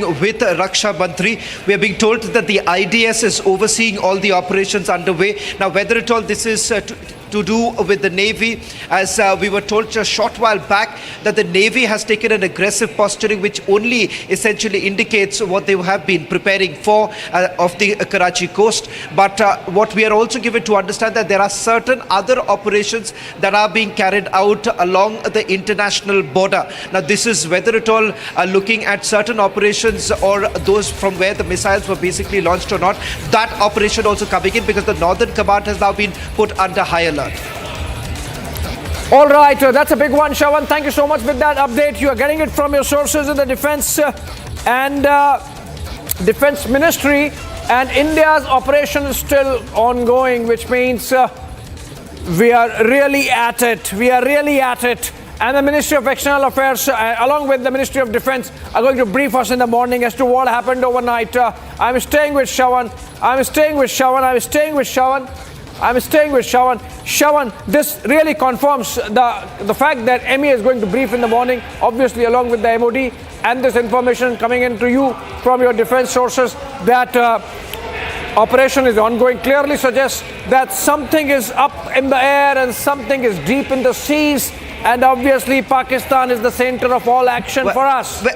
If I can just put this through, this afternoon also, when we saw before the swarm of drones actually came in. This afternoon around 2 o'clock too, there was a clear indication that came from the defense forces where they said that the operation is still undergoing, which is a clear indication of the fact that this morning at 7 o'clock when they ended the first set of the operation, even then thereafter in the afternoon they said that the operation continues. So there is something that has happened through the day, and now of course after the strikes that were made by the Pakistanis and were neutralized, and thereafter too you have the IDS now clearly indicating that there is an operation which is basically underway. Now whether at all this is coming in from the Navy or it is at the international border or at the line of control, that's not known to us. But having said that, remember, with the Navy taking an aggressive posturing at this point in time, let's be very clear that India has already warned Pakistan that if you do not de-escalate, if you continue with this, then our plans are essentially ready. And that is the reason why, remember, each of these forces, each of these services, I beg your pardon, each of these services had their own plans, and there were multiple backup plans is what we were given to understand. And they're essentially looking at targeting only when Pakistan basically escalates. All right, Shawan, let's go to Zeenat. Zeenat is reporting live from Srinagar. Zeenat, what is the situation there? Are the blackouts still being observed in Uri and Kupwara and other areas, including Srinagar? What is the latest in terms of Pakistani shelling? See, as far as the Pakistani shelling is concerned, there has been no shelling for the last 2 hours now. We are seeing a blackout in the border districts like Baramulla and Kupwara. There are reports that are surfacing in as far as the one casualty coming in from the civilian border area in the North Kashmir. We are waiting for the official confirmation in this regard. Meanwhile, one person has also received injury from the same border frontier. As far as the Srinagar is concerned, in some parts, the electricity has been restored when others still face the electricity crisis at present. As far as the installations that has been put on alert is also the 15 Corps headquarters that takes care of the entire Kashmir Valley as far as the anti-terror operations, the line of control is concerned. We're seeing the installations have been put on alert. Similarly, the Avantipora base it is again a military installation that has been put on alert. Similarly, the IAF office, Indian Air Force office, that is just adjacent to Srinagar International Airport, has been put on alert. Meanwhile, the headquarters of the Jammu and Kashmir Police, all these installations which have either the security forces movement or the J&K police movement have been put on alert, and also the zones which are where you have been always the trouble spots for the Jammu and Kashmir Police, where we see the deployment has been enhanced, and also we see J&K police all out even during the night patrolling in the as far as the peripheries are concerned, which are taken care by the Indian Army. You see the more patrols have been launched, and also the artillery have been making the movements for the last 3 days towards the border belt. As far as the shelling is concerned, the shelling what witnessed in Baramulla and Kupwara both comes in the North Kashmir. In South Kashmir, the deployment has been increased. There were some loud bangs that were heard from the Avantipora side, but as of now, there has not been any official confirmation. Similarly, the schools have been shut for the next 2 days more, and also the health facilities have been put on alert in the entire Kashmir Valley. Both government as well as the private health institutions have been put on alert, and the more medical supplies have been rushed to these institutions. Zeenat, absolutely. In fact, we are hearing that there are some control rooms that have been set up at district headquarters in many areas, including Uri. I believe Shawan has more information. Before I get viewers more update on Karachi attack that has taken place, I think fuel supplies targeted. Let's go to Shawan first. Shawan, over to you on what's the latest in terms of those control rooms you're talking about. Yeah, first with regards to a control room that has been created in Uri, and that is primarily to look into the certain operations, because the last intel input that was given to the Jammu and Kashmir DGP was of the fact that to expect there could be a fresh wave of drone attacks from the Pakistani side. That is the reason why you've had the 15 Corps as well as 16 Corps being put on high alert. Gursimran just gave us the information as far as 16 Corps is concerned. Independently, what I have got is that yes, Srinagar has been put on high alert primarily because remember that happens to be one of the primary targets. Now, just a quick check as far as the naval operations are concerned. Yes, of course, with the aggressive posturing statement that was given by one of our sources within the Navy. I'm given to understand that there have been certain movement of naval assets. Now that's an addition that we have to the breaking news now coming in. Certain movement that has actually taken place and reposture. Once again, what we're looking at, certain movement from the eastern side to the western side. Now we do not know, Abhishek, whether this is with regards to any other warships that have been brought in. What you were pointing out was about 26. If you can also elaborate on this, because I'm given to understand that there's been certain realignment that has essentially been done. Well, absolutely. I believe we have more information coming in. We have Rakshita joining us live. We have Soumya. Can we take a dip in and check what's happening up there? I believe Rakshita is in Srinagar and Soumya happens to be in Uri. If I'm right, let's go to Rakshita first. Rakshita, over to you. What can you tell us about what's happening there?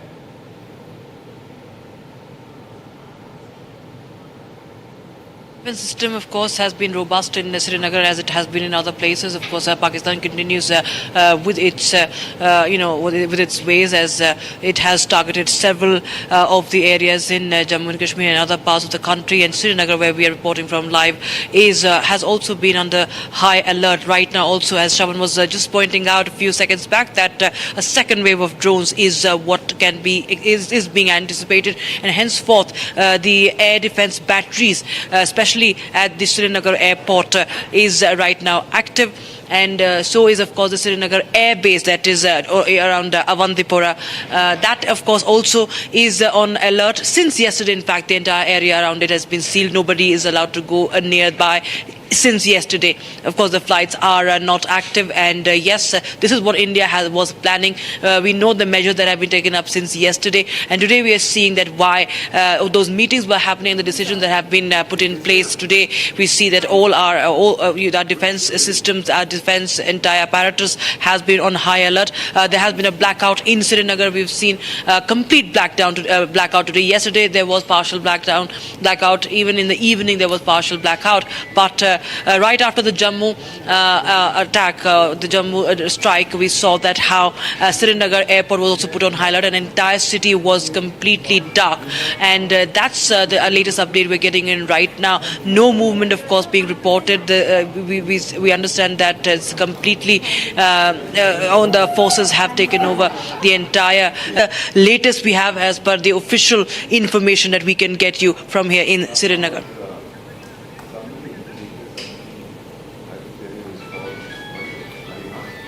All right, Ridham, we have Soumya also there. Soumya. We have Soumya, we have Gursimran. Let's go to Soumya first. Soumya, over to you. Please tell us what's happening around you. Are you also seeing those Pakistanis carrying out ceasefire violations through artillery shelling from where you are reporting?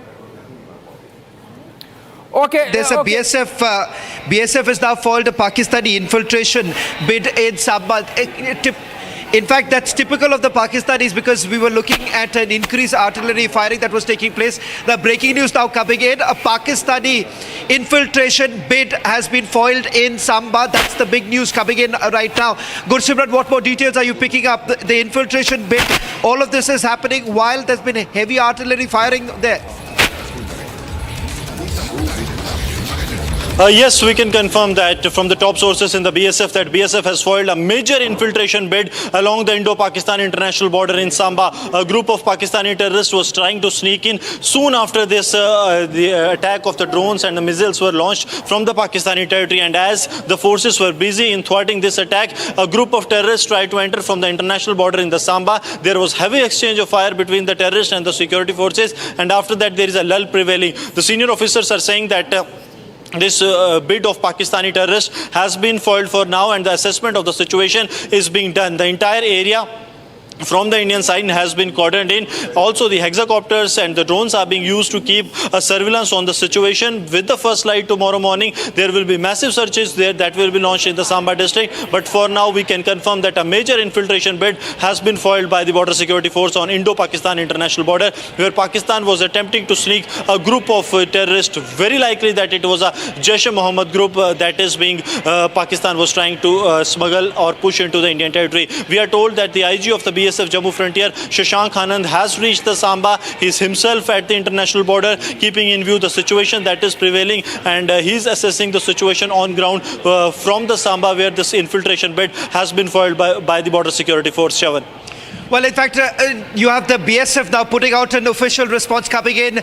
The major attempt that has been made by the Pakistanis. So all of this is happening while there was heavy firing, cross-border firing that was actually taking place. That's the breaking news now coming in. Attack that was basically averted. Pakistan was essentially trying to push the terrorists. This is yet another infiltration bid that has been made through Samba. Abhishek, it's quite typical of the Pakistanis that they have given that cover fire so that they can continue with the infiltration in Samba. That is a relatively easier route that the Pakistanis have taken through Samba. Well, you see, the point is, Shawan, the kind of broad sweep we are seeing in terms of escalation coming from Pakistan. Remember, we thwarted all of it yesterday, and then we responded in a manner with very specific, targeted, guided drones going into Pakistan and neutralizing the air defense of Lahore, for example. So I think with all the indiscriminate use of whatever wherewithal Pakistan has, they are only getting very specific, targeted response from India, and that's what we are going to see irrespective of what Pakistan is doing in Jammu, what Pakistan is doing in Samba and elsewhere. I believe Mr. Vora has some information inputs. I believe, Mr. Vora, you are also getting some information about what the scale of damage that has happened at Karachi port. Karachi port. Yes. What I was told was that there was people I've been talking to. Yes. They counted 14 explosions, and they said the oil tanks are on fire. This is a repeat of what happened in 1971 when the harbour burnt for a week. Yeah. So they say the oil tanks are on fire, and Pakistanis are nowhere to be seen. No Pakistani security forces can be seen anywhere near the burning oil tanks. Now, what does that mean, sir? All right, more visuals coming in from Uri, if you can go to them. All right.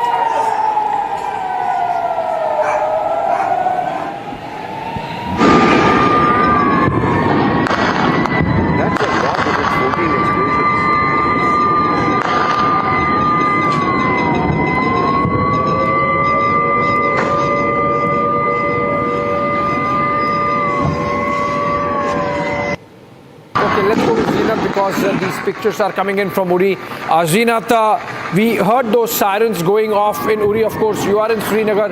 But what are you hearing about why the situation is so bad in Uri? Why is it escalating that much in Uri with the shelling happening, I believe, from both the sides?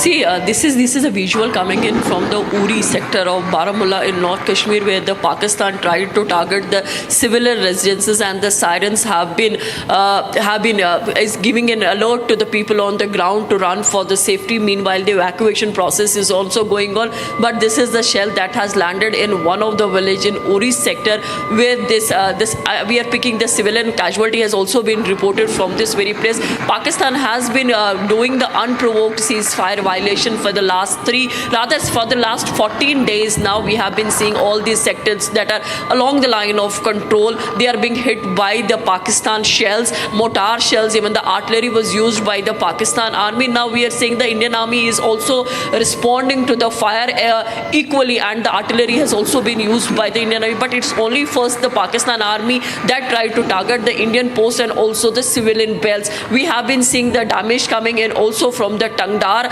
which is in the Kupwara sector along the line of control. So the entire ridge of line of control and the international border in Jammu has been affected by the ceasefire violation that was carried by the Pakistan army against the Indian army. The posts have been targeted, even the civilian belts have been targeted. Many of the people living in these border belt areas have taken the refuge in the border bunkers now that has been created by the Jammu and Kashmir administration. Some of them have been evacuated to the Uri or the Kupwara town. These are the visuals, and also we are seeing an escalation, the heightened tension between the two nuclear powers. As of now, we are picking the Indian Army and the Navy or the Air Force. All are responding very heavily to the Pakistan fire and the Pakistan activities, whether it is in the naval belt or the Air Force is doing the activity. Okay, Zinat, stay with us. Let's go to Gursimran. Gursimran, why is it that Poonch and Rajouri, they are facing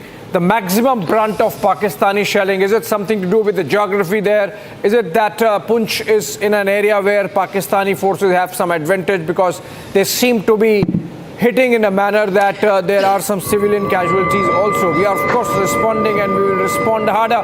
But what's with Poonch? Why is it seeing so much action?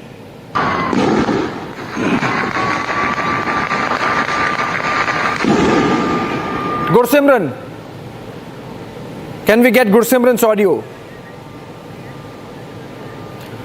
Okay, I believe we lost the audio. Okay, we got it. Go ahead. India has never been like this, that India have used the first attack, that India has never provoked anyone, India has never attacked anyone when it comes to this posturing. So what the Pakistan do, that the heights that they occupy at the certain locations, they use these heights to target the civilian areas. We have seen that even in the yesterday how the Poonch was targeted, because what Pakistan earlier used to do, they used to target the villages close to the line of control. That was vacated as a precautionary measure. But Pakistan started firing beyond that. Pakistan has gone 5 to 7 kilometers inside the LOC, and that was the Poonch town where their shells landed, and the entire evacuation plan that was left there only because the main city was hit. Even the police headquarters was hit. One of the CRPF camp was hit by the Pakistani side during the shelling that they carried out. So the reason is that the Pakistan has some of the height advantages at some locations, because where the India has the advantages, India won't, and India has never targeted the civilians of Pakistan. But whenever and whatever Pakistan say that they don't actually violate the rules, but Pakistan, whenever they get height, whenever they get the advantage, whenever they see that India is in a chicken neck location, they always resort to such kind of a provocation, that to target the civilians and also to target the Indian army positions. Though the Pakistan has been given a befitting reply yesterday only, but unfortunately we lost 12 civilians in that unfortunate incident. Okay, let me also tell you right at the top of this hour, there is big breaking news that's coming in, and the headlines of this hour are also going to be Abhishek, Zeenat, Gursimran, Rakshita, all of us, and Mr. Deepak Vora. The MEA briefing that's likely at 10 a.m. tomorrow, extremely pertinent to mention that this is going to happen. I think it's confirmed now, Mr. Deepak Vora, it's going to be Operation Sindoor 3.0, like we're mentioning. And first I'm going to go across to Rakshita. Soumya is also joining us. Rakshita, a few days ago you sent us a video of when Operation Sindoor possibly you believed had begun, and then there was a target planning and attacking there in Srinagar. Today when you were standing, there were blackout areas that you were sending us. I want to know what is happening around you, and also we're seeing several attacks taking place. Of course we've seen in the border areas and in Srinagar. There was shelling. Gursimran showed us in Jammu how near the airport there were blackouts and there were attacks from Pakistan.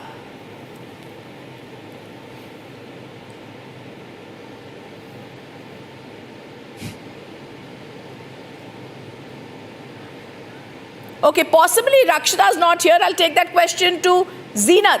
Zeenat, if you can give us more news about what's happening in Srinagar. We were told there were blackouts. Okay, I think Soumya has an alert. Soumya, over to you. Harsha, over to you. Harsha, what do you have? You wanted to speak to us? You want to show something? Please go ahead.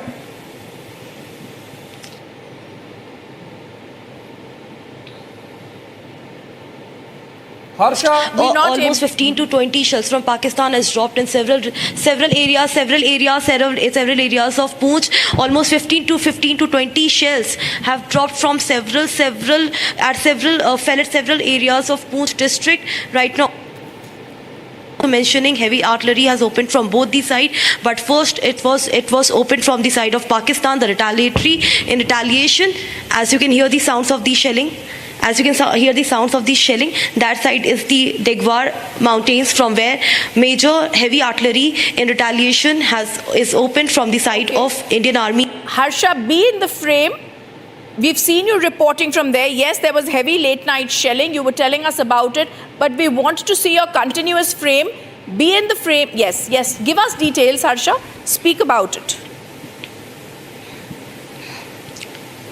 So yes, Rhythm, right now what the latest we have got to know from our sources is that almost 20 shells have fell in different parts of Poonch district, which includes Mender, Surankot, Mankot, and also at the border villages in the Poonch. The flashes are continuously being seen in the air from the side, which is the mortar, which is because of the mortar shelling from the side of the Pakistan. Also heavy shelling continues right now. What we can see, what we can hear, the noises in the air for now, and this continues. It's been almost 1 hour, and from last 1 hour we continuously are hearing LMG and heavy artillery sounds right now, the mortar shelling sounds right now, and also almost most of the people from the border villages, civilians, have been moved to a safer location, to the bunkers, to the shelters that we have gotten to know. From BSF Jammu. More breaking news that's coming in. And I want to go across to Shavan. I'll just take you through the breaking news now coming in. I'll just quickly take you through the breaking news now coming in. As far as Baluchistan is concerned, there in Dera Bukti, we are being told that the Pakistanis have suffered massive damages. There was a movement redeployment that was taking place. Here we are given to understand that there has been heavy shelling that's going on in Poonch and Rajouri as well as in Samba. A short while back, the BSF has now confirmed that there was an infiltration bid that was made by the Pakistanis. This was around a little after 11 o'clock in the night when the infiltration bid was made by the Pakistanis. As far as Kashmir is concerned, the breaking news also now coming in that in Uri there is a complete blackout and there is an operation that is basically underway. Another big important news coming in as far as the integrated defense services, they are clearly indicating that there is an ongoing operation. There is an ongoing operation, and there is a high possibility that tomorrow around 10 o'clock in the morning there could be another briefing coming in from the Ministry of External Affairs along with the forces. Abhishek, can you just get us more details on in fact, the Shawan, I'm briefing? getting even more damning information so far as Pakistan is concerned. The situation in Pakistan is such panic happening that authorities there in the Shakargarh and Sukhochak area, they are evacuating those areas. It seems that they are close to border and Pakistan fears for an Indian attack, and that's why they are evacuating it. That's what Pakistani media is reporting. They are doing this as we speak. 12:30 a.m. is the time when it started, this evacuation in Shakargarh area of Pakistan, abutting our international border, which means Pakistan really going haywire there, Rhythm, and just not in control of the situation, letting people fend for themselves. This is what comes out of this evacuation, because Pakistan army perhaps realizes that they cannot have this civilian population in the area, and that's why perhaps this evacuation being carried out. Shawan. Well, in fact, just a quick update as far as the ongoing operations are concerned. This, we are being told, this is a joint operation that is being carried out. Ongoing operation as far as the along the international border. And with regards to the Navy, we are being told that the Integrated Defense Services has already been briefed. They have briefed the Chief of Defense Staff, who has given these options to the Raksha Mantri. That happened just a short while back. Now, we are not very sure with regards to the retribution that the Pakistanis are going to face from the armed forces right now, particularly from the army, as they are saying. They are once again indicating that this operation was not only this evening, this afternoon too, Abhishek, this afternoon too, they maintained that the operation is still underway. Yes, in fact, Shawan, like you're telling us, we're also going to tell our viewers the BSF foils major Pakistan infiltration bid little before midnight. The Uri operations, like we told our viewers, are underway. Pakistan is now evacuating its citizens. There's a total blackout. There's from the border areas. There's also, we're being told, joint operation ongoing at the international border. And we're also being told, like we told our viewers earlier, BSF foiled the Pakistan infiltration bid in Samba. And also after the drone attacks, Pakistan attempted to push group of terrorists. So the breaking news that's coming in, the Uri operations continue to be underway. There's a total blackout in the area, Shavan. And at the same time, we're also now being told Pakistan, jittery, nervous, palpably scared, has now evacuated its citizens from the border areas. Well, there's been evacuation that is actually taking place because the Pakistanis essentially fear right now there's going to be a massive retribution from the Indian side, particularly if you look at certain areas in the Neelam Valley. A short while back, reports actually came in that there was heavy artillery firing and we were basically targeting some of the launch pads. Now, interesting to point out here is that these launch pads have now been converted by the Pakistani armies to basically use them and open fire towards the Indian posts. There has been a retaliation, and we're given to understand in Neelam Valley itself, some of the posts, Pakistani posts, have been decimated, and this comes across as one of the responses. Now, with regards to the further retribution, we're not very sure whether at all the armed forces are going to repeat what we saw earlier today when those very places from where the missiles and the drones were basically launched by the Pakistanis, each one of them have now been targeted and neutralized. The air defense system of the Pakistanis was completely destroyed, particularly belonging to the HQ-9. Absolutely, and I also just want to go across for one word to Mr. Deepak Vora, who's also joining us. Mr. Vora, you also have some news that you're also picking up from your sources. Absolutely, and thank you very much. What I'm hearing is, which is reliable, which is from an official source, that there is a total shutdown in PoK, Lahore, Karachi, Sialkot and Islamabad. And then I look at this website where the satellites hover around and give you an idea of how active a city is at night. There is no light on anywhere within the geographical territory of Pakistan.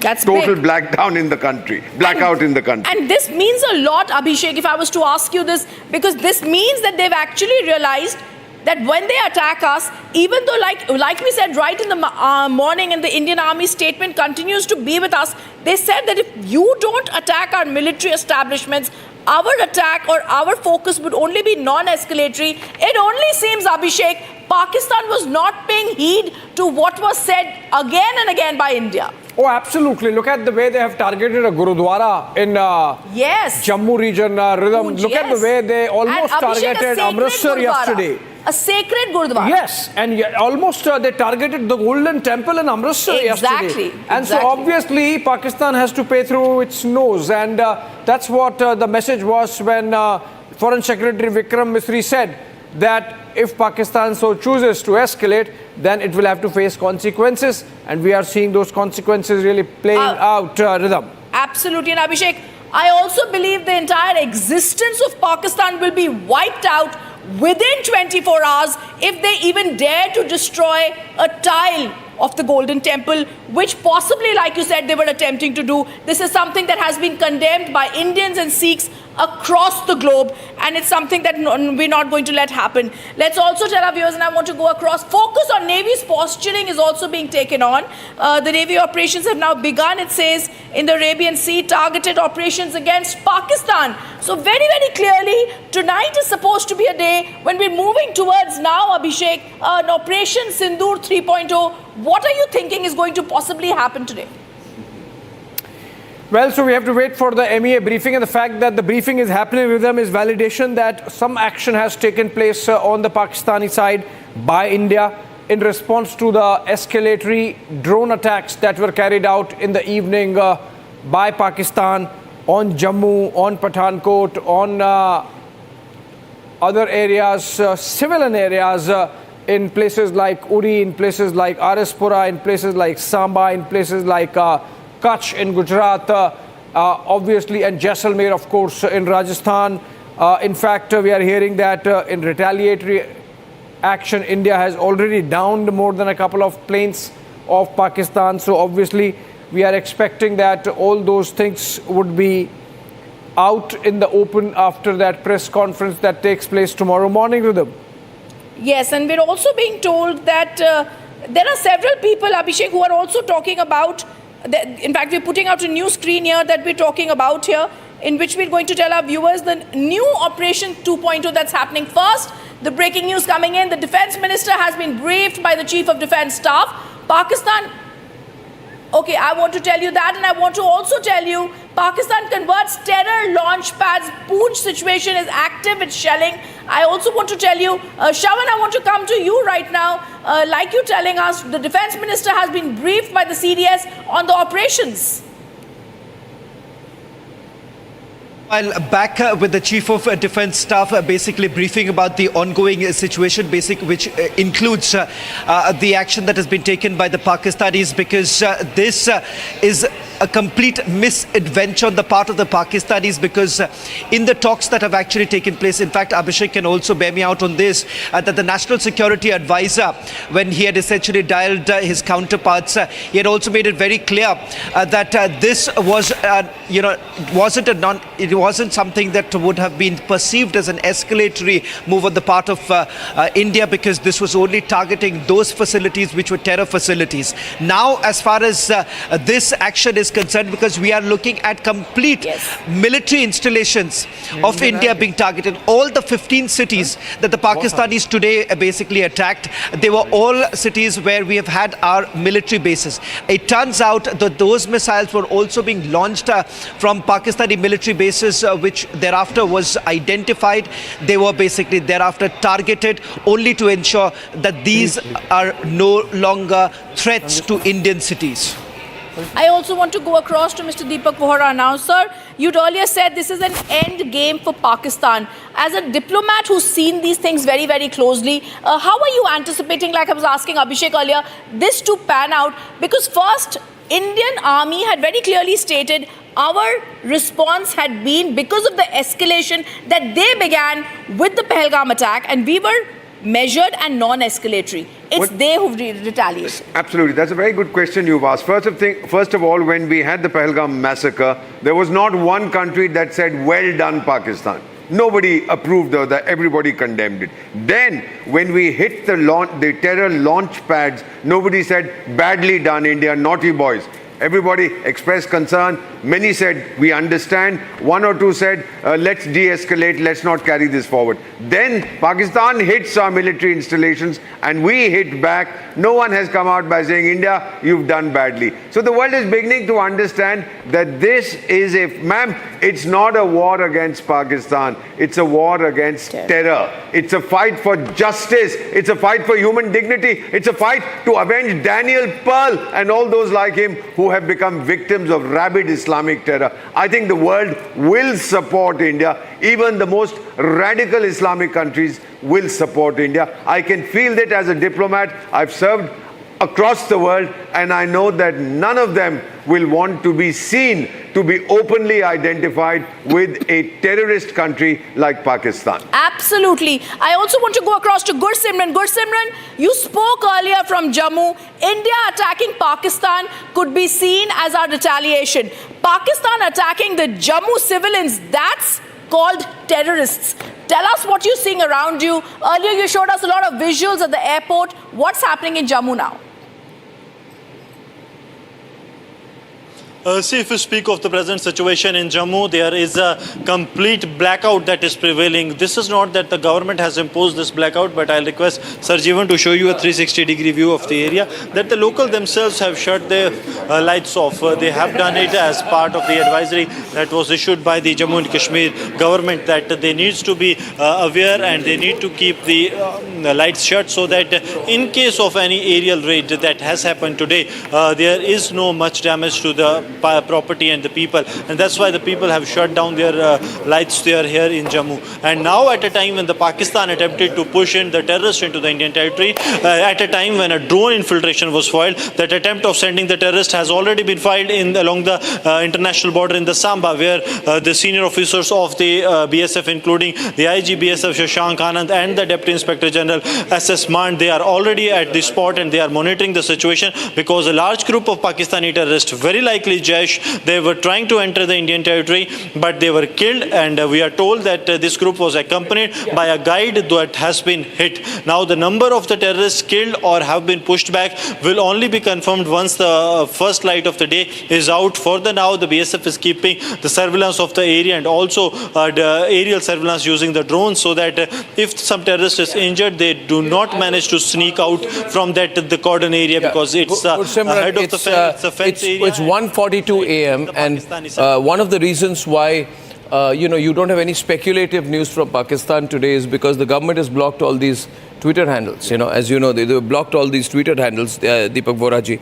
And I think that's very good, because you're going to have this little bit of an information blackout for a while. This also gives an opportunity for the government to respond. But what is very heartening for me, Mr. Vora and Rhythm, is that there is a press conference of the Ministry of External Affairs tomorrow morning, and that's as early as 9 a.m. That's the earliest they can get. Now, that indicates to me that there would have been significant action, because they wouldn't do a press conference with nothing to report. If this had simply been a statement about where the drone attacks were, where we responded, where we tracked them, that could have been an MOD press conference. That could have been a different kind of press conference. But if Mr. Misri is going to come back at 9 o'clock, could it be a diplomatic or other declaration? Could it be an announcement that we are in a state of war? Could it be a different position? Yeah. I expect something more than the usual MOD come MEA briefing tomorrow morning. What do you think, sir? Sir, this is going to be the third one in as many days. It will be the third one. We had the two ladies from the Indian military and the foreign secretary, then we had that again. Right. And now we're going to have this third one. I think, some little dicky bird tells me that the two ladies will be back again. But this time we are going to give, probably, there's no point in repeating what has been said. We are going to get an update. The other side has not held a single press conference because they're all missing in inaction. They're not missing in action. Yeah. So we are going to see what happens tomorrow. My own feeling is that around the world, across the world, we would have informed host governments, our ambassadors would have, that this is the situation. If you want more information, log on to this. It'll be on Twitter, it'll be on Facebook, and many foreign governments will be watching to see what we are going to say. We are going to put across our position about where we are today after so many days of this undeclared conflict and the fact that India is carrying forward the war on terror. Yeah. So I think that also has been made, but once again, tomorrow will be big news. Yes. There'll be a build-up to the MEA press conference. Pakistan is going to be watching. We'll be watching. I think there is perhaps an announcement that could be made. I doubt if we are going to say we are breaking diplomatic relations. No, I don't think we have. The ambassadors, of course, are not there. We still have minimal functional... A formal declaration of war is what I was speculating about. Sir, I don't believe that we'll do it, because now that's old stuff, formal declarations of war. It's not required in today's time. It's not required. You go in, the UN says we are at war. We are at war, that's it. Instead of somebody signing a piece of paper saying, I declare war. We are at war. The Lahore Declaration is suspended. The UN Security Councils have been violated by Pakistan. We have a right to self-defense. They have targeted our military targets. They have had civilian targets. And so we are very much at war. Shawan has some more information. Yes, Shawan.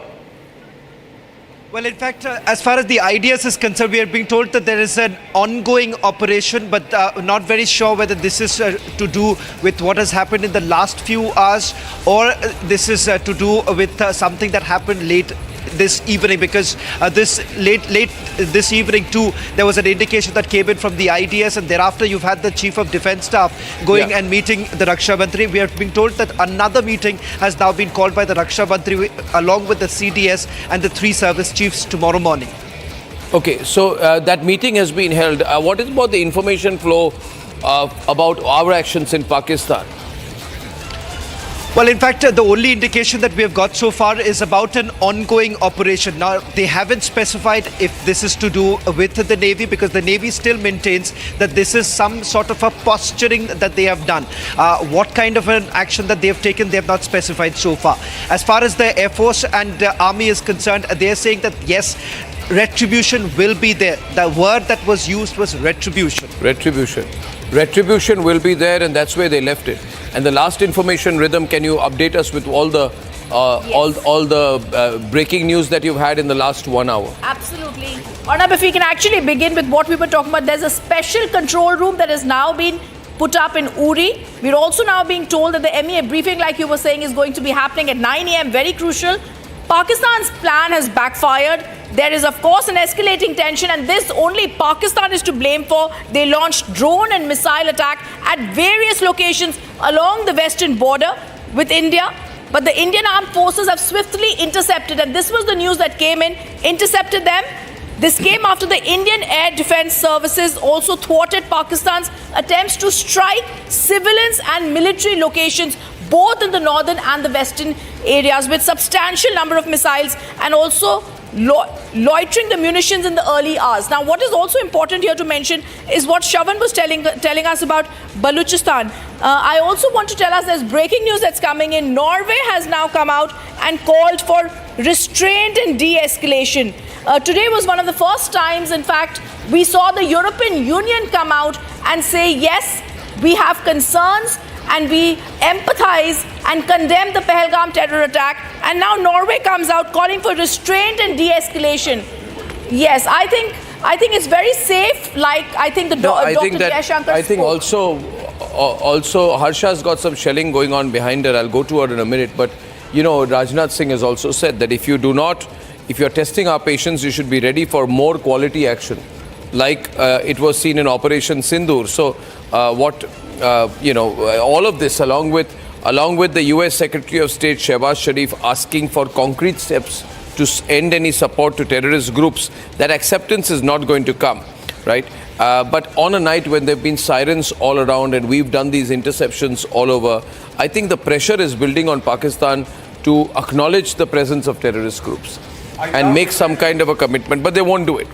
But then we've had a meeting. Baloch capital has fallen, ladies and gentlemen. Quetta has fallen. This is big news. Shravan has more. There is shelling going on outside where Harsha was live. Rakshita is also live with us. Rakshita, over to you. Rakshita, can you hear me? Appears to be pretty windy out there. Rakshita, from Srinagar. Yes. Well, yes, it's raining. Yes, it's raining. It's drizzling here, and it has been the case throughout the day. But yes, there is, of course, a complete silence here in Srinagar right now. What we understand is that the second wave of drones has been anticipated, has been expected, but we do not have anything of the sort that it has happened. It has been carried out. But yes, the last we spoke, there was the attempt that was made, but all the air defense batteries have been activated, and they still remain on high alert. Srinagar has been on high alert since yesterday, and now, of course, after what happened in Jammu, the entire air defense system has been on high alert. Srinagar and Srinagar Air Base, of course, very sensitive locations, very important, very important, crucial locations. But yes, entire Kashmir is right now very, very silent and blacked out. And yes, where Harsha is right now, Jammu is right now. Yeah. I sorry, just wanted to come in. I mean, I got another confirmation off record, of course, that we have very straightforward planned operations which are happening in the Arabian Sea against multiple positions, Deepak Vora, in Pakistan. It's not one location. We've been talking of Karachi, but this appears to be a little widespread from what I am hearing now, that these are multiple locations that are being targeted, and the naval operations are there. The aircraft carrier is very much part of the operation. We were hearing about 26 targets, but the Navy officially has told us that they have no brief to make any statement as of now, beyond saying that there is aggressive postures which have been taken. I'm now hearing aggressive postures is one. Then we are now hearing that there are multiple targets. The movement has happened. So obviously this was being part of a plan, but that is going to be critical. That's where the information flow is slowing down just a wee bit right now. The information flow is slowing down just a wee bit in that context. Sir? It's probably they're getting ready for an even bigger action. So there'll be a little bit of a slowdown, as you have so rightly said, sir, on information flows. There's not a total information blackout. There'll be a little bit of reticence to move ahead. What they have said is aggressive posturing. That says it all. To those familiar with naval doctrine, it means, buddy, don't come within my area of operation or I'll beat the hell out of you. That's basically what aggressive posturing means. So, and the Pakis haven't stepped out, sir. If at all they have put their flagship, their most important naval assets, they've already probably sent them away to Gwadar or wherever to hide behind their Chinese nannies or whoever is there. To get a sense of the firing in the Poonch area, I want to go to Harsha. And then I'm going to go across to Gursimran. Gursimran has been moving every few minutes. He takes move every 15 minutes. I don't know his exact location, but he can tell us more. Whether the shelling has been on, whether the shelling has reduced, and what are you hearing around you? It's completely pitch dark behind him, viewers. Gursimran, can you hear me? Gursimran, is there contact with you? Gursimran? Are you there? Yeah, okay. There is video. Yes, right now we are outside the Jammu airport. The Jammu airport security has been taken over by the NSG. Since this is a sensitive matter, we cannot show you the deployment that is inside the Jammu airport. But yes, the NSG has taken over the security of the Jammu airport. Reason being that a major terror attack has been foiled, and there lies every probability that Pakistan. We have to go to Harsha. Harsha is in a live location. Harsha. Sorry, Harsha. Yes, Harsha. Yes, we have given that visual from the Poonch of the firing, which is now heavy firing, and exactly at a place where I'm reporting, and that's the reason why I'm sitting down, because continuously the firing, the mortar shelling is happening from behind the mountains where exactly I'm reporting from. It's a very heavy mortar shelling, and it seems a very unsafe location as well, and therefore we are hiding behind. Just stay there live, and I want to show the earlier video you sent. Can I have you live and then show the earlier video which you sent? And I want to run the audio of that as well. This came in about 10 minutes back. Poonch, ladies and gentlemen.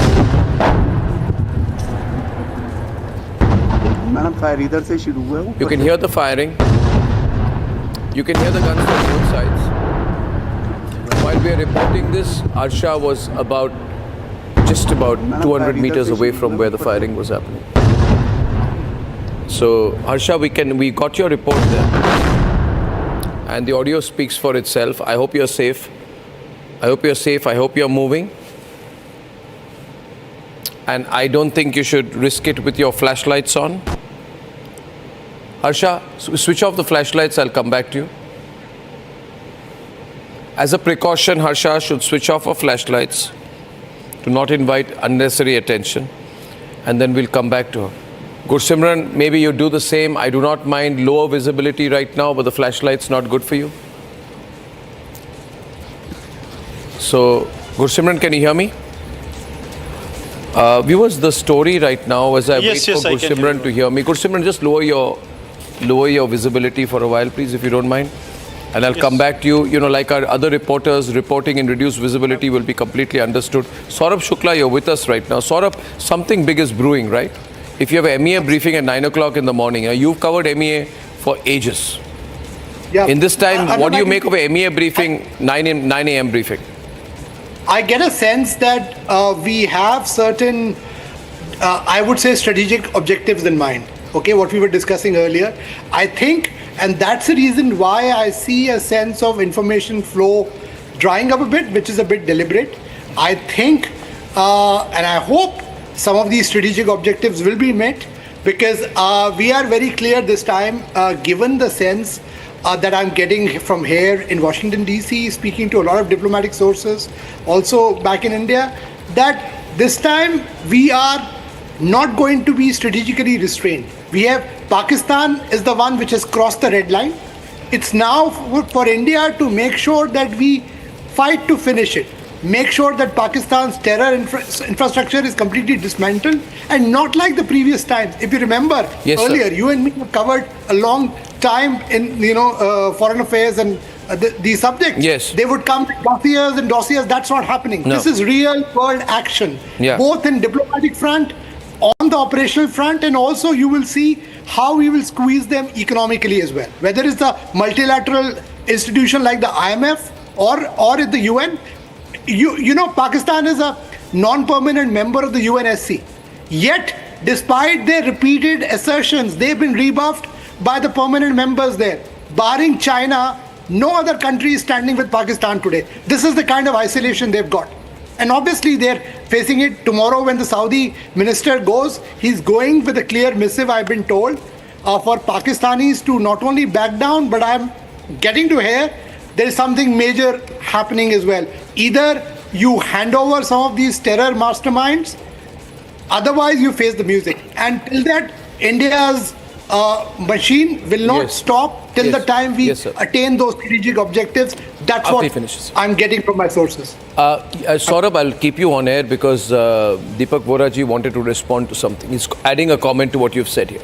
When you've talked about the Saudi foreign minister's visit, I know the person, to Pakistan, there is more than just a simple goodwill, love you brother kind of thing. You might recall that 20, 25 years ago, the world would say that Saudi Arabia was a major financer of terrorism. Don't trouble us in Saudi Arabia, go and fight your battles elsewhere, we'll give you the money. But that reputation the Saudis didn't like, and then they started moving away from it. What then really happened was the epicenter of terrorism, not just financing but also training, shifted to Pakistan. Now Saudi Arabia and Pakistan are rivals for the leadership of the Islamic world.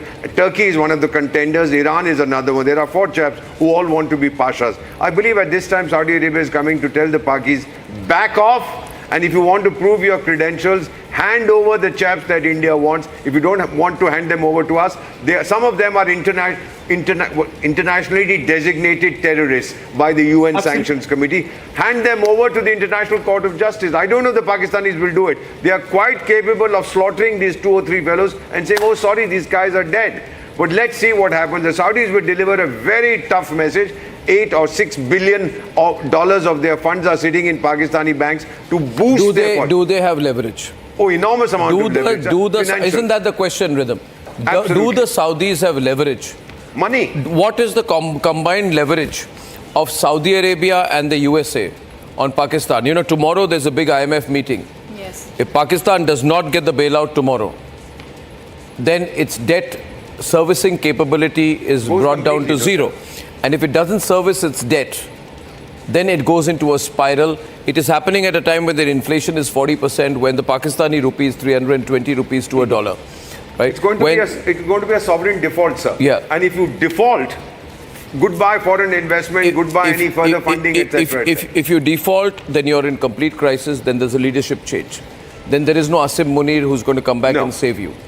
Right? And in this given context, therefore, these news reports that you've been talking about, which is doing the rounds, and yet not a confirmed news about a change of guard in Pakistan with Asim Munir facing a challenge. And there's been a lot of talk that there is this general called Sahir Shahzad Mirza, who is leading internal coup. Now, that's also what I've heard too. Right. So other countries who have leverage in a position to do a power shift. I've also been heard that there's a Adiala jail, and there are thousands of PTI supporters, Pakistan Tehreek-e-Insaf supporters who have landed up outside Adiala jail and who are saying that Imran Khan should be released. So these bits of news, of course, a cursory, where General Bakshi said earlier, in the fog of war, a lot of information does come in. But all of it cannot be untrue.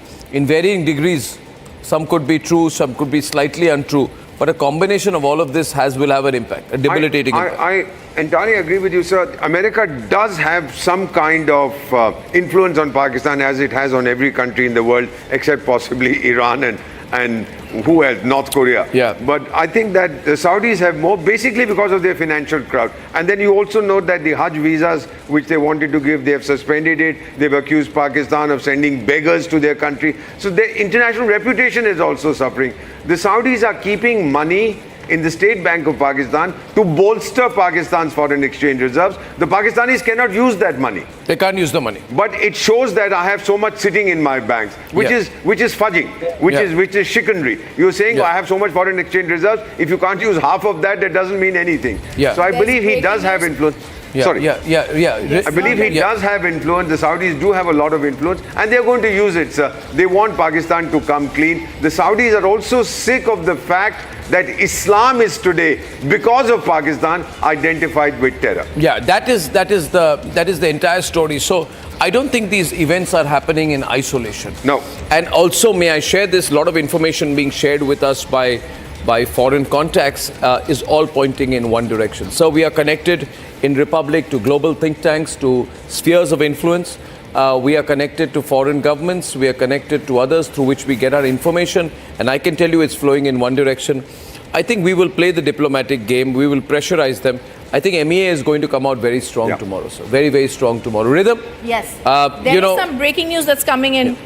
We're getting breaking news from Pakistan. In fact, there is a massive protest, Arnab, like you were talking, happening about Imran Khan. Massive protest by pro-Imran Khan supporters. I'm also going to be introducing Vice Admiral Shekhar Sinha, who's joining us now. A very good evening, sir. Imran Khan backers outside the jail asking for release as Asif Munir has been cornered. We're picking up a lot of information that possibly he's not coming out, not giving a statement because he's cornered. But also now Imran Khan supporters demanding his release. Vice Admiral Shekhar Sinha. Well, thank you for getting me on your show. Good morning, really. The point is, let's understand one thing. The terrorist groups which are there in Pakistan, they're only a hired labor as far as the army is concerned.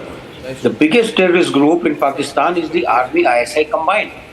And till something is done to that leadership, it's very difficult to have any control on the terrorism. Today it will die down, it will come again. It has happened 3-4 times earlier, but this time the political dispensation, Prime Minister Modi has made a point that this time we will hit hard, we will hit proportionately, we will respond to what they're doing, but we'll respond even harder. As far as Imran Khan is concerned, I am sure, if General Munir becomes weaker, if he's going to become weak, then they will probably release him also, because he was the politically chosen leader of the country who was not being allowed to sit. And it is all done by Munir. So, removing Munir, as you said, he's been cornered. I hope he gets removed. Because, unless he is removed, all these changes in Pakistan will not take place. But there is no guarantee that the next chief will not support the terrorism. So I think we are in a long haul. Tonight we must give full pressure on the Pakistan state, where the politicians must get away from the clutches of the armed forces and get some sensible chair with the chief army staff. Yeah, sir, I tell you one thing, sir. Yeah, it's a wonderful comment that you're making here. What I'd like to repeat is you got a big briefing of the Ministry of External Affairs that's happening at 9 o'clock in the morning. Point we are making to the international community, we are only climbing the escalation ladder, following Pakistan one step at a time. Right? I think point Saurabh to make tonight is this: we are not doing the escalation ladder. They have targeted Jammu airport. That has prompted our countermeasures and a total blackout of Jammu and surrounding areas. We have every right to defend our civilians. We have every right to defend our unarmed civilians. We have been forced to do blackouts in Kishtwar, Akhnur, Samba, Jammu, Amritsar and Jalandhar.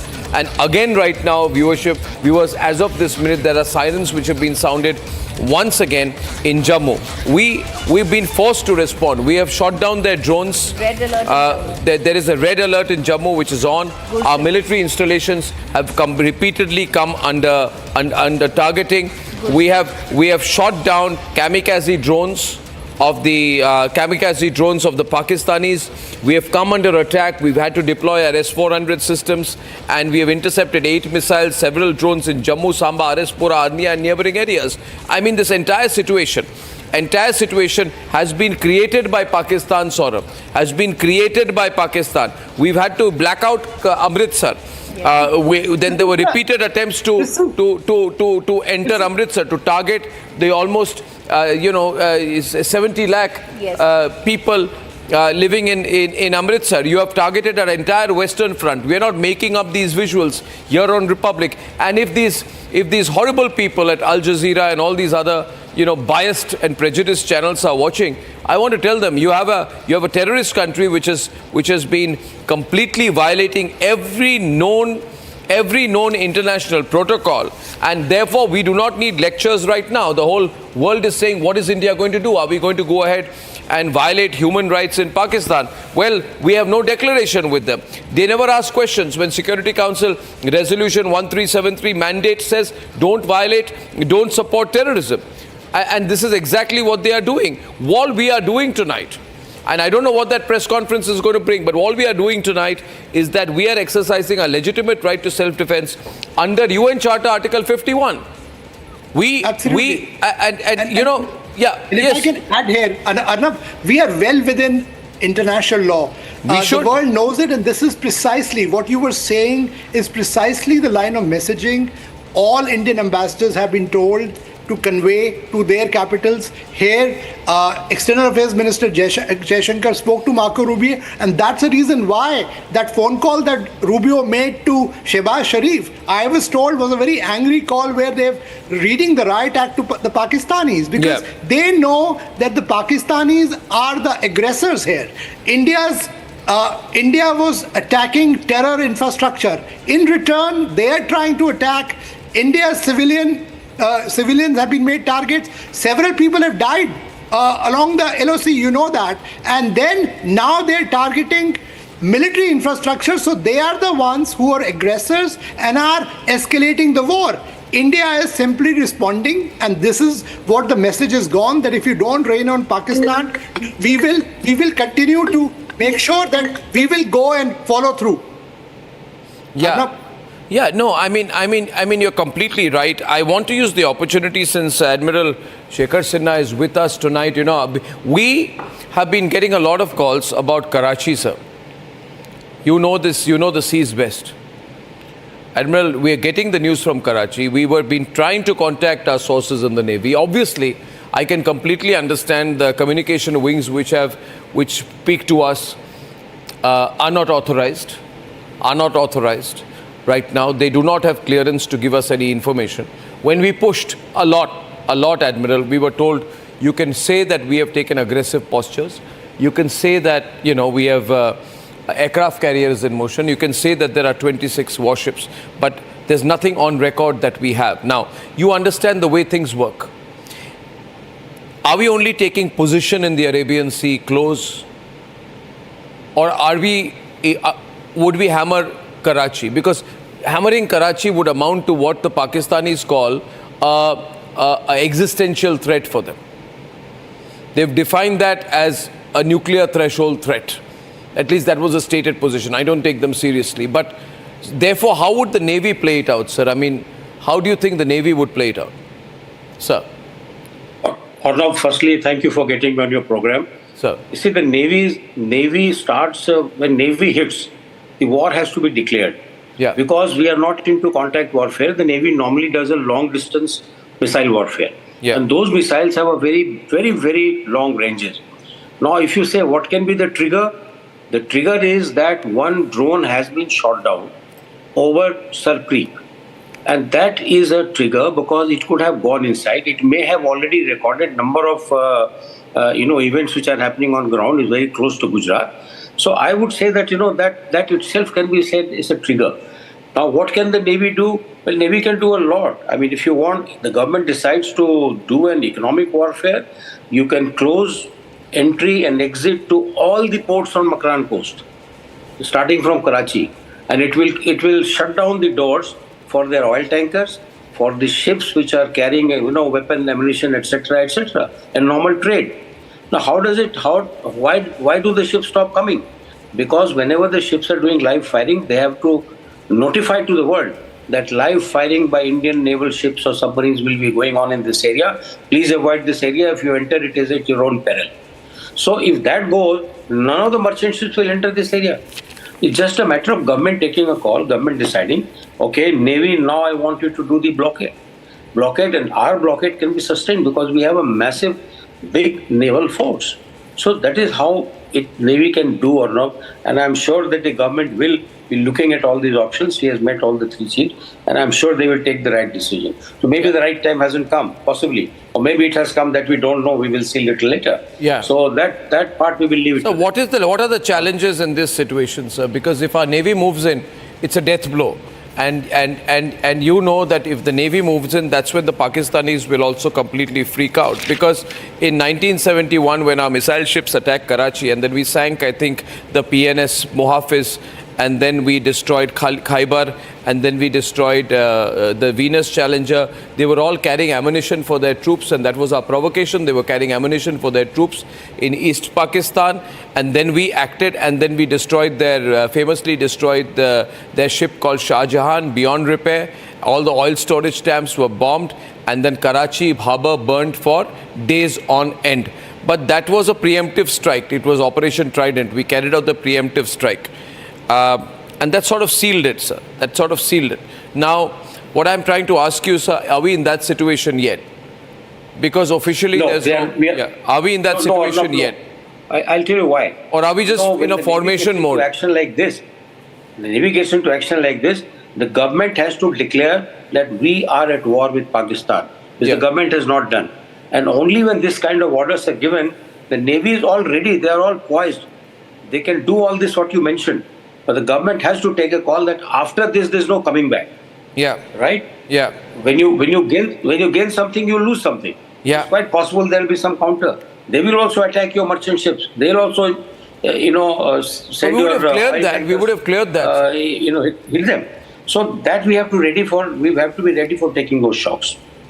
Yeah, we have to be ready for taking those shots, but we would have cleared a lot for ourselves to be safe by then. That is true. That is true. No doubt about that. That will be end of, because see, when we talked about 1971, that blockade actually led to quicker surrender of 93,000 troops in now Bangladesh, in East Pakistan at that time. Yeah. If they had, they have had the, all this replenishment going on, they would have carried on. But they knew that they had no way to run away. Yeah, we have no replenishment. We have some more breaking news. We have some more breaking news. Saurabh wants to come in, but before that, I'd like to read out. Rhythm, would you like to read out the latest press release that we have received about the attempts to attack military installations? Rhythm, over to you. Please read that. Breaking news plates over this, please. Yeah. This is just fresh news. Thwarts fresh attempts, it says, by Pakistan to attack military installations. India on Thursday night, the statement says, neutralized Pakistan's military attempts to hit military stations in Jammu, in Pathankot, in Udhampur and other locations with missiles and drones as tension soared between the two countries and fears of a wider military conflict. The statement says sirens and numerous explosions were reported in Akhnur, Samba, Baramulla, Kupwara and several other places as the Indian military carried out a massive night aerial vigil along the border with Pakistan. They say after the Indian military foiled the Pakistani attempts, the Defence Ministry said India remains fully prepared to defend its sovereignty and ensure the safety of its people. There's an admission and there's a clear Arnab why this is so important is also because they're clearly giving out the places where Pakistan hit us. Yes, carry on, Rhythm, carry on. And the places that they've mentioned here, the military stations. Arnab, if we actually look at the statement that came today morning from the army, the one thing, and also in Vikram Misri at 5:30 in that the foreign secretary, he clearly said, it is specifically mentioned Pakistan military establishments had not been targeted, and they reiterated any attack on military targets in India will invite a suitable response. What has Pakistan done today to invite Operation Sindoor 2? They've attacked military stations in Jammu, Pathankot, Udhampur and other locations. They've attacked this with missiles, drones and tensions have now soared. What's happened after this? Then sirens and numerous explosions have been reported in Akhnur, Samba, Baramulla, Kupwara and several other places. For all the viewers who are watching us from different capitals across the world, a lot of people following Republic. I'm getting calls from Sydney. We have people watching us in New Jersey, in London. I want to say this. I want to recap what we are doing tonight. The world needs to know. This is the Republic Media Network, ladies and gentlemen, that you're watching. It is the largest news network in India. And at a time, we are getting you the most fastest information. We have Saurabh Shukla in Washington with us tonight. He's the editor-in-chief of News Mobile, a veteran journalist. He knows things very well. Now, the world needs to know the time zone that we are in right now. Right, people, even this is Indian time, 2:15 a.m. What's the time in Washington now? So people would be sort of... It's an evening, Arnab. This is like it's 4:45. 4:45. 4:45. So a lot of people would be tuning into this all over through the day. Absolutely. A lot of people are watching us, Arnab. In fact, I'm getting a lot of messages. People who are watching us because we are bringing them a coverage which is not only from the ground, but also factual coverage. We are not putting out anything which is not verified. We are also making sure that no operational details are put out yet. We are giving out what is the strategic direction of this entire stand-up going to be, because Pakistan is the one which is the aggressor here. It has crossed all the red line, and this statement, Arnab, as we were saying, clearly indicates that we are telling the world that we have been restrained, but no longer. Pakistan has tested all the limits. We will authorize our armed forces to deem and give the response as Pakistan. In fact, we have been extremely restrained because what we've been trying to do are precision strikes, Saurabh. Precision strikes means that this is not what Israel does. Civilian or military. We've not carpet bombed Pakistan is the point that we need to make to all the global interlocutors. We are not carpet bombing Pakistan. We are being restrained, which means we are minimizing escalation while sending a strong military signal that this attack on Pakistan's apex defense system, which we carried out yesterday, is giving our Air Force a green space in case we need to go into Pakistan and strike deep, which is the best defensive offensive posture we can take. This is very strong. This is very responsible behavior. We are not doing what the Russians do. We are not doing what the Israelis do. We have an option of doing it. We can entirely carpet bomb the entire eastern border of Pakistan and along their coastlines. But we've not done that. Absolutely. We've not reduced Karachi to rubble, for example. India is a country which is the land of Mahatma Gandhi and Apostle of Peace. We will never take the first move. But in what we have done is, our people were killed in cold blood. We have gone and avenged their death. Not only have we done that, the world should be thankful. We have killed a terror mastermind who was responsible for killing of the US Jewish very prominent journalist Daniel Pearl. We have avenged the mastermind of IC-814 hijack, where so many innocent, including foreigners, were kept as hostages. One innocent person died there. So we are doing it for the world, and this is what the world has to understand, that we have done strike against the terror infrastructure, and now India is facing the onslaught from Pakistan, which is targeting our civilian and military infrastructure, and India has to take measures in self-defense. And we were talking about INS Vikrant. No, I am very concerned about the naval operations. I am very concerned. The important thing, I don't know if Admiral Shekhar is still with us. Against terror infrastructure in Karachi as well. But what does, my question is, what does using our naval operational systems mean? I mean, what would this mean, Admiral? What are the options we have? How close can we go to the coastline? Or is this just a warning, a declaration of intent? How is this? See, the warships can go up to about 25 nautical miles. Sir. Beyond that they don't. However, our ships remain fairly clear at the weapon ranges. If the weapon can be fired from, let's say, 100, 200 kilometers, come this way. The ships will remain about that far. That avoids also their own damage. They can also be fired upon. So I think when you say that the Navy is in action, I would say that it will be the finishing game. It will be towards the end, after the war is declared, because it can devastate entire economic pipeline of a country. It can destroy the camps. It can destroy cities. This is quite a very, very massive punch, Arnab, and therefore it will be very limited. As you said, we don't take any aggressive action. We will only respond in kind, whatever they do. But yes, we will do the same thing with much more punch than what they have done. And this is what I said, the trigger, number one trigger, obviously, it's a political intention. If the political intention is to destroy everything on the Makran coast, the Navy will do it. If they have to destroy the oil tankers, they will do it. But that we should be ready to get something also back, because we are also using the same sea lengths of communication, which the other countries are using, coming out of Gulf and heading for our ports. So we have to be very careful about that. Or not?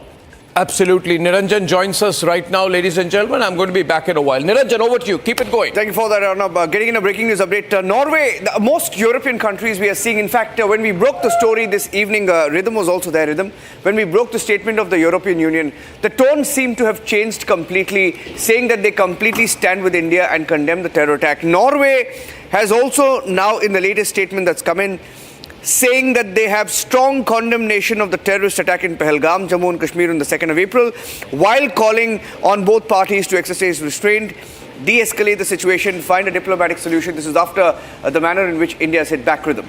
Absolutely, but I think, Niranjan, it's a little too late and they don't know what's really happening, asking us to de-escalate after not even having properly condemned the Pahalgam attack. Of course, the EU issues a statement today, but it's a little bit late. In fact, Brazil... Okay, let's first, Niranjan, go across to Gursimran, who's joining us. Gursimran, what's the ground situation in Jammu? You were telling us there's a red alert in Jammu now. Yes, alert has been sounded and a total blackout has been done by the authorities. Earlier we were seeing that the locals were maintaining the high alert, but right now the authorities have blacked out the entire area. You will not be able to even see a single light that is coming here. Reason being is that there has been a threat that is there, a possible threat from across the border that is there, and that keeping that in view, an alert has been sounded, a high alert has been sounded, and the electricity blackout has been done here by the authorities. Now we're just waiting for the final confirmation, because there are some inputs suggesting that a similar wave may come this time, and that is why the authorities have sounded an alert. This alert will continue till the time the threat is not negated or neutralized by the air defense systems that are installed along the international border as well as in the hinterland, because this after the attack that has taken place earlier in the evening at around 8, it was the time when the Pakistan launched a series of attacks into the India. 8 missiles were launched from across the border, and they all were aimed at the military installations of the Indian Armed Forces, though all the attacks were repulsed and given a befitting reply by the air defense system. But now what is happening, that another threat persists, and that's why we're witnessing a complete blackout that has been done here. There's heavy shelling also underway, Rhythm, in Poonch, where Harsha is. She was able to capture some of the guns booming in Poonch. This is the video that she sent a little while back. I'd like to play that video out.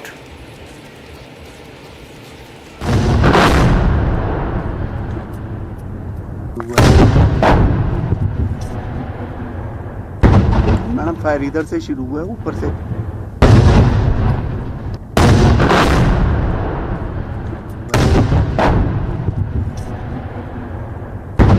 Madam fire इधर से शुरू हुआ है, ऊपर से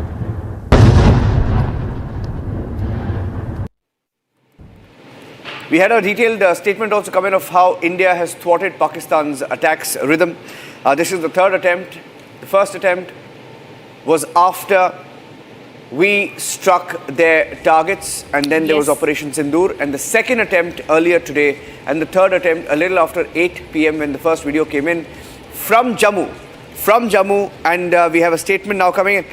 Okay, there's the big breaking news coming in right now. I think Abhishek has just deleted that. I don't know why Abhishek has deleted it. I'll just wait I thought that was a statement from the PMO, but not really sure.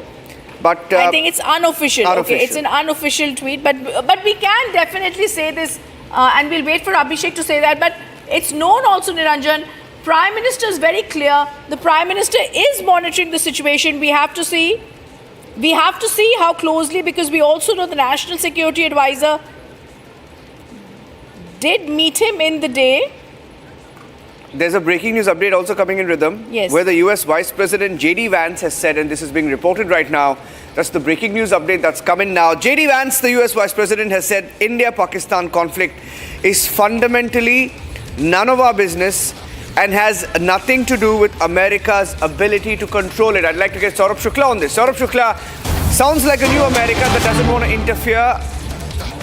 They've left it to India. They've condemned the attacks. They've said every country has a right to defend itself. And this is a new America saying we have nothing to do with this situation.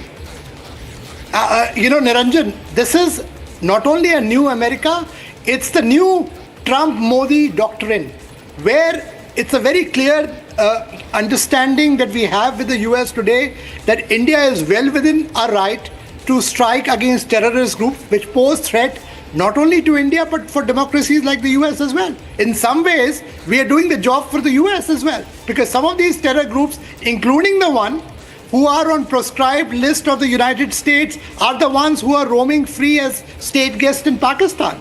And what India's action has done is killed one of the key persons. And what J.D. Vance is doing, because J.D. Vance is one of the... I can tell you, in Washington, not only is he the vice president, he's also a key ally of Donald Trump and also touted as the next candidate for the Republican presidency post Donald Trump. So he's a very, very influential figure here in Washington. His statement is very significant because US is very clear that we don't want, obviously, a certain red line to be crossed. We don't want a full-blown conflict situation, but we will not interfere, unlike in the past, where the first thing would be to Russia envoy or an interlocutor to Delhi to say, hey, if you don't stop, we'll have sanctions coming on you. That's not happening. It's the other way around. They're telling the Pakistanis, they're reading the Riot Act because they know it's in circa 2025, there is no room for terrorism. And what India has done is taken the battle of against terrorism to Pakistan's heartland, to Pakistan's terror swamps. And this will not stop if they don't take concrete measures. And this is a very strong diplomatic statement. You've covered diplomacy as well. I can tell you that this is very significant. Okay, Shavan is also joining us now. Shavan, you earlier told us about Baluchistan. I think Baluchistan is going to be the big story here, Shavan, because it's going to be a big setback for Pakistan. Pak soldiers have been killed there. It's clear that city after city is falling. It's going to be the story where Baluchistan is going to be the new country and Pakistan will have to make amends with that.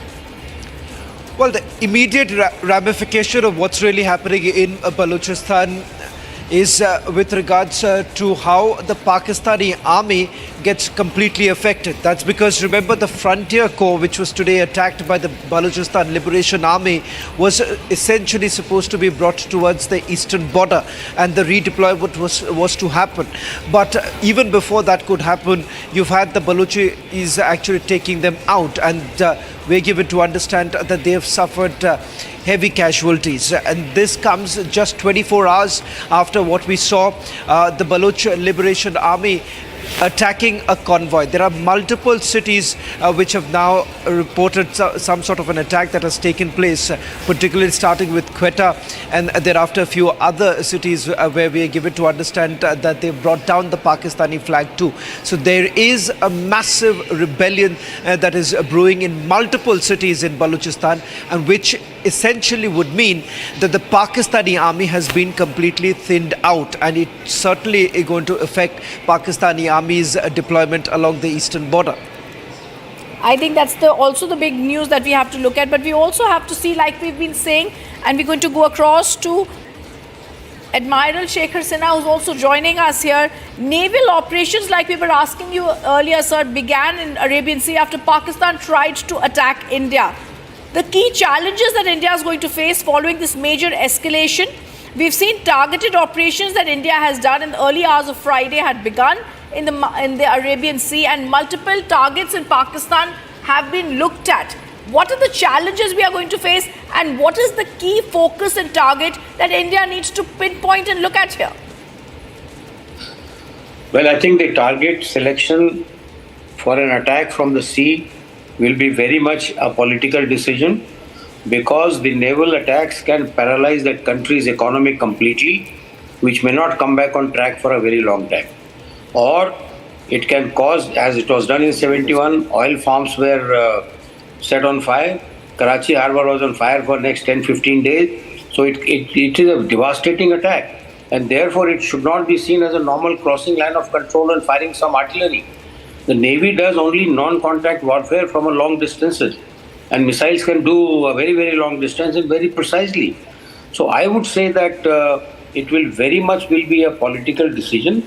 The Prime Minister, the NSA, as to what is the ultimate aim that we want to achieve. Because once Navy comes into action, it will virtually destroy that country more than half. without the nuclear weapon, even with the conventional weapons. So I would say that the targets are known. It is for the highest body, political body, to take a call as to which targets need to be destroyed. Navy will be all poised. I'm sure they have everything pointing in that direction. Okay, so there is a breaking news response that's coming in from Turkey. Erdogan has tweeted saying that he's concerned that the tension between Pakistan and India will turn into a hot conflict with missile attacks resulting into the deaths of many civilians. It has already happened, Mr. Erdogan. Secondly, he says, I wish God's mercy upon our brothers who lost their lives in the attacks. Once again, offer my condolences to the brotherly people and state of Pakistan.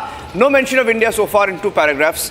Third paragraph, yesterday we had an important telephone conversation with Prime Minister Shehbaz Sharif. Still no mention of India. Fourth paragraph, we find valuable Pakistan's proposal for an international investigation into the Indus terrorist attack in Jammu and Kashmir. 4 paragraphs, no response, no mention of India. And then he says, although there are those who pour gasoline on the fire, we as Turkey are making every effort to reduce tensions and open channels of dialogue between events as events reach a point of no return. So 5 paragraphs of a tweet that's come in from Erdogan, and not a single mention of India, not a single mention of Pahalgam, not a single mention of the Lashkar-e-Toiba, not a single mention of the 26 Indians who got headshots from Pakistani terrorists. And I'm getting in another video right now, Rhythm, of an explosion heard near the line of control. A new video that's coming from news agency ANI, new video that's just come in, 20-second video. Let's play that out.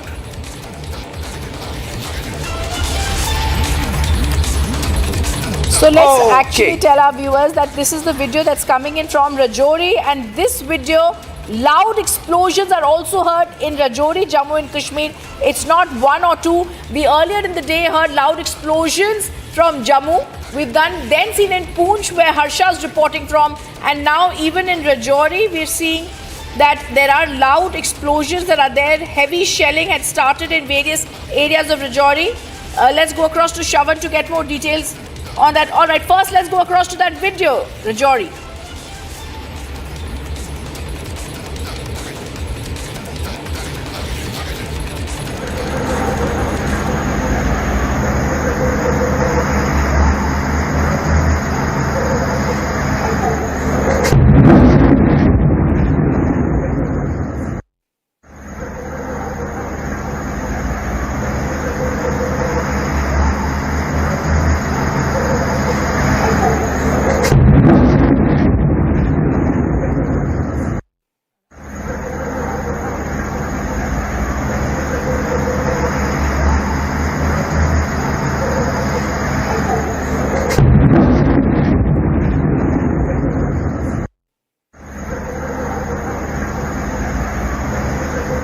Shavan is joining us live. Let's get in a quick word from him. Shavan, it's still hot in many regions. You got us a statement of some of your sources saying that the operation is ongoing. Yes, it is ongoing clearly from where our reporters are.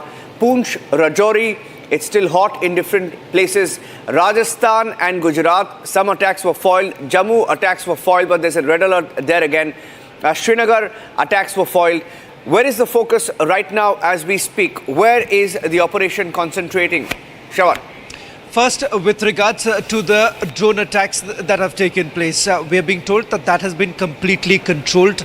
They've been neutralized. There are no losses that have been reported because, remember, the drone attacks have taken place not only in Jammu but also in Kashmir and also in Rajasthan. From these 3 places, assessment coming in that there have been no losses so far. Now, answering your question with regards to what's the current situation like, there is shelling that is being reported even from Samba because that's where an attempt was made by the Pakistanis to carry out an infiltration bid, which was foiled by the Border Security Force. And the other update now coming in is from Akhnur.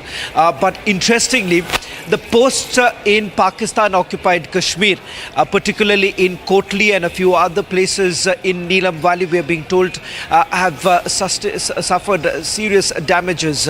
And that's because of the heavy artillery firing that's actually taken place along the line of control. That remains hot at this point in time. But having said that, there is no difference that what we have seen since the time the Pahalgam attack has taken place, because almost on a daily basis we have seen ceasefire violations on the part of the Pakistanis. In fact, they have completely violated the ceasefire agreement that was signed between both the countries in 2021. You're absolutely right, Shawan, and that's the breaking news that's also coming in that we've been taking and looking at here.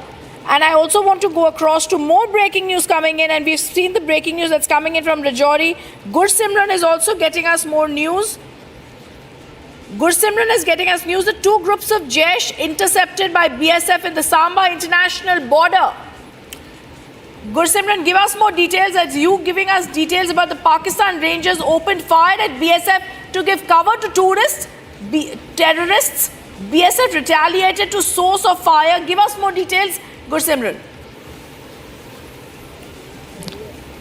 Yes, what we are picking up from the sources in the Border Security Force, that 2 groups of Jaish-e-Mohammed have been intercepted by the Border Security Force this evening at around 10:30 when they were trying to sneak into the Indian territory. When these groups were exchanged, they were actually trapped by the BSF. They were engaged in the firing. These groups, they also fired upon the BSF, but to the utter surprise was the Pakistani Rangers that opened the firing at the Border Security Force troops, engaging them, and there was a cross-border firing between the Indian side and the Pakistani side that went on for more than 1.5 hours. And BSF says that the Pakistani Rangers have opened the fire to give cover to the terrorists, those who have come here from across the border to sneak into the Indian territory and to carry out terror attack. That was the reason that this group was trying to enter the Indian territory. Now that groups attempted to flee, taking the advantage of cross-border firing being backed by the Pakistani Rangers, but now the area is under the strict watch, and with the first light tomorrow morning, the searches will be conducted by the Border Security Force in that area to ensure that these terrorists are killed. The group is said to be of 6 to 8 terrorists. Right, thank you for that. Be with us, Gursimran, as we get more details. Pakistan Army giving cover fire to the Jaish-e-Mohammed once again. Their 3 attacks have been foiled. Operation Sindoor, Operation Sindoor 2, Operation Sindoor Part 3. This evening, a little after 8 p.m. in the attacks that were launched by Pakistan in Jammu. Vice Admiral Shekhar Sinha continues to be with us. Vice Admiral, Pakistan giving cover fire to Jaish-e-Mohammed in Samba proves that, they've traditionally, whatever options they had, they have exhausted those options, and we have thwarted all of those attempts, including missiles and drones. They've gone back to their tried and tested strategy and mostly failed strategy of trying to push terrorists in Samba. And most of them Fidain. No, you're absolutely right. This is their old tactics. They do it every time. But they are foolish to do it in a time when the whole country is, awake. When everybody is on the, in the front line and waiting to take them on. So, if they are willing to sacrifice the Jaish-e-Mohammed people, terrorists, then it is their call. I have said this on this channel, and I am saying this on every channel, that in Pakistan, no terrorist group operates on its own. You can kill JEM, you can kill Lashkar-e-Toiba, it will not do. In fact, the biggest terrorist organization is the Pak Army and the ISI combined. And therefore, the rest of them are all paid bhade ka tattu jisko bolte Hindi mein. So I would say that this will happen. It is just that they are finishing all the other options, and maybe that they are falling short on the ammunition which they are already short for a long time. I in fact also want to take a question on this, on the fact that you raised to Saurabh here, Saurabh Shukla. The one fact is what Vikram Misri today said: we are not a country that has terrorists, but Pakistan is a country that's terrorist links are exposed. Like Vikram Misri today said, they're giving terrorist state funerals. Absolutely, Rhythm, because these terrorists are state guests in Pakistan. I don't know whether you noticed in the funeral, there was a wreath being put on the behalf of the Chief of Army Staff of Pakistan. And they were being draped in the Pakistani flags. What kind of country is this where they give this kind of a state funeral to terrorists. This is what the world is seeing. In fact, what India has done is expose Pakistan yet again by getting them out, these terrorists, for the world to see that these are the dreaded terrorists who are wanted terrorists, not only in India but across the globe, including in the countries like the US. And Pakistani military is parading some of the ones who have been, who have been killed in the Indian strike against terrorist infrastructure. They are the ones who are giving them, like a state funeral. So I think this is for the world to introspect, and what, as I said earlier, what India has done with Operation Sindoor and continues to make sure that it defend its right to self-defense. It is doing it not only for 1.4 billion, but for everyone who has been a victim of Pakistan-sponsored terrorism rhythm across the globe. We are bringing them to justice. This is a new India, a Naya Bharat, which is doing it for the world, which is actually adhering to its global responsibility as a responsible global power. That's what we are doing. And everybody in the world should stand up with us. And I just want to bring out countries like Turkey, which are actually standing with Pakistan. India should have a clear policy. Any country which is standing with Pakistan, we should look at turning off the economic ties, ban their airline from entering into India, stop their profiteering out of Indians and India. Because we have to, this is the time for us to make clear strategic choices. Either you are with us or you are not with us. Because this is what people of India expect, and I hope the government will take strong measures against such countries which are actively supporting Pakistan and continue to be a supporter of our epicenter of terrorism. Yes. Yeah, 4 or 5 breaking news updates. It's been a very, very, very eventful last 6 hours. When we started the program on Arnab's debate at 8 p.m., we had just started the show and we had the first breaking input of strikes by Pakistan in Jammu. We have foiled that strike. And then it moved to strikes or attempted strikes by Pakistan on Srinagar. Our forces foiled that attack as well. And then we had reports of Pakistan trying to send missiles and drones into Jaisalmer and Jalandhar. That too has failed. And as we speak, shelling continues in several parts, and Pakistan is trying to push terrorists under cover fire. And as we report straight from that, Shekhar Sinha, Vice Admiral, is still with us. 4 or 5 breaking news inputs that we had. One, the shelling continues in areas like Poonch and Rajouri. And Erdogan has just tweeted saying that his support is for Pakistan. So openly, they've pledged their support for Pakistan. J.D. Vance, the US Vice President, has just put out a tweet saying that whatever is happening, the relationship between India and Pakistan is none of their business. So Pakistan isolated completely. US hands off, leaving it to India to deal with Pakistan and show them their place. And another bit of breaking news update now coming in. J.D. Vance, okay, that's what J.D. Vance said, saying that India-Pakistan conflict is none of their business. And I think it's very clear that this is being said. This is also posturing, of course. But like you said, the United States washing its hands off. Pakistan will have to deal with it on its own. And I also want to get in Air Marshal Sanjeev Kapoor on the story that we're going to right now.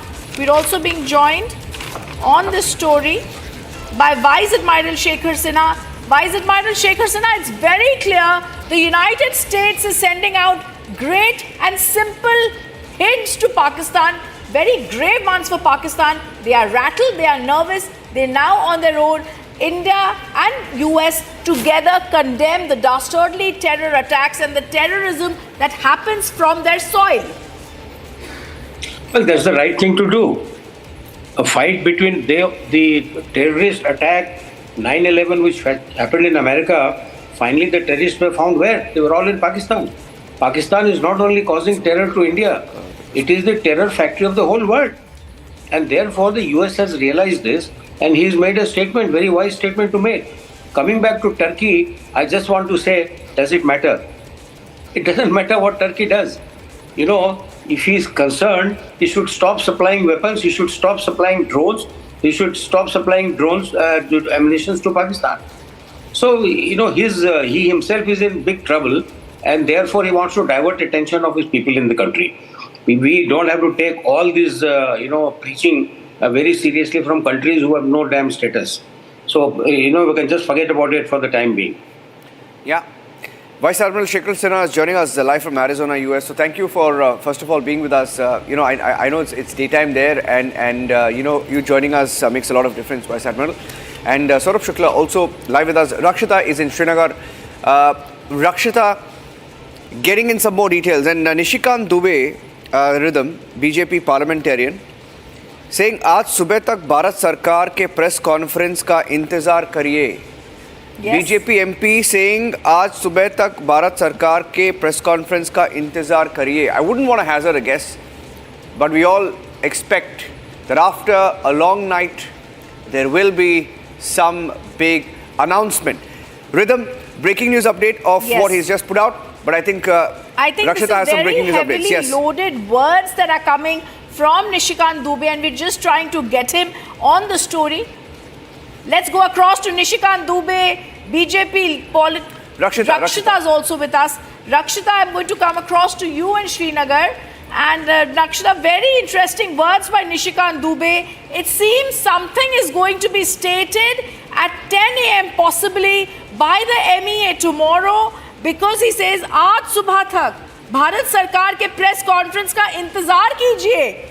And it's very heavily loaded words, but a very big hint that something is going to be stated by the MEA in that crucial press conference, Rakshita. Absolutely, of course. This time India has made it sure, when it vowed revenge, of course, it made sure that this time it is going to, make Pakistan pay and make Pakistan remember. I think that was not maybe said in as many words. If we talk about that, Pakistan should remember. But I think the sentiment across India is the same. And the sentiment has been picked up. And I think India is very clear, New Delhi is very clear that the message should be driven home. It should be drilled into every Pakistani's head, inside Asim Munir's head. And I think that is what is going to be revealed tomorrow, that what really has happened. This is something that at least in our lifetime, in my lifetime, and many of us, after Kargil war, we haven't seen such a situation. We've seen strikes, we've seen operations. But this time, of course, what has happened, the Pahalgam terror attack being the deadliest here, and also the fact that how India has retaliated. India has hit the terror apparatus. India has hit all those terror headquarters, saying that enough is enough and you need to be paralyzed now. You need to be uprooted now. And now it's not just warning time. It's time to dismantle and decimate them and flatten those targets out. India has hit some really crucial targets, what we understand from the reports that we are getting from our sources. And of course, we have to wait for the official word. As a responsible channel, as a responsible country, of course, responsible citizen, we need to trust in our forces. We need to trust in our authorities. We need to trust in our leaders of the nation, and that is what will be coming in tomorrow. All eyes will be on that important press conference, because the MEA, remember, has been updating the country with evidence. Remember, with evidence, each and every evidence has been put out there before people start doubting within the country or outside the country. This time Pakistan cannot run away. Pakistan has been exposed time and again. It's not the dossier time. It's not the era of dossiers. It's the era of action, and it's the era of decimation. No dossier but decimation. That is what India's mantra is right now. And we do understand that the kind of drone attacks that have been intercepted by India, I think it's very clear that what India is made of, what its defense system is made of, and of course what we have done, the kind of the kind of attempts that have been thwarted, and how damage has been delivered in not just now terror attacks, but after this escalation. Remember, they calling this an escalation will be foolhardy. We have to understand that the terror attack itself is something that is was an escalation from the Pakistani side at first place. Yes, Niranjan. Major Samar Paltur also in the studio. Major, what are you hearing so far? Any update that you have that you can share with us that you're picking up from your defense sources? Well, Niranjan, you see, basically they're calling in that there's been decent amount of decimation of some critical assets in Karachi. So probably the satellite imagery which will be disclosed tomorrow will give a clearer picture of the before and after what has happened. Secondly, there has been intrusion attempt from Samba. So Samba is mainly a very plain area, and terrorists usually, they dig in the caves underneath the fencing to come across into India. So these are the places which are under monitor, and they are being regularly engaged, and a few of the ranger positions have been destroyed by the Indian military. So this is a clear-cut message that, this time they're going to behead the snake. They're not going in for the terrorists or anything. They are going in for the support system of the terrorists. That is the Pakistani Rangers and their positions with which they give cover to the terrorists. So these things are amply clear, and for surveillance 24/7 right now, there are UAVs which are airborne with night vision capability. So it is amply clear, and there's a live feed being given to all the forces at the same time. I would like you also to speak about the big breaking news that's coming in. There is complete blackout in Katra, also in Jammu and Kashmir. And this is after Gursimran has told us, and Harsha has told us in Poonch, and Gursimran told us in Jammu there was a blackout. Now we're being told there's a complete blackout in Katra in Jammu and Kashmir. We'll also try and play out, that visual. We're going to play out that visual. A blackout observed in Katra in Jammu and Kashmir. This is also a blackout that is there. Major Samarpal Tour, this is very clear. And earlier when we were talking about the attacks that India has done, Major Samarpal Tour, we were shocked that they've chosen to retaliate. But this is how terrorist nations work. There were reports that an F-16 has been downed and one pilot has been captured. The shower of drone and missile strikes on military sites was seen. And this is surprising because, like we know, the Indian Armed Forces had said we're not going to escalate, but do not strike at our military sites. This is exactly what Pakistan has done today. I mean, they have imposed war on us. One thing is very clear.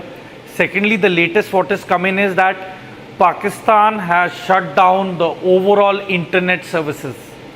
I repeat again, Pakistan has shut down all their internet services available to the public. So probably whatever updates were coming in through X and other social media platforms, probably they've taken a hit. So I certainly believe that now it will be the satellite imageries which are going to tell us the before and after rampage that they have deserved. And you see, ceasefire violation is no more a word of existence anymore because we are at war. So, it's an undeclared war. And I think we should refrain from saying this term from now onwards that, there's been ceasefire violations. Ceasefire violations are done during peacetime. So it is not peace anymore. The enemy has imposed war on the people of India.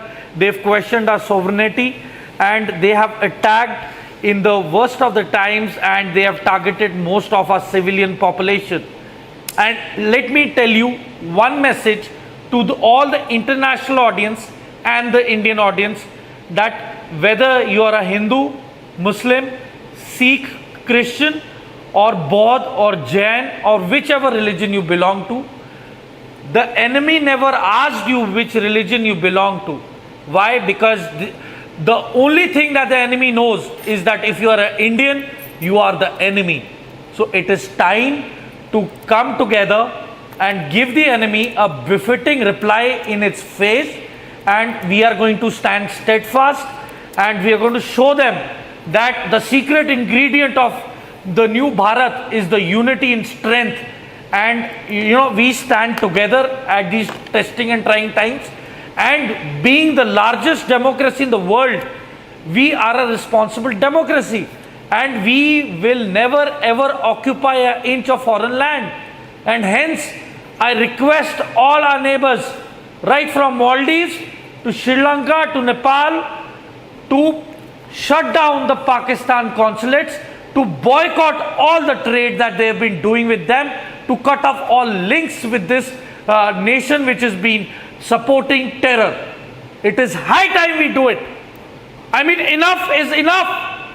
How long can you be so hypocritical? They've got blood of Americans on their hands. They've got blood of British troops on their hands. the ISI double played them. They helped the enemy to get damage to the Americans and the British. And if the people of America and Britain are listening to this broadcast, it is now time for you to take a call whether you are with us or without us. You are with us or against us. And being the largest and the most responsible democracy in the world, it is very evident that they are going to be in support of India. I mean, it is high time we call off the bluff. And the American martyrs know it, the British martyrs know it, the NATO soldiers who were martyred, their families know it, and it is time that they make their voice heard and we go against Pakistan and we denuclearize Pakistan. It is a threat to the world. It is a threat to world peace. Yeah. In fact, I'm just getting in some breaking news. You know, look at the kind of priorities in Pakistan, because I'm just getting in some news inputs as well, that Pakistan, when all of this is happening, Rhythm, that they are planning to shift the rest of their PSL. They have some local league apparently called PSL. They want to shift the league to Dubai.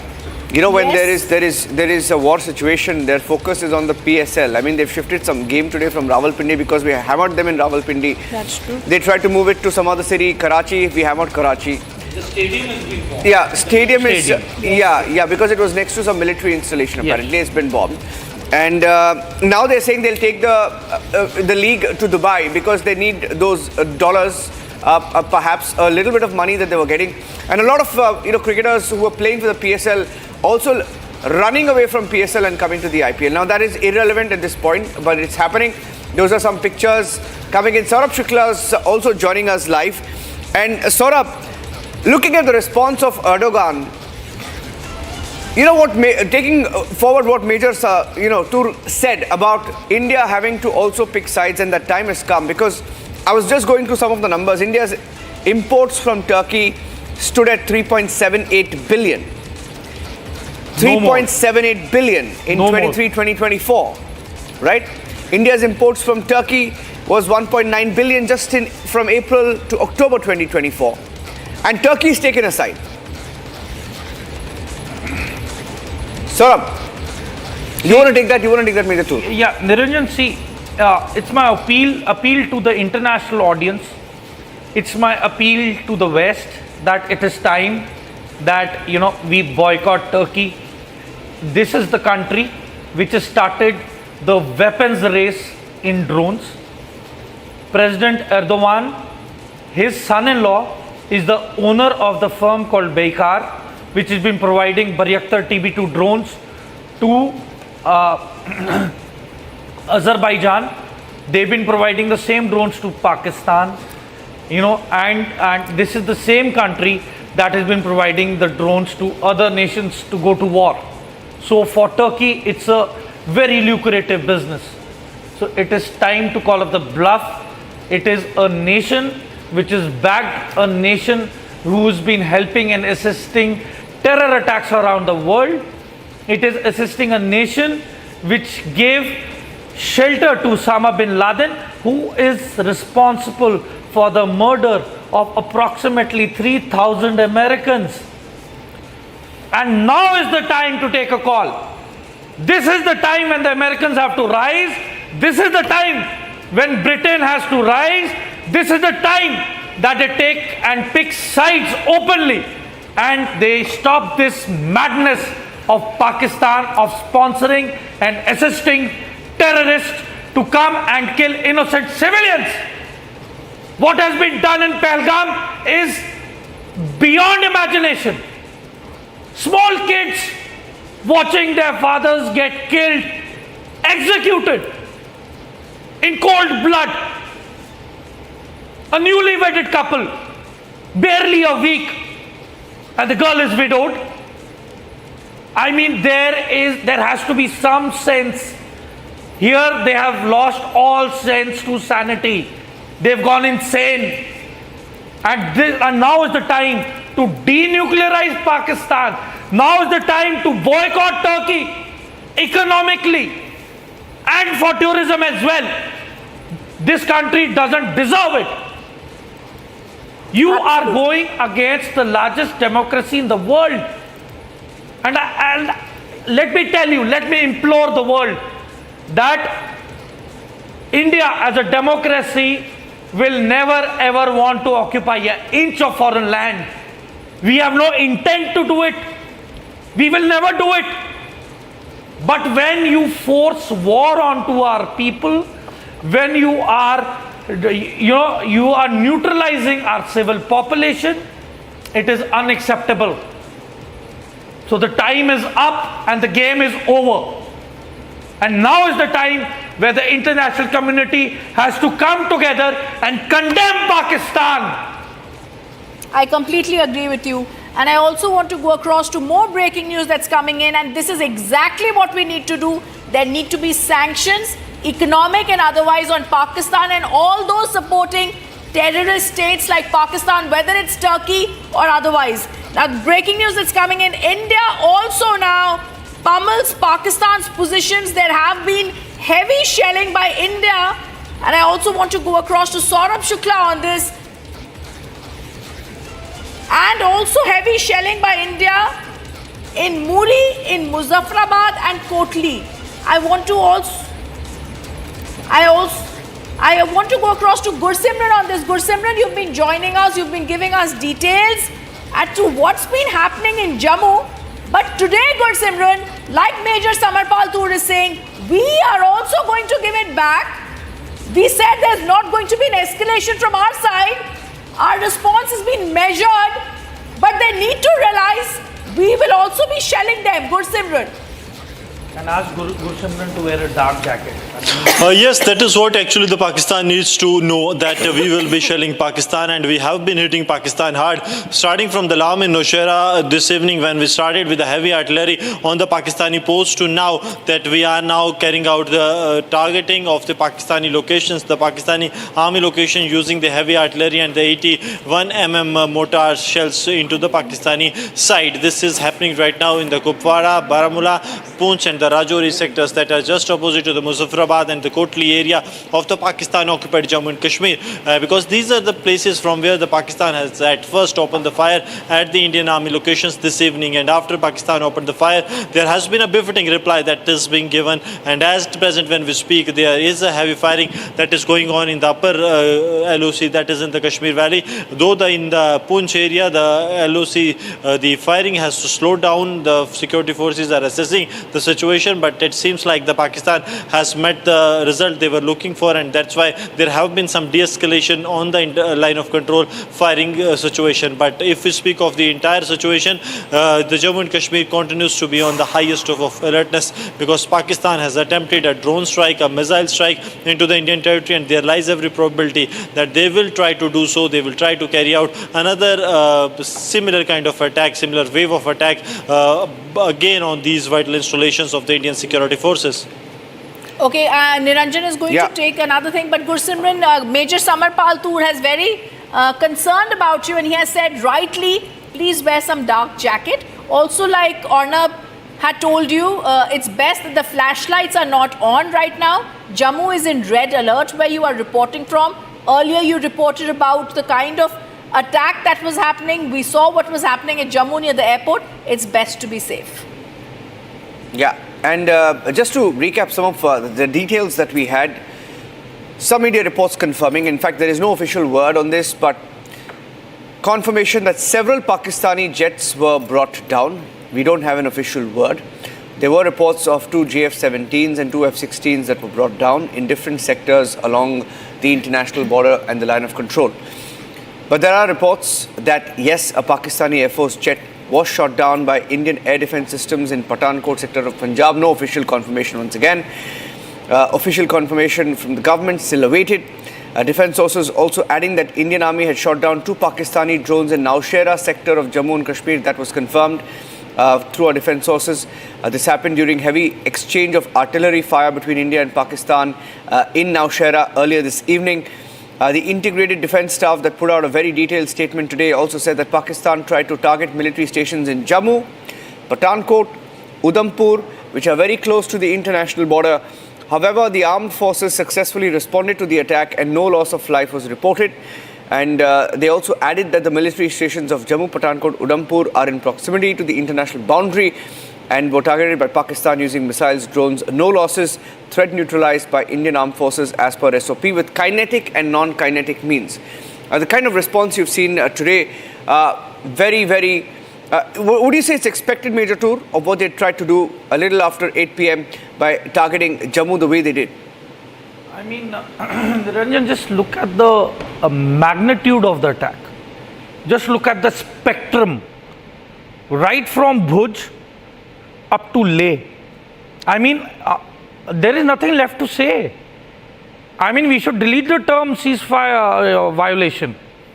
We are at war now. It's an open declaration of war. It's an act of war. And they will get a befitting reply.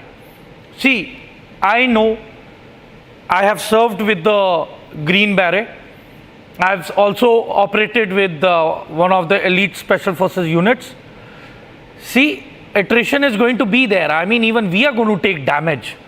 But the amount and the magnitude of damage that we are going to do to the enemy is unexplainable, unfathomable.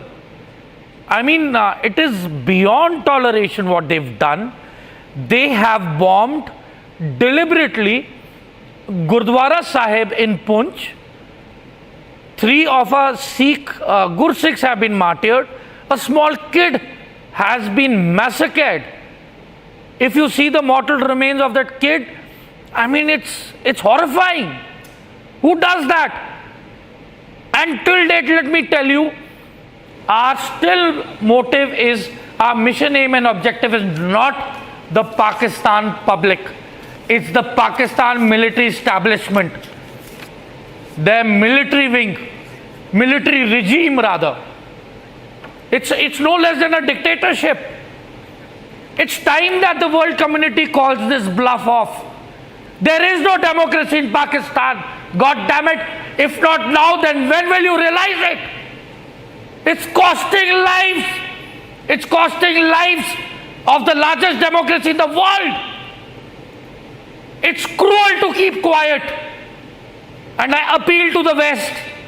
It is now that you should rise and stand with the largest democracy in the world, because if not now, this is history in the making. If you don't stand with the largest democracy in the world now, I probably would fail to call you all democracies. This is the time. Do it. Condemn Pakistan. Boycott Pakistan. Enough is enough.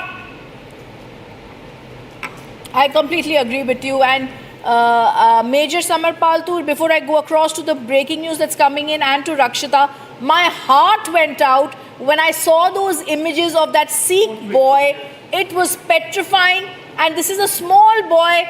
He was unconscious. His hair was open. The Ragis were there. This has been condemned. I also heard that in Amritsar they were trying to, it's the holy city of the Sikhs. And I'm telling you this, with all the people whom I do know as Sikhs, if even one tile of the Golden Temple had been harmed by the Pakistanis, the existence of Pakistan would have been wiped out. They'll be ripped. Yes. They'll be ripped apart. I'm a Sikh, and it has hit me real hard as to what's happening, the scenes that are going on. Our ancestors have given a lot of sacrifice. And trust me, not even once will I think that I'm going to war. I'm ready to sacrifice myself. And I know the odds of my lady becoming a widow and my children becoming orphan. But this injustice, this act of terrorism has to be called off now. This is the time. This is it. No more. No more will we take it lying down. We are going to hit back. We are going to hit back hard, and we will tell you before we come. We are going to catch you by your necks, and we are going to twist you by our hands, and we are going to crush you under our feet. Yes. Rakshita is also joining us live. Rakshita, I want to come across to you. There is a statement that is now coming out where it's now being stated the Pakistani Air Force jet was shot down by the Indian Air Defence Systems in Pathankot sector of Punjab. Multiple sources have told and given out these details. Official confirmation from the government is awaited. But this is very clear, Rakshita. Reporting from Srinagar, you've been seeing blackouts, you've been hearing strikes, explosions. Now the Pakistani Air Force jet that has been shot down. We're also being told earlier in the day, there were 2 Pakistani drones in the Nosara sector of Jammu and Kashmir. The Indian Army also shot them down. It's very clear, it's very, very clear, Rakshita, as of now, that India is now striking back, even though we don't want an escalation. The fact that they targeted our military establishments, they're going to get a measured response. Well, Pakistan is always looking for options. Pakistan is always looking for such excuses, and it's nothing that we do not expect from them. And it was warned yesterday itself that Operation Sindoor is not over, and we know what India meant when it said that. When New Delhi said that, when the Foreign Secretary said that, it meant something. And yes, that's true that Operation Sindoor is not over, clearly. And Pakistan, of course, continued to cry foul. The escalation happened, as I said earlier, that the very moment when the Pahalgam terror attack took place, that was escalation. But for the world, of course, for the apologists, of course, this is something they will talk about, that there should be no escalation, there should not be a war. But here we are, we have to understand that civilians continue to be targeted. Those were civilians, unarmed, innocent civilians that were targeted earlier, in Pahalgam, when 26 Indians were killed there. And now we have again civilians being targeted when India had struck only very with precision those terror headquarters, the terror apparatus was being dismantled, and India made it very clear, like any mature nation and a democratic country, and it made it very clear that what it's capable of. It took time. Remember, India did not make anything. I think I'm disconnected, so I don't know. I'll just keep speaking. My audio is disconnected, but yes, it's very clear that India made it very evident that it is not going to budge, but it will take a very measured response and no escalation. There's no escalation that it seeks. But now, here we are. I think Pakistan is asking for it, and we've seen that Pakistan has been sending its made in China drones, and they all have been thwarted by our defense system. And now it's very clear. I think Pakistan should know, because from the other side, even the Baluchis are not sparing them, and it was already on the brink of collapse, the state of Pakistan. And I don't know in what sense that Asim Munir, just for the sake of maybe his extension or to prove a point, has been carrying out such nefarious activities, and now he's nowhere to be seen. We understand that there are even questions on Shahbaz Sharif's whereabouts as well. So that, of course, is something we understand, that Pakistan is a cowardly state, and it can only target civilians in Pathankot, and the military installations, of course, targeting military installations is is an escalation, and that no country in this right sense will be accepting that. So this is what India has, of course, made it very clear that it will hit back hard. It will thwart all attempts. And remember, India maintains that there should be minimum collateral damage, and henceforth it has been taking the help of the right technology in the modern warfare that has been employed. And yes, we're waiting for what's happening in the morning in that press conference, what will be revealed, because it's going to be something really, really big. Because a BJP MP has just indicated that something big could be announced, Rhythm, when he said, "Intizar kariye, press conference, subah tak." Now, that apart, two big breaking news inputs right now. We have no idea where the Pakistan Army chief is. Even Pakistani media is trying to find the Pakistan Army chief. Now, there is a lot of buzz. We don't know whether it's unconfirmed reports or speculation, but there is buzz that perhaps the Pakistan Army chief may be under pressure to move aside, step aside, or just step down. Pakistan Prime Minister Shahbaz Sharif is also not at his official residence.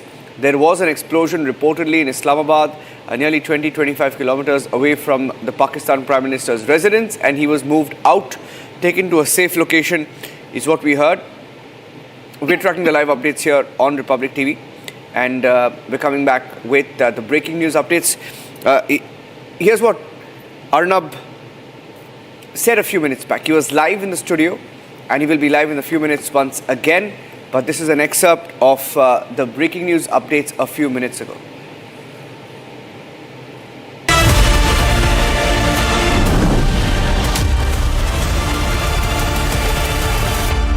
Well, there's been evacuation that is actually taking place because the Pakistanis essentially fear right now there's going to be a massive retribution from the Indian side, particularly if you look at certain areas in the Neelam Valley. A short while back, reports actually came in that there was heavy artillery firing and we were basically targeting some of the launch pads. Now, interesting to point out here is that these launch pads have now been converted by the Pakistani armies to basically use them and open fire towards the Indian posts. There has been a retaliation, and we're given to understand in Neelam Valley itself, some of the posts, Pakistani posts, have been decimated, and this comes across as one of the responses. Now, with regards to the further retribution, we're not very sure whether at all the armed forces are going to repeat what we saw earlier today when those very places from where the missiles and the drones were basically launched by the Pakistanis,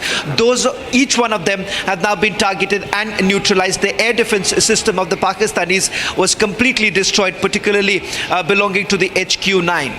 Absolutely, and I also just want to go across for one word to Mr. Deepak Vora, who's also joining us. Mr. Vora, you also have some news that you're also picking up from your sources. Absolutely, and thank you very much. What I'm hearing is, which is reliable, which is from an official source, that there is a total shutdown in PoK, Lahore, Karachi, Sialkot and Islamabad. And then I look at this website where the satellites hover around and give you an idea of how active a city is at night. There is no light on anywhere within the geographical territory of Pakistan. That's total big. blackout in the country. And this means a lot, Abhishek, if I was to ask you this, because this means that they've actually realized that when they attack us, even though like we said right in the morning, and the Indian Army statement continues to be with us, they said that if you don't attack our military establishments, our attack or our focus would only be non-escalatory. It only seems, Abhishek, Pakistan was not paying heed to what was said again and again by India. Oh, absolutely. Look at the way they have targeted a Gurudwara in Jammu region. Look at the way they almost targeted Amritsar yesterday. A sacred Gurudwara. Yes, and almost they targeted the Golden Temple in Amritsar yesterday. And so obviously Pakistan has to pay through its nose, and that's what the message was when Foreign Secretary Vikram Misri said that if Pakistan so chooses to escalate, then it will have to face consequences, and we are seeing those consequences really playing out, Rhythm.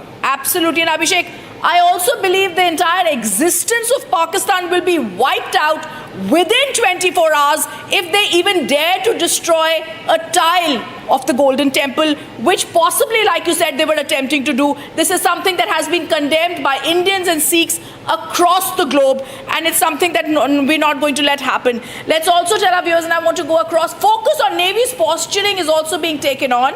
The Navy operations have now begun, it says, in the Arabian Sea, targeted operations against Pakistan. So very, very clearly, tonight is supposed to be a day when we're moving towards now, Abhishek, an Operation Sindoor 3.0. What are you thinking is going to possibly happen today? Well, so we have to wait for the MEA briefing, and the fact that the briefing is happening with them is validation that some action has taken place on the Pakistani side by India in response to the escalatory drone attacks that were carried out in the evening by Pakistan on Jammu, on Pathankot, on other areas, civilian areas, in places like Uri, in places like Arispura, in places like Samba, in places like Kutch in Gujarat, obviously, and Jaisalmer, of course, in Rajasthan. In fact, we are hearing that in retaliatory action, India has already downed more than a couple of planes of Pakistan. So obviously, we are expecting that all those things would be out in the open after that press conference that takes place tomorrow morning, Rhythm.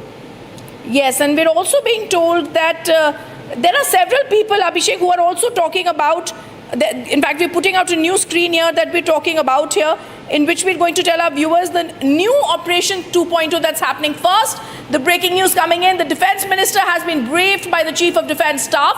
Pakistan, okay, I want to tell you that, and I want to also tell you, Pakistan converts terror launch pads. Poonch situation is active, it's shelling. I also want to tell you, Shawan, I want to come to you right now.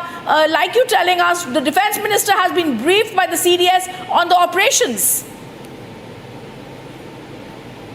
While back with the Chief of Defence Staff basically briefing about the ongoing situation, which includes the action that has been taken by the Pakistanis, because this is a complete misadventure on the part of the Pakistanis, because in the talks that have actually taken place, in fact, Abhishek can also bear me out on this, that the National Security Advisor, when he had essentially dialed his counterparts, he had also made it very clear that this was, it wasn't something that would have been perceived as an escalatory move on the part of India, because this was only targeting those facilities which were terror facilities. Now, as far as this action is concerned, because we are looking at complete military installations of India being targeted, all the 15 cities that the Pakistanis today basically attacked, they were all cities where we have had our military bases. It turns out that those missiles were also being launched from Pakistani military bases, which thereafter was identified. They were basically thereafter targeted only to ensure that these are no longer threats to Indian cities. I also want to go across to Mr. Deepak Vohra now. Sir, you'd earlier said this is an end game for Pakistan. As a diplomat who's seen these things very, very closely, how are you anticipating, like I was asking Abhishek earlier, this to pan out? Because first, Indian Army had very clearly stated our response had been because of the escalation that they began with the Pahalgam attack, and we were measured and non-escalatory. It's they who retaliated. Absolutely. That's a very good question you've asked. First of all, when we had the Pahalgam massacre, there was not one country that said, well done, Pakistan. Nobody approved of that. Everybody condemned it. Then, when we hit the terror launch pads, nobody said, badly done, India, naughty boys. Everybody expressed concern. Many said, we understand. One or two said, let's de-escalate, let's not carry this forward. Then Pakistan hits our military installations and we hit back. No one has come out by saying, India, you've done badly. So the world is beginning to understand that this is it's not a war against Pakistan. It's a war against terror. It's a fight for justice. It's a fight for human dignity. It's a fight to avenge Daniel Pearl and all those like him who have become victims of rabid Islamic terror. I think the world will support India. Even the most radical Islamic countries